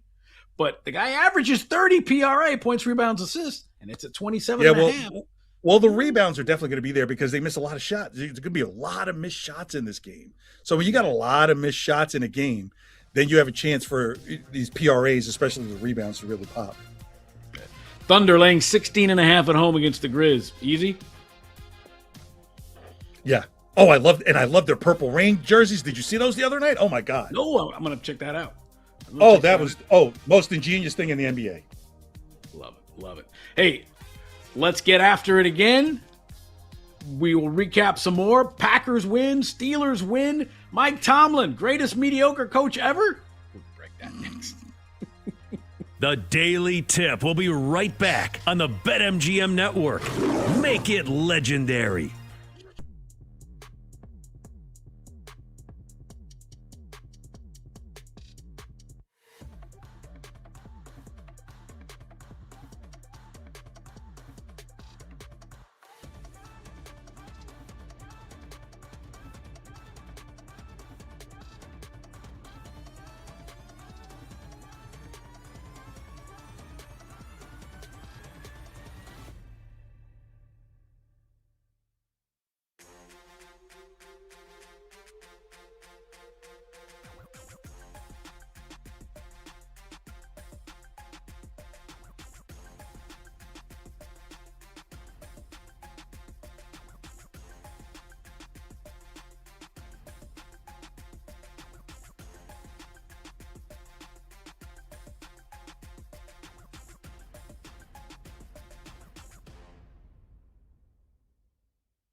Welcome back to the Daily Tip on the BetMGM Network, sponsored by BetMGM. Oh, yeah. So what are you betting on today? What's up, everybody? Jim Rodriguez, KJ Carson with you here on the Daily Tip on the BetMGM Network. So happy that you're with us on this holiday week. Up and at 'em early. Hopefully you're either getting that morning coffee because you're usually up early, or if you're heading out to the office, let's try to have some fun with you. And KJ, let's break down what's going on yesterday in the NFL. And I guess the big story is, there were lots of them, but the big one was Mike Tomlin did it again. His Steelers went into Detroit, stole one. They win 29-24. And the big one is a 9th win of the year for the Steelers. They lead the AFC North. And for Mike Tomlin, his 200th victory as a head coach. So congratulations to him. 11th all-time, 11th head coach to win 200 games in the NFL.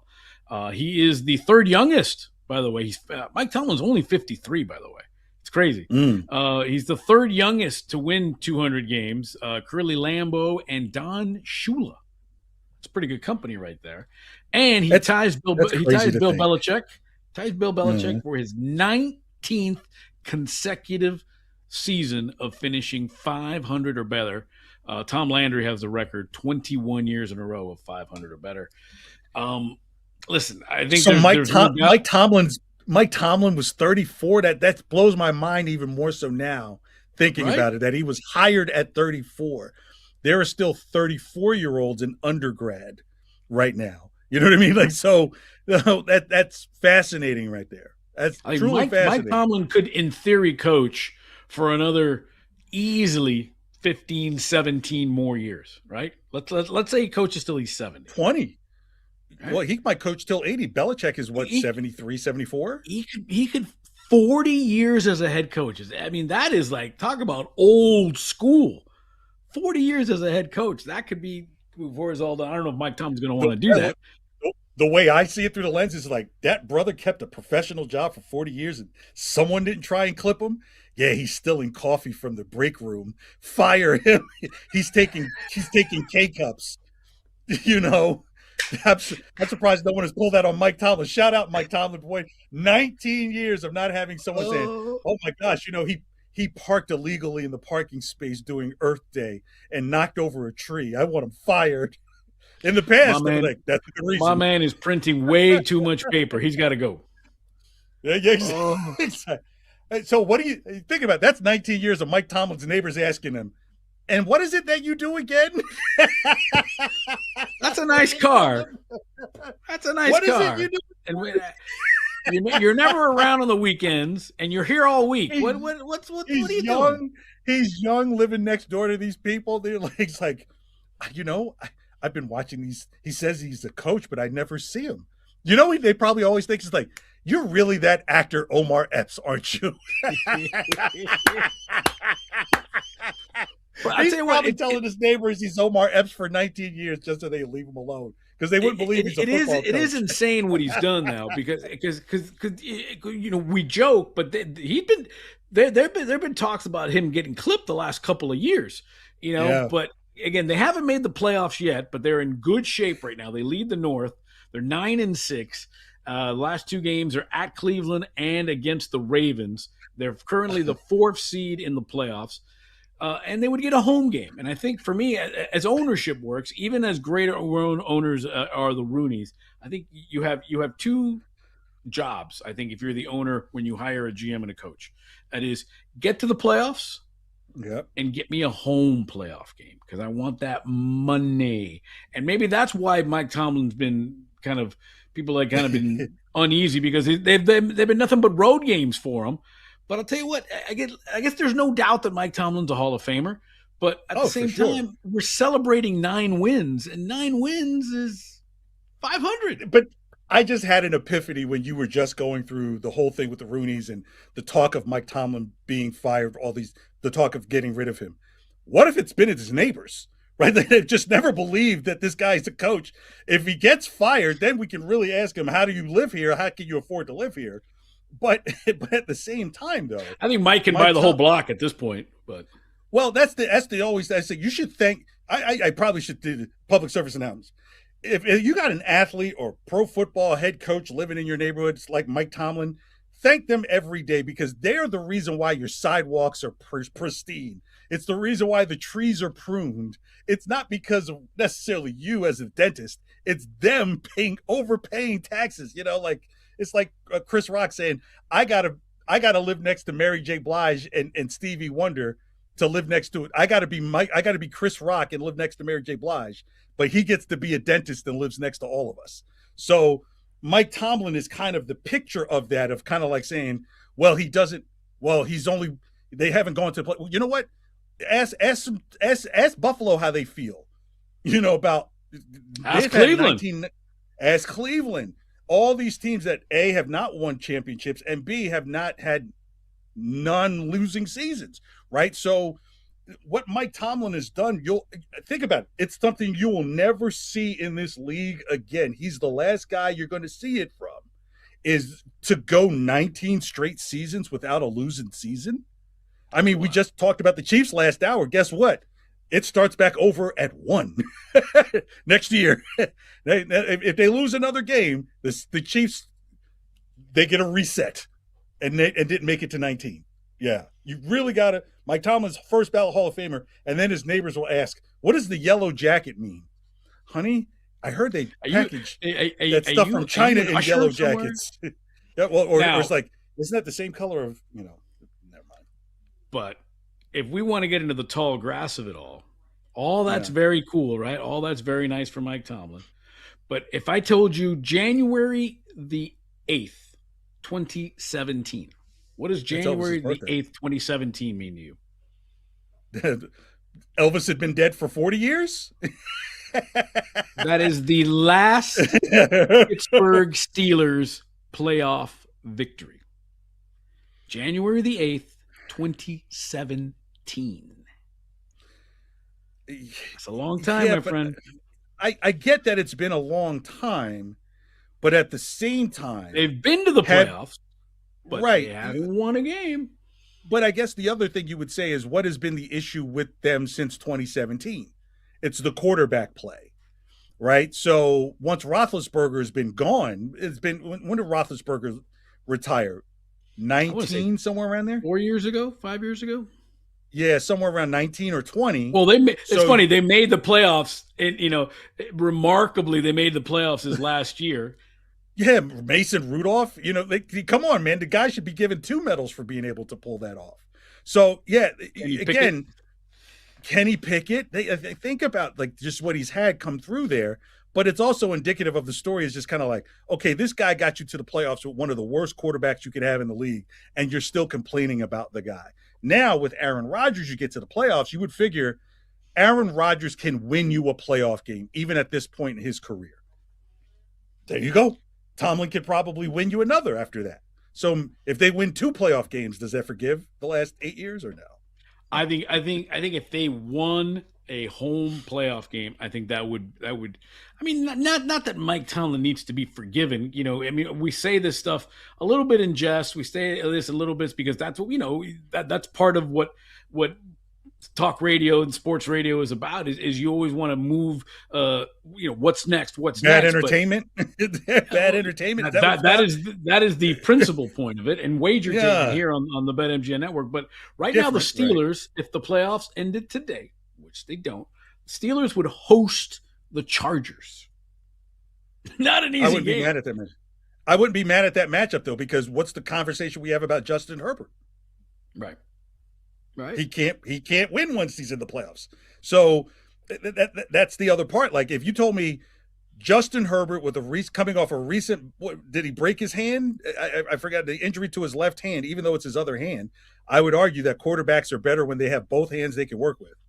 Right. So generally, you're taking them out of their confines of Los Angeles and putting them in Pittsburgh to play a game in January.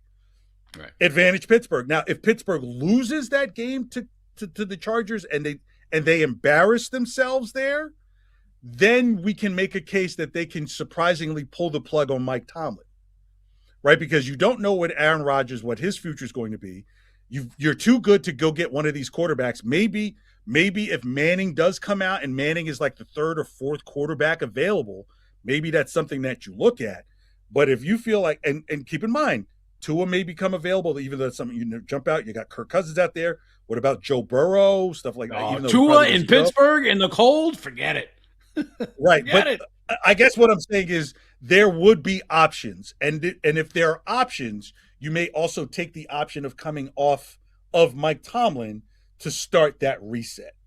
Right? Because at some point, Pittsburgh, all good things have to come to an end, and you don't want it to end with you guys with an 11-7, 11-6 record and then lose in the first round 2 years from now. Now you're like, hey, if this is where it's going and we're maybe a 9-10 win team, maybe this is where we start to look at making that move. All right, well, the Bears beat the Packers, oldest rivalry in sports or in the NFL, 22-16 in overtime. Green Bay was up 16-6, 5 minutes left in the game. 10 points in the final 2 minutes for Caleb Williams. He had his signature game, and including a walk-off touchdown to DJ Moore. Chicago 11-4, the number 2 seed right now in the NFC, clinch a playoff spot. They still haven't won the division. At the Niners on Sunday. That's going to be a wild game. And then they host the Lions. Are you believing in the Chicago Bears, my friend? Ben Johnson. I keep saying it. We've talked about it. To me, the best sort of prediction market right now is coach of the year. I mean, you could have 5 different people be coach of the year, and you wouldn't be wrong. Right. I think Ben Johnson's coach of the year, and this is a person who I thought it would be Mike Vrabel. But Mike Vrabel has done this before. Ben Johnson is doing it in a place that just doesn't do it. It falls apart. There are questions about the quarterback. They spent a lot of money to put around Caleb Williams, and it's starting to pay off. Now, it's funny, as soon as the Bears get good, they start thinking about moving the Bears out of Chicago, like, welcome to the Hammond Bears, I think they got something. I really do.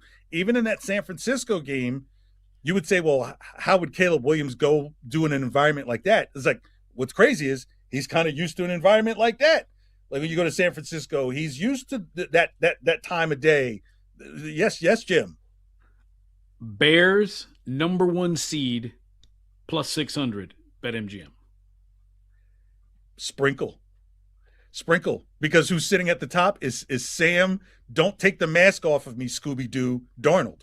Is like, this is the time of the year where they say, you meddling kids, I almost got away with it until we still had to play 3 additional games. So I would, yes, sprinkle Chicago, because winnable game at San Francisco and then their final game with the Lions.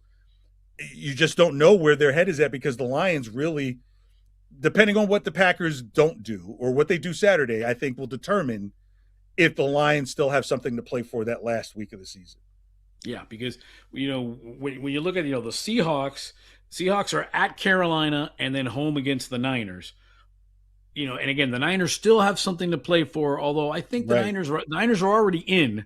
It's just a matter of do they want to go to Carolina or do they want to go to Philadelphia, in theory. So they're playing for the 5 seed, really. That's what the Niners are fighting for. But they're already in. In fact, all 3 NFC West teams are already in: Seattle, the Rams, and the 49ers. But for the Bears, they're in. Much easier schedule. The Packers have to play the Ravens and the Vikings.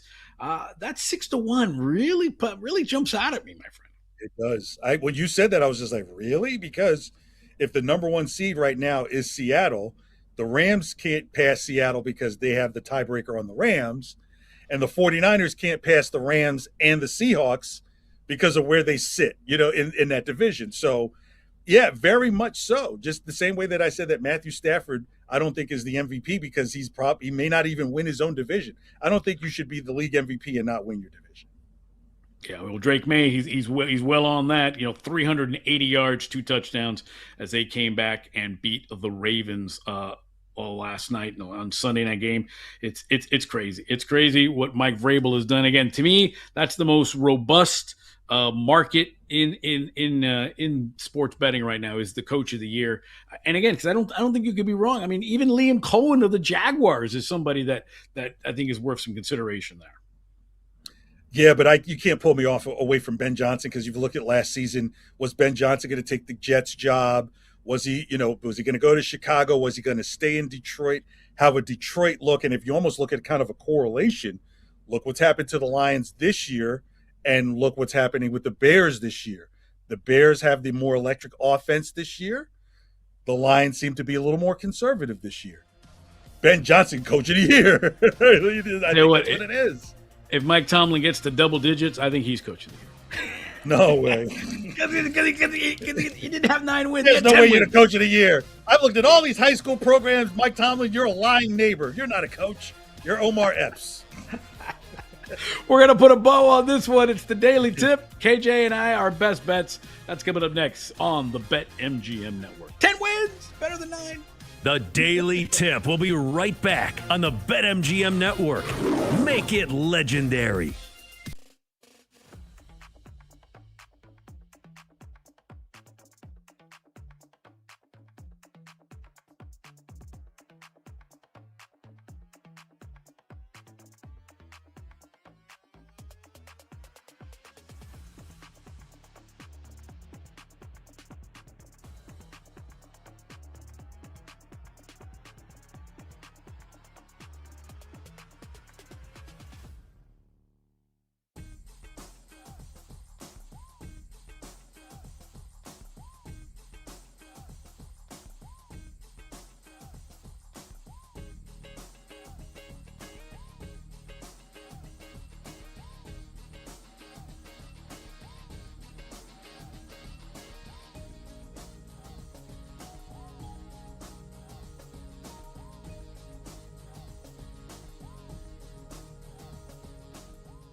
it's weird that nobody's thinking.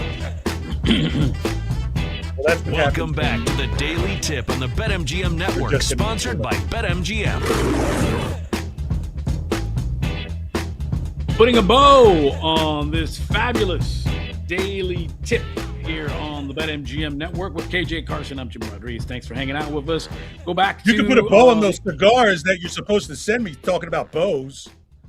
Can you put a bow on those cigars? Is that the cigar box you're sending me to my address that I've given to you on my phone? Those are a couple of our treats. We'll get it for you, buddy. You're my New Year's resolution. Get KJ some cigars. You've been my last 4-year New Year's resolution lie. You've not rectified this for 4 years, Jim. See what happened was he's like, I was going to send you this bottle of bourbon, and then don't want bourbon. You said Cuban cigar. I said, oh brother, can you send me a couple of those? Sure.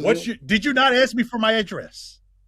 I have this little travel humidor. Did you not ask Mr. Rodriguez? Did you not ask the defendant for his address? I cannot answer on the grounds that it may Mr. Rodriguez, then was it not your intention to send Mr. Carson the cigars? Just answer the question, yes or no. I can send you a fake Dodgers World Series ring. Did you or did you not? It even opens up, like the actual. See, what else does that hold? That looks interesting. Well, can I have that? Can I have that from the kids? It's always snowing in Miami. What can I say?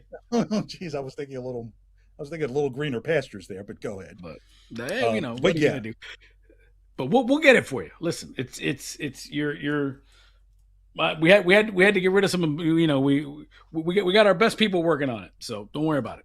It'll be good. Why tell me it's raining on my head and say Santa Claus coming when clearly I know that it's a urinal that you're using? Huh? Come on, bro. Stop doing this. No. Yeah. See, Santa Claus is coming. I thought you were just being polite, that you didn't actually want this. Why would I be polite giving you my legal address to my home? I've had friends that I've offered cigars to who politely said yes, but really, I sent it to them and they've never even smoked it. I'm not your friend. I'm your co-host. You're my guy. You're my guy. This is strictly business, EPMD like, okay? You're my guy. This is business. Yeah, I'm not your friend. All right, so listen, before we get to our best bet tonight, let's get into some Monday Night Football real quick. It's the Niners and the Colts. Niners are already in. Colts have lost 4 in a row. Niners have won 4 in a row. Phillip Rivers is going to be a quarterback. It's Indy getting 5.5 at home. So home dog, Indy 5.5, total of 46. Indy plus 200 on the money line. I like the Colts getting that 5.5 at home. I really do. I think you have a better chance of seeing an uptick of Pfizer commercials because Phillip Rivers is there than them covering. I think 49ers are just going to load the box and say, Phillip Rivers, try and throw it deep. I don't think it's going to happen. And even if you just look at the on the spread, what, minus 102 to give you plus money? So they're saying, yeah, you can jump on it if you want. If anything, I'm probably thinking maybe there's some value in taking in the under, maybe, just because you don't think that the Colts are going to be able to put up a lot of points in this game. Yeah. Phillip Rivers, interesting what his props are going to be. And, of course, Jonathan Taylor, over 100 rush yards, minus 135.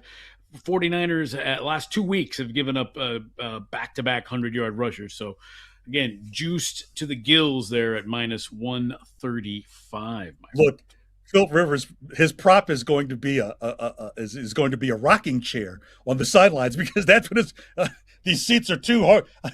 I can't sit on these seats. I need a rocking chair with a butt pad on it. That's going to be his prop, probably. Phillip Rivers is going to at one point call timeout during this game and say, "Fellas, I got to pee.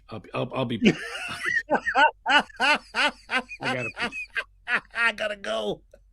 Now it makes you wonder: is that an added equipment during the game? Right? Just a little pooch, a pee pooch. It depends if like how bad you got to go, but you're almost like, dude, do you put a diaper on Phillip Rivers during the game? Because look, over 40, bladder control is a normal thing. You can sneeze and have a bad day. Okay, Hey, so Emmett Smith's been doing those commercials, so why not? I'm just saying that one hit. I'm just gonna say I really hope the Colts go on dark uniform tonight. So do not go with the white pants tonight. Or you hope Phillips stays hydrated during the game. Right. So, well, stay hydrated. I mean, if it's the wrong shot from, you know what I mean? Well, that's the front, but the back. Oh, right. No. Right. All right, let's get to it. It's a staple of the Daily Tip. It's our best bet. Time to place your bets.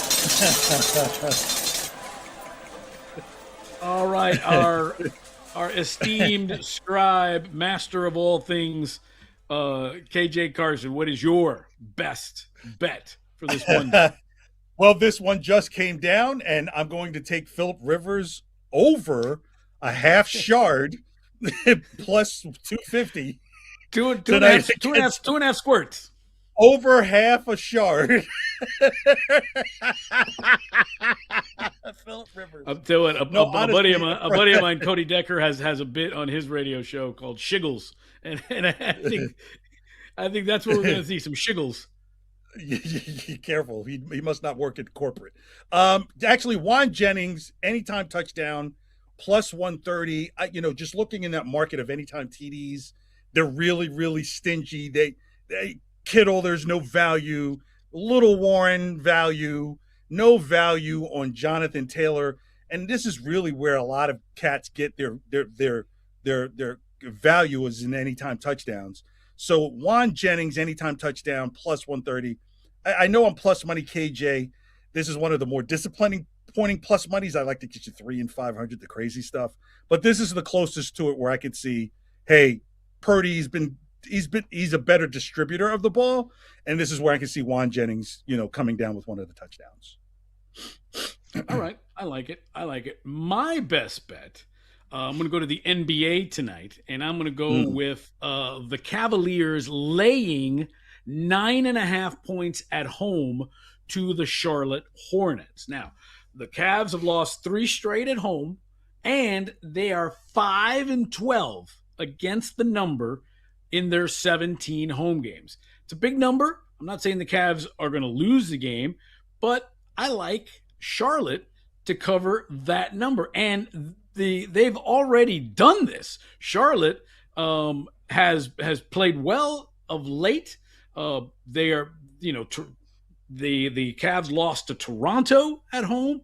They, barely beat Atlanta at home, barely beat Philadelphia at home, got by the Bulls, struggled against Toronto again. They haven't played very well at home. And you made a good point. They lost to the Hornets in Cleveland early in the season. So I like the points. I think Cleveland wins the game. I think they snap the streak, but 9.5 points on a night where you've got some pretty big lines in the NBA.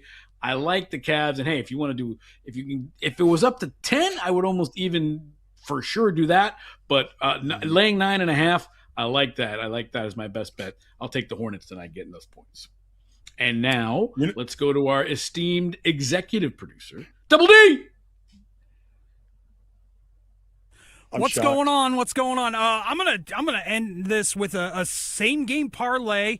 I am taking Jonathan Taylor over 100 rushing and receiving, CMC over 100 rushing and receiving. I'm gonna take it's juicy as heck, but I'm putting it in a parlay, so I don't care. 49ers over our money line, and I'm taking Tyler Warren over 50 yards receiving. I think it turns out. Oh, and you can use the BetMGM same game parlay boost token, 50%. Boost it, baby. Boost it. Boosting it. I think at the end of the day, it's somewhere around plus 1,600. Ooh. And that's the address of the White House is 1,600. So I thought I was going to say, was your address, sure. But I was like, that's not your address. Yeah, all right. So yeah, I'm that's surprised my, that that's you just my did play. one bet. Yeah, because usually Jim has 10 different best bets when the segment is called Best Bet. I thought it was our best bet. And Jim, look what it says right there. Best bets. So because the plural is because it's me and you, our best bets. our best bet, and I wasn't listening during the rundown meeting because we would have to have the same bet. But it can be best bets because you can have one and I can have one, and that makes two, and that's plural. That's why it's best bets, not because you have two. I was on my online shopping trying to get my less amount of trips when we had the rundown meeting. So the last time, but now I know best bet means one for me, one for you, one for David. So thank you. But again, I'm KJ's best bet. I'm a thorough host, so I wanted to give you people. And by the way, we won all those bets last time, so just saying. We did. I'm not here to pull anybody's chain or whatever, but we did hit on the last time we were here. That's why I stick to one. Did all of your best bets plural last time hit, or just one of your best bets? I want to say I think I gave 5 of them. I think 4 of the 5 hit. You did. 4 of the 5 hit. So your best bet didn't hit. Because but I didn't do it as a parlay. I did it as 5 individual bets. The segment is called Best Bet. It's not called Best Bet and a decent one. It's not called 4 out of 5. Yeah, it's not called this. This is not Trident telling 4 out of 5 dentists recommend Trident.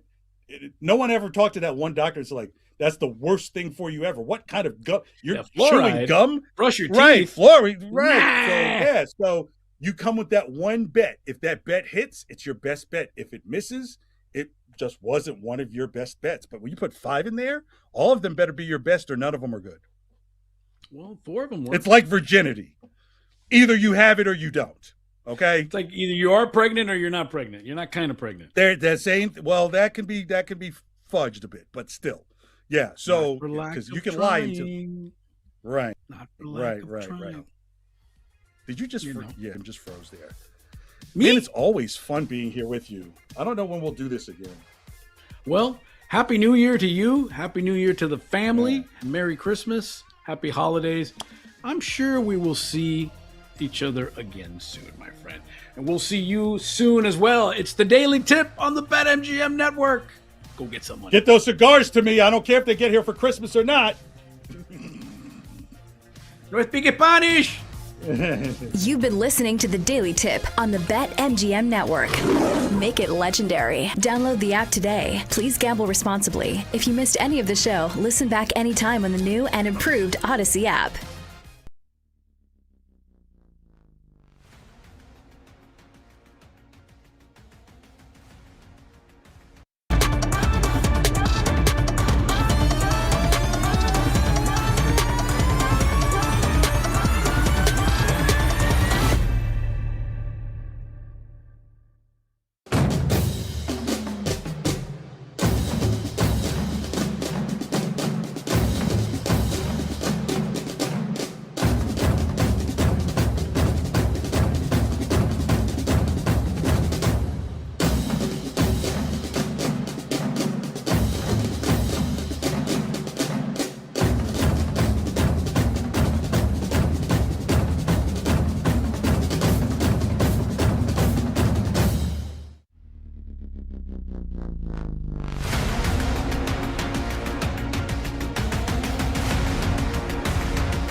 Get ready to experience the ultimate fusion of wagering and entertainment. This is the BetMGM Network. Kicking off your morning with the Daily Tip with Michael Jenkins and Chelsea Messenger. Over. It's a very simple way to look at it. It's the best way to look at it. Followed by the newly branded Bet Sweats with Joe O and Sammy P. When I stop talking, that's when you jump in usually. He said, ring that bell! He said, ring that bell!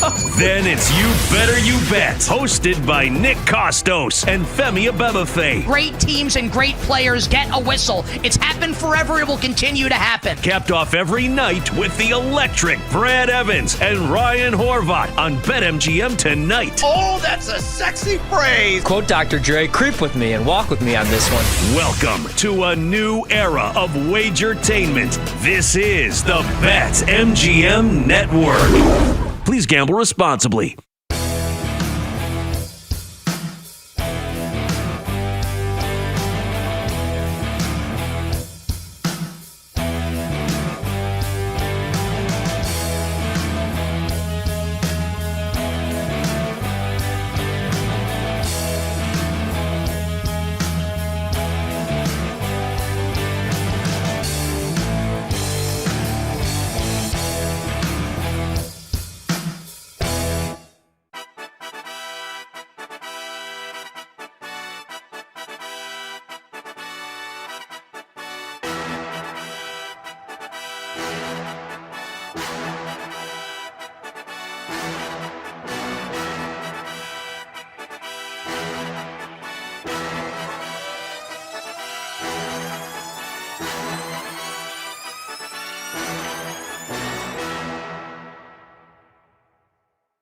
Get ready to experience the ultimate fusion of wagering and entertainment. This is the BetMGM Network. Kicking off your morning with the Daily Tip with Michael Jenkins and Chelsea Messenger. Over. It's a very simple way to look at it. It's the best way to look at it. Followed by the newly branded Bet Sweats with Joe O and Sammy P. When I stop talking, that's when you jump in usually. He said, ring that bell! He said, ring that bell!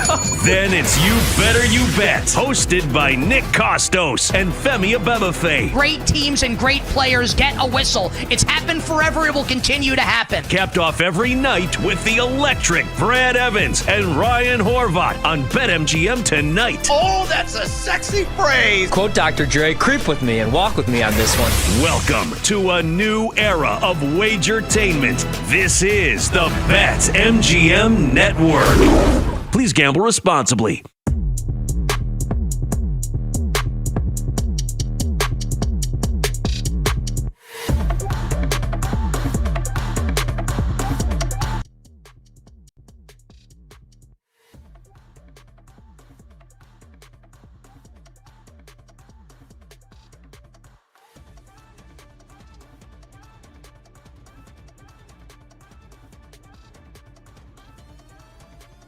Back to the Daily Tip on the BetMGM Network, sponsored by BetMGM. This brother's going crazy. What's the score? What's the score? What's going on? Get back to the It's update desk, bro.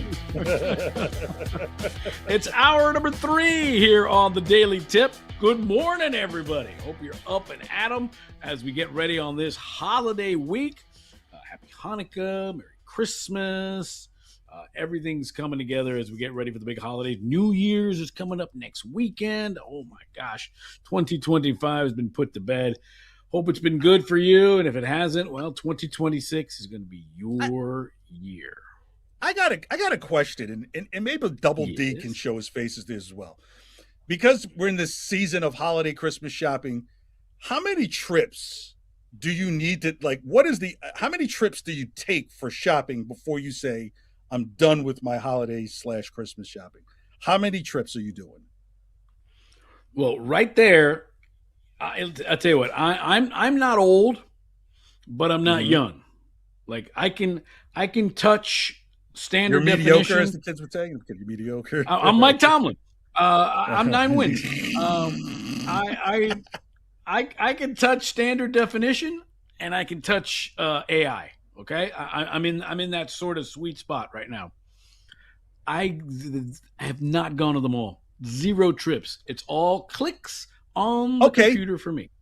So in that regard, to update this formula, because I figured this would be part of the conversation when I thought about this, even including online, how many sessions are you doing to do your Christmas shopping?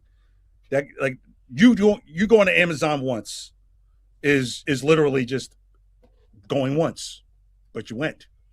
How many times? Well, I think it's like, for me, this is sad, but I mean, I go to these online shopping places every day. Now, I may not buy something every day, but every day I'm at multiple online shopping places when I'm not. I was just looking for a number. What is the number? Like, an approximate number? How many times do you go? I don't know. I think 15. Wow. Especially online. Yeah. Wow. Double D? Wife, kids, relatives, Cubans, lots of people, friends, co-workers. Yeah. Double D? Because I'm going to shock all of you. 1. That's my answer too. One time only. Yeah, one time only. Here's why. It's not the thoughts, plural, that count. It's the thought that counts. And so since it's the thought that counts, I'm going to do it one time. And when I get it over with, if I forgot somebody, I wasn't thinking about them. The hell with you. So I'm not going to go with thoughts. I'm going with the thought. So be prepared for the thought of going shopping one time. Be prepared. I don't do that whole thing. It's like, oh, I got to go back and get something for somebody. Yeah. Oh, no. If I forgot you, I'm going to continue to forget you. It's nothing personal. You know, it's just like wife, mom, kids, Secret Santa. That's always what's in front of me. Like, it's the family Secret Santa. Get it all done at once. Have it all show and all online. I do it all online. Except for the gift cards. If you would come to my house, the online delivery guy literally is here he's here more than I am. I'll just put it that way. Is that how you're able to afford to have lobster tails for Thanksgiving? No, I'm totally kidding. No, doing well on the BetMGM network is how I do well. You know, honey, they don't even have. They stopped having milkmen come to the house in 1972. Honey, sorry, we got South American lobsters. I know you're big on North American lobsters. Sorry. He's also a trainer. He's also my jiu-jitsu trainer, and he's the FedEx guy. Gunther. I have pain in my lower back. It's right here. Can you get this knot out? Yes, of course. Yeah, every time I pick up these heavy boxes that you deliver, it just does something to my back and insides. but it's crazy, and you know what I do now? I don't even. But here's the beauty of it, of the online stuff for me, is I will send it to those people. They don't need there's not even any lazy. Like, oh, I have to get it. That's super lazy. Hey, you know what, KJ? I got you something for Christmas, and I'm sending it to you. That's it. See, this is why I would say, just the same way my cigars have never We're doomed. come. We're doomed as a generation. We're doomed. I would never trust you to send me a Christmas gift. Brother, just tell it to me. Don't even send it to me. Just sell me the money.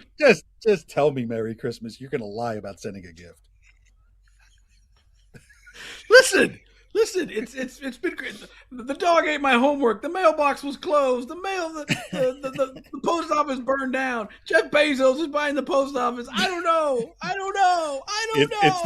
It's the episode of the old Family Ties show where Alex P. Keaton, the Michael J. Fox character, hates Christmas so much, and he wonders why it's commercialized. And then the Grinch visits him, and he goes to the convenience store to buy like shampoo and stuff like that. So gone are those days where if you are such a jerk that there you are at a convenience store. If you want to see something hilarious, go to a convenience store or or just stand by the gift card section in a I don't want to say the term, like in a drugstore. I almost said the name. Yeah. Go to a drugstore on Christmas Eve and see how many people are trying to buy Christmas gifts. It's absolutely hilarious. It's like you just do not care about who you're getting this gift. It's almost worse than like Valentine's Day or like Mother's Day. You know, it's almost worse. Drugstore is like the last gift of resort. Here are some gas station flowers. Merry Christmas. And by the way, I bought a burrito. So it's good stuff. It's a 5 He's hour, KJ 5 hour Carson. I'm Jim Rodriguez here on the BetMGM Network Daily Tip here for you. Hour number 3. Go back to the Odyssey app. You can always revisit all our picks, all our takes, everything we've been talking about this week as we wrapped up Week 16 in the NFL. And also, oh, by the way, there's some NBA going on tonight. Pretty nice, healthy schedule of games. And, it's funny because the NBA Cup, if you believe the NBA, is there to make us care about basketball and make us care about the sport up until Christmas, which the NFL had tried to piggily take away from them. I still say MLB has lapped and the NBA as the second most popular sport in the NBA. But we've got some hoops and we've got some money to be made, my friend. Let's start with your neck of the woods, the Pacers and the Celtics. A lot of big lines tonight. So a lot of good versus bad, good versus evil, as I like to say. Pacers, who literally were in the NBA Finals and now can't find their left foot. It's been an absolute free fall for the Pacers. Celtics laying 10.5, 224.5. Interesting thing to play for tonight for Rick Carlisle of the Pacers. He is sitting on 999 wins. So, what do you like this, or does Carlisle have to wait another night to get his 1,000th?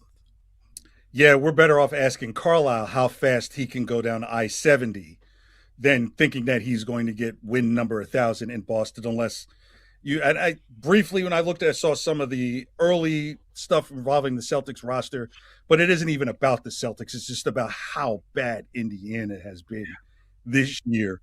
And it's ironic because the NBA probably looked at this scheduled game, well, probably before Indiana and before the playoffs last year, they had an idea that this would be a great featured matchup between two of its hot superstars in the East, Halliburton, Tatum. You have neither one of those. Jaylen Brown, I think, really should be getting a boatload of votes for MVP. Just look at his numbers. They're absolutely ridiculous. This team is playing better than I thought they would. I thought they'd have to change their style. Then I was like, really, you can't make short people into tall people. And so therefore they've gone back to the 3. So the only thing that you can't teach height. So the only thing I would keep a little bit of an eye on is if they're giving me 10.5 at minus 105 on the Celtics, what will the line give me if I bump that up to minus 13.5? Could it get me to plus money? A little alt line action for you. A little alt line action. So I will look at that alt line action because the Celtics, when they get on runs, they're intense and they usually spread out games. What they did to Miami the other night was just absolutely astounding. It just literally went from a competitive game to a nothing game in a very little time. So that's what the Celtics are really good for. So whatever that number is at minus 13.5, it should get you to plus money. And I would look at that alt line to get, if you park that inside of a parlay, it can juice some of your returns. I think I am more leaning toward the under of 224.5. It's Indiana. I don't know how much they're going to contribute to that 224.5. I mean, they rank last in the NBA in field goal percentage, 3-point percentage. They just, they're absolutely debilitated. And I could see Boston after 3 quarters, taking everybody out, and I can see this being one of those, 115-79 kind of games, you know what I mean? 115-80. I don't even know if we'll hit 200 points. Well, that's the crazy thing with the Boston. When you say they start taking people out, those are the same people who've been in, right? Like the Celtics are literally a walking tryout for their entire roster, right? So, yeah, okay, so maybe you'll see some extended minutes from Luke Garza. But the crazy thing is he would have already seen minutes during the course of the game. So the Celtics don't have a let's go to the bench and get them some run. Everybody gets run. So if anything, you might, like even in that Heat game, you still had Jaylen Brown out on the court when that game was clearly in the balance. Joe Mazzulla isn't necessarily one that's just say, I'm just going to pull guys. So yeah, they're going to keep going. If you heard about what Joe Mazzulla did in the exhibition game against the Boston Media, where he didn't allow them to score at all, you figure some of that philosophy is going to also apply to his team when they're up big late. Like, you're not going to just get a rest just because you got a big lead. Now, I normally don't like to talk about the Hornets because why would you talk about the Hornets? But they're at the Cavaliers, and this is an interesting matchup for me, KJ. Okay. Cavs home favorites laying 9.5, 238 Mm-hmm. and a half. But here's an interesting stat. Cavs have lost 3 in a row at home. Mm-hmm. They're 5-12 against the spread at home this year. Laying 9.5. Kind of thinking about taking the Hornets tonight.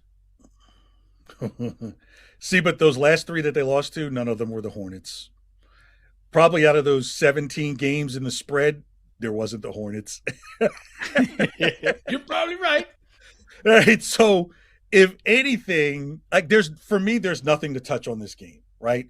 The total, the money line, even there's nothing. This is just what I call an untouchable game, just because of what you mentioned. If they are 5-12 against the spread, you can't necessarily ignore that because they're not talking about the quality of the opponent. They're talking about them, baby, the Cavaliers being able to meet a metric, and if they're not able to meet that metric, this might be like they might go 6-12 against the spread after playing against the Hornets because you just let's just say if the Cavaliers were a small team and the Hornets had size, then I would say absolutely, I totally get it. But both of these teams have size.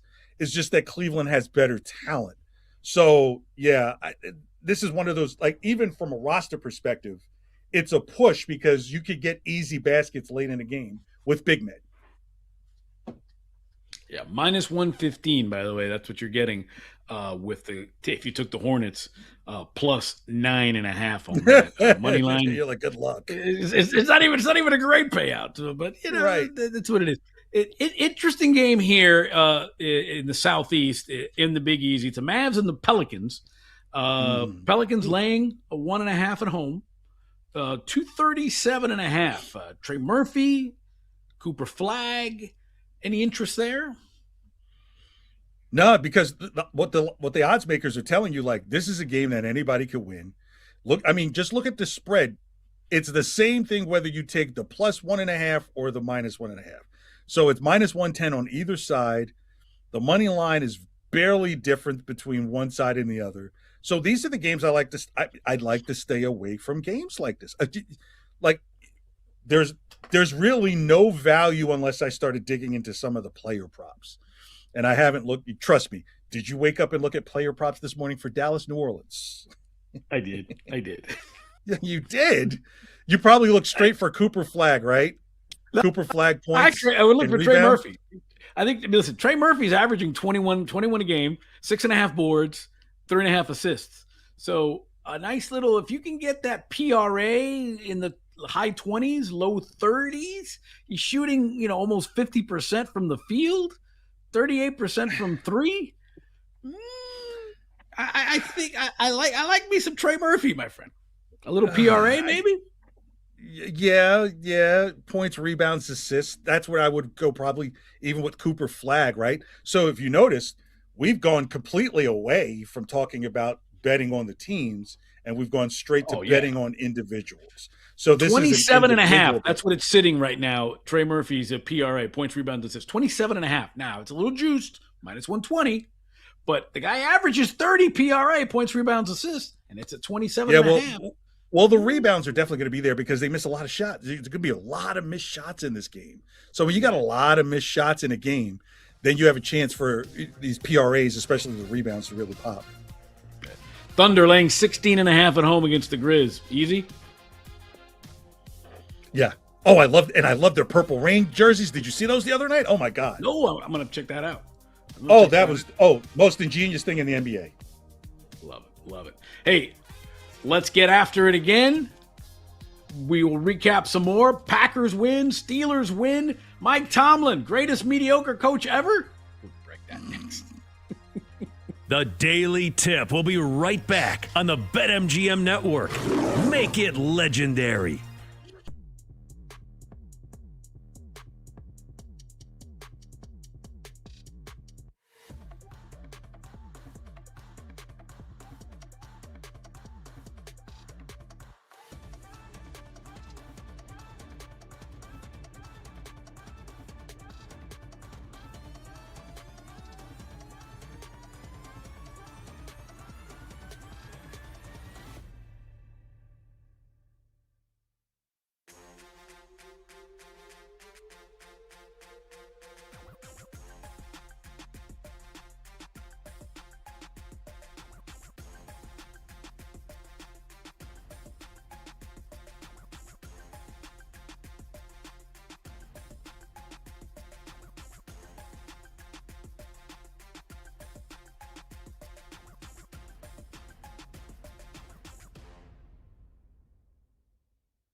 Welcome back to the Daily Tip on the BetMGM Network, sponsored by BetMGM. Oh, yeah. So what are you betting on today? What's up, everybody? Jim Rodriguez, KJ Carson with you here on the Daily Tip on the BetMGM Network. So happy that you're with us on this holiday week. Up and at 'em early. Hopefully you're either getting that morning coffee because you're usually up early, or if you're heading out to the office, let's try to have some fun with you. And KJ, let's break down what's going on yesterday in the NFL. And I guess the big story is, there were lots of them, but the big one was Mike Tomlin did it again. His Steelers went into Detroit, stole one. They win 29-24. And the big one is a 9th win of the year for the Steelers. They lead the AFC North. And for Mike Tomlin, his 200th victory as a head coach. So congratulations to him. 11th all-time, 11th head coach to win 200 games in the NFL. He is the third youngest, by the way. Mike Tomlin's only 53, by the way. It's crazy. He's the third youngest to win 200 games. Curly Lambeau and Don Shula. It's pretty good company right there. And he ties Bill Belichick. Ties Bill Belichick for his 19th consecutive season of finishing 500 or better. Tom Landry has the record 21 years in a row of 500 or better. Listen, I think so. Mike Tomlin was 34. That blows my mind even more so now thinking about it. That he was hired at 34. There are still 34-year-olds in undergrad right now. You know what I mean? Like, so that's fascinating right there. That's truly fascinating. Mike Tomlin could, in theory, coach for another easily 15, 17 more years, right? Let's say he coaches till he's 70. 20. Right? Well, he might coach till 80. Belichick is what, 73, 74? He could 40 years as a head coach. I mean, that is like, talk about old school. 40 years as a head coach. That could be before he's all done. I don't know if Mike Tomlin's going to want to do that. The way I see it through the lens is like, that brother kept a professional job for 40 years and someone didn't try and clip him. Yeah, he's stealing coffee from the break room. Fire him. He's taking K-cups.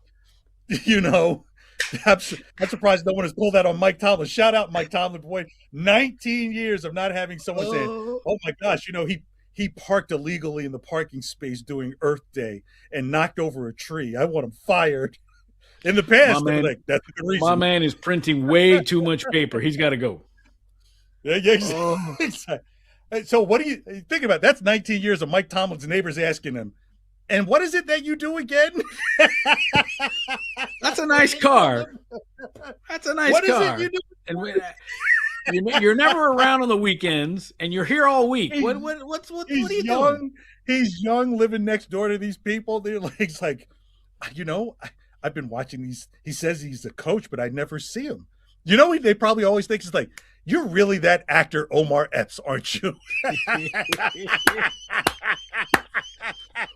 probably telling his neighbors he's Omar Epps for 19 years just so they leave him alone because they wouldn't believe he's a football coach. It is insane what he's done now because you know, we joke, but there've been talks about him getting clipped the last couple of years, you know, but. Again, they haven't made the playoffs yet, but they're in good shape right now. They lead the North. They're 9-6. Last two games are at Cleveland and against the Ravens. They're currently the 4th seed in the playoffs, and they would get a home game. And I think for me, as ownership works, even as great owners are the Rooneys, I think you have two jobs. I think if you're the owner when you hire a GM and a coach, that is get to the playoffs. Yep. And get me a home playoff game because I want that money.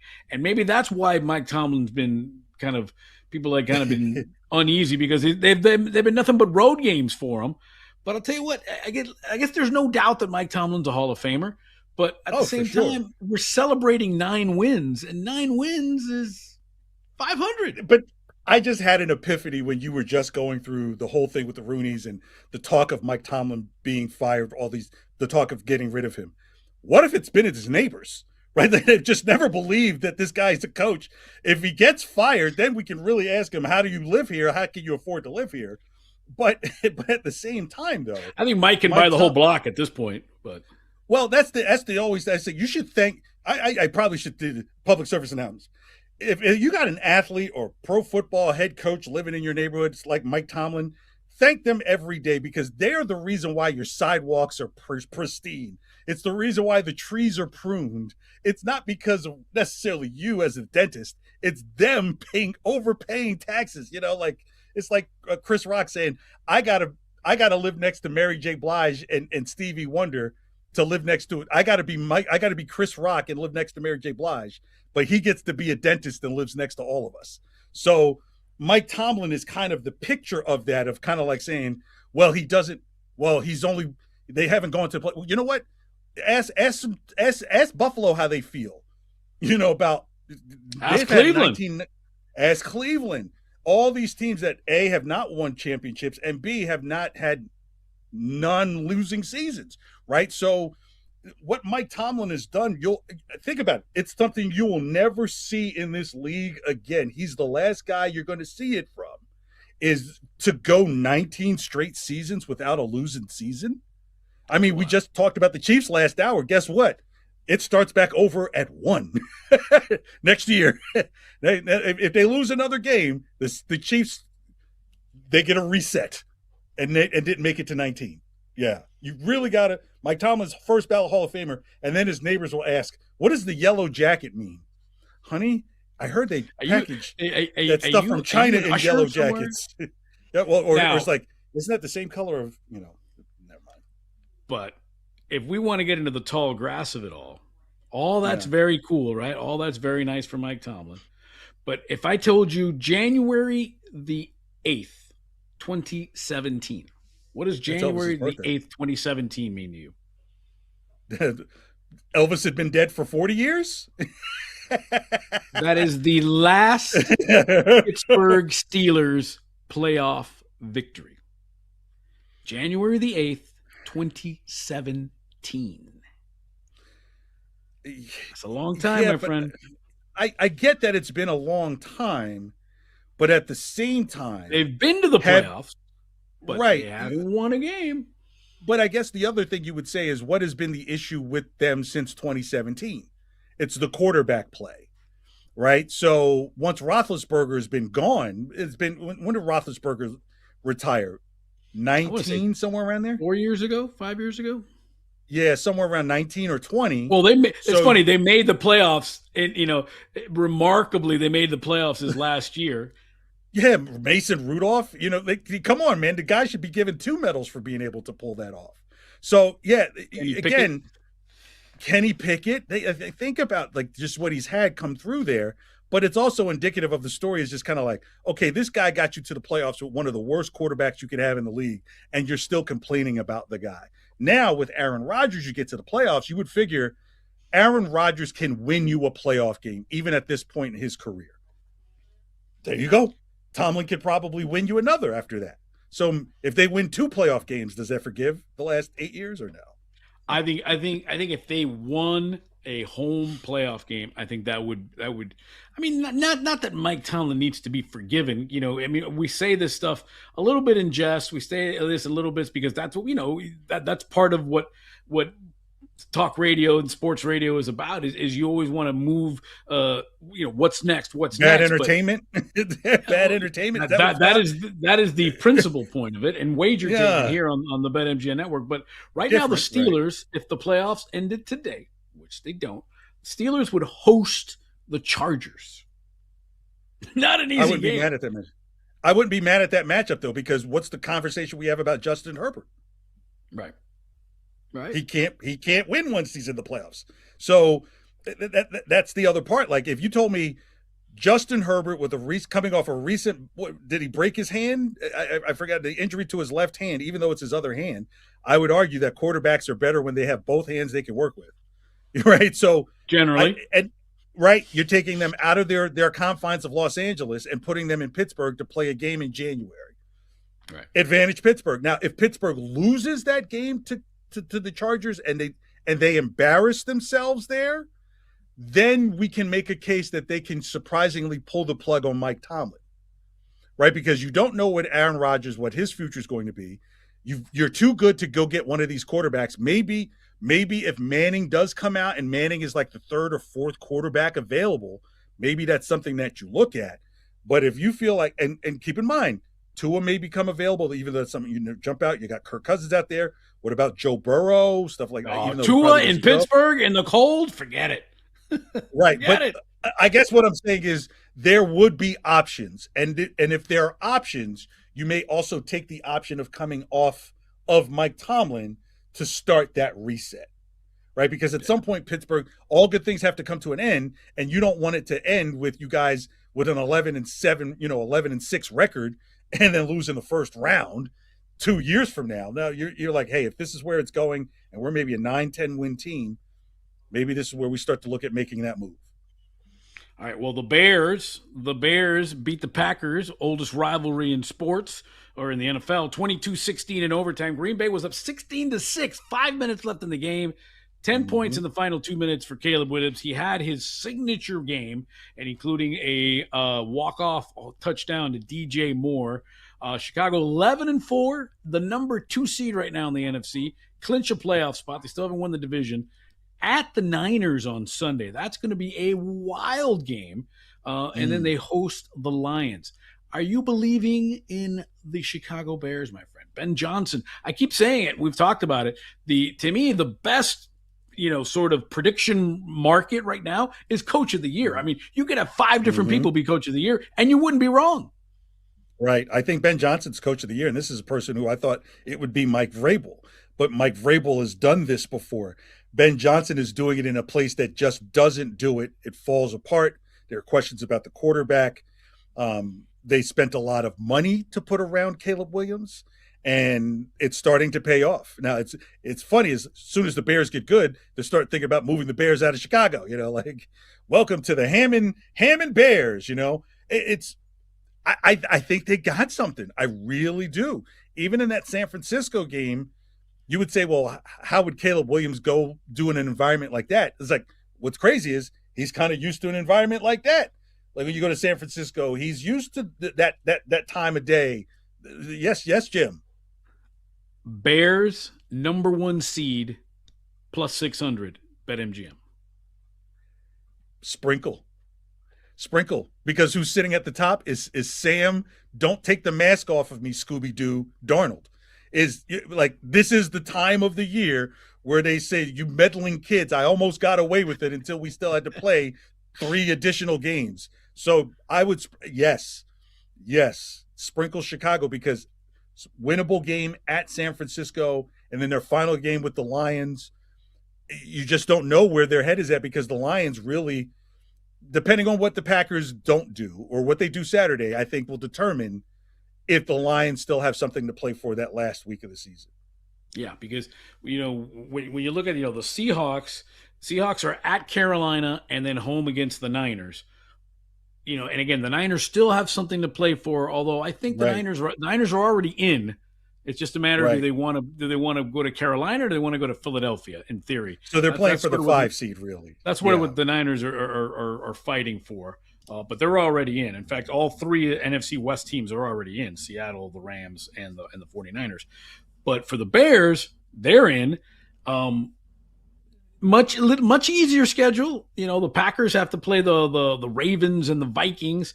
That 6-1 really jumps out at me, my friend. It does. When you said that, I was just like, really? Because if the number 1 seed right now is Seattle, the Rams can't pass Seattle because they have the tiebreaker on the Rams, and the 49ers can't pass the Rams and the Seahawks because of where they sit, in that division. So, yeah, very much so. Just the same way that I said that Matthew Stafford, I don't think, is the MVP because he may not even win his own division. I don't think you should be the league MVP and not win your division. Yeah, well, Drake May, he's well on that. 380 yards, 2 touchdowns as they came back and beat the Ravens last night on Sunday night game. It's crazy. It's crazy what Mike Vrabel has done. Again, to me, that's the most robust market in sports betting right now, is the coach of the year. And again, because I don't think you could be wrong. I mean, even Liam Cohen of the Jaguars is somebody that I think is worth some consideration there. Yeah, but you can't pull me away from Ben Johnson, because you've looked at last season. Was Ben Johnson going to take the Jets job? Was he going to go to Chicago? Was he going to stay in Detroit? How would Detroit look? And if you almost look at kind of a correlation, look what's happened to the Lions this year and look what's happening with the Bears this year. The Bears have the more electric offense this year. The Lions seem to be a little more conservative this year. Ben Johnson, coach of the year. I think that's what it is. If Mike Tomlin gets to double digits, I think he's coach of the year. No way. Because he didn't have 9 wins. There's no way you're the coach of the year. I've looked at all these high school programs. Mike Tomlin, you're a lying neighbor. You're not a coach. You're Omar Epps. We're going to put a bow on this one. It's the Daily Tip. KJ and I, our best bets. That's coming up next on the BetMGM Network. 10 wins, better than 9. The Daily Tip. We'll be right back on the BetMGM Network. Make it legendary.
It's weird that nobody's thinking.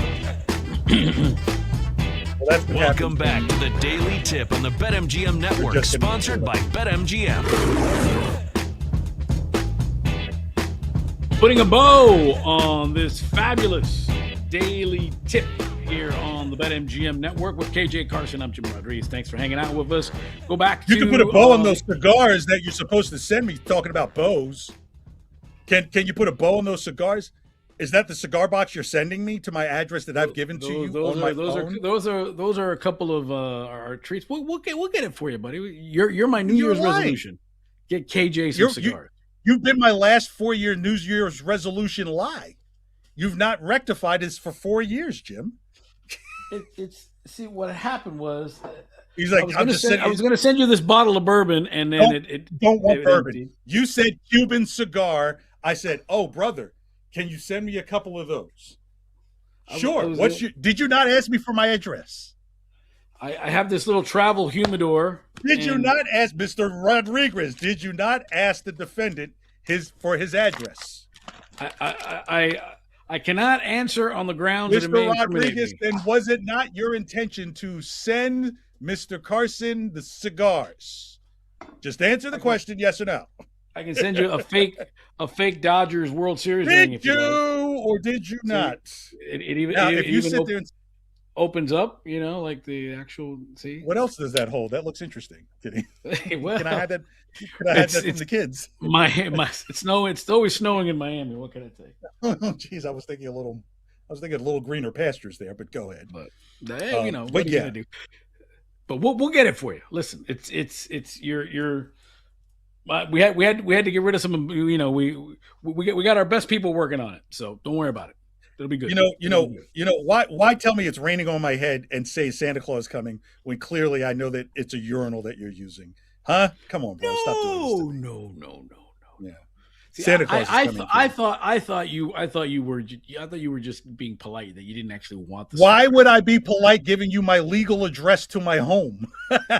I've had friends that I've offered cigars to who politely said yes, but really, I sent it to them and they've never even smoked it. I'm not your friend. I'm your co-host. You're my guy. This is strictly business, EPMD like, okay? You're my guy. This is business.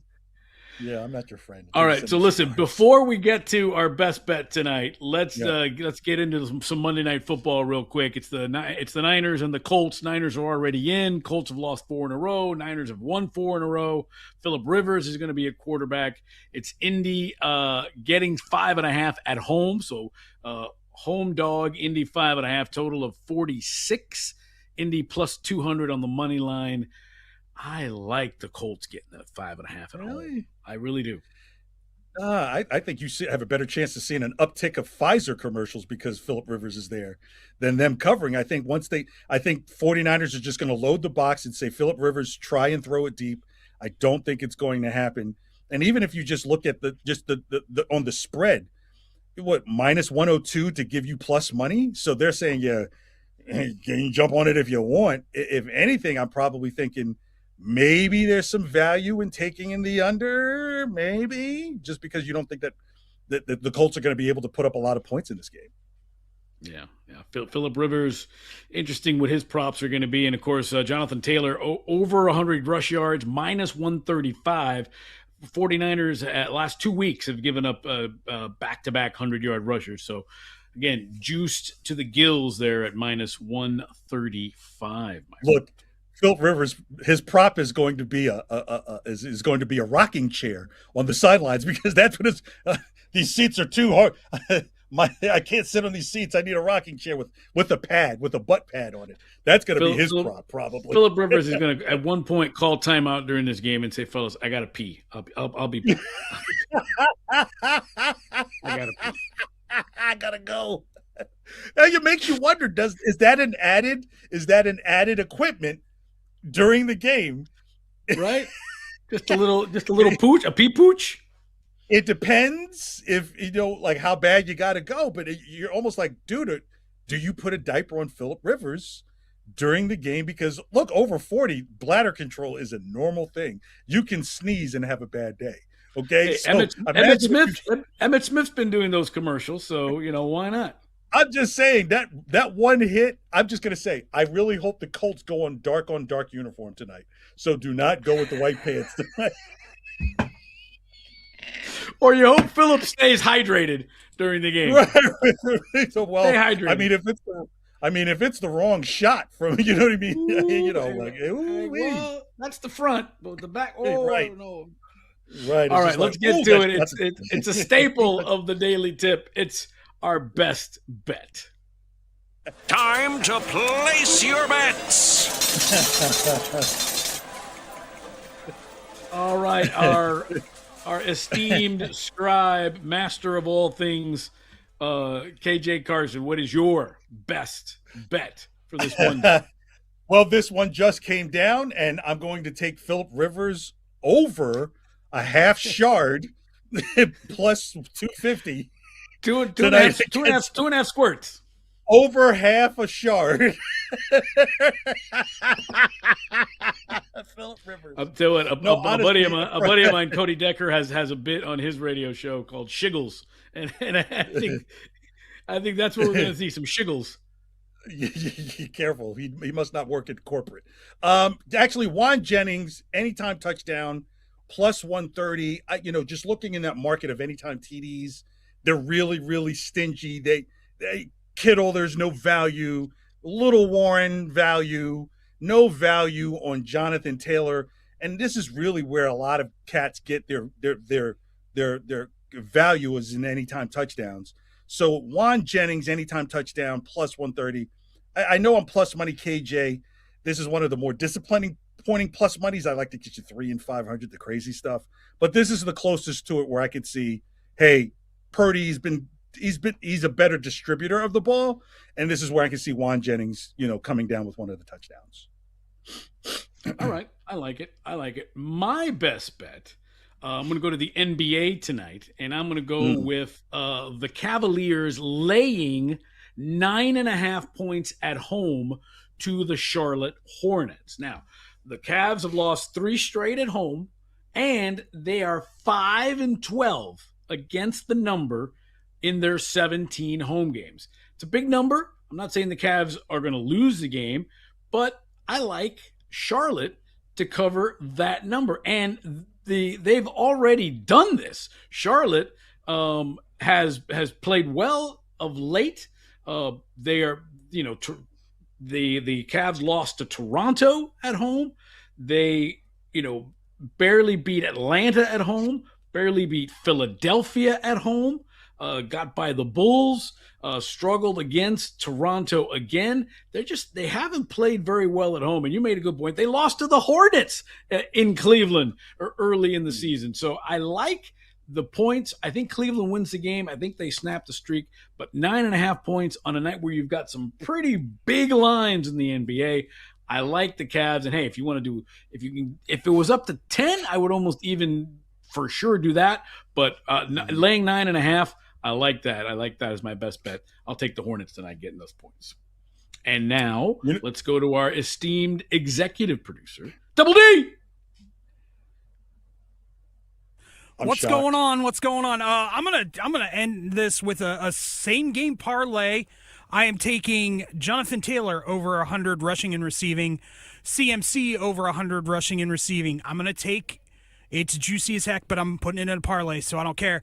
49ers over our money line, and I'm taking Tyler Warren over 50 yards receiving. I think it turns out. Oh, and you can use the BetMGM same game parlay boost token, 50%. Boost it, baby. Boost it. Boosting it.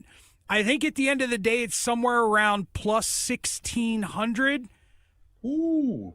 And that's the address of the White House is 1,600. So I thought I was going to say, was your address, sure. But I was like, that's not your address. Yeah, all right. So yeah, I'm that's surprised my, that that's you just my did play. one bet. Yeah, because usually Jim has 10 different best bets when the segment is called Best Bet. I thought it was our best bet. And Jim, look I have what it says right there. You. Best bets. So because the plural is because it's me and you, our best bets. our best bet, and I wasn't. it would be I our best wasn't bet listening because during we the would have- rundown meeting. because we would have to have the same bet. But it can be best bets because you can have one and I can have one, and that makes two, and that's plural. That's why it's best bets, not because you have two. I was have on my one. online shopping trying to get my less amount of trips when we had the rundown meeting. So the last time, but now I know best bet means one for me, one for you, one for David. So Thank you. But again, I'm KJ's best bet. I'm a right. thorough host, so I wanted to give you people. And by the way, we won all those bets last time, so just saying. We did. I'm not here to pull anybody's chain or whatever, but we did hit on the last time we were here. That's why I stick to one. I don't wait. Did all of your best bets plural last time hit, or just one of your best bets? I want to say I think I gave 5 of them. I think 4 of the 5 hit. You did. 4 of the 5 hit. So your best bet didn't hit. Because but I didn't do it as a parlay. I did it as 5 individual bets. The segment is called Best Bet. It's not called Best Bet and a decent one. It's not called 4 out of 5. Yeah, it's not called this. This is not Trident.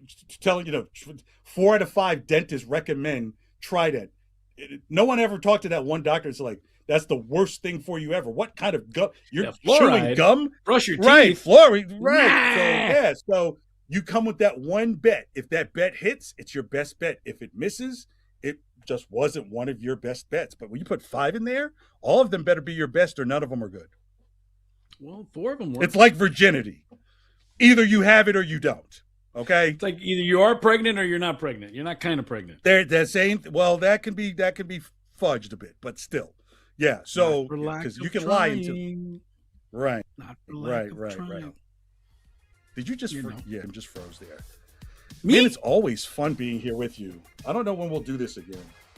Well, Happy New Year to you. Happy New Year to the family. Yeah. Merry Christmas. Happy holidays. I'm sure we will see each other again soon, my friend. And we'll see you soon as well. It's the Daily Tip on the BetMGM Network. Go get some money. Get those cigars to me. I don't care if they get here for Christmas or not. No speak Spanish. You've been listening to the Daily Tip on the BetMGM Network. Make it legendary. Download the app today. Please gamble responsibly. If you missed any of the show, listen back anytime on the new and improved Odyssey app.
Get ready to experience the ultimate fusion of wagering and entertainment. This is the BetMGM Network. Kicking off your morning with the Daily Tip with Michael Jenkins and Chelsea Messenger. Over. It's a very simple way to look at it. It's the best way to look at it. Followed by the newly branded Bet Sweats with Joe O and Sammy P. When I stop talking, that's when you jump in usually. He said, ring that bell! He said, ring that bell! Then it's You Better You Bet, hosted by Nick Costos and Femi Abebefe. Great teams and great players get a whistle. It's happened forever. It will continue to happen. Capped off every night with the electric Brad Evans and Ryan Horvat on BetMGM tonight. Oh, that's a sexy phrase. Quote Dr. Dre, creep with me and walk with me on this one. Welcome to a new era of Wagertainment. This is the BetMGM Network. Please gamble responsibly.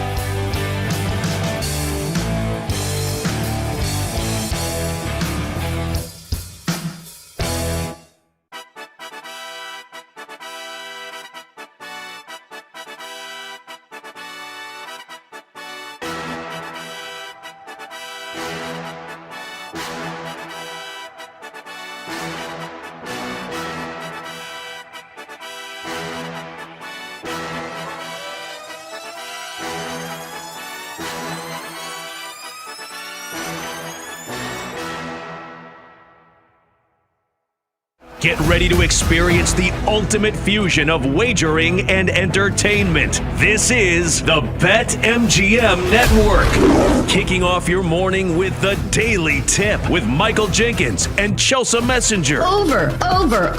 It's a very simple way to look at it. It's the best way to look at it. Followed by the newly branded Bet Sweats with Joe O and Sammy P. When I stop talking, that's when you jump in usually. He said, ring that bell! He said, ring that bell! Then it's You Better You Bet, hosted by Nick Costos and Femi Abebefe. Great teams and great players get a whistle. It's happened forever. It will continue to happen. Capped off every night with the electric Brad Evans and Ryan Horvat on BetMGM tonight. Oh, that's a sexy phrase. Quote Dr. Dre, creep with me and walk with me on this one. Welcome to a new era of Wagertainment. This is the BetMGM Network. Please gamble responsibly.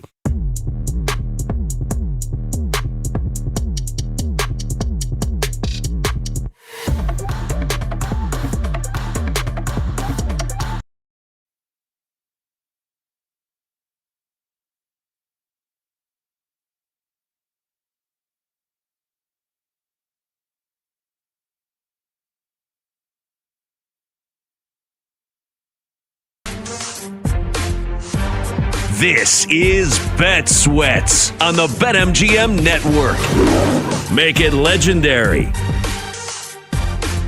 Final hour of Bet Sweats here on the BetMGM Network. Bet Sweats presented by BetMGM. PJ Glasser and Kate Constable here with you. We got lightning bets coming up at the end of the show. We got Monday Night Football, which we're going to break down. We got a full week of bowl season that we'll dive into also, but we're going to continue talking college football here on the program. We're breaking down the first two playoff quarterfinal games that we're going to have, which should be a really good one. Bama and Indiana in the Rose Bowl. Indiana favored by 7. Then you're going to have Miami and Georgia in the Cotton Bowl, which should be, Miami and Ohio State in the Cotton Bowl, which should be a lot of fun. Then we're going to get into the next two quarterfinal games where you're going to have Oregon and Texas Tech in the Orange Bowl. And Kate, I thought all things considered, JMU put up a really good fight against Oregon. That was such a big talking point is you have these group of 5 teams in the college football playoff, and the score really wasn't as close as kind of the box score indicated. Like Oregon blew them out. If they kept their foot on the gas, they probably could have won that game by 40 points or so.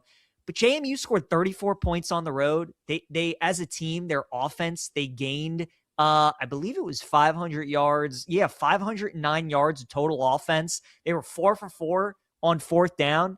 They didn't turn the ball over at all. They had 35 minutes time in possession. So they held their own. I mean, they showed up. They covered the spread, which was very significant to some, myself included, as somebody who laid it with Oregon, which was just absolutely brutal. I did too, PJ. It was awful. That was my biggest bet of the day, too. I was so pissed. Kate, I had the Packers and I had Oregon, and I had to watch those two results 30 seconds apart. I was so mad at Ben Johnson for not going for 2 after they scored that touchdown. Did you? I thought he was going to, too. I thought he would have. You know, in that win, and I tell you what, the MVP of that game was Cairo Santos, because they don't have the opportunity to tie that game or win it without him. And those field goals that he was hitting in that win, the first one where he had to play it off to the right and it had to curve back, it looked like one of my tee shots, you know? It was that was terrific. So Santos was great. I understand trusting him in that spot if you're Ben Johnson, because probably if he had missed an extra point or missed a field goal, you probably go for it. But I mean, it's just that's what Ben Johnson does. That's what Dan Campbell does. Yeah. That's what's in their DNA, is going for it. So I had Packers plus 1.5. And even when the Bears scored a touchdown, I'm like, all right, I'm still good. They're going to go for 2. Regardless of what happens, I'm still a winner. And then I see Santos trot out there and I'm like, Kate, I'm cooked. Packers plus 1.5. It's dead. And then like you, I had Oregon and it was just miserable. It was brutal. I tweeted after the game, I can stomach the Oregon non-cover because the Bears won. And I didn't even have any money on the Bears game on a side, but just being a Bears, I'll take that win for Chicago. But if I were on the other side in terms of betting the Packers with you, PJ, that is a gut punch, because you're right. Most days I feel like Ben Johnson would have gone for 2 there. And to go for the field goal when the win conditions were what they were. I mean, that's why Cairo Santos got the very first game ball in the locker room after the game. That was near impossible kicking conditions for both teams. So that sucks. That to lose both of those within like you said, minutes of each other is just brutal. Okay, you know what the worst part is every time you're in the situation where you bet on a team like JMU. My team would never come back like that and cover the spread. It would never happen, you know? Right. But because I'm on Oregon, even when they're up 48-13, and they're driving, by the way, they have a 3rd and goal at the 12. There's just a part of me that's just I don't know. Let's just run the ball, get some more stops on defense. Let's score another time. And then I'm just watching JMU just hang around and keep it close. And I'm not sure how many people know, but it was 51-27. JMU actually started the possession with 2.5 minutes to go on their own 1-yard line. They went 99 yards to cover that spread. They had a 1st and goal at the 16-yard line. It was just I didn't realize they were on their 1-yard line. I looked up because I had my eyes on the Bears game, that I was watching the game cast on the ESPN app on my phone, and I just saw that James Madison was in the red zone with a minute left and they were about to punch it in. I didn't realize it came from the 1-yard line. Oh, that's a terrible loss. Can I be honest? When I saw that they were starting the possession at the 1, I knew we were cooked. I'm like, this is you just know, they're going to go 99 yards. It would almost make me feel better if they started the drive on the Oregon 30-yard line. When I saw that they had to go, of course they're going to go 99 yards, because why wouldn't they? It's college football. Why would they not? That was brutal. But obviously Oregon gets the win, even though they don't cover the spread. They score 51 points in the process. The offense looks really, really good. Dante Moore looks terrific. And now they take on Texas Tech, which is the game that a lot of us thought we were going to get and that I'm really excited for, because it's pretty much a pick 'em, Kate. I mean, Oregon is a slight favorite. They're minus 1.5, but they're minus 115 on the money line. The total is 52.5. And that's immediately where I go, is the total. I think it's way too high at 52.5. We've seen Oregon this year when they've played against really good defenses. When they played against your Hawkeyes, that was a low-scoring game. When they played against Indiana, they only scored 20 points. When they played against Penn State, their offense struggled for much of that game. So now they're going up against, we talked about earlier, Ohio State's got the best defense in the country. I think Texas Tech is the second best. That defensive line is so good. They have one of the best linebackers in college football in Jacob Rodriguez.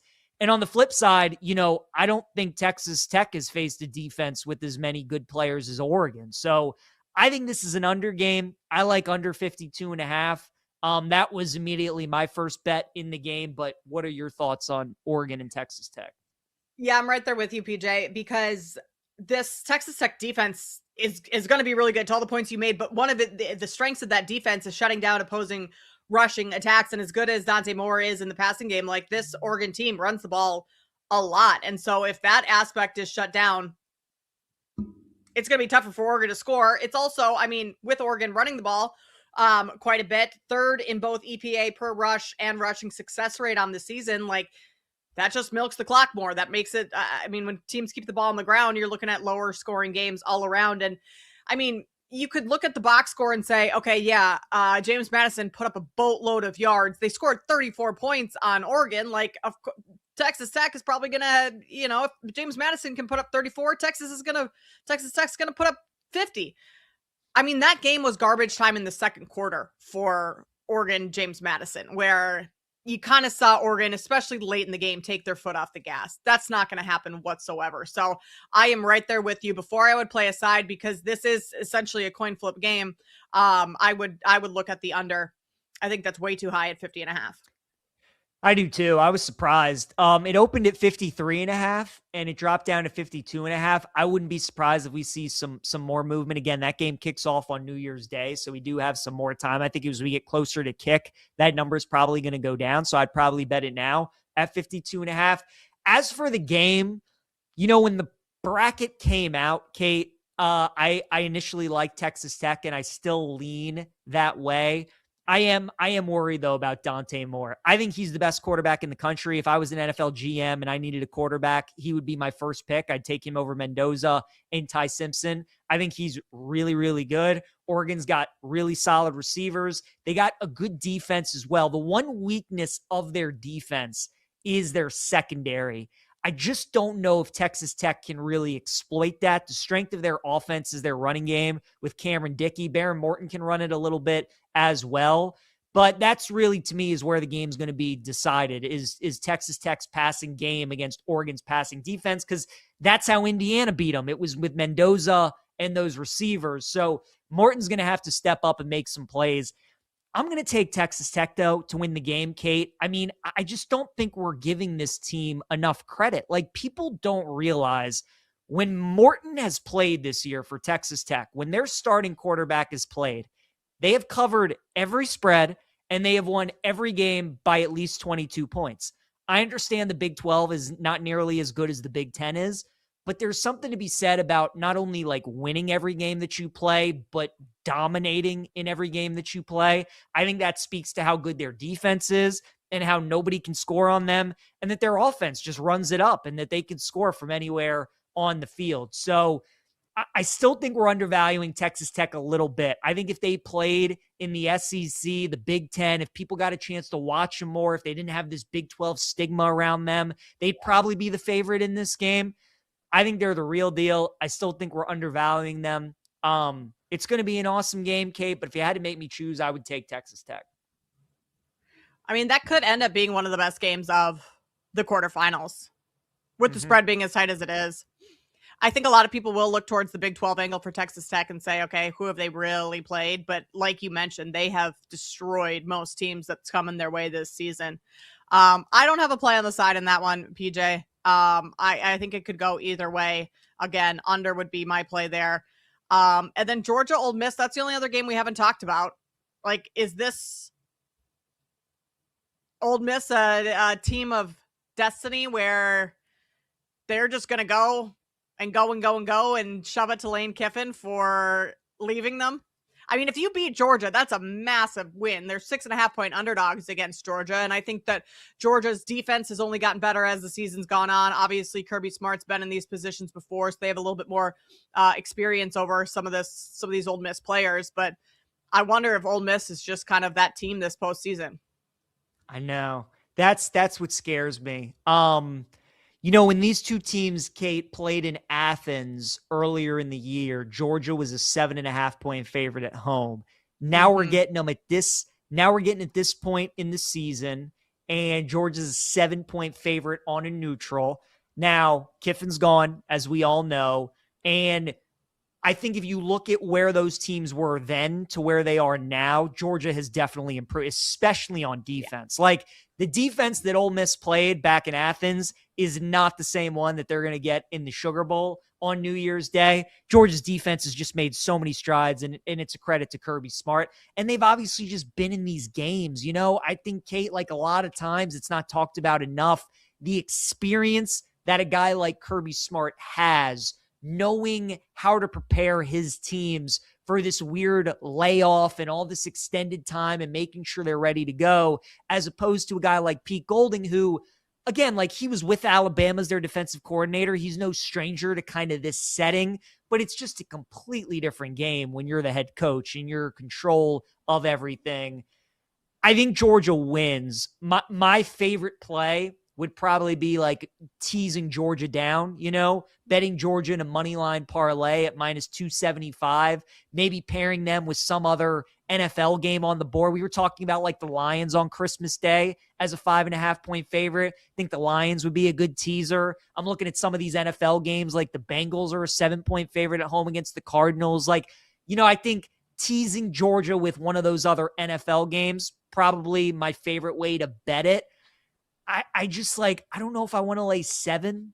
And like you, Kate, I get a little nervous that maybe just Ole Miss is like this team of destiny, like they lose Kiffin, he leaves, they become this awesome underdog story that everybody's rooting for. They knock off Georgia, knock off Ohio State. I mean, it's just like, it's kind of written for them to make something like magical happen. So Ole Miss does scare me a little bit. Georgia's better. They should win. But, it's tough to beat a team 2 times. We saw that when Alabama played Georgia. It didn't go too well for them. And this is the second meeting between these two teams. Ole Miss should have beaten them the first game. They were pretty much winning the whole game. Their offense was great. They were winning in the fourth quarter. And then Georgia just came back and beat them. So it's going to be a fun one. I think Ole Miss, I think a lot of people probably feel like Georgia's just going to kill them. I think Ole Miss is going to keep it closer than people think. But yeah, I would probably just side with Georgia in like a money line parlay, something like that. What about this total is the highest of the 55.5. I trust both offenses. I trust Georgia's defense. I don't exactly trust Ole Miss's defense to fully slow down Georgia. Like, could this be one of, we've had a lot of unders so far. Could this be one of the over games, and maybe rightly so, being the total is? I mean, actually looking at the screen right now, up to 56.5 on BetMGM. So, Kate, I always like looking in certain games for is a side and a total correlated, right? Like if you bet this team, does that mean it's going to be an under game or an over game? I think if you like Ole Miss, you got to bet the over. I think that's a dead on correlation, because again, Georgia's defense has been so good as of late that if their defense is that good, I just don't think Ole Miss is going to be able to keep it close in like a 24-20 type game. I think if Ole Miss covers, it's like 35-31. Or if they win outright, it's like 34-30. It's like one of those games. Yeah. Like we get a game in the 30s. I think that's Ole Miss's path for success because they are an awesome offensive team. And that's the way that they are 12-1 on the season. It's not because of their defense, because of their offense. So, yeah, I haven't bet the total, but if you like Ole Miss, I think you just parlay it with over 56.5. And that's the way that I would bet the game. We'll talk national championship futures in college football and maybe dive into some NFL futures as well. Bet Sweats, PJ Glasser, Kate Compton. You're listening to Bet Sweats on the BetMGM Network.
This is Bet Sweats on the BetMGM Network.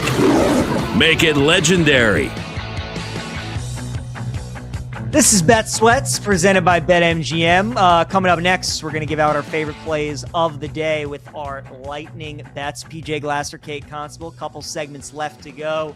We're going to go around the board here. We're going to talk some college football again, look big picture, maybe some national title bets, dive into maybe some NFL futures as well. And then I want to talk a little NBA with you as well, Kate, because we were looking at break. OKC's price to win the NBA Finals is kind of crazy, but honestly, maybe there's still some value there on the Thunder. So we can touch on that in a little bit. Let's just wrap up the conversation, though, on college football. We talked about all the quarterfinal games, the futures market. Ohio State is your favorite still to win the national title, even after losing to Indiana. So people still having faith there in the Buckeyes. Hoosiers right there. Then you got Georgia, Oregon, Texas Tech, and Alabama, as you mentioned, at 18-1. So I guess you can answer like these questions differently. Maybe you have the same thought. But who do you like to win the title, Kate? And maybe like from a betting standpoint, who would you bet to win the title?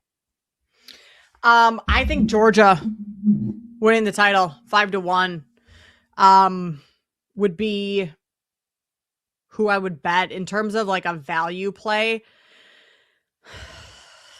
Maybe Texas Tech 8-1, or Ole Miss. Like we talked about them possibly being a team of destiny. I mean, if you get past Georgia this weekend, I suppose that path is even harder because then you more than likely have to go against Ohio State. So you're talking two of the top teams in back-to-back games to make it to the finals. So I think Georgia has a decent path. I think they beat Ole Miss this weekend, and then I would maybe go Texas Tech and look at that game against Oregon, say they win that one, and then it's just kind of, can you beat most likely Indiana? The Texas Tech's defense is pretty good, so those are two that I would have my eye on. Yeah, I love the Texas Tech call. I actually bet them at plus 950 before the playoff bracket came out because I had a feeling they would be the 4 seed. And after watching Indiana beat Ohio State, I knew the Hoosiers would be 1. And I'm like, it's probably going to be Texas Tech and Oregon in the 4-5. Indiana's going to be the 1 seed. And I think that's a good draw for Texas Tech. They're a pick 'em against Oregon. We talked about Bama and Indiana earlier. I think there's a shot that Bama could potentially pull that upset. And if they do, Tech's probably going to be a short favorite in that game against the Tide. Or maybe they're like a 3.5, 4-point dog against Indiana. I'm with you, though, on Texas Tech. I think that's the best value bet on the board right now. And if you like Oregon, maybe you bet them at 8-1, but I like the Red Raiders. I think Ohio State's going to win it, though. I just think they're the best team. Their defense is the best in the country. Those 2 stud receivers that they have with, Smith and Tate and then Julian Sayin.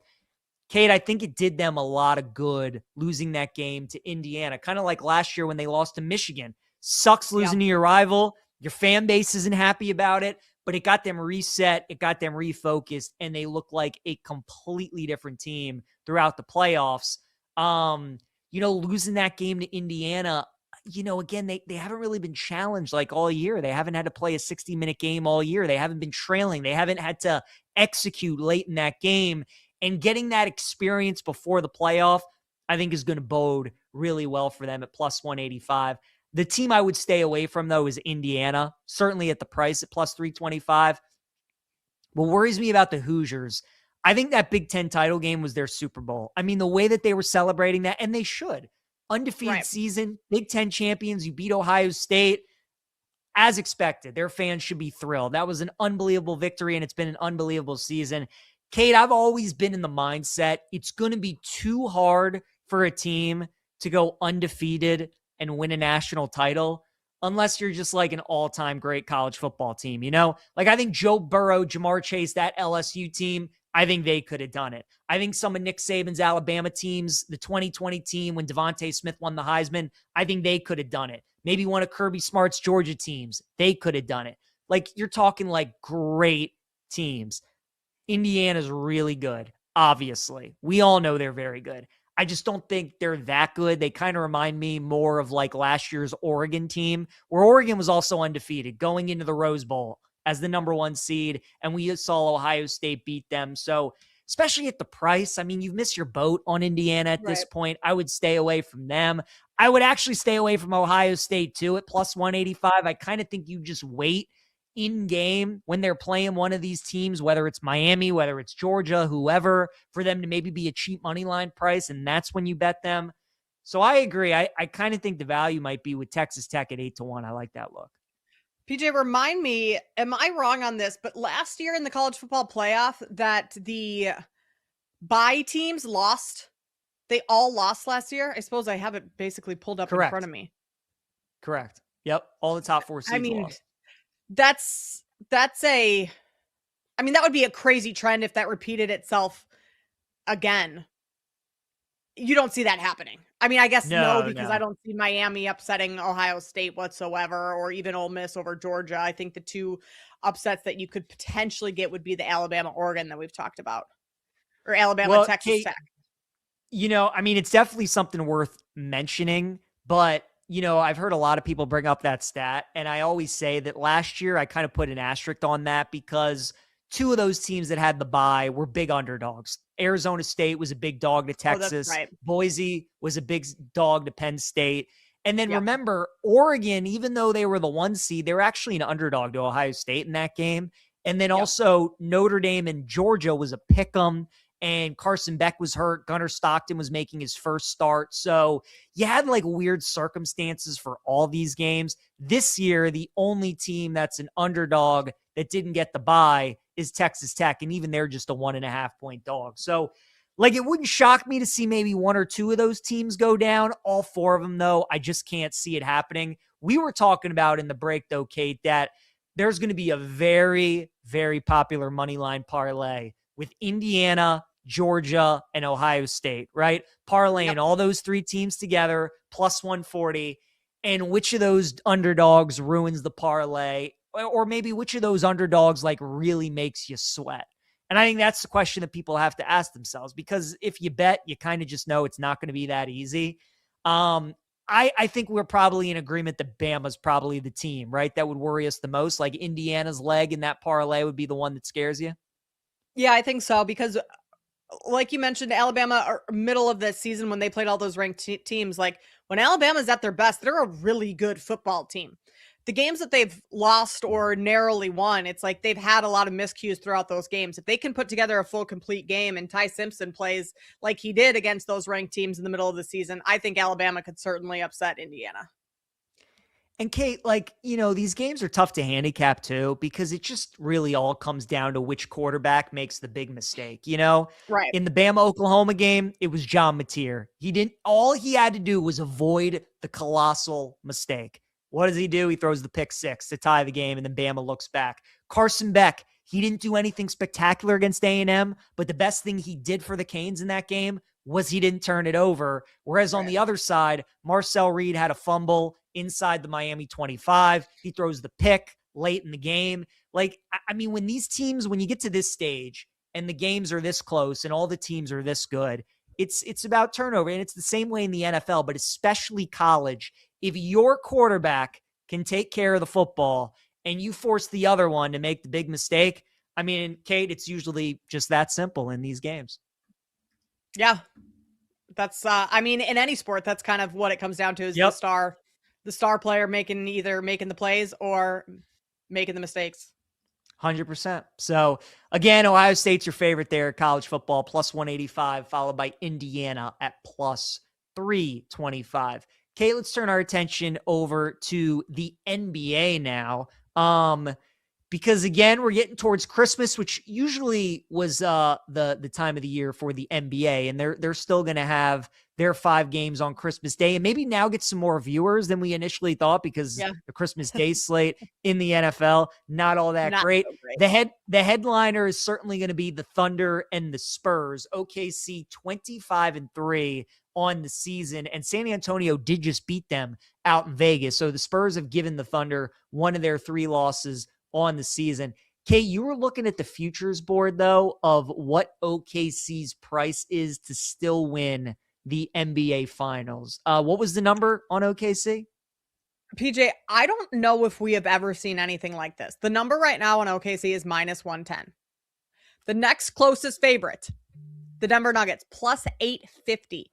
When was the last time we saw anything near or anything like a team at a minus number at this point? Like, we're a quarter of the way into the season. And I guess over at BetMGM, the number right now is plus 120 for the Thunder, plus 750 for the Nuggets. So that's a little bit closer than other places I've been looking. But either way, like, that discrepancy between the top 1 and 2 teams to win the finals at this point in the season is absolutely insane. I don't think I've ever seen anything quite like it.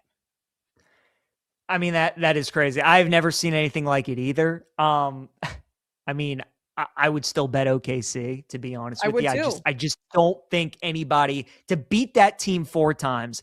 And I know the Nuggets took them to 7 games. I know the Pacers took them to 7 games, and we'll just never know what happened in that game 7 when Halliburton went down and it looked like he was going to have himself a legendary game. So it's a shame we never got to see that. But like, Kate, they're better this year than they were last year, you know, and they already got that title under the belt. And we've seen it in the NBA. Like, when these dynasties start and they get that first one under the belt, then it just becomes dangerous because now they got it. The pressure's off. They know what it takes. And they're so good. So, yeah, I don't think anybody's beaten OKC. What I think the interesting talking point is in the NBA futures market is, do you bet on a team that you think is a team that can beat OKC, or do you just take a flyer with another team on the board, hoping that OKC gets knocked out, and then you're left with the remaining team and you think that they can win, right? So my example would be like a couple years ago when Minnesota beat Denver, and Minnesota beat them in 7 games. And we all kind of looked at Minnesota being the only team that could beat Denver, right? Tim Connolly built that team with Gobert and Towns and how they were built to contain Jokic. And like, that was the perfect matchup. But then Denver gets knocked out, and all of a sudden that opens things up for Dallas. I think most would agree if Dallas had to play Denver in the playoffs, Dallas isn't winning that series. But they played Minnesota, and that was a good matchup for the Mavericks, and they're the ones that end up winning the West and going to the NBA Finals. So, Kate, I kind of view it like as the same way this year, where I look at OKC, I think the only team that can beat him is Denver. I think that's the only team because of Jokic. I think that's the only one. So do you bet Denver if you're looking for somebody outside OKC, or do you just hope that the Nuggets beat OKC and maybe like the Lakers, the Rockets, the Spurs, one of these other teams are just kind of left? And then you're like, well, yeah, like maybe one of those teams can beat the Nuggets. Like, what would you do? No, because I feel like you're just kind of throwing darts at a lot of those other teams. If it's the Lakers, the Spurs, anything like that, where I actually think the Nuggets have a legit shot at beating OKC. The Nuggets are having one of the best seasons that they've ever had. It's just being overshadowing, at least under it with Jokic. It's just being overshadowed by how good the Thunder have been. So certainly, and then we saw it the other night against Minnesota when the Thunder played them. Like, the one caveat for the Thunder that could potentially be a downfall, and I know in the postseason, in the playoffs, it didn't quite matter because they had some close games, but like, OKC doesn't know how to play in close games late in the fourth quarter. Like, Minnesota handled them easily late in that fourth quarter the other night when it handed OKC its 3rd loss. So like, that would be my concern, where I do feel like a team like Denver that knows how to play in those tight games down the stretch would be the team that could upset OKC. Because I mean, for the most part this season, PJ, SGA has hardly played in the fourth. And so I think Denver would be the one team that could compete with OKC, where I don't necessarily want to just kind of blindly throw darts at the Spurs or the Warriors. Like, obviously Steph and Jimmy in the postseason, like, they're always a threat, but like, are they actually that good of a team, a full complete team to win? I don't know. So, I mean, I feel like the futures market in the NBA is really hard just because of how dominant OKC is right now. I mean, Jokic, to your point, Kate, it's ridiculous, this guy. He averages 29.5 points a game, 12 rebounds, 10 assists. He averages a triple-double, also gets you a steal and a half per game. But it's the efficiency. He shoots 60% from the field, 42 from 3, and 84% from the free throw line. He continues to get better and better. And you saw it last year with Oklahoma City in the playoffs. Like, their defense is so good. You can't speed Jokic up. You just can't do it. Like, former players will talk about that all the time. You can't get him out of his rhythm. You can't speed him up. And it's like that kind of player that beats OKC, because he goes at his pace. He gets him out of rhythm. I agree with you. Like, I think you're just throwing darts at other teams. If you're not betting OKC, I think Denver would be the only other choice in the West and to win the finals for me in the NBA. All right, we wrap up the show next. Lightning bets, our best bets of the day. PJ Glasser, Kate Constable.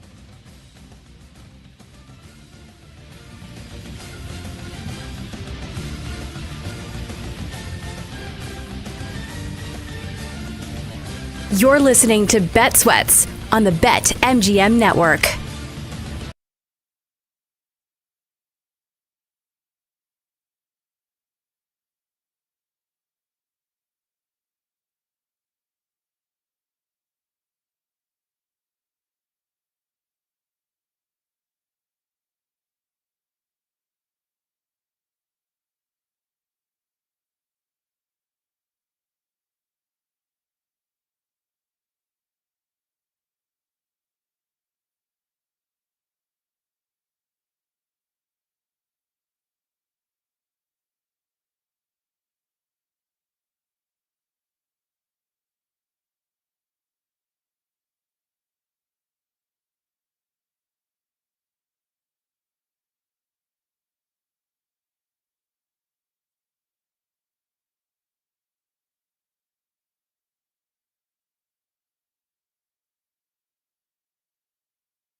This is Bet Sweats on the BetMGM Network. Make it legendary. All right, we're wrapping up the show here on Bet Sweats, presented by BetMGM on the BetMGM Network. PJ Glasser, Kate Constable here with you on a Monday morning. Kate, it is a Monday morning. I guess it's now Monday early afternoon. But like we were saying earlier off break, like it doesn't feel like a Monday. So shout out to Christmas Eve and Christmas, because it really feels like a Wednesday or a Thursday today, which is awesome. Yeah, it's like midweek. We wake up and it's already midweek. Only a couple more hours, days left of work before we get a small little break, which will be nice. And it's just glorious to sports fans because now you get all these like midweek bowl games. We only got the one today. We got Utah State and Washington State today, which kicks off at 2 p.m. Eastern time. But then tomorrow you get 3 bowl games all throughout the day. Louisville, Toledo at 2. Southern Miss, Western Kentucky at 5:30, Ohio, UNLV at 9. Then you get the Hawaii Bowl, Christmas Eve, 3 more on Friday, December 26th. It's just spectacular. And then on Saturday, December 27th, we have 8 bowl games. So, that. Have you been betting these non-CFP bowl games? Because I have been doing nothing in them. Okay, absolutely. Well, Oh, yeah. Well, I'm in every year. I enter a pool where you pick every bowl game against the spread, and then you rank it confidence-wise, right? So, like, your least favorite bowl is a 1. Your favorite's a 41. It gets a little tricky, though, because of the new era, the playoff, because you got to lock all these games in before it starts, right?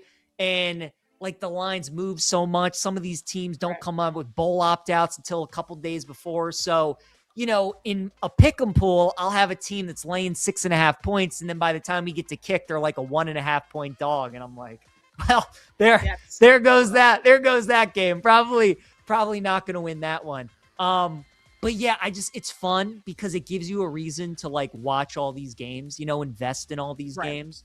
So that's how I'm kind of betting it. But you said you have not bet even like today, like nothing in Utah State, Washington State, just to give yourself something in the background, 1 p.m. Eastern on a Monday. Not going to do anything. No interest, PJ. I'm saving my money for the big dogs. Have you ever been to Boise? I was going to say, have you ever been to Boise? That's where they're playing today. No, I have not, but my grandparents are from Boise, so they are big. I know Boise State's not playing today, but they are big Boise State fans. Love Boise area. Like the Constables have some Boise ties, but I have never been there. I've heard it's very pretty. I just don't think there's a whole lot to do there. Yeah, I've never been. I'm sure it's lovely. Would love to see the blue turf in person, but we got the famous Idaho Potato Bowl today. But you said, you were going to save your money probably for some of the bigger games, some of those college football playoff games we were talking about. Yeah, saving them for those. Just because I have not been following any of these opt-outs. I don't know who's playing, anything like that. So bowl season for me is now just focused on the CFP versus what it used to be years ago when it was so fun to have all of these just normal bowls being played and your favorite teams in them. But saving my money for the CFP, and the bet I like the most in that one, PJ, is the under in Miami and Ohio State. I don't think we're getting many points in that one at all, at least from Miami's side. Yeah, we were talking earlier, and again, we're getting ready to go into lightning bets, and maybe that is one of our bets, but that team total under from Miami at 16.5. Ohio State hasn't given up more than 14 points all year, and the team total for Miami is 16.5, and it's not even juiced off. It's minus 135 to the under, so maybe that is a bet. But let's cue it up. That's a good segue. Let's get into lightning bets here on Bet Sweats. Oh, maybe thought there was like a graphic or something. I don't know. I haven't done bets. There we go. Oh, there we go. She is. Heck yeah. Appreciate you, Mike Brown. Lightning bets. All right. Kate, I will give you the floor first. We have Monday Night Football tonight between the Niners and the Colts. We got college football bowl games galore. You can go futures market in the NBA, whatever you want. Floor is yours. What are your favorite bets for the day? Yeah, being this is my last show before a lot of these games happen, or at least a lot of the NFL games that will be taking place before I'm back, I guess Saturday. Yeah, on Christmas and stuff. All right, we're going tonight. I'm laying it with the 49ers, -5.5. No faith in the Colts, no faith in Phillip Rivers. I think the Niners still a lot to play for. They come into town in Indianapolis and get the job done fairly handedly. So I will take the 5.5. We just mentioned the CFP. That team total under for Miami. What did you say it was? 16.5, PJ? Yeah, -135 to the under. I mean, that's your bet, but I will join you on that bet. And then the full game under, I think 42.5 is where I'm going to go there. I am also going to go Alabama plus the 7 against Indiana in that round. In terms of the NFL and the upcoming schedule here, I like the Lions on, what is that, Christmas Day game. For Detroit, 5.5, I would grab it now. I'm already seeing some 6-pop places. You have Max Brosmer going for the Vikings. No faith in Brosmer whatsoever. I don't have strong opinions on those other 2 games on Thursday night, so going to stay away from those. And then as far as the full Sunday slate, boy, there are some brutal games there. But I'm going to go ahead and say the 49ers. I'm going to take them again over the Bears. I think that's a tough spot. Bears going on the road across country after such a emotional win over the Packers, and one that now they've clinched a playoff spot. So I think it's a short number on San Francisco for next week, week 17. So 2 plays on the 49ers coming up in the next couple of weeks, but that's where I'm going to go for Sunday slate. Yeah, excited for that one. Should be good. For me, we'll start with college football. I do like Washington State today. Took them at -110. That game's a pick'em against Utah State. Just too many injuries, too many opt-outs for Utah State, so I'm going with Wazoo. I think they win the famous Idaho Potato Bowl today. Western Kentucky continues to drop tomorrow against Southern Miss. They're now a 2.5-point favorite. I still like the Hilltoppers. Southern Miss, their head coach, Charles Huff, is off to Memphis, so it's one of those situations where team's coach is gone, some of their staffers is gone. I don't know really how motivated they are, so I'll take Western Kentucky in that game. I also really like New Mexico plus 2.5 against Minnesota on Friday. It's probably one of my favorite bets. I mean, like that line, just look at what it's telling you. You know, Minnesota, team out of the Big Ten, not even laying a 3 against New Mexico. Has had a really good season out of the Mountain West, and they've played a couple of Big Ten teams this year, and they've hung pretty tough against them. They went to the Big House in Ann Arbor and played Michigan pretty close for 4 quarters. So I like Minnesota or New Mexico against Minnesota plus the 2.5. College football playoff, Kate, as you were mentioning, like Bama plus the 7 against Indiana. I think that's a really good matchup for Bama. Just mobile quarterbacks, you know, are what gives them trouble, and Fernando Mendoza is not that. So I think their secondary can be able to hang. Ty Simpson, I think, has a little bit of his swagger back, and just think 7's too many. I like the Tide in that game. Like that Miami team total under against Ohio State at 16.5. Carson Beck is going to have to make plays in that game. I just do not trust him to do so. I like the under in Oregon's and Texas Tech at 52.5 as well. So I'll take that game. And then over in the NFL in week 17, I'm with you on the Lions. I like them -5.5. Again, they're so good off of a loss. Before yesterday, in their last 15 games off a loss under Dan Campbell, they were 15-0 straight up, 14-1 against the spread. Now we get them off of 2 straight losses, Kate. So I'll back the Lions -5.5. I'll take the Ravens plus 2.5 against the Packers on Saturday night. I think it's going to be Tyler Huntley for Baltimore, but I just trust him more on the road. And the way that the Ravens and the Steelers usually are, you know, as soon as you think a team's eliminated or they're going to lose a game and a team's going to clinch off, like it just never happens. So I think the Ravens win that game. They put all the pressure on the Steelers to beat the Browns to win the division on Sunday. And then on Sunday, don't think there's any of the Sunday games that I like as of right now. I think it's just the Lions -5.5. It actually just jumped to 6, Kate. So there you go. In real time, Lions already moving up with the Lions. So we got a good number there. And the Ravens. Yeah, those would be my 2 plays. And then tonight, Monday Night Football, Jonathan Taylor, longest rush, under 17.5 yards, plus 110. Last 3 games, Taylor's longest runs have been 11, 14, and 12 yards, so I'll take under 17. And then Christian McCaffrey over rushing yards at 61.5. I think that number is too low. They've been leaning more on him in the ground game. I think he goes for at least 70 tonight, so I'll take CMC over 61.5 rushing yards. Are you excited for the Monday night game tonight? Like, are you excited to see Phillip Rivers another game and how that goes?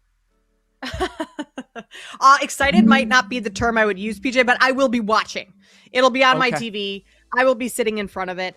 I mean, I guess, yeah, a little intrigued to see how he plays. I would love, like, I'm rooting for the guy. It would be an awesome story for him to just be balling out at the age, 45, 5 years removed from the league.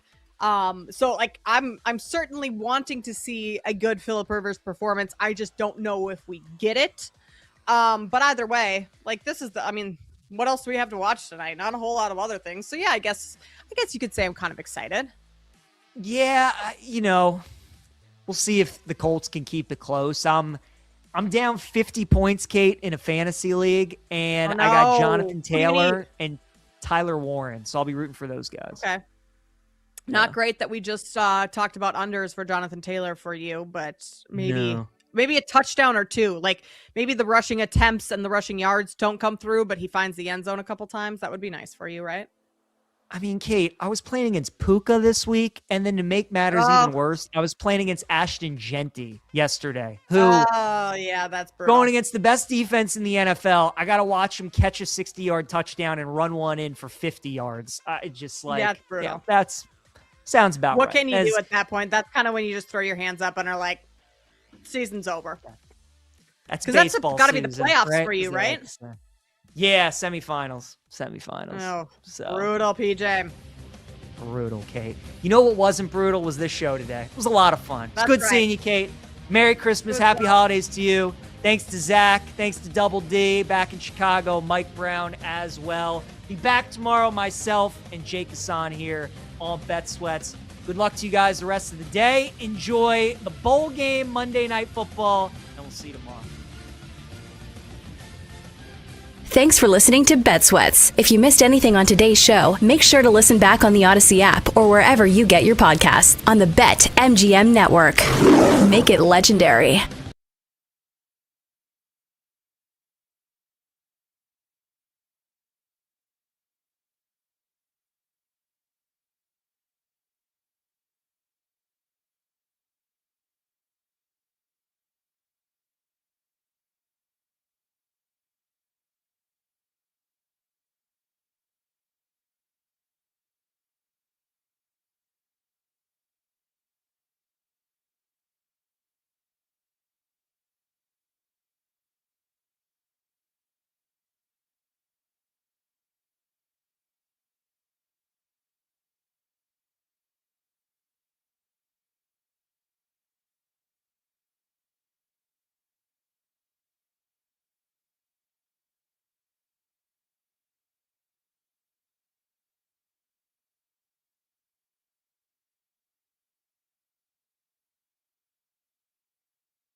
You ready? It's time to laugh, to win, and to live the thrill of the action. Hey, baby, let's go out there like a bunch of crazy dogs. What the hell's going on out here? No idea what's going on, but I am excited. Every pick, every play, every game-changing moment. Unbelievable! This is You Better You Bet on the BetMGM Network. Make it legendary. Welcome in to You Better You Bet. I am Bill Zimmerman with you for the next hour. Of course, we are presented every day by BetMGM, where, of course, you can make it legendary. We are here on what is the final day of this version of You Better You Bet. I'll be with you for the next hour. And, of course, Nick Costos coming up at the top of the hour. He's going to actually start the show not with Monday Night Football, but with what's coming up next for You Better You Bet. You want to make sure you stay tuned for that. And, of course, he will give his thoughts on Monday Night Football, the 49ers win over the Indianapolis Colts. But before we get to any of that, we're going to take you for the next hour. And, of course, you can catch You Better You Bet 24 hours a day on the free Odyssey app. You can watch us on Twitch at the BetMGM Network. YouTube is at the BetMGM Network, and you can watch us on Roku, Fubo TV, Samsung TV Plus. You can hear us on Sirius XM 160, XM 205, and of course, you can catch me on Twitter at Bill T. Zimmerman. But more importantly, the show on Twitter/X, that's at You Better You Bet. That, of course, where you can find all the Wagertainment. And if you miss anything on the show, you can catch us in podcast form. Wherever you get your podcasts, search You Better You Bet. Get that RSS feed. Make sure you subscribe and get all the Wagertainment your heart desires. We've got Jake Hassan today. We've got Tyler Morales today. And, of course, we've got Mike Brown today, a far more scaled back crew than you're used to hearing. When you hear Femi and Nick give the crew, it's usually about 5 minutes to get through the group. But just Jake, Mike, and Tyler and myself for the next hour. We've got two guests coming up on the show today. Mark Schlereth, our Odyssey NFL insider. He's going to be buying his usual spot, 5 o'clock Eastern. And Danny Parkins shows off tomorrow for Christmas Eve. So Danny's bumping up a day early. He's going to be by usual time, 6:20, but Tuesday instead of Wednesday. You better believe Nick's going to be asking him about that Bears win over the Packers. I'm sure Danny is fired up. So like I said, Nick Costos coming up at the top of the hour. 20 minutes from now, going to talk a little bit about the NFL playoff picture and who I think might be some good bets for a Super Bowl exacta. We're going to talk about that. 40 minutes from now, talk about the Christmas Day games, maybe the Saturday games if there's enough time, and the bets I think I'm going to be making. I haven't placed any of them yet, but the bets I think I'm going to be making on Christmas Day with some interesting quarterbacks that are going to be playing that day. But before we get to any of that, let's jump in with Monday Night Football, where the 49ers put up 48, almost a 50 burger on the Colts. They win 48-27. Got plenty to talk about with the 49ers because they're the more interesting team here in terms of the playoff scenarios. But let's take a minute first to talk about the Indianapolis Colts. And specifically here, let's start with Phillip Rivers, because I'll tell you what, when I first heard this, I almost rolled my eyes. I was like, this is the most ridiculous thing I've ever heard of. I don't know what the Colts are thinking. But I'll tell you, 2 weeks into this, I am thoroughly enjoying the Phillip Rivers experience. And he had a little bit of a throwback the clock day, 23 of 35, 277 yards, 2 touchdowns.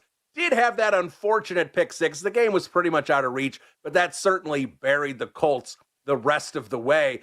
But Phillip Rivers, like, to me, this is fun. If you're not watching the Colts and having fun watching Phillip Rivers and his 44-year-old self, he's just a couple years younger than me. He's got my body shape, and he's out there slinging the rock around and completing passes to Alec Pierce and throwing touchdown passes, and it's fun to watch. And you watch Rivers out there, it's not like he's almost like an NFL, Madden created player. If you make a Madden created player and you try and make like a 300-pound, quarterback, they don't actually get fat. They just keep getting thicker and thicker in the game. I feel like that's what's happening to Phillip Rivers. He's just thick everywhere, but he's going out there. The arm angles are funky. It's an experience. Like every play, you don't know exactly what's going to happen, but Rivers is getting more comfortable out there, and it's a lot of fun out there for an Indianapolis Colts team.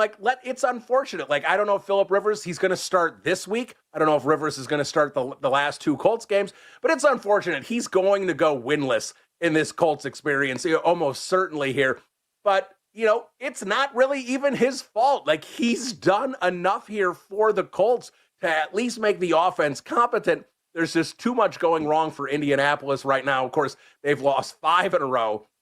They were the talk of the first half of the NFL, 7-1, 8-2. Now with the 5 in a row, they are now 8-7. And I'll tell you what, we were talking about the first half of the season about Carly Gordon and the masterful job she's done taking over for her father. And she may have been. This isn't a criticism on her. But I'm going to sit here and say she's diving into the deep end of the pool. She is going to have some serious decisions to make this offseason in terms of Chris Ballard, Shane Steichen, and the future of this Indianapolis Colts organization. Are you just going to roll it back with these two one more time and see if you can actually make things work? Because the Colts situation here, like when you look at 2026 outlooks, the Colts are in a tricky situation. Like, you got to figure they're going to try and keep Alec Pierce as much as possible. They want to keep him in the organization here. But what's the plan at quarterback? I assume they're not going to try and go 45-year-old Phillip Rivers for 17 games. Anthony Richardson, you going to go back there? Daniel Jones with the injury situation, is he going to be ready in September 1st? That certainly seems up in the air. And that's the thing with the Daniel Jones rehab. It's not like they're going to know his situation in February and March and April if they're going to think about drafting a quarterback. They're not going to know that situation until they get closer to the regular season in terms of where he's going to be projected, in terms of when he's going to be ready. Now, you may get a benefit. I don't want to say and I'm not cheering for injuries. I'm not saying it's a good thing he got hurt. But Chris Ballard was going to have to give Daniel Jones, if he had stayed healthy and played pretty well, Colts sneak into the playoffs. Maybe they just miss. Maybe they end up going 10-7 if Jones is healthy, something like that. They were going to have to pay Daniel Jones another, what I would say, Daniel Jones-esque, like Giants contract, like a Baker Mayfield contract, something like that. Sam Darnold, to keep him around. They were going to have to commit some pretty significant dollars to Daniel Jones. They're not going to have to do that. I assume they're going to bring him back on some sort of short-term deal, see how he does with the injury.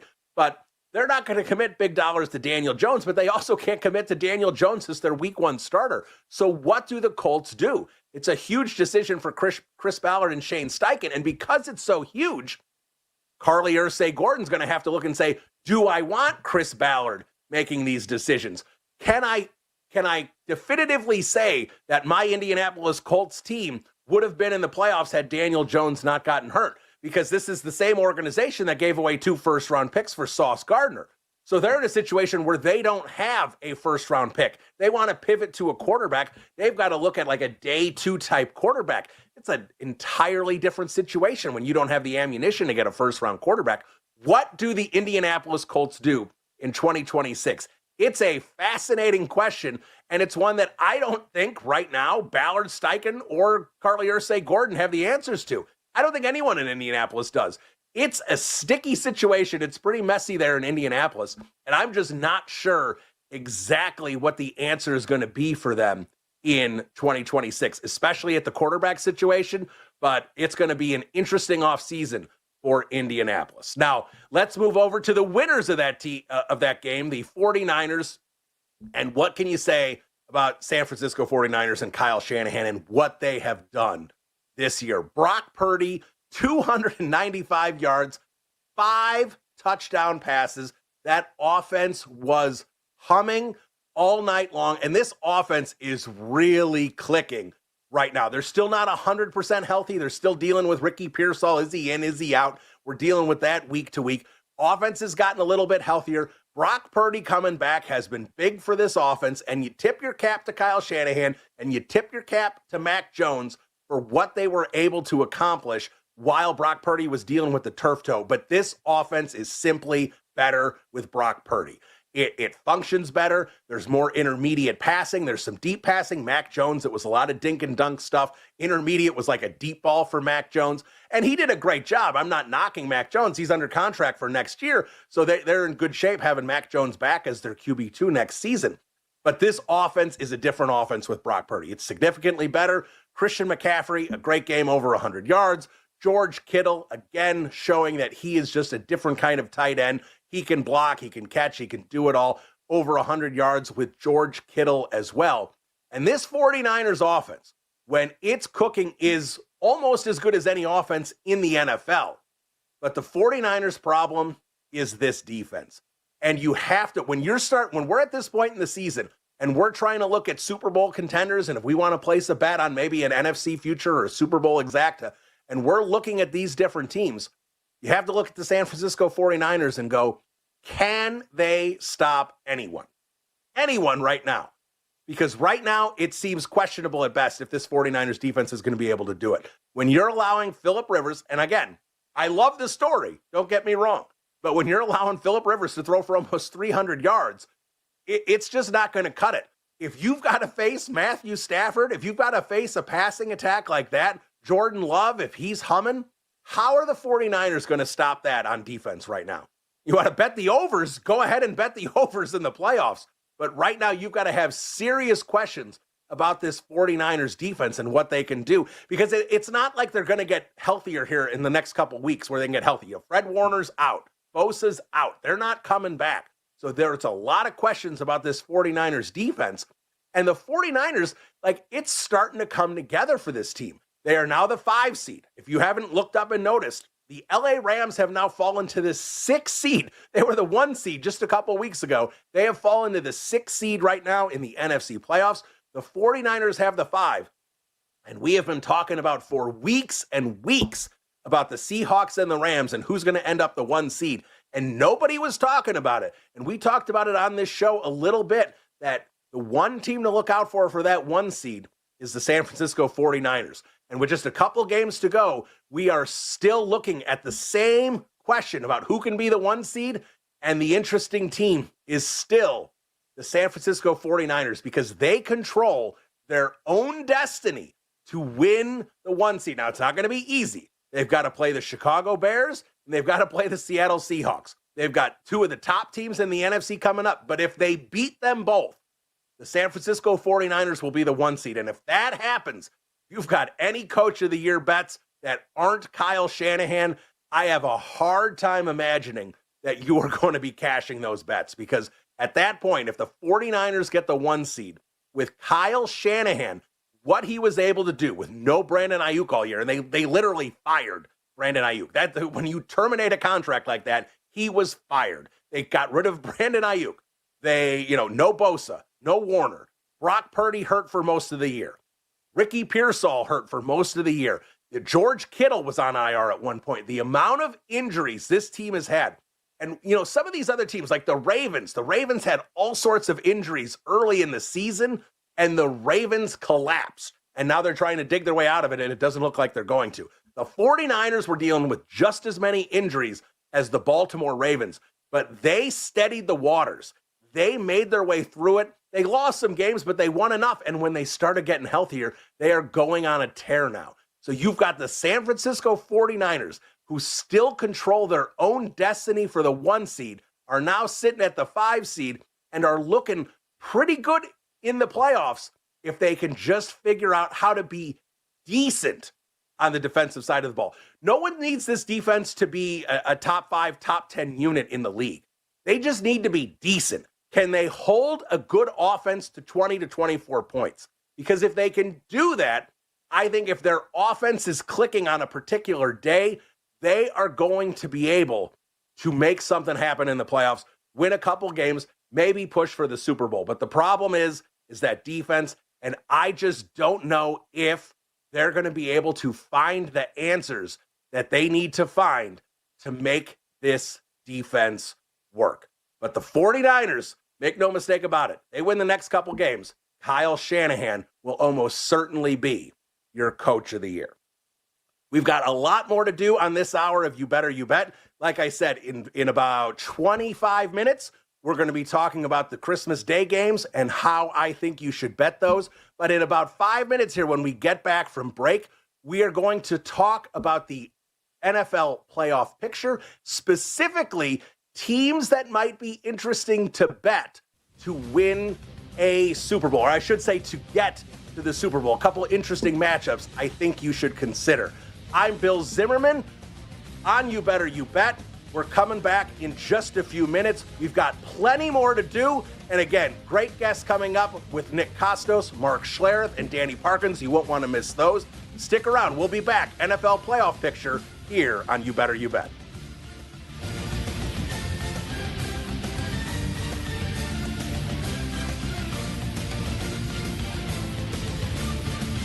We'll be right back with You Better You Bet on the BetMGM Network. Make it legendary.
Let's get back to You Better You Bet on the BetMGM Network. Welcome back into You Better You Bet. Bill Zimmerman with you. I'm with you the next 40 minutes here before we hand the ball off to Nick Costos, and he will take you until 7 o'clock Eastern time. Plenty on the docket for Nick to do. He'll be reacting to Monday Night Football, talking to Mark Schlereth, Danny Parkins, going through the slate for Week 17 in the NFL. But he's going to start the show talking about the new direction of You Better You Bet. You don't want to miss that. He will get you all the details you need to know about the next version of this show coming up starting next week. But before we get to any of that, like I said, we're going to look at the NFL playoff picture, and I've got a couple exact matchups I want to throw at you that I think are interesting numbers and interesting bets to make right now, because when I'm looking at the NFL playoffs, I mean, we've been talking about the NFL playoffs until the last couple of weeks the same way for most of the season. Well, we just need to wait for the Baltimore Ravens to figure things out. We just need to wait for the Kansas City Chiefs to figure things out. We need to wait for the Philadelphia Eagles to figure things out. And for most of these teams here, the teams we assumed were going to be at the top of the heap when January started and the playoffs began, it's not looking that way. Yes, the Ravens still have a chance to make the playoffs. I think that's highly unlikely. I think Pittsburgh's going to get it done this weekend against Cleveland, clinch that division, and Baltimore will be eliminated. So you've got no Lamar Jackson and the Ravens. We already know no Patrick Mahomes and the Kansas City Chiefs. So when I'm looking at the NFL playoffs and I'm trying to figure out how are these teams going to fare come playoff time, we've got so many questions about these teams. This isn't the typical playoff where we know we've got the Chiefs, the Bills, and the Ravens, and those teams are going to figure it out and most likely win. Maybe there's the Eagles, maybe there's a couple teams in the mix for the NFC, but it's been the same handful of teams for the most part that we knew were going to be at the top. That's not the case this year. Yes, the Philadelphia Eagles have won the NFC East, but they have done so in less than inspiring fashion. The offense certainly seems to play well when they play crummy teams, but when they play quality football teams, that offense is uninspiring right now. I still do not trust it. And that's the issue. When you go through all these playoff teams, there's not a lot of teams that you can circle and say, this is definitely a Super Bowl team. I mean, we just watched that ridiculous game with the Seahawks with Sam Darnold, and the Sam Darnold roller coaster, you just can't trust a Sam Darnold roller coaster in the postseason, can you? We've seen Sam Darnold, crumble in the bright lights time and time again. And yes, the Seahawks got it done this past Thursday, but at the same time, how confident were you they were going to do it? Is that an exception to the rule with Sam Darnold this past week, or has Sam Darnold turned the corner? Certainly a lot that you can question about the Seahawks and their offense with Sam Darnold. Obviously a great defense under Mike McDonald. The LA Rams, I think most people would agree, if all teams are playing their best football, the LA Rams are the best team in the NFL. But the LA Rams struggle with inconsistency right now. And sometimes, Stafford's on his way to winning an MVP, most likely. But at the same time, this team has shown some inconsistency issues. And if you have a lull in the postseason, that's it. You're going to be eliminated. Like we've said, they fall into the 6th spot. Yes, they still have an opportunity to the 1 seed. They've got a couple of winnable games. It's certainly in the realm of possible outcomes that the Rams could find their way back to the 1 seed. But it's also a possibility the Rams could be sitting there with the 6th seed and having to play someone like the Philadelphia Eagles in round 1. And if the Eagles click, that is not a matchup you want to be in Philadelphia in January in the wild card weekend. The Chicago Bears. I'm a Bears fan. I love what's going on with this Bears team. Can you 100% trust the mojo? Like, what else is there to say about this team right now is if you're investing in the Bears as a Super Bowl team, you are investing in the mojo. The defense has, they can turn the ball over, but when they play a Matthew Stafford type quarterback in the postseason, are they going to be able to get the turnovers that defense has done to be a successful defense? When they don't turn the ball over, they are a very subpar defense. The offense at times can get clunky. The running game is humming and Caleb Williams is humming. That offense looks great, but that's a lot of times that offense can look disjointed. Can you trust the Chicago Bears to make a postseason run? Who's coming out of the NFC South? And does it matter? I don't think it does. The Panthers have shown they're a spicy team and they might be able to upset someone, but can you see the Panthers winning 3 games in a row and making it to the Super Bowl? I sure can't. Tampa has been abysmal for a couple of weeks. If they get in, they will completely back their way in, beat Carolina to sneak into the playoffs just to get drubbed by whoever the 5 seed is going to be. That's the way I see that outcome, whether that be, Seattle, LA, or San Francisco sitting with that 5 seed. I can't see anything coming out of the NFC South. The Packers, no Micah Parsons. Can we actually invest in the Green Bay Packers to make a postseason run after the huge investment they made in Micah Parsons, which elevated their entire defense? We're going to trust the Packers team now to do it? I certainly don't think that's a good idea. And like we talked about in the last segment, the 49ers and their defensive issues. What can we possibly consider with the San Francisco 49ers, knowing they cannot stop a decent offense? When we look at the AFC, we've got similar question marks across the board. The Denver Broncos, they can look outstanding, especially at home, even though they just lost to Jacksonville. But, and maybe this is me being too stubborn, I'm not going to trust Bo Nix in the playoffs. There's not a chance in the world. If you told me the Broncos were tied up at 20 in the 4th quarter, that I was going to be more confident in Bo Nix than pretty much any other team in the playoffs in terms of the quarterback they'll have. I don't think there's any quarterback I would trust least than Bo Nix out of the 7 teams looking to be in the postseason in the 4th quarter right now. It's just, maybe it's my bias, but I'm not buying it at all for Bo Nix. The Chargers, I love Justin Herbert. I love Jim Harbaugh. I think they are a fantastic duo. I know Herbert needs to still do it in the postseason. And in fact, talking to Femi and doing some of the preseason work we did in August, I said I thought the quarterback head coach duo in LA with the Chargers was one of the best in the league, and I trusted that more than most other quarterback head coach duos. Problem here is the offensive line. No Slater, no Alt. I don't know if I can trust this Chargers team considering the issues they've had moving forward, especially in the postseason, and knowing that Herbert needs to clear several ghosts and several hurdles before we can really look at them as true Super Bowl contenders. The Texans, can their offense be efficient enough? Can they run the football enough? Can the Texans do what they need to do to play complementary offense to their outstanding defense? The Steelers, can anyone place a bet on the Pittsburgh Steelers in the postseason at this point with a 41-year-old quarterback?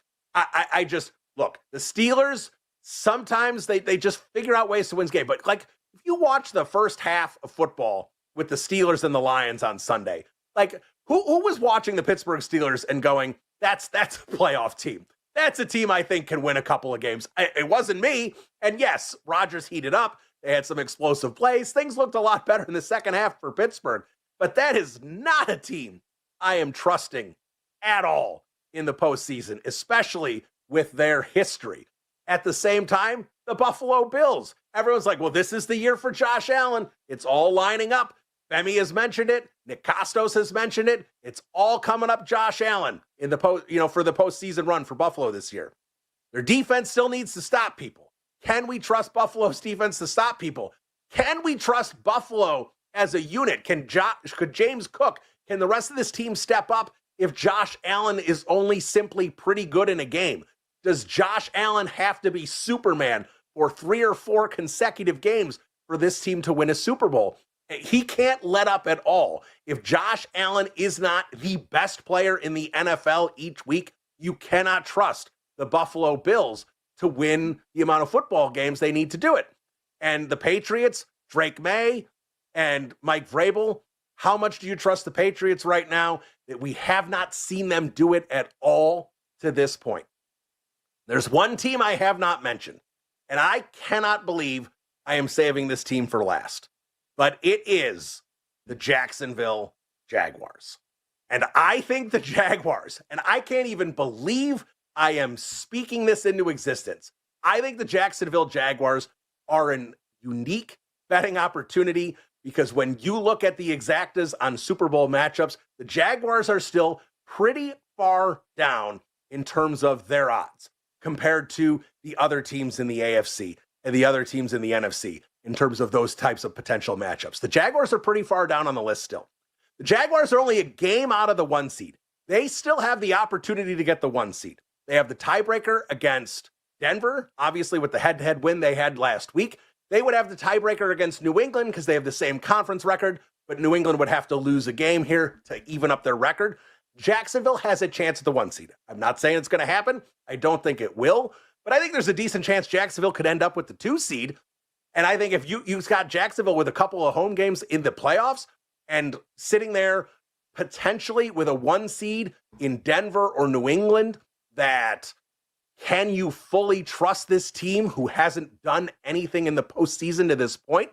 I think it makes an interesting case, because the one thing we can talk about with Jacksonville is Trevor Lawrence has won playoff games. He has had some success in the NFL playoffs. We know about remember he had the 4 interception first half and turns around with 4 touchdowns in the second half. Like, Trevor Lawrence has been inconsistent, but what we're seeing right now is the best football of Trevor Lawrence's career. Is this just they are peaking right now and they're going to come back down to earth in a couple of weeks? It's possible, but if this Jacksonville Jaguars unit is playing like they're playing right now come January, can you say the Jacksonville Jaguars are the most complete team in the AFC in terms of what they can do offensively when Trevor Lawrence is playing like this, when Liam Cohen is calling plays, and what their defense is capable of? I think that's a strong argument that they are the most complete team in the AFC. And I cannot believe I am saying this. I had no faith in this Jacksonville organization in August. I have been, pushing them aside all season long, probably because their name is the Jacksonville Jaguars. If they had a higher pedigree name, maybe I would have been paying more attention, but you just kind of assume organizations like Jacksonville fall back to earth sometimes. And I don't think Jacksonville's going to. I don't think Jacksonville's going to slip up and lose the division to Houston. I think they're going to hang on to that division. They'll be no worse than the 3 seed. And like I said, I think they've got a chance to be the 2 seed. Small chance to still grab the 1 seed in the AFC. So when I'm looking at potential matchups in terms of what the Super Bowl can be, here's what I'm looking at in terms of, I've got 3 plays that I think are interesting.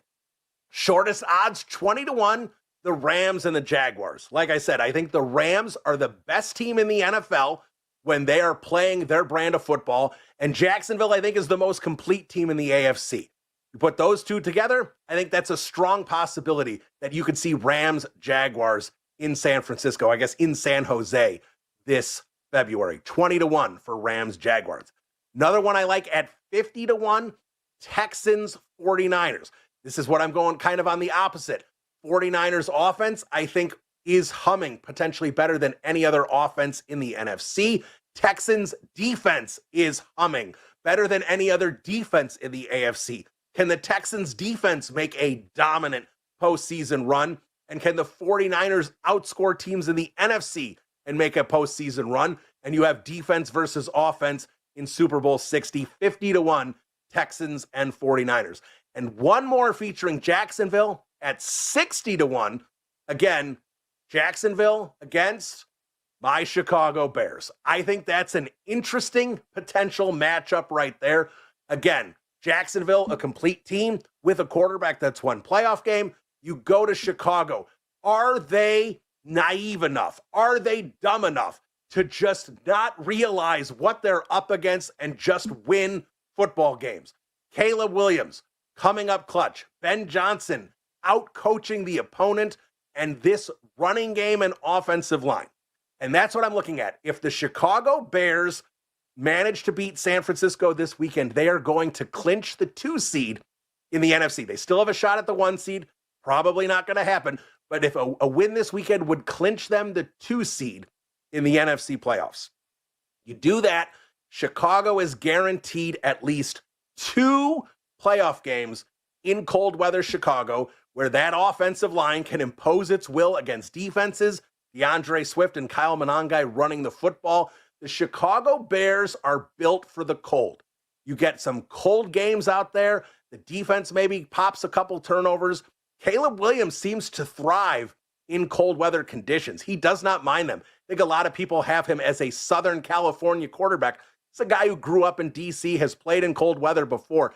He doesn't mind it. He seems to embrace it. So I think the Chicago Bears, if you want to buy the mojo and get past the mojo and just look at a team with a quarterback who makes plays in the fourth quarter, a coach you can trust, and a team that can run the football and run it effectively, I think Bears-Jaguars at 60-1 is a price that everyone should consider if they want to bet a Super Bowl exact matchup. All right. We've got one segment to go before Nick Costos takes over at the top of the hour, and we've got football coming up in just a couple of days. Christmas Day football games. We've got 3 of them to talk about. Got enough time. We've got a couple Saturday games as well. We are going to talk about some bets you can consider making with these matchups on the holiday season. We will be back with that on You Better You Bet right after this. We'll be right back with You Better You Bet on the BetMGM Network. Make it legendary.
Let's get back to You Better You Bet on the BetMGM Network. Welcome back into You Better You Bet on the BetMGM Network. Of course, we're presented by BetMGM each and every day. And of course, you can always make it legendary. Make sure you download the BetMGM app and start playing today. Now, we said we'd talk about some of these Christmas games, some of these early games we've got coming up on the docket. Let's dive into some of these here before we turn the ball over to Nick Costos. He's coming up in a little over 15 minutes at the top of the hour. Let's jump into these matchups. Let's start with the Dallas Cowboys and Washington Commanders, where Dallas is currently sitting as a touchdown favorite over at BetMGM. And I'm looking at this matchup, and I understand that Dallas has been eliminated, Washington has been eliminated. Neither of these teams have anything on the line, and when that happens, things can get a little interesting. But I think Dallas does have pride. I think they'd like to see a solid record next to their name for this 2025 season with some of the things that they've gone through this year. For the Commanders right now, if Marcus Mariota doesn't go, and he was a DNP today, and obviously it's a short week, he doesn't go, and I'm not expecting him to. Jeff Driscoll or Josh Johnson are going to be your quarterbacks against Dak Prescott. Forget the other 52 guys on the roster. How is Jeff Driscoll going to keep it, or Josh Johnson? We saw what Josh Johnson looked like last week. It certainly, I mean, the year of our Lord, as Nick Costa would say, 2025, and Josh Johnson and Phillip Rivers are both playing on the same weekend in the NFL. How is this even possible? But Josh Johnson does not look at all the part anymore as a decent backup quarterback. I cannot trust this Washington Commanders team to hang in there with the Dallas Cowboys. All things being equal, the Dallas Cowboys, even at a touchdown favorite, I would absolutely lay it with Dallas and play Dallas -7. We're going to see an interesting theme here as we move forward with a lot of these. It's going to be coming down to quarterback play, which I think is vital when you're looking at playing games, especially the last couple weeks of the season. What quarterbacks are out there? Because you need competency at the quarterback to win football games. And right now we're going to see a lot of not so competent quarterbacks in playing football games, including in the Detroit Lions and Minnesota Vikings game. We've found out today, J.J. McCarthy, fracture in his hand. So 9 is going to be on the sidelines. Max Brosmer going to be back out there. And when we saw Max play against the Seattle Seahawks, there were a lot of questions and not a lot of answers. The Lions are laying 7 here in this game as well. Detroit still possible to make the playoffs.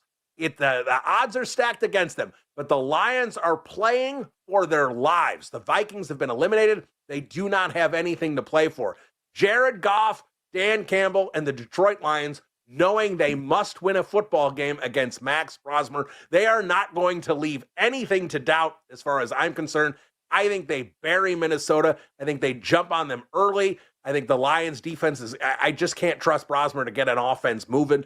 I think Detroit Lions handle this one pretty easily as well. I think these Christmas Day games, I think you're going to have plenty of opportunity to spend time with your families if that's what you wish. If you maybe flip over to an NBA game, I think a lot of these games aren't going to be the prettiest on Christmas Day. Certainly not what they expected. When you've got the Lions and Vikings, 2 teams last year that combined for 5 total losses. Cowboys, Commanders, you're expecting, obviously got the Cowboys, Jaden Daniels and the Commanders, NFC Championship game. I'm sure Roger Goodell was patting himself on the back with these Christmas Day matchups going, we're going to have families ruined because men won't get away from the televisions on Christmas Day. Not really going to be an issue with these first 2 games, and certainly not going to be an issue on the nightcap as well, where the Denver Broncos right now over at BetMGM, a 13-point favorite against the Kansas City Chiefs. And right now, and I had to look up, I play Dynasty Fantasy Football, and not just typical Dynasty Fantasy Football. Tyler Morales is in one of these leagues. You've got a full defense. You're starting 11 on defense every week. The only thing we're missing, I'm in another league that Tyler's not in, where we actually have punters, and we are accumulating punter stats. We are in the sicko committee kind of thing with the kind of stuff we do in Dynasty. So I write for a website where I'm ranking quarterbacks up to 50, every quarter of the season. So I'm in the weeds on backup quarterbacks. Chris Olatakun, I think, starting for the Kansas City Chiefs, their third string quarterback, going up against the Denver Broncos. Now, 13 points is a heck of a lot to lay. If you told me I have to lay a number, I'm taking minus 13, not plus 13. I do not trust this Kansas City Chiefs team right now. I don't think they have any gas left in the tank. I think when it burns, and they just don't have anything left to play for this season. I don't think there's any pride. I think they got their asses kicked by the Tennessee Titans. That's where Kansas City is right now. I would not trust this team. But I think the smarter play on this one is, how are the Chiefs scoring against this Broncos defense? How are they getting the ball across the goal line? Not a couple 55-yard field goals. How are they scoring? The total points in this one is only 36.5, but I could easily see this one where Denver jumps out early, Kansas City's offense completely struggles to move the football all game long. Maybe the Broncos win by 10, maybe it's 14, it's going to be right around that number, but where it's just a really low-scoring game, 20-6, something like that. I could see this game easily going under because I don't think the Broncos are going to be motivated to bury Kansas City. They'll run the football in the second half and protect a comfortable lead, and I just can't see the Chiefs' offense moving the football. I can't see them scoring right now. So that's the game I would look at as well on terms of the Christmas game. So I like the under in the Denver and Kansas City game, and I would lay the touchdowns with both the Lions and the Cowboys. You see the theme here. We are taking bad quarterbacks and assuming they are going to lose or struggle to score points. Now, I think the Saturday games are far more interesting than the Christmas Day games. So I think we're in luck here in terms of football games that we'd want to watch in full on Saturday. Especially, I love this Texans-Chargers game. You got two of the hottest teams in the NFL going up against each other. I think that one's going to be a compelling game. The LA Chargers have won 4 in a row. The Texans have won 7 in a row. And I think that makes for a compelling matchup. You've got, good coaching. You've got good defense. You've got good quarterback play. You've got everything you need to make an interesting matchup in this one. And right now, for me, because of the way this Texans defense is playing, and because the Chargers do have some issues offensively with the offensive line still, I think you have to like the Texans in this one. They are +2. I like the Houston Texans in this one. Obviously, the money line, there's not much there. I think it's about 110, 115, depending on where you look. But the Houston Texans to win this one. And again, if you sit down and watch this game, to me, I would watch the Houston Texans. Watch them offensively, watch them defensively, watch what they do as a full unit, because I think the Texans are, again, a team where when you don't have a dominant team, when we don't sit there and just have, well, it's going to be Chiefs in Baltimore, Chiefs in Buffalo, when you don't have those clear-cut matchups, a defensive-minded team that can shut down offenses that aren't juggernauts certainly is in the realm of possibility. So like I said in the last segment, where I think Houston is a potential live team in the playoffs this year, as they can get adequate play from C.J. Stroud and a fantastic defensive performance. I think they can beat anybody. So I'm going to watch this game, not just for Texans +2, but to really take a look at this Texans team and look at how they can fare in the playoffs and how this team can come together with just a couple of weeks to go in the regular season. So Texans +2 would be my play in that one. And of course, we've got the Packers and Baltimore in Lambeau. Packers -2.5 right now. And this one's a tough one right now, this early in the week, to try and make a play, because we've got so much uncertainty right now with Lamar Jackson and with Jordan Love. Lamar Jackson has a serious contusion on his back. Jordan Love is in concussion protocol, and we just don't have the matchups there. We can sit here and look at the other 52 guys on the roster and try and make a determination. And if you ask me to make a determination, I would sit here and say I certainly trust the Green Bay Packers more than the Baltimore Ravens, and I would lay the Green Bay Packers -2.5. But if you told me it's going to be Malik Willis, who's also got a shoulder injury. We don't know how effective Malik Willis could be against a healthy Lamar Jackson. That could sway my opinion.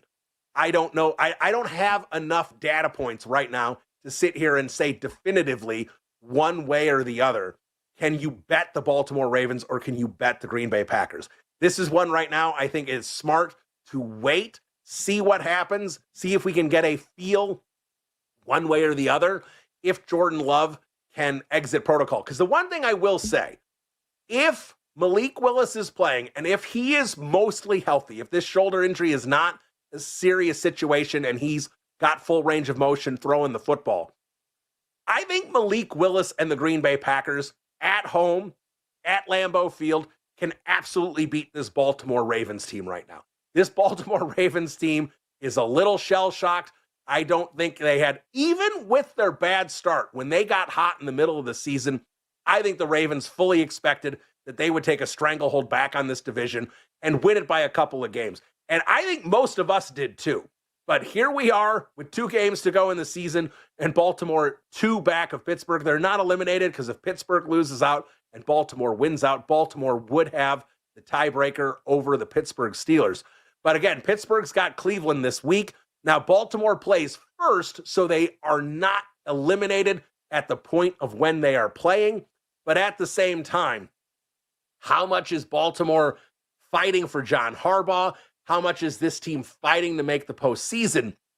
How much is this team believing in who they are right now? The Green Bay Packers, they are a postseason team. They, they haven't clinched yet, but they are expecting to be in the postseason. They are fighting for something right now. They have an adequate backup quarterback in Malik Willis who can move the football. He's a threat with his legs.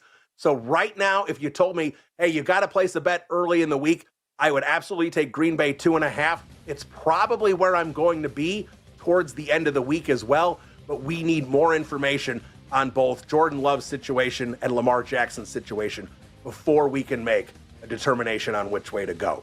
That's going to do it for this hour. We've got Nick Costos waiting to take over at the top of the hour. He'll talk about Monday Night Football, but before he does, he's going to talk about the new direction of You Better You Bet. You don't want to miss that. Plenty of interesting information and things Nick has to say. He'll be back here in just 5 minutes. This is You Better You Bet. Stick around. We'll be right back with You Better You Bet on the BetMGM Network. Make it legendary.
The BetMGM Network presents to you the most unique show in sports. This show kicks ass.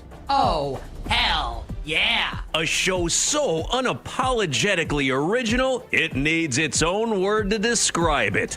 Wagertainment. Money won is twice as sweet as money earned. Featuring the prop king himself, Nick Costos. For anyone else says, oh, he's exaggerating, he's prisoner of the moment. First off, shut up. This is the National Football League. This is not the Big 12. It's not Pop Warner. An absolute disgrace, an atrocity, an affront. One of the most disgraceful performances that I have ever seen in 35 years watching National Football League football. This is You Better You Bet on the BetMGM Network. Make it legendary. What's up, everybody? Happy and merry, terrific Football Tuesday to you and yours. This is You Better You Bet on the BetMGM Network. Nick Costos, our amazing crew, and you here on the Odyssey app, on SiriusXM, on YouTube, Twitch, radio stations nationwide. We are in your hearts and in your minds as we bring you the fastest show in all of Wagertainment, talking all things sports betting. The show presented today and always in perpetuity by BetMGM. Make it legendary by downloading the BetMGM app and visiting BetMGM.com. We are going to talk sports on today's edition of You Better You Bet. I will give you my thoughts on Monday Night Football last night as the Niners blow out the Colts in Indianapolis. It was a pretty entertaining game. Lost some fantasy matchups thanks to Brock Purdy. Got some notes from people yesterday concerned about my team since I sat Alec Pierce, and he had a huge game. I actually won that matchup where I sat Alec Pierce, which was absolutely awesome. I have a grand take on the San Francisco 49ers moving forward that I can't wait to share with everybody. We'll talk the Indianapolis Colts as well and why they are in deep doo-doo moving forward. And we just got the news that Phillip Rivers is going to start Sunday's game, I guess, even if the Texans win on Saturday against the Chargers and eliminate the Colts, and why that's crazy and makes zero sense at all. So we'll get to the Colts and Phillip Rivers. We'll talk the San Francisco 49ers. We'll get you set to bet Christmas Day in the National Football League. And yes, the matchups are brutal. And yes, there are a lot of quarterback injuries. I actually like the betting card on Christmas Day. So we'll get you set for that. We'll talk every game, Week 17 in the National Football League, where we're at with the sides, totals, weather, injuries, and my initial thoughts, leans, and any bets coming up Week 17 in the NFL. We will get to all of it before we bid you adieu at 7 o'clock Eastern. Odyssey Sports NFL insider Mark Schlereth will join the show, and our friend Danny Parkins from First Things First on Fox Sports 1 will join the show as well. Yesterday on the show, I feel like I kind of want to throw Bill Zimmerman under the bus, our executive producer, but I won't. I'll take responsibility for it. Ultimately, on this show, the buck stops with me. I'm the voice that you hear, and I feel like I made a severe tactical error yesterday on the show where we were planning on, talking about Femi's last day on the show, and we'll get to that in a second. And I was going to start with sports, and literally as soon as the show started, I'm thinking, like, no way. Like, this can't be what it is. I can't try and talk sports right now with everything that's happening, like in real life, with our friends. On his last day, it really, really, really did not feel right. So kind of like stopped the show and decided to do it way earlier. And it's one of those things that in retrospect, kind of like, hey, we probably should have considered that. But we didn't. And it was what it was. And I think we made the best of it. And just like, thank you to everyone who sent really kind notes about the show yesterday and how everything was handled. I read all the messages. They were all greatly appreciated. So the idea of starting the show with Monday Night Football today, like, never crossed my mind. I have been, for quite some time now, over 2 months, putting off talking about what's next for You Better You Bet. And I said this yesterday on the show, a little bit with Femi, that, I didn't want to do it in great detail because Femi was the most important part of yesterday's show, of course. But, the reason why I haven't addressed the future of You Better You Bet is because of Femi and his situation. And to be clear, Femi never asked me not to do it. He never said to me, hey, Nick, please don't do this. I felt like that was the decent thing to do, the human thing to do. And just on the subject of decent and human, Femi Abebefe is the absolute best of us. And it's not a hollow statement from me. It is the absolute truth. And all the people that know him absolutely agree with that. And he handled everything with grace that I'm not sure I would have handled things with. He was professional from start to finish, a wonderful human being, a great friend, a great broadcaster. I know that he is going to move on to do great things in his life and great things in his career. And I couldn't even talk to anyone after the I'm sincerely, I'm not trying to make this about me at all, but I have the microphone right now. I didn't even want to talk to anyone after the show yesterday. I talked to my wife for a little when I got home, and then it was just let me sink into my couch and watch this football game. So obviously just, Femi will always be on our team and on my mind, and he is my friend, and he didn't die. He's going to move forward and do really great things, but obviously, he's just the best. And yesterday was an extraordinarily difficult show and a very, very, very difficult day. And this has been, for me, and I said this yesterday, and I've said it already once this segment, and I may repeat myself a few more times because I want to make sure that I hit the right notes here and that I am doing this with the proper amount of self-awareness. I know that things have been way, way worse for others than they have been for me. I know that. Trust me. I am well aware of that. I'm not trying to co-opt people's experiences or make it my feelings have been worse than other people's feelings, because I'm coming out of this on the good side, and we'll talk about that in a little bit, but I really feel like I need to say this because I want people to understand kind of where I've been coming from for a while now. Been a very difficult period of time. Because while, you, the listener, and you, the viewer, you're, I'm guessing, a fan of this network, the BetMGM network, and you're obviously aware of everything that's happened here. And talented people, friends of mine, many of them, people losing their jobs, and how much it sucks just in general when anyone loses their job, whether you know them or not. But when you know the people and you've been in the foxhole with these people, it takes on a more significant and personal meaning in those moments. And just to fully unveil the scope of all of this and what's happened, this was not just the BetMGM network. And I'm not saying this to minimize what happened to the BetMGM network at all, just in its totality. As the BetMGM network merges with the Infinity Sports Network to form Westwood One Sports, which I'll get to in a moment, many people at Infinity, the entire lineup, got wiped out. Hosts out of work right before the holidays. And I don't, people can criticize how the company handled this. I don't know I don't know if there is a right way. It's varying degrees of sucking. I don't know if there's a right way to handle things. People at the Infinity Sports Network.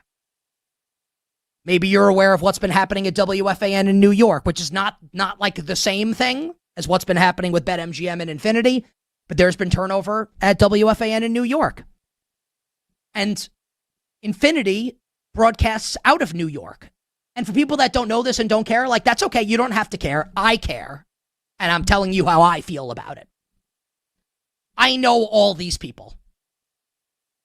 And I'm not claiming that they're all my close personal friends, although Bill Ryder, I would say, is a person. Andrew Bogish. I do have some close personal friends that were at Infinity. Gone on Maggie and Perloff's show. Went on with Zach Gelb. Done a million pieces of content with Bart Winkler. this was not limited. And again, that's not to minimize what happened to the people at this network, but this was not limited in scope to just this. This was like body blow after body blow of people that, and I'll speak for me, that I care about, that are just like around the holidays, and there's no good time for it. And obviously, like companies don't do things purposefully in this regard. It's been really hard. It's been really difficult. And I am not looking for an attaboy from anybody or anyone to be like, wow, Nick, like that's so, wow, how brave of you to feel bad for people. That's not what I'm looking for.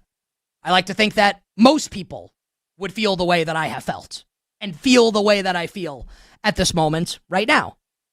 Like, how could you not? I've had people in the industry ask me, like, why have you not celebrated your new gig? Which I'll get to in a little bit, and that I'm really excited for.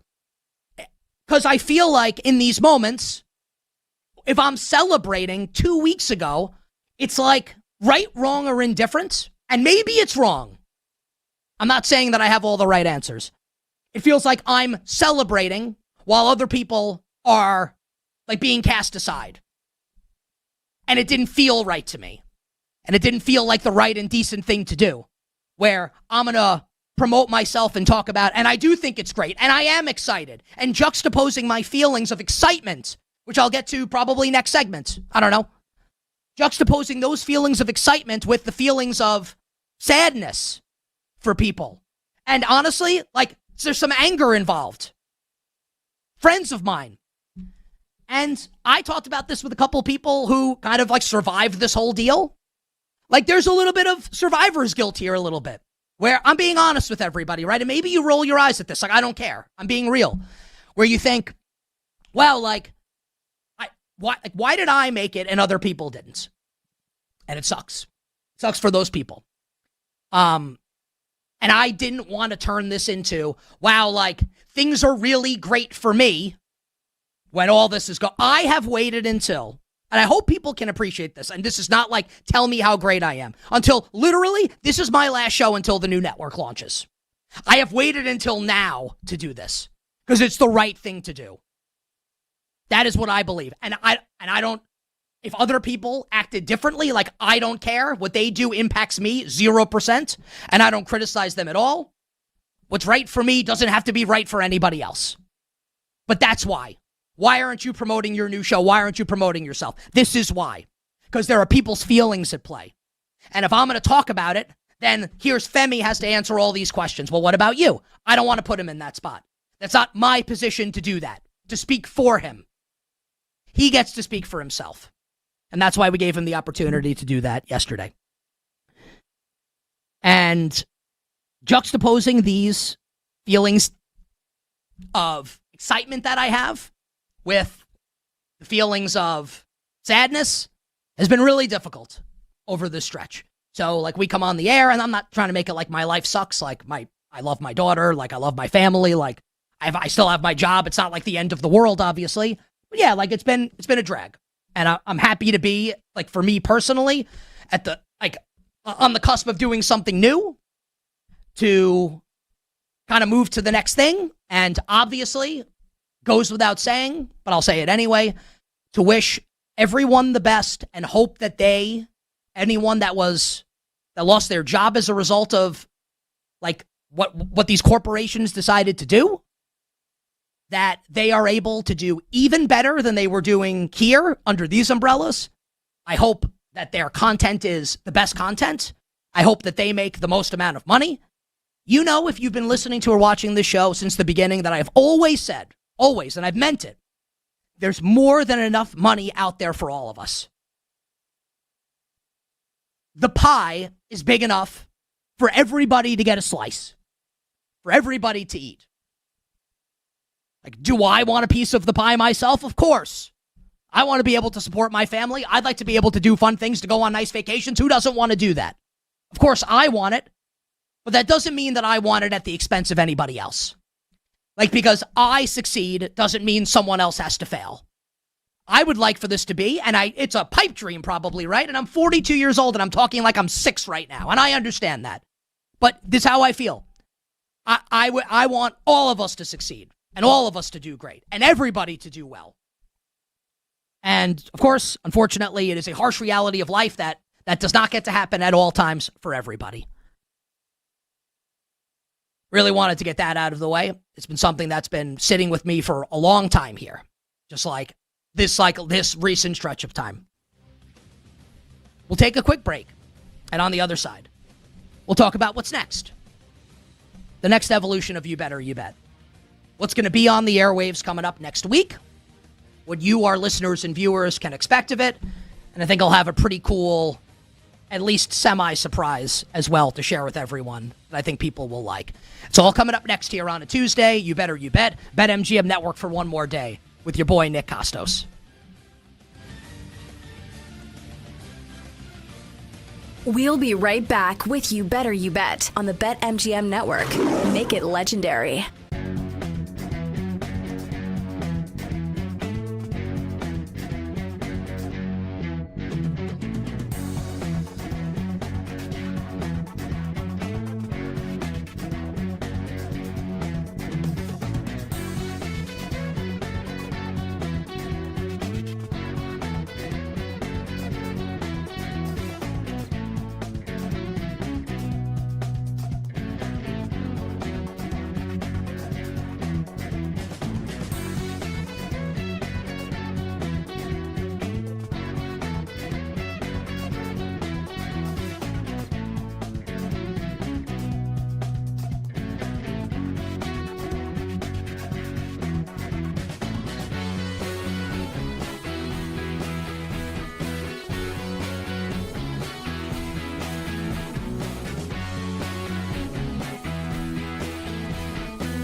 You're tuned in to You Better You Bet with Nick Costos and the crew on the BetMGM Network. Make it legendary. All right, we will get to sports as the show moves on. I promise. I prepared a bunch of stuff to talk about sports, and I'm not going to do this for 3 hours. So we will get to sports, but have a couple other important items of business, including addressing like another member of our crew, which will be coming up momentarily. Let's talk about what's coming next. I was talking to my wife last night and just about, like yesterday in the show, and she said to me, she's been saying to me for a while, like my wife is, I think, like a much sweeter person than I am. And she said to me, like, you've kind of like took some of this on yourself that doesn't need to be on you. And she's right about that. She's right. And she's like, I think you need to kind of like be excited, like be happy, like be grateful. She didn't say it like that. She's not a professional talker. She doesn't use like pregnant pauses and stuff like I do. I'm better at it than she is. Just felt like I wanted to say that. So my wife was like, hey, like, be happy tomorrow. Be happy tomorrow on the show. So we'll do that now. While still obviously acknowledging all the feelings of the past couple months. The new show, as I think a lot of people have been able to pick up on, and if you're someone that follows sports media news at all, then you're aware of this. Like a press release was literally put out at the end of October, and I'm just like, well, like I'm not gonna share this and talk about this now. With so much was uncertain at that point, and stuff was uncertain a couple weeks ago with a couple things that I'm not going to get into on the air because it's not my place. But I think a lot of people have been able to figure it out, and I did say it on Sunday's show as well with myself, and just one name, and I want to make sure I do this now before I get to everything else. There was one name that I didn't reference yesterday when I was talking about the talent on the BetMGM network that unfortunately people lost their jobs. The one name that I forgot to bring up in our daily lineup was PJ. And like I've talked a bunch with PJ off air. I know PJ is going to be good. That was a unintentional miss on my part. I really like PJ, and I think PJ knows that on our relationship off air. But I wanted to make sure that I highlighted the Glass Man for his role on this network, like doing a daily show on Send It In for however many years it's been. I named the show. Like I named it. Ken and I actually kind of did together in Vegas with our friend Andrew Williams, our brand manager. True story. I was like, why don't you just call it Send It In and use like the Send It In Jerome? And they're like, oh yeah, that's not a bad idea. And then I heard the open. Send it in. Oh, okay. Great. So starting Monday, as in 6 days from now, Monday, December 29th, You Better You Bet will be aired from 9 a.m. to noon Eastern on the newly named Westwood One Sports. Westwood One Sports is the name of the channel. And I will be doing the show solo. And I'll get to what that means from a content perspective for everyone, like what to expect from the show. Have a bunch of stuff coming up in that regard to share with everybody. But just the real life implications of this for me. Because people have asked me, like, oh, well, is this a good thing for you? Like, is this like a demotion going from afternoon drive to like kind of like a midday show? And what I've said to people is like, no. And I'll explain why in a second. But also, Jim Rome is doing 3 to 6. Like he's doing this show. And to be fair to my bosses, and I have as high opinion on myself as anybody does, if Jim Rome came to me and said, hey, I want to do 3 to 6, I would tell Nick Costos, hey, Nick, like, I think we probably need to figure out a new time. Like, Jim is a living legend in this business who I watched, like, when I was growing up. So Jim Rome wants that time slot. Like, not that I have anything to say about it. Like, I was like, they're like, hey, like, basically when I get approached with this, it's, here's your new time slot, yes or no. Not like, hey, like, do you think you'd be willing? This would be like Tom Brady goes to sign with a team and someone else is wearing number 12. Like, do you think that guy's going to be like, well, actually, no, I'm going to keep number 12? No, like, you give it to Tom Brady. Or they take it from you. So this was not like, hey, Nick, like, how do you think you might want to move? It was like, no, like we want this to be your time slot. Is that negotiable? No. No, Jim Rome's going to do it. Okay, great. Like, would I like to keep my job and take this new role? Yes. Yes, I would like to do that. I would like to. and candidly, and I think the audience, I hope you can appreciate that I'm always real with you. It's, way better for my life. Way better. Now, this is not a don't cry for me Argentina thing or bust out the world's smallest violin. Like, my job's awesome. I talk about sports for a living. It's great. It's the best. I love it. Don't like, love. When You Better You Bet started, the show was from 6 to 10 Eastern. Then when we go on, I don't know when it was, we switched to 3 to 7. It's at I think we actually moved back a couple, I don't know, maybe it was like 4 to 8 for a little bit. Tyler will remember. And then we went to 3 to 7. I have not been able to, this is not a complaint. A lot of people have it way worse than me. Way worse. But I'm just saying, I don't get to have dinner with my family ever. And you may be listening to be like, well, I don't either. Okay, great. That's what I'm saying. Like, other people have it just as bad or worse than me. And it's not even that bad. But I'm just saying, right? Like, I leave in the morning to come to the office because I do the show from an office now. I come to do the show in the office. I leave in the morning. I do my calls. I get ready for the show. I sit around for a couple hours because the show, I'm not on until 4. And then I do the show. And by the time I get home, my daughter is literally like either sleeping or is about to fall asleep and is extremely cranky.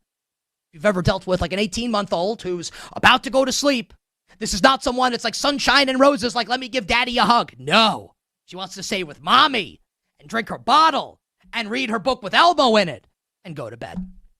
So, especially during football season, I don't see my daughter that much. It's a drag. It's not the end of the world. I'm not trying to I'm not the victim here. I'm just saying, this is real life. And now, I get to spend more time with my family because of this. And again, I didn't ask for the time. I wasn't I said to them, I want this time slot. They were like, this is your time slot. It just so happens that it's one that I like. And also from a content perspective, I'll be real. Think of, you the listener, you the viewer, you like what I bring to the table, right? I'm guessing a lot of you like my style, right? Otherwise, I don't know why you're here. You like what I bring you on the air. I love reacting to stuff. And it's way better and more fun to react to stuff at 9 a.m. Eastern than it is at 4 o'clock in the afternoon. Which doesn't mean that, this time slot's not great also. They're all awesome when it comes down to it. Getting a national time slot to talk about sports, it's great. It's all, I mentioned earlier in the show, varying degrees of suck. This is like varying degrees of good.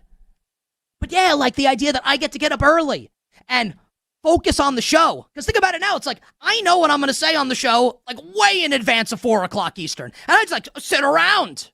Not a complaint. I get paid well to talk about sports. But now, I get to get up, get to come to the office, get to do my work. My work ends. I do the show. I'm probably going to have a bunch of other stuff I have to do after the show, which is cool. And then I get to peace out, go to work out, hang out with my daughter, hang out with my family. Very cool. It's a good thing, and I'm jacked for it. Now, if you'll indulge me, you bet on this Tuesday. I like to do a little story time with everybody. And I will preface this by saying, I swear on my daughter that what I'm about to say is true. I had a moment today where, and I live in Staten Island, right, in New York City, where I'm walking around here, this area of Staten Island that I do the show from, and it looks familiar to me for a moment.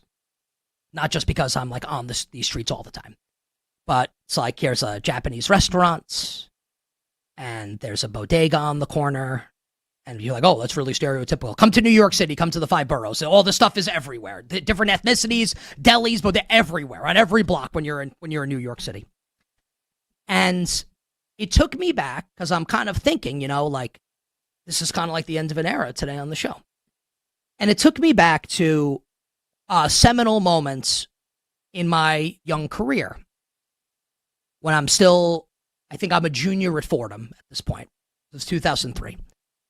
And I interned at WFAN. And I don't know if this is the day that I was on what's called the Ram van, which is the van that would take you from the Bronx on the Fordham campus to Manhattan, and then I would take the subway into Astoria to do my internship at the fan. But I remember being on the Ram van and reading the Red Wedding scene in A Storm of Swords, the third Game of Thrones book. Shows you how long ago I was in college that I read it in the book. And I remember just sitting there on the Ram van, just catatonic, just put the book down. I don't know if this was that day, but another memory I have. And I remember walking in Astoria in Queens, which is where WFAN used to be, which is, the preeminent sports radio station in the country that I grew up listening to. And I remember walking through Astoria on one of the busy streets, and there was this Japanese restaurant that I would go to sometimes, like a deli, and I remember in this moment, so this is 2003 probably, and I remember feeling like anything's possible. Like at this moment right now. It's all possible. Everything's in front of me. I'm interning at the station I grew up listening to, and this is going to be my career somehow, some way. I just knew it. It's all I ever wanted to do. And remember, like, a jolt of excitement, joy, and anxiety in that moment. Like, wow, like, man, like this is kind of it. This is so cool. And I had a similar moment today, walking around Staten Island. I had this image in my head as I'm looking around, and I'm thinking like, whoa, like kind of like a deja vu feeling. Because I feel that way again on the cusp of doing this new show. This is all I've ever wanted to do. I was never going to be an athlete, and I've always loved sports. And I think I shared back in the day, like on the show, like I have, my mom has it in her house still, like this thing I did in 7th grade where I'm just like, I want to be a sportscaster. But this is always, always, always what I've wanted to do. And I grew up listening to The Fan. And when I was 18 at Fordham in 2001, it was literally right after 9/11. Had the career fair there. And I didn't even know this when I went to Fordham, but 90.7 WFUV, 10,000 watt radio station. I remember walking over to it. It's like, yeah, like students get to host sports talk shows and do play-by-play and cover the local teams. And in that moment, it's like my world just changed. Because it was never like, oh, like maybe I'll be an accountant. Not that there's anything, I have accountants in my family. Like I could go into finance, whatever it is I was thinking about. I don't even know what I wanted to do with. I knew I wanted to do something like this. And in that moment, it's like everything crystallized. It's like, this is it. Since then, we're 24 years since then, 2001 now to 2025. I've been in this field. And the vast majority of that time has been in radio. I love sports radio. I love everything about it. I love everything about doing a show for all of you. I love thinking about it. I love placing content like it's Tetris, figuring out what fits where, sequencing it so it all makes sense. I love sports just like in general also, so the idea that I get to talk about something I love is great. But like the art of radio, I can't tell you how much it jazzes me up. And Ken and I used to say, it's so true, Femi and I would say it too, no matter what's going on in your life when you do this for a living, you could be having a crappy day at work, like stuff going on at home. Look, like I fight with my wife, then my girlfriend, like anybody else does, right? You get into a fight with your significant other, like your day sucks. When the red light turns on, meaning when the show starts, it's like all that stuff, not that it fades away in like forever.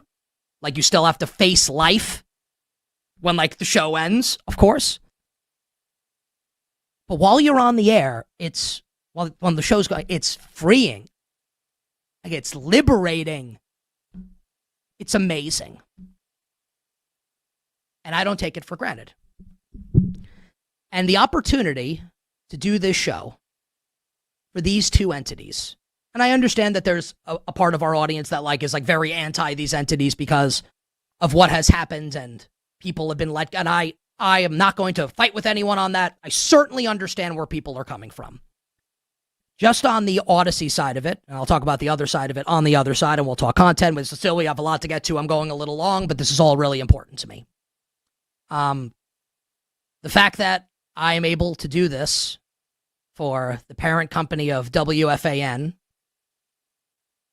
and that I host a Sunday morning football show on WFAN will never not be cool for me.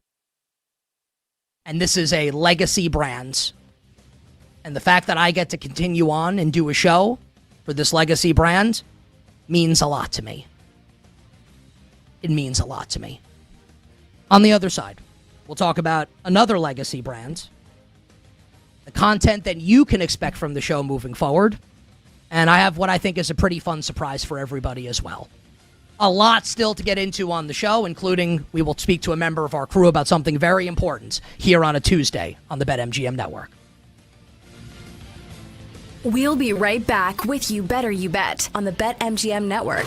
Make it legendary.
You're tuned in to You Better You Bet with Nick Costos and the crew on the BetMGM Network. Make it legendary. All right, Mark Schlereth, Odyssey Sports NFL Insider, will join us at the top of next hour. I'm going to try and wrap everything up here. Maybe I will, maybe I won't. But we'll continue on here talking about what's next for You Better You Bet and all the feelings and thoughts around it. So I talked about Odyssey and WFAN, and Odyssey, obviously formerly Entercom, the parent company of the Fan, being a legacy brand. I want to talk about, and like, candidly, I mean, I do care because I always care about the audience. I kind of like don't care if, like, I know that people are upset, and I get it, and I'm not going to try and change people's minds. I'm upset too, but what I'm about to say needs to be said also. I am a gigantic sports media, sports radio, sports television nerd. I think that comes across, right? Like, that started with me and Ken on the show talking for like an hour about play-by-play. And, you know, like what we like and what we don't like about sports production, etc. Like, you, the audience, you know that I feel that way, right? It's like if you're the fan of, you know, a comic book series to make a movie about it, and you know, like, the 18th most important character in the movie, and you like to use a wrestling term, like, mark out for that character when you go to like a fan convention or something. So I grew up, like I'm sure a lot of people did, like, you listen to NFL games on the radio, college basketball, Final Four, huge sporting events on the radio. It's Westwood One. In my industry, in my field, that name, that brand, carries a lot of weight and gravity and respect. So when I'm a producer at NFL Radio at Sirius XM, I want to say this. I was living in Queens at the time, so it was maybe like 2011, somewhere in that range. I get invited by, and this is just like, I've done a lot of cool things in my career, candidly. I get invited to go be a part of the broadcast boot camp at NFL Films in New Jersey. And what that is a bunch of, you know, like producer types like me, my boss, Nick Pavlatos at the time. And it's a bunch of recently retired, and I think even a couple current at the time, NFL players. One of them was Tony Pashos, the former offensive lineman who's Greek, and so am I. He like asked for my address and like sent me like a bottle of olive oil from like his family's like house in Athens. That olive oil was absolutely delicious. So it was really cool, right? Talking to NFL players that like want to be in the media, just like the basics of media. You want to go from the field to the broadcast booth. And there's a gentleman who actually is no longer works for Westwood One, but whose name was synonymous with all of this. And if you're a radio nerd, you'll know who I'm talking about. And like you're the vast majority of the audience, you don't, that's fine. The guy's name was Howie Deneroff. And I remember when I met Howie Deneroff, probably like looked at me like I had like 8 heads. I was like, "You're Howie Deneroff?" like I met Tom Cruise. Because I love this stuff. Because Westwood One means something. This is my 3rd season being a part, in concordance with BetMGM, of Westwood One's broadcasts of Sunday Night Football and Monday Night Football. Like perhaps you heard me last night giving nailed all of it too. Alec Pierce over and the over in the game, pretty good. The Colts and the 49ers, like throwing it to Kevin Harlan and like doing with Kevin Harlan or Scott Graham or Rich Eisen. It just, like, it means something to me. In the same way that I feel like maybe you're like, "Oh, this is lame." Like if you or me, I guarantee you'd feel the same way. And maybe like in your field, there's something similar. And you can kind of juxtapose the two things next to each other. So the fact that I get to do this show for Odyssey and for Westwood One under this umbrella is, you know, like when I started doing this for a career, I have pretty high hopes for myself. Like, I'm going to allow myself to be really happy about it. It's ridiculously cool that these people that I respect, you know, and you can question decisions that they've made, and like, I'm not going to argue with it. You know, the fact that these people, many of whom are like legends in this field, not that they're perfect, neither am I, have seen something in me to identify me as someone worthy of and capable of and good enough to anchor a 3-hour solo show Monday through Friday. I can't put it into words what that means for me. Any talent worth his or her salt will tell you that the most important thing is your ability and like your work ethic, of course, but to have the belief of the people that are in like executive roles around you. And like, just to say this, I said it yesterday, I'll say it again. It's the truth. I know that this like turned out well for me and it didn't for others. I am fully aware of my status as a cog in the machine. I am not irreplaceable. I have lost my job in the past, and it sucks. It's awful when that happens. And I hope no one has to experience it. It's atrocious when that happens. I know I'm not irreplaceable. I know that. But for now, it's cool, and I'm going to choose to celebrate that. And to the audience, here's what I can say to you about the show. There'll be a bunch of things to get in. There's no way I'm going to finish it in this segment. I think if you've listened to the show like this football season and this summer, and really like, I think for large swaths of, we'll call it like the Femi era of You Better You Bet, I think it's probably going to be like the same exact show. BetMGM is still going to remain the title sponsor. We will absolutely still talk betting on the show. Like, I've been betting on sports. Like, this is kind of a brag now. Like, nothing I've said previously has been a brag. This is a little bit of a brag. I have been betting on sports literally for my betting career can drink 21 years since 2004. I've been doing betting content since like 2012. I am actually, and you can think I suck and whatever, I don't care. I am actually one of the OGs, which doesn't mean that like I'm like the world's greatest bettor, and you know I've never said that. But I've been doing this for a long time. Like, I would never not do betting as part of what I do. It would never, like, that would never be the case. But is it going to be like in the package it's been in? Yes. It will be. I don't know if I've ever, I kind of said this after like we were no longer on Peacock, which, like another sports book came into NBC, and that was that for us. I was candidly like off air. I was nervous about the Peacock transition, not because I thought like the show is bad. And I know a lot of people had issues with the formatting. It's like, why are you guys doing the same thing at 6 o'clock that you're doing at 4 o'clock? I know. Like, we all knew. We knew it wasn't ideal. Because what we had to do was have it be both the last hour of a 3-hour show and the first hour of a 1-hour show. And we did the best we can. Or was it perfect? Probably not. But we did the best we can.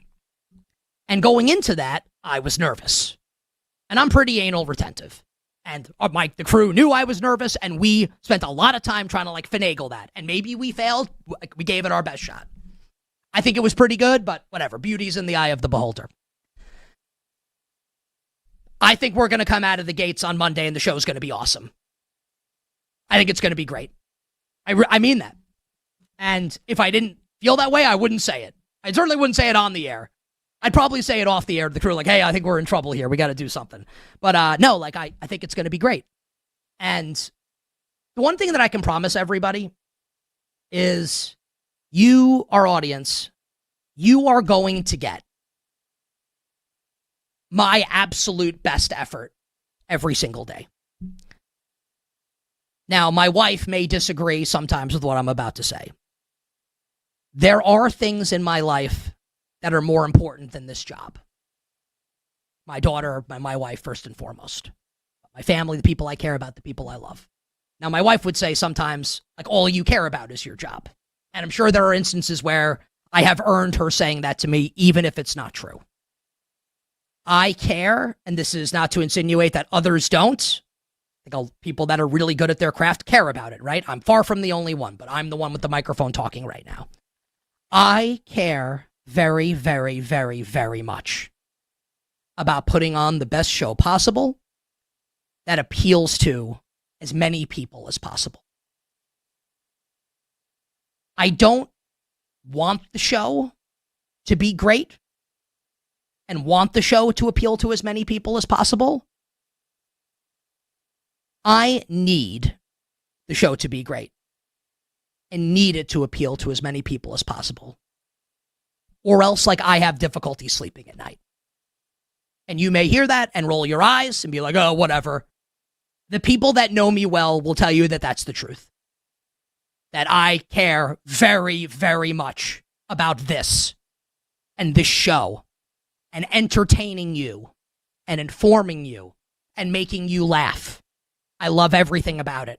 And it means the only things, candidly, and like this can be, maybe it's sad to say this, I don't know. The only things that matter more to me than this is my family and like the people that I love, my friends. That's it. Other than that, it's this. It's you. It's our audience. And part of it is me, of course, like wanting to do well and like reveling in that, of course. But it's you. It's our audience.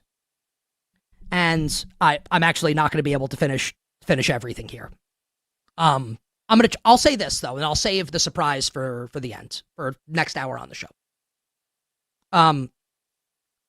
To our longtime listeners and viewers, the people that have been with me for a long time, and been with Ken and Femi, but like I will speak for me, for a long time. I am sure that you are not, and if you are a newer listener and viewer, just indulge me with this for a moment. I am sure that like some of what's happened has not been thrilling for you, right? Some of the show has changed to a degree, like all this stuff, people losing their jobs. I get it. I want you to know how intensely grateful I am for you. You changed my life. The success of this show changed the trajectory of Nick Costos' life. It's not lost on me. It means something to me. I think about it. I care about it. And I am going to, as I always have, and I actually think I'm going to succeed. And I'll talk about it a little bit more at 5:20 p.m. Eastern time. I believe I am going to make everybody happy in the near future and moving forward. Hour 1 done. Hour 2 for you coming up on the other side. We'll talk some football with Mark Schlereth to start the hour, and then I'll talk a little bit more about what's next, and we'll talk to one of the members of our crew. We'll be right back with You Better You Bet on the BetMGM Network. Make it legendary.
biggest names in the business are on You Better You Bet with Nick Costos and Femi Abebefe. Hey, this is Joe Buck, and you have done it. You have found it. You are listening to You Better You Bet. Great decision. Hi, this is Kevin Harlan of CBS, Westwood One, and TNT, and I'm listening as you do every day to You Better You Bet with the most handsome single man in the radio business. A man who, if I was not married for 38 years, I might consider myself the kind of guy that can electrify a listening audience and a crowd of bystanders watching him do what he does so well each and every day. Continue to listen right here on You Better You Bet. This is You Better You Bet on the BetMGM Network.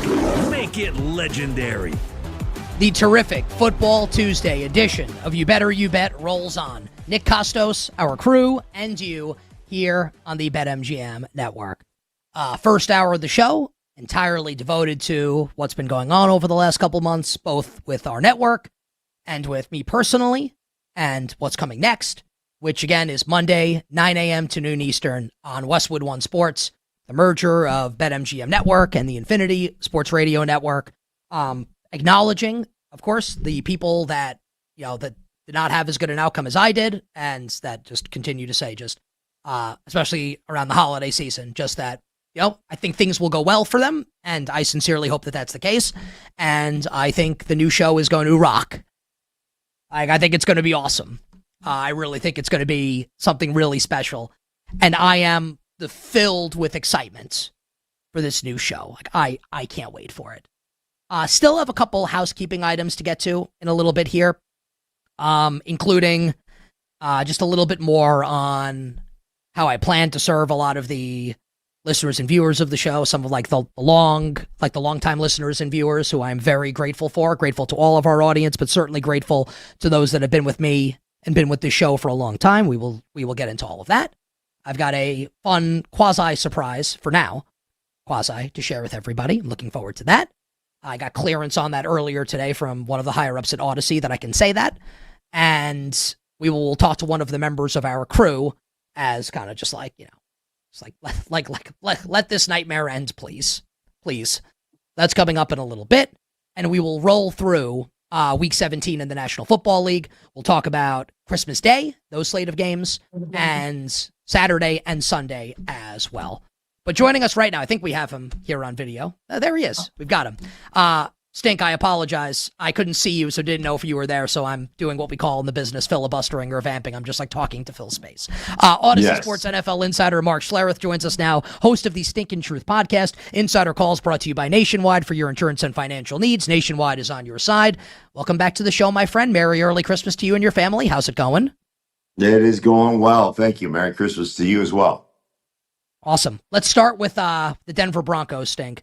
I said yesterday on the show, and Bill Zimmerman reminds, unfortunately, this is sad because you are on the air. Your show in Denver is on the air at the same time as what my show is going to be next week.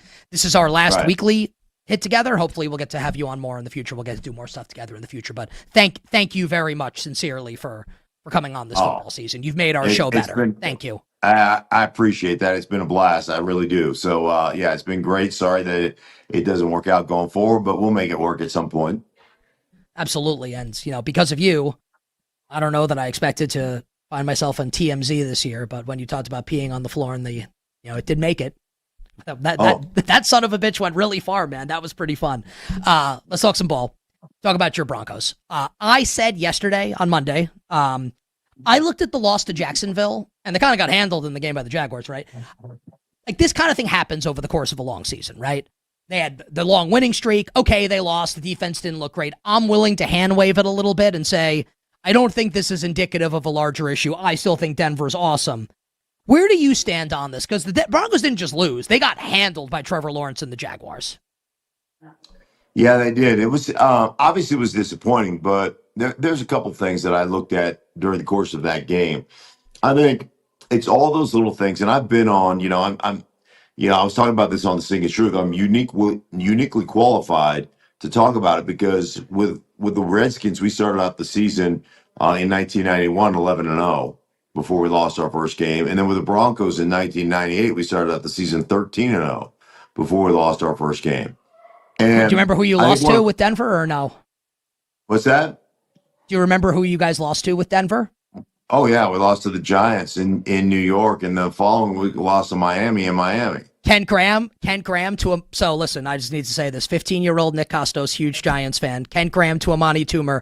I remember like being on the floor and like grabbing the chair next to me and like convulsing on the floor when the Giants won that game. It was a big deal to beat you guys. I wasn't playing for the Giants, obviously, but I remember that like it was yesterday. You guys had a happy ending, went on to win the Super Bowl that year. Please continue. I actually think the guy that gave up that touchdown to Amani Toomer, I don't want to besmirch him, but I think we cut him. So I'm not going to give you his name, but I think we cut him. That I don't know if he made the flight home with us. That's great. Yeah, I think one of those things, Nick, is it's all the little things that compile. All the things that coaches tell you about. Hey, man, eventually we get a holding call there, we get a procedural penalty there, or we get a pass interference there. Eventually that'll cost us a game, guys. That's going to cost us a game. And everybody, while you're winning, goes, oh yeah, got it. Can't do that. And then one of those games happen where a team is very put together. They do a great job against you. They don't make mistakes, and you continue to make the same mistakes over and over again. And all of a sudden, you don't have that play. You don't have that one thing that bails you out. And all those little mistakes end up costing you a game. And then you sit down on Monday after you lose that first one, and the coaches say, remember I told you about the pass interference stuff? Here it is. Remember I told you about the missed tackles and it was going to cost us a game? Well, here's 4 missed tackles that cost us over 150 yards. Those are the things that happen. Here's a missed tackle that costs us a touchdown. So all those things tend to pile up. One of the things about going on a long winning streak like that is you hear all over the place how good you are, and it's a little bit harder to coach those mistakes. It's a little bit harder, to get your guys to buy into that, because the human nature of it is, man, we are crushing people, right? Or we are winning, and we've got this thing in lockdown. And so eventually one of those losses can really be a benefit to you. Hey, Trevor Lawrence played great. The Jacksonville Jaguars played great. Parker Washington was all over the place for the Jags. All these things can be a really good thing for the Broncos. I still think, like you, they're a very, very good team. It's just hard to win that many games in a row without having a game cost you. And better now than what happened to me in 1996, being the number 1 seed overall and having Jacksonville come into Denver in a divisional round and beat us in the playoffs in an AFC team, or in an AFC conference at the time, that we were clearly better than everybody else, cost us a chance to go to a Super Bowl. So those things happen. Better now than later. And every goal that they had, winning the division, number 1 seed, all those goals that they came into before the season started are still attainable. So it's probably a kind of a blessing in disguise. I remember that game. Was it Jimmy Smith caught the ball in the end zone, 30-27? And you guys would get them back like later on, but I don't remember if it was Jimmy Smith. But I remember watching that game and being like no way. Like, I can't believe that this just happens. It's ridiculous. Yeah, it's interesting that particular game, by the way, we came into that game where Jacksonville had an opportunity to check us out at just about every run based upon the formation. And that's, it's really how the game is played today with all the candidates, and everybody says, oh, we're going to get into the perfect, we're going to get the perfect play based upon the defense they give us. And, if they give us this, we're going to can it to this. And if they give us this, we're going to can it to that. And I always, like, in a small dose, those things are good. But to me, I always hated that stuff, right? Because I was always like, this is our identity. This is what we do. Let's go out there and just whip somebody's ass. And so anyhow, that's kind of what happened to us. And interestingly enough, Terrell Davis, was unstoppable. I had 1,800 yards that year.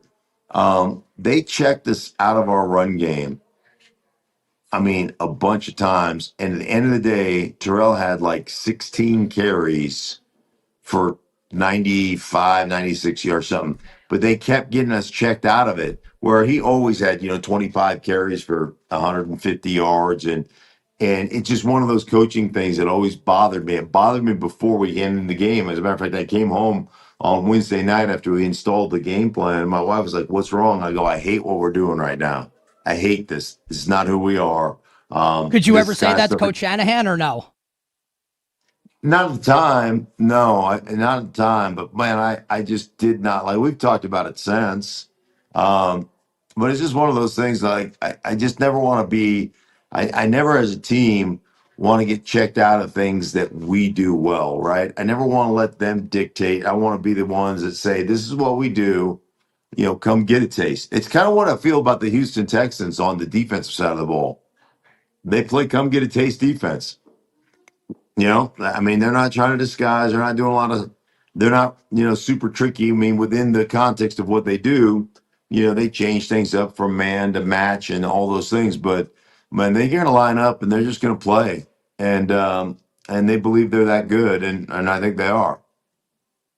Insider Calls brought to you by Nationwide. For your insurance and financial needs, Nationwide is on your side. Just because I love this stuff. I'm guessing we don't even have to talk about it. I could ask you about the AFC, but probably pretty cathartic for you guys on the run to the Super Bowl the next year. Blowing out the Jaguars, beating the Chiefs at Arrowhead. Then you guys beat the Steelers, right, in Pittsburgh, like to go to the Super Bowl. And then maybe you would have beaten the Packers the previous year, and they beat the Patriots, obviously, and then you were able to win that Super Bowl. And just as I think I've said this to you before also, just because I love NFL history, the 91 Redskins are the team that never gets discussed as the best team ever, and absolutely needs to be in that discussion as the best single season team ever. I'm sure you probably agree with that, but yeah. I actually do. That team was a juggernaut, but it does go to show you it's kind of like Detroit. Remember when Detroit lost to San Francisco in the NFC Championship game, and Dan Campbell, at the podium was like, "Hey man, I told these guys, you never know if you're ever going to get back here." I think about it a lot. I sincerely, I think about that a lot. With every Lions loss, it's he said that. They should have won that. I bet the money line. I can't believe they lost that game. They should have won. Yeah, I agree with you, but it was interesting after we won that Super Bowl in 1991. Man, I thought, oh shoot, we're going to win 3 or 4 more of these things. We were that loaded and that good. And it's funny, you get a couple of injuries, and the next year we're 10-6, and we end up losing the San Francisco in San Francisco in the playoffs in a divisional round. And the year after that, we with Richie Pettibone, because Joe Gibbs stepped down, I think we were 4-12, and it started the downward spiral of that organization. So it's amazing how quickly things can change. Yeah, and also Dallas was percolating at that point. The Cowboys were about to go on their 3 and 4 years, and my Giants in 1993 with Phil Simms won 11-5 and got blown out by Ricky Waters and the Niners. That was no fun. We have a couple minutes here to close. The AFC is really interesting. I think we pretty much know who all the teams are going to be. Just is it going to be Pittsburgh or Baltimore? It's probably going to be Houston and not Phillip Rivers in Indianapolis. If I made you pick right now, and we don't know who's going to have home field, maybe Denver, maybe New England. Who's going to be the AFC representative in Super Bowl 60? 2 minutes for the answer. Yeah, I still believe that Denver's going to capture the number 1 seed, and I'm really, obviously this is somewhat hopeful, but I still think they're a really good team. I think they're a really hard team to beat at home. So I'm kind of leaning in that direction. But I tell you, the team that people don't want to play right now is the Houston Texans. Houston Texans are legit, and defensively they are really, really good, and offensively they're starting to come together. So I think those are the 2 teams that I think are the best overall teams. But man, it is Nick, and you know this, man. It is so close, and there's nobody that's really a huge differentiator. There's nobody that's just that good. Pretty much in the NFC as well. So I think I could easily say, hey man, I can pick 7 teams that I think could represent the NFC and AFC in the Super Bowl, combined. So I think this is really, really tough. I'm going with Denver, but I won't be surprised if it's somebody else. I love that. So Stink, I'm looking at your Pro Football Reference. Your career started in 1989. 91 Redskins versus 89 49ers. Who do you think wins? Yeah, listen, man, the 49ers were a really good team. Of course, I think we win. But we were so good running the ball, so good at protecting the quarterback. 19 games. And get that, 19 games, we gave up 9 total sacks in a time where we threw a bunch of 7-step drops. We dropped, We put it on everybody in the playoffs. I mean, it was like 24-7 against Atlanta. I don't know what it was, 45-10 against Detroit. The Detroit NFC Championship game. I remember watching NFL primetime that morning. I'm 8 years old with my dad and my grandfather, and it was Bills Broncos. And I remember Tom Jackson picked Denver and Detroit to win. And my grandfather looks at me and my dad and is like, he's crazy. There's no way. Stink, we're out of time. Merry Christmas to you and your family. Merry Christmas. Thank you very much for everything this season, man. We appreciate it. You got it, man. Merry Christmas. Take care. Odyssey Sports NFL insider Mark Schlereth joining the show, host of the Stinkin' Truth podcast. Insider Calls brought to you by Nationwide for your insurance and financial needs. Nationwide is on your side. More on the future of You Better You Bet, and we will get to Week 17 in the NFL next. We'll be right back with You Better You Bet on the BetMGM network. Make it legendary.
You're tuned in to You Better You Bet with Nick Costos and the crew on the BetMGM network.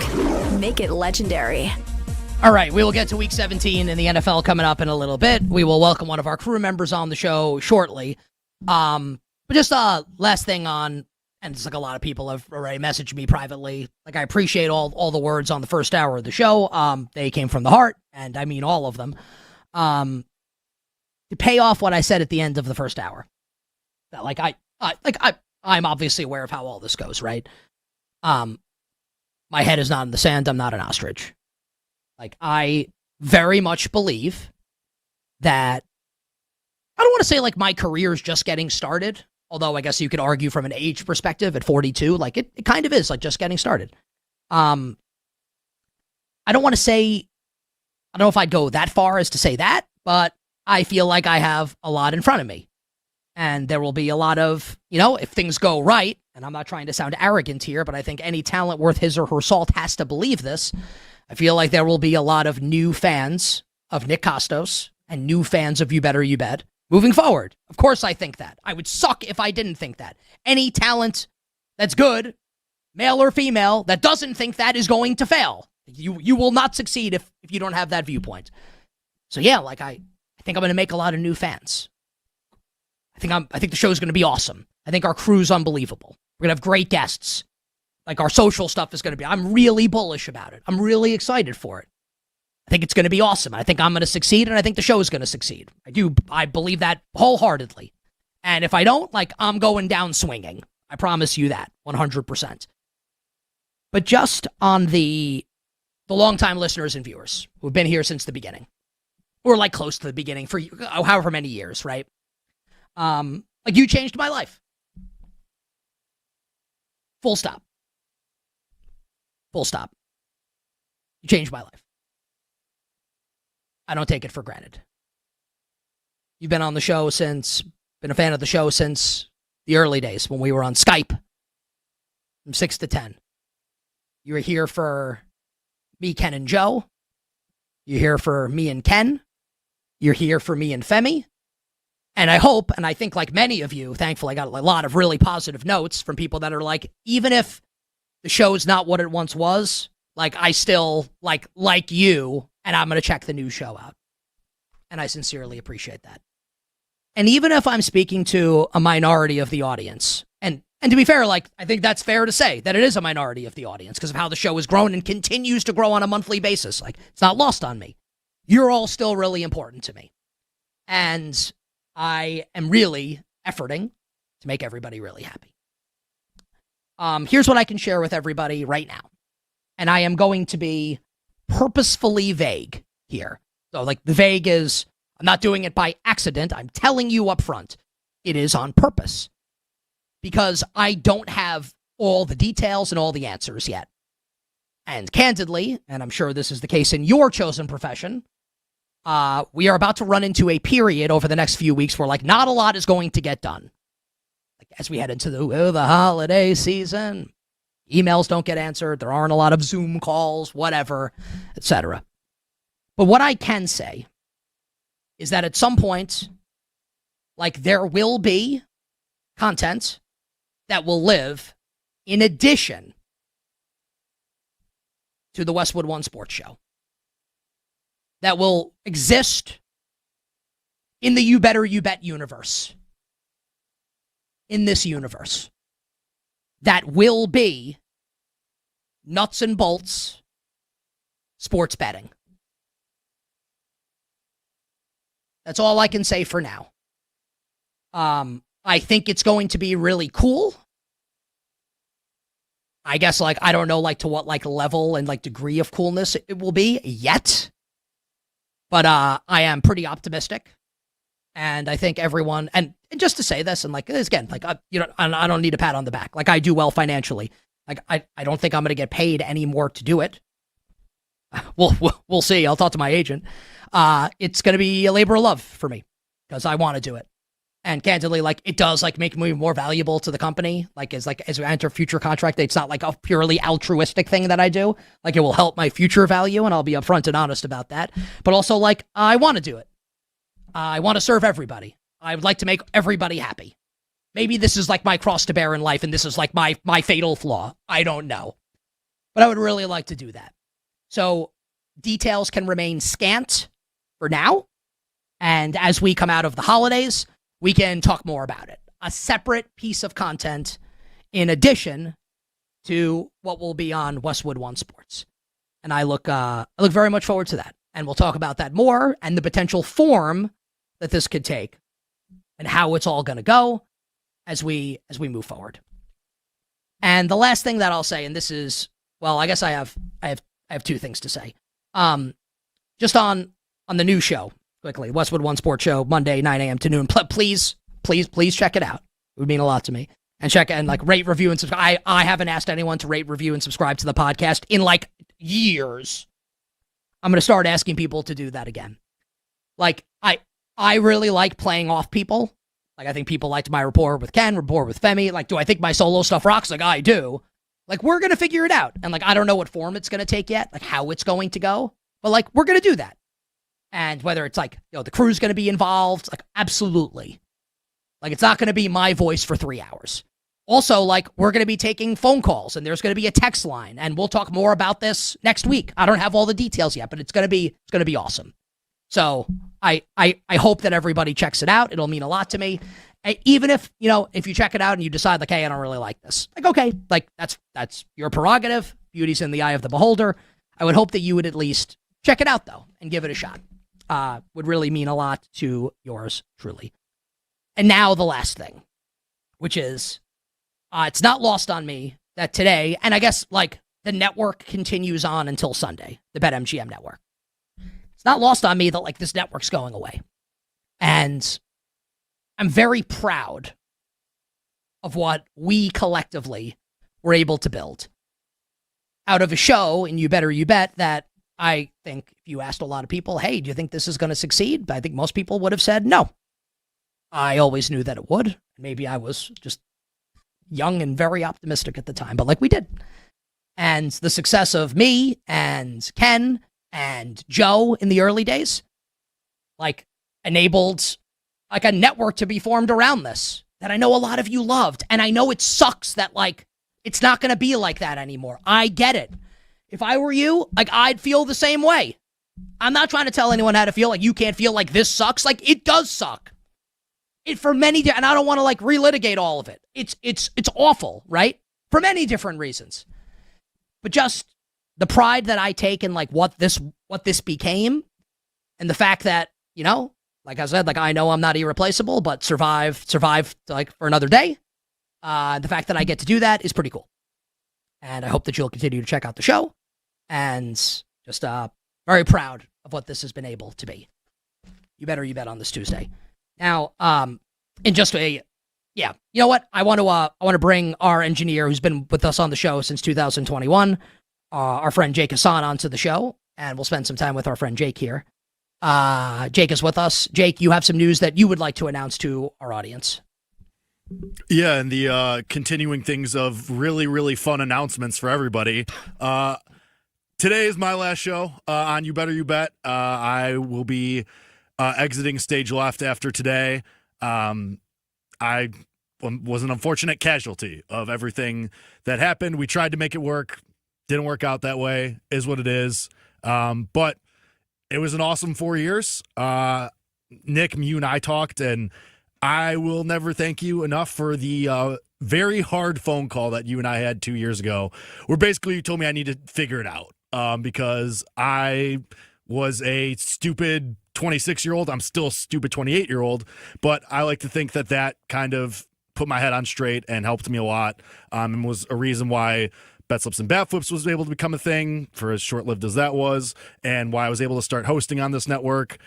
So I owe you a lot for that. I will never, ever forget Only Flans or I'm Really Sick of Deer. That will forever be cherished memories for me. We had a lot of really good moments, and it was awesome. It was a really great ride. So thank you guys. Thank you for letting me be part of the family. And it sucks. I'm sad. I've been sad for a couple months because obviously I was part of the taking bet sweats out back as well, and everything that came with that. So Stinks. Don't regret it for a second, though. A really awesome 4+ years, almost 5 years, but I'll still be around. You were very nice to me when we talked on the phone a couple weeks ago and today, too, frankly, and asked me to still be a part of the family and still be around. So come baseball season, if you guys want me, I'm not going to have anything to do coming up, so I'll be around. But even for fun segments, whether it's karaoke or whatever, I'm always around, and if I can, I will make time. The next obvious question that I'm sure people want to ask is, oh, well, what's next? Hit my line. My DMs are open. If anybody would like to talk about any kind of stuff that they have cooking, I'm around. But obviously, if you want to be plugged in with whatever nonsense I'm doing, at Jake_Hassan, Hassan. I know it's really bad, but that's what we're working with. On Twitter is where I will be tweeting stuff, whether that's filling in elsewhere in Odyssey or on the BetMGM network or wherever else. I will be sure to tweet when I am hashtag online and hosting any various content. Yeah, and we'll amplify that for you, of course. And it's it's all very difficult. Just to say this with Jake here, and I've said this to Jake, I'll say it. I've said it privately to people. I will say it publicly now, that if I had my druthers, first off, like, everyone would still have their job, like everybody. If they had come to me and said, like, do you want Jake to stay on the show? The answer is yes. And like, everyone knows that. Now, we will obviously, if Jake's exiting, there will be someone else that will fill this role. That person will be known to longtime listeners and viewers of the show. It's not like a grand surprise or like a grand reveal, but like, that person is very good. You can put Jake on the two shot here. Like, that person is really good. And I've said this to that person privately, and I think he took no offense to it, and no offense was meant, sincerely, that if there was an opportunity for Jake to continue on the show, that this person would not be on the new show, which does not mean that like that person's bad. Just like, the preference was for Jake to stay. And Jake, thank you for what you said. I was very mad at you at that point when I made that phone call to you.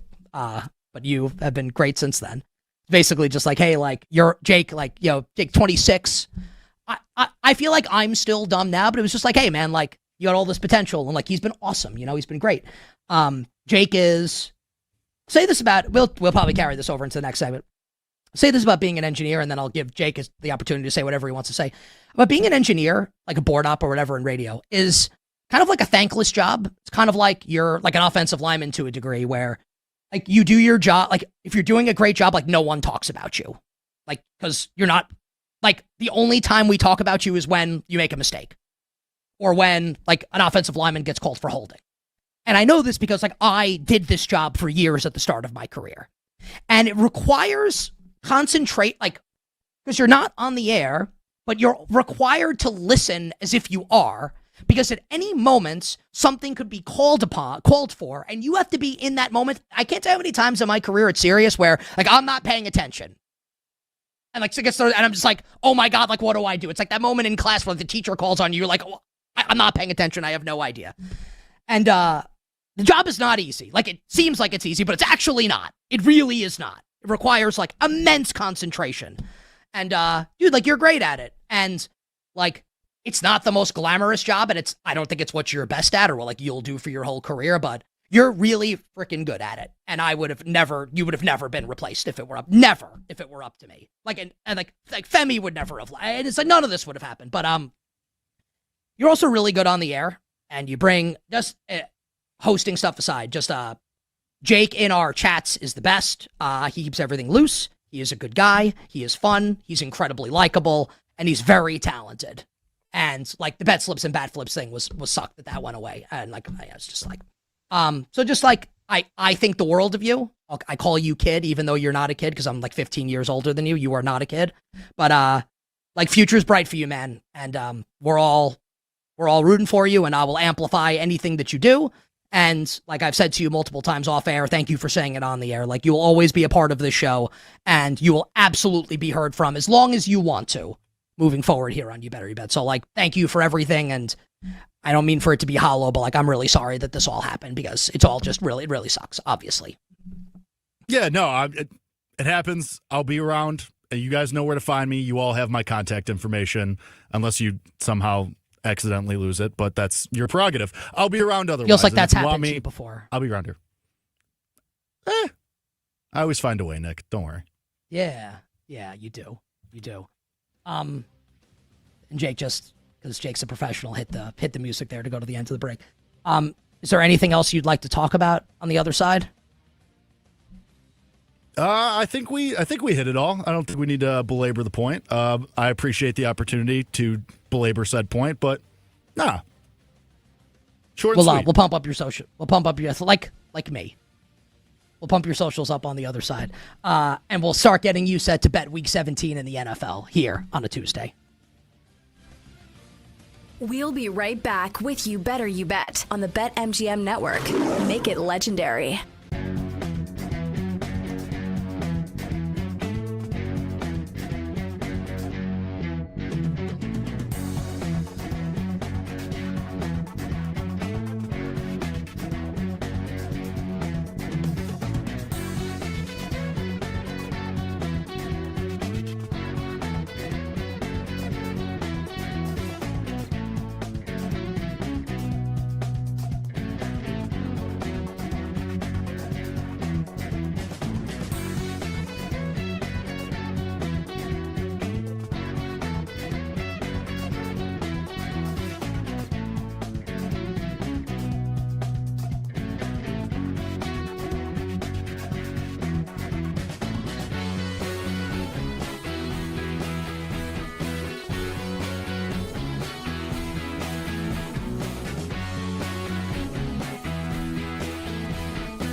You're tuned in to You Better You Bet with Nick Costos and the crew on the BetMGM Network.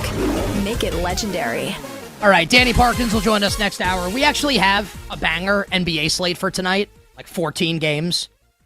Spurs, Thunder, chief among them. I got a bunch of bets for tonight in the NBA. I got a college basketball bet as well. We'll do that at the end of the show. Parkins next hour. It moved, kind of like a quasi version of It Moved. I'll roll through every game in Week 17 coming up in a few moments, but kind of like this is like end of an era show, at least in this time slot. Like You Bet we'll move on. I'll do it from the same studio. I think I'm going to have the same backdrop and stuff. No one has said anything different. Jake, if it's okay with you, I'd like to bring you on for one more thing here. As someone, actually, I didn't know you were on the show for as long as you've had. Like the Rick part of the show, the Rick era. I don't know why it like felt longer to me. Like you've been on the show for as long as like a presidential like term for the 4 years. Do you have like a funniest or favorite show moment in your time here on you? Oh man, I mean, I'm really tired of deer. I don't know why that was Tyler, out. Right? Tyler like that hates was deer. Tyler.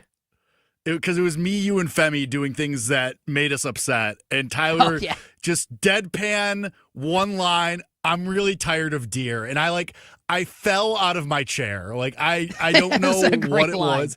It was so funny. And then he doubled down. That one's great. I brought up OnlyFlans. That was a classic you and Ken moment.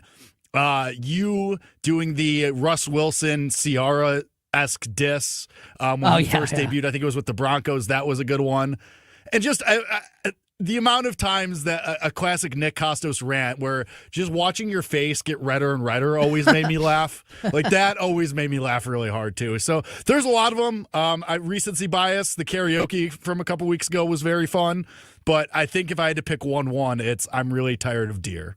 Which is the Tyler Morales line, which just speaks to, I think, like how like funny you guys all are, and like how like my choice would be like Mike Brown, Tyler, and like the guy that's going to be like doing the show next week is great. It's not an insult at all, and he knows how I feel about him, and it's going to be really great.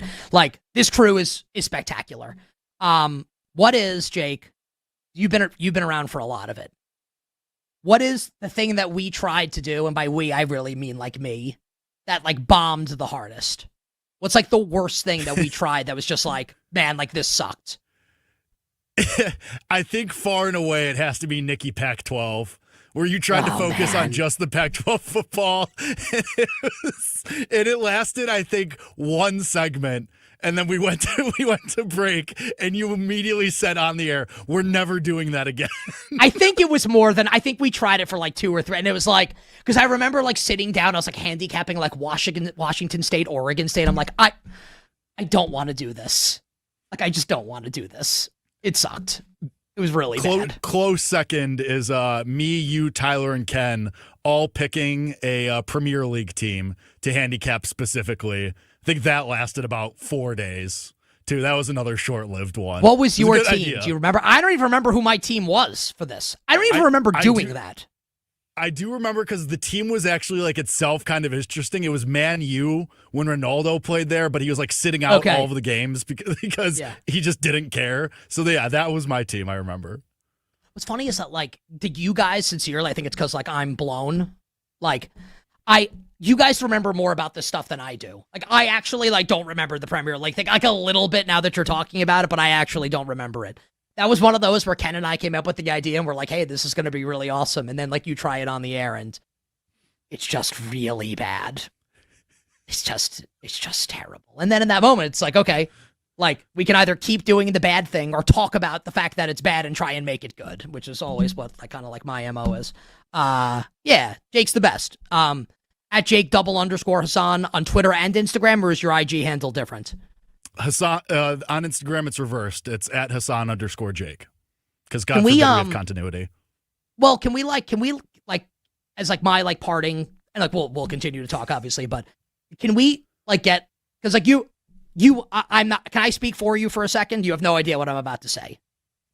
Just for a second. Sure, go for it. Like Jake, you want to be on the air in your career. And like I don't think there's any question like you will be, and like I'm gonna like you call me anytime and like I will help you with whatever you need.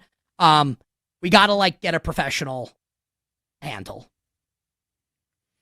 I tried every iteration of like Jake period Hassan, just Jake Hassan, Jake Hassan. With What about any the number Jake of Hassan? Well, then I feel like I'm infringing on your whole. Let me tell you thing. something. And also, Do you know how many people? You know how many people I've infringed on? Also, like everybody steals from everybody. It's okay. It's all right. Yeah, no one cares. The one thing is, at least it's better than Persian Kevin Love. That bit, I'll admit it went on for a little bit too long.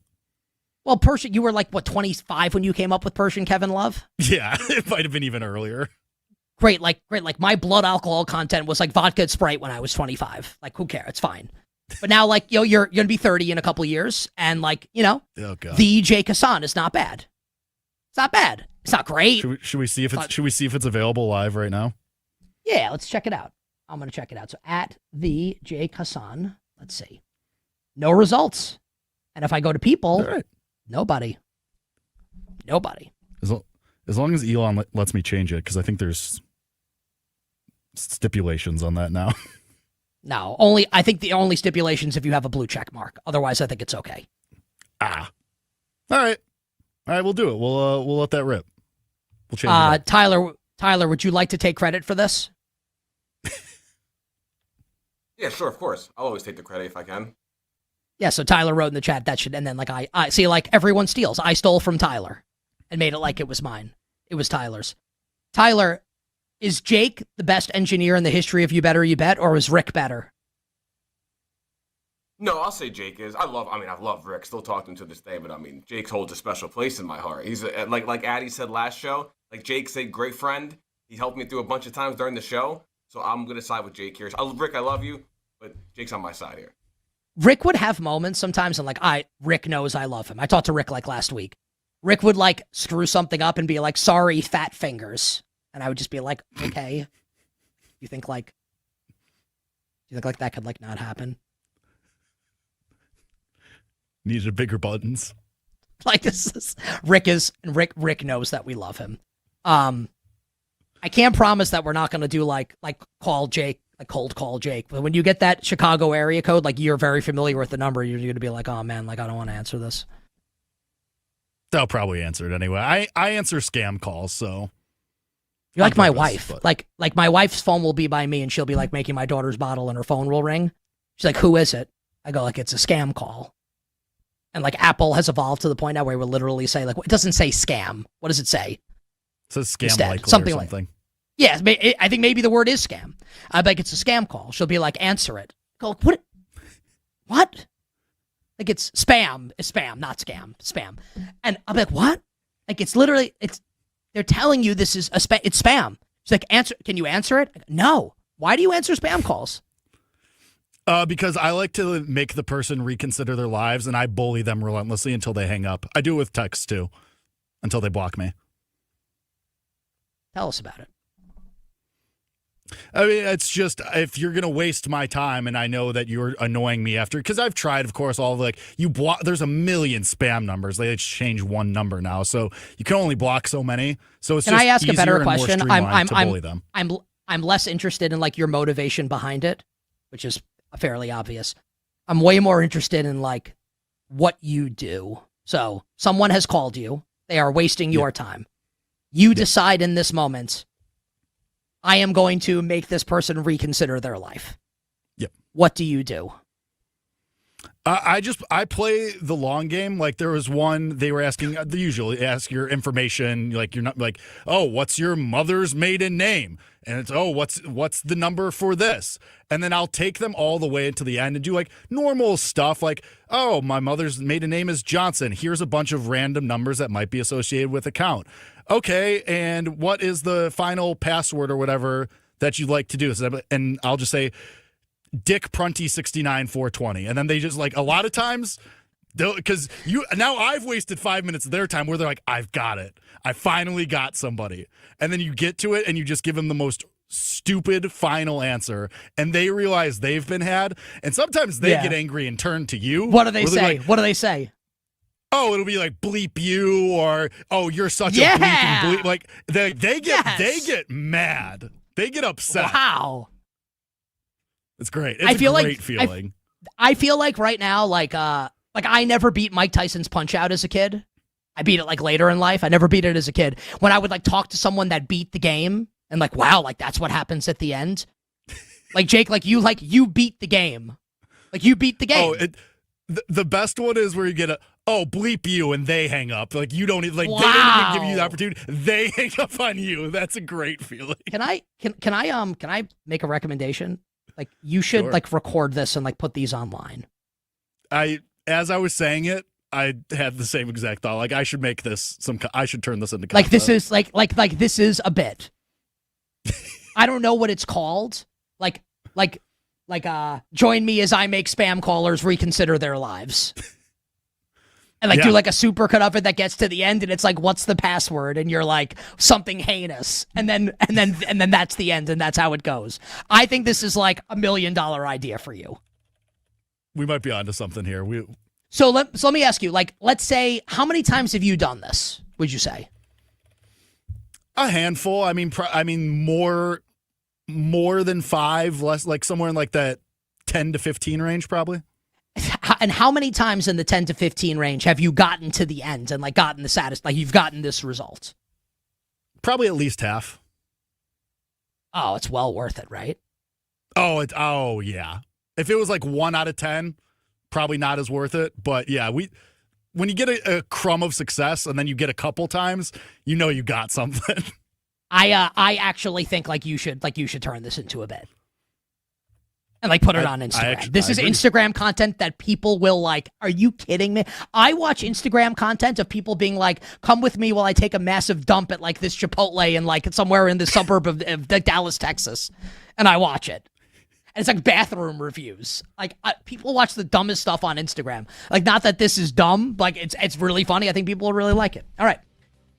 Thank you very much. We love Jake. And yep. Everything is effed and everybody sucks. Merry Christmas. Take a quick break. And I promise we will do sports on the other side. We'll hit you with the NFL games on Christmas. I will try and hit, how about this for everyone? I'm going to hit every game for NFL Week 17. That's probably not true. We'll do some at the end of the hour also to start the power hour here on this Tuesday. We'll be right back with You Better You Bet on the BetMGM Network. Make it legendary.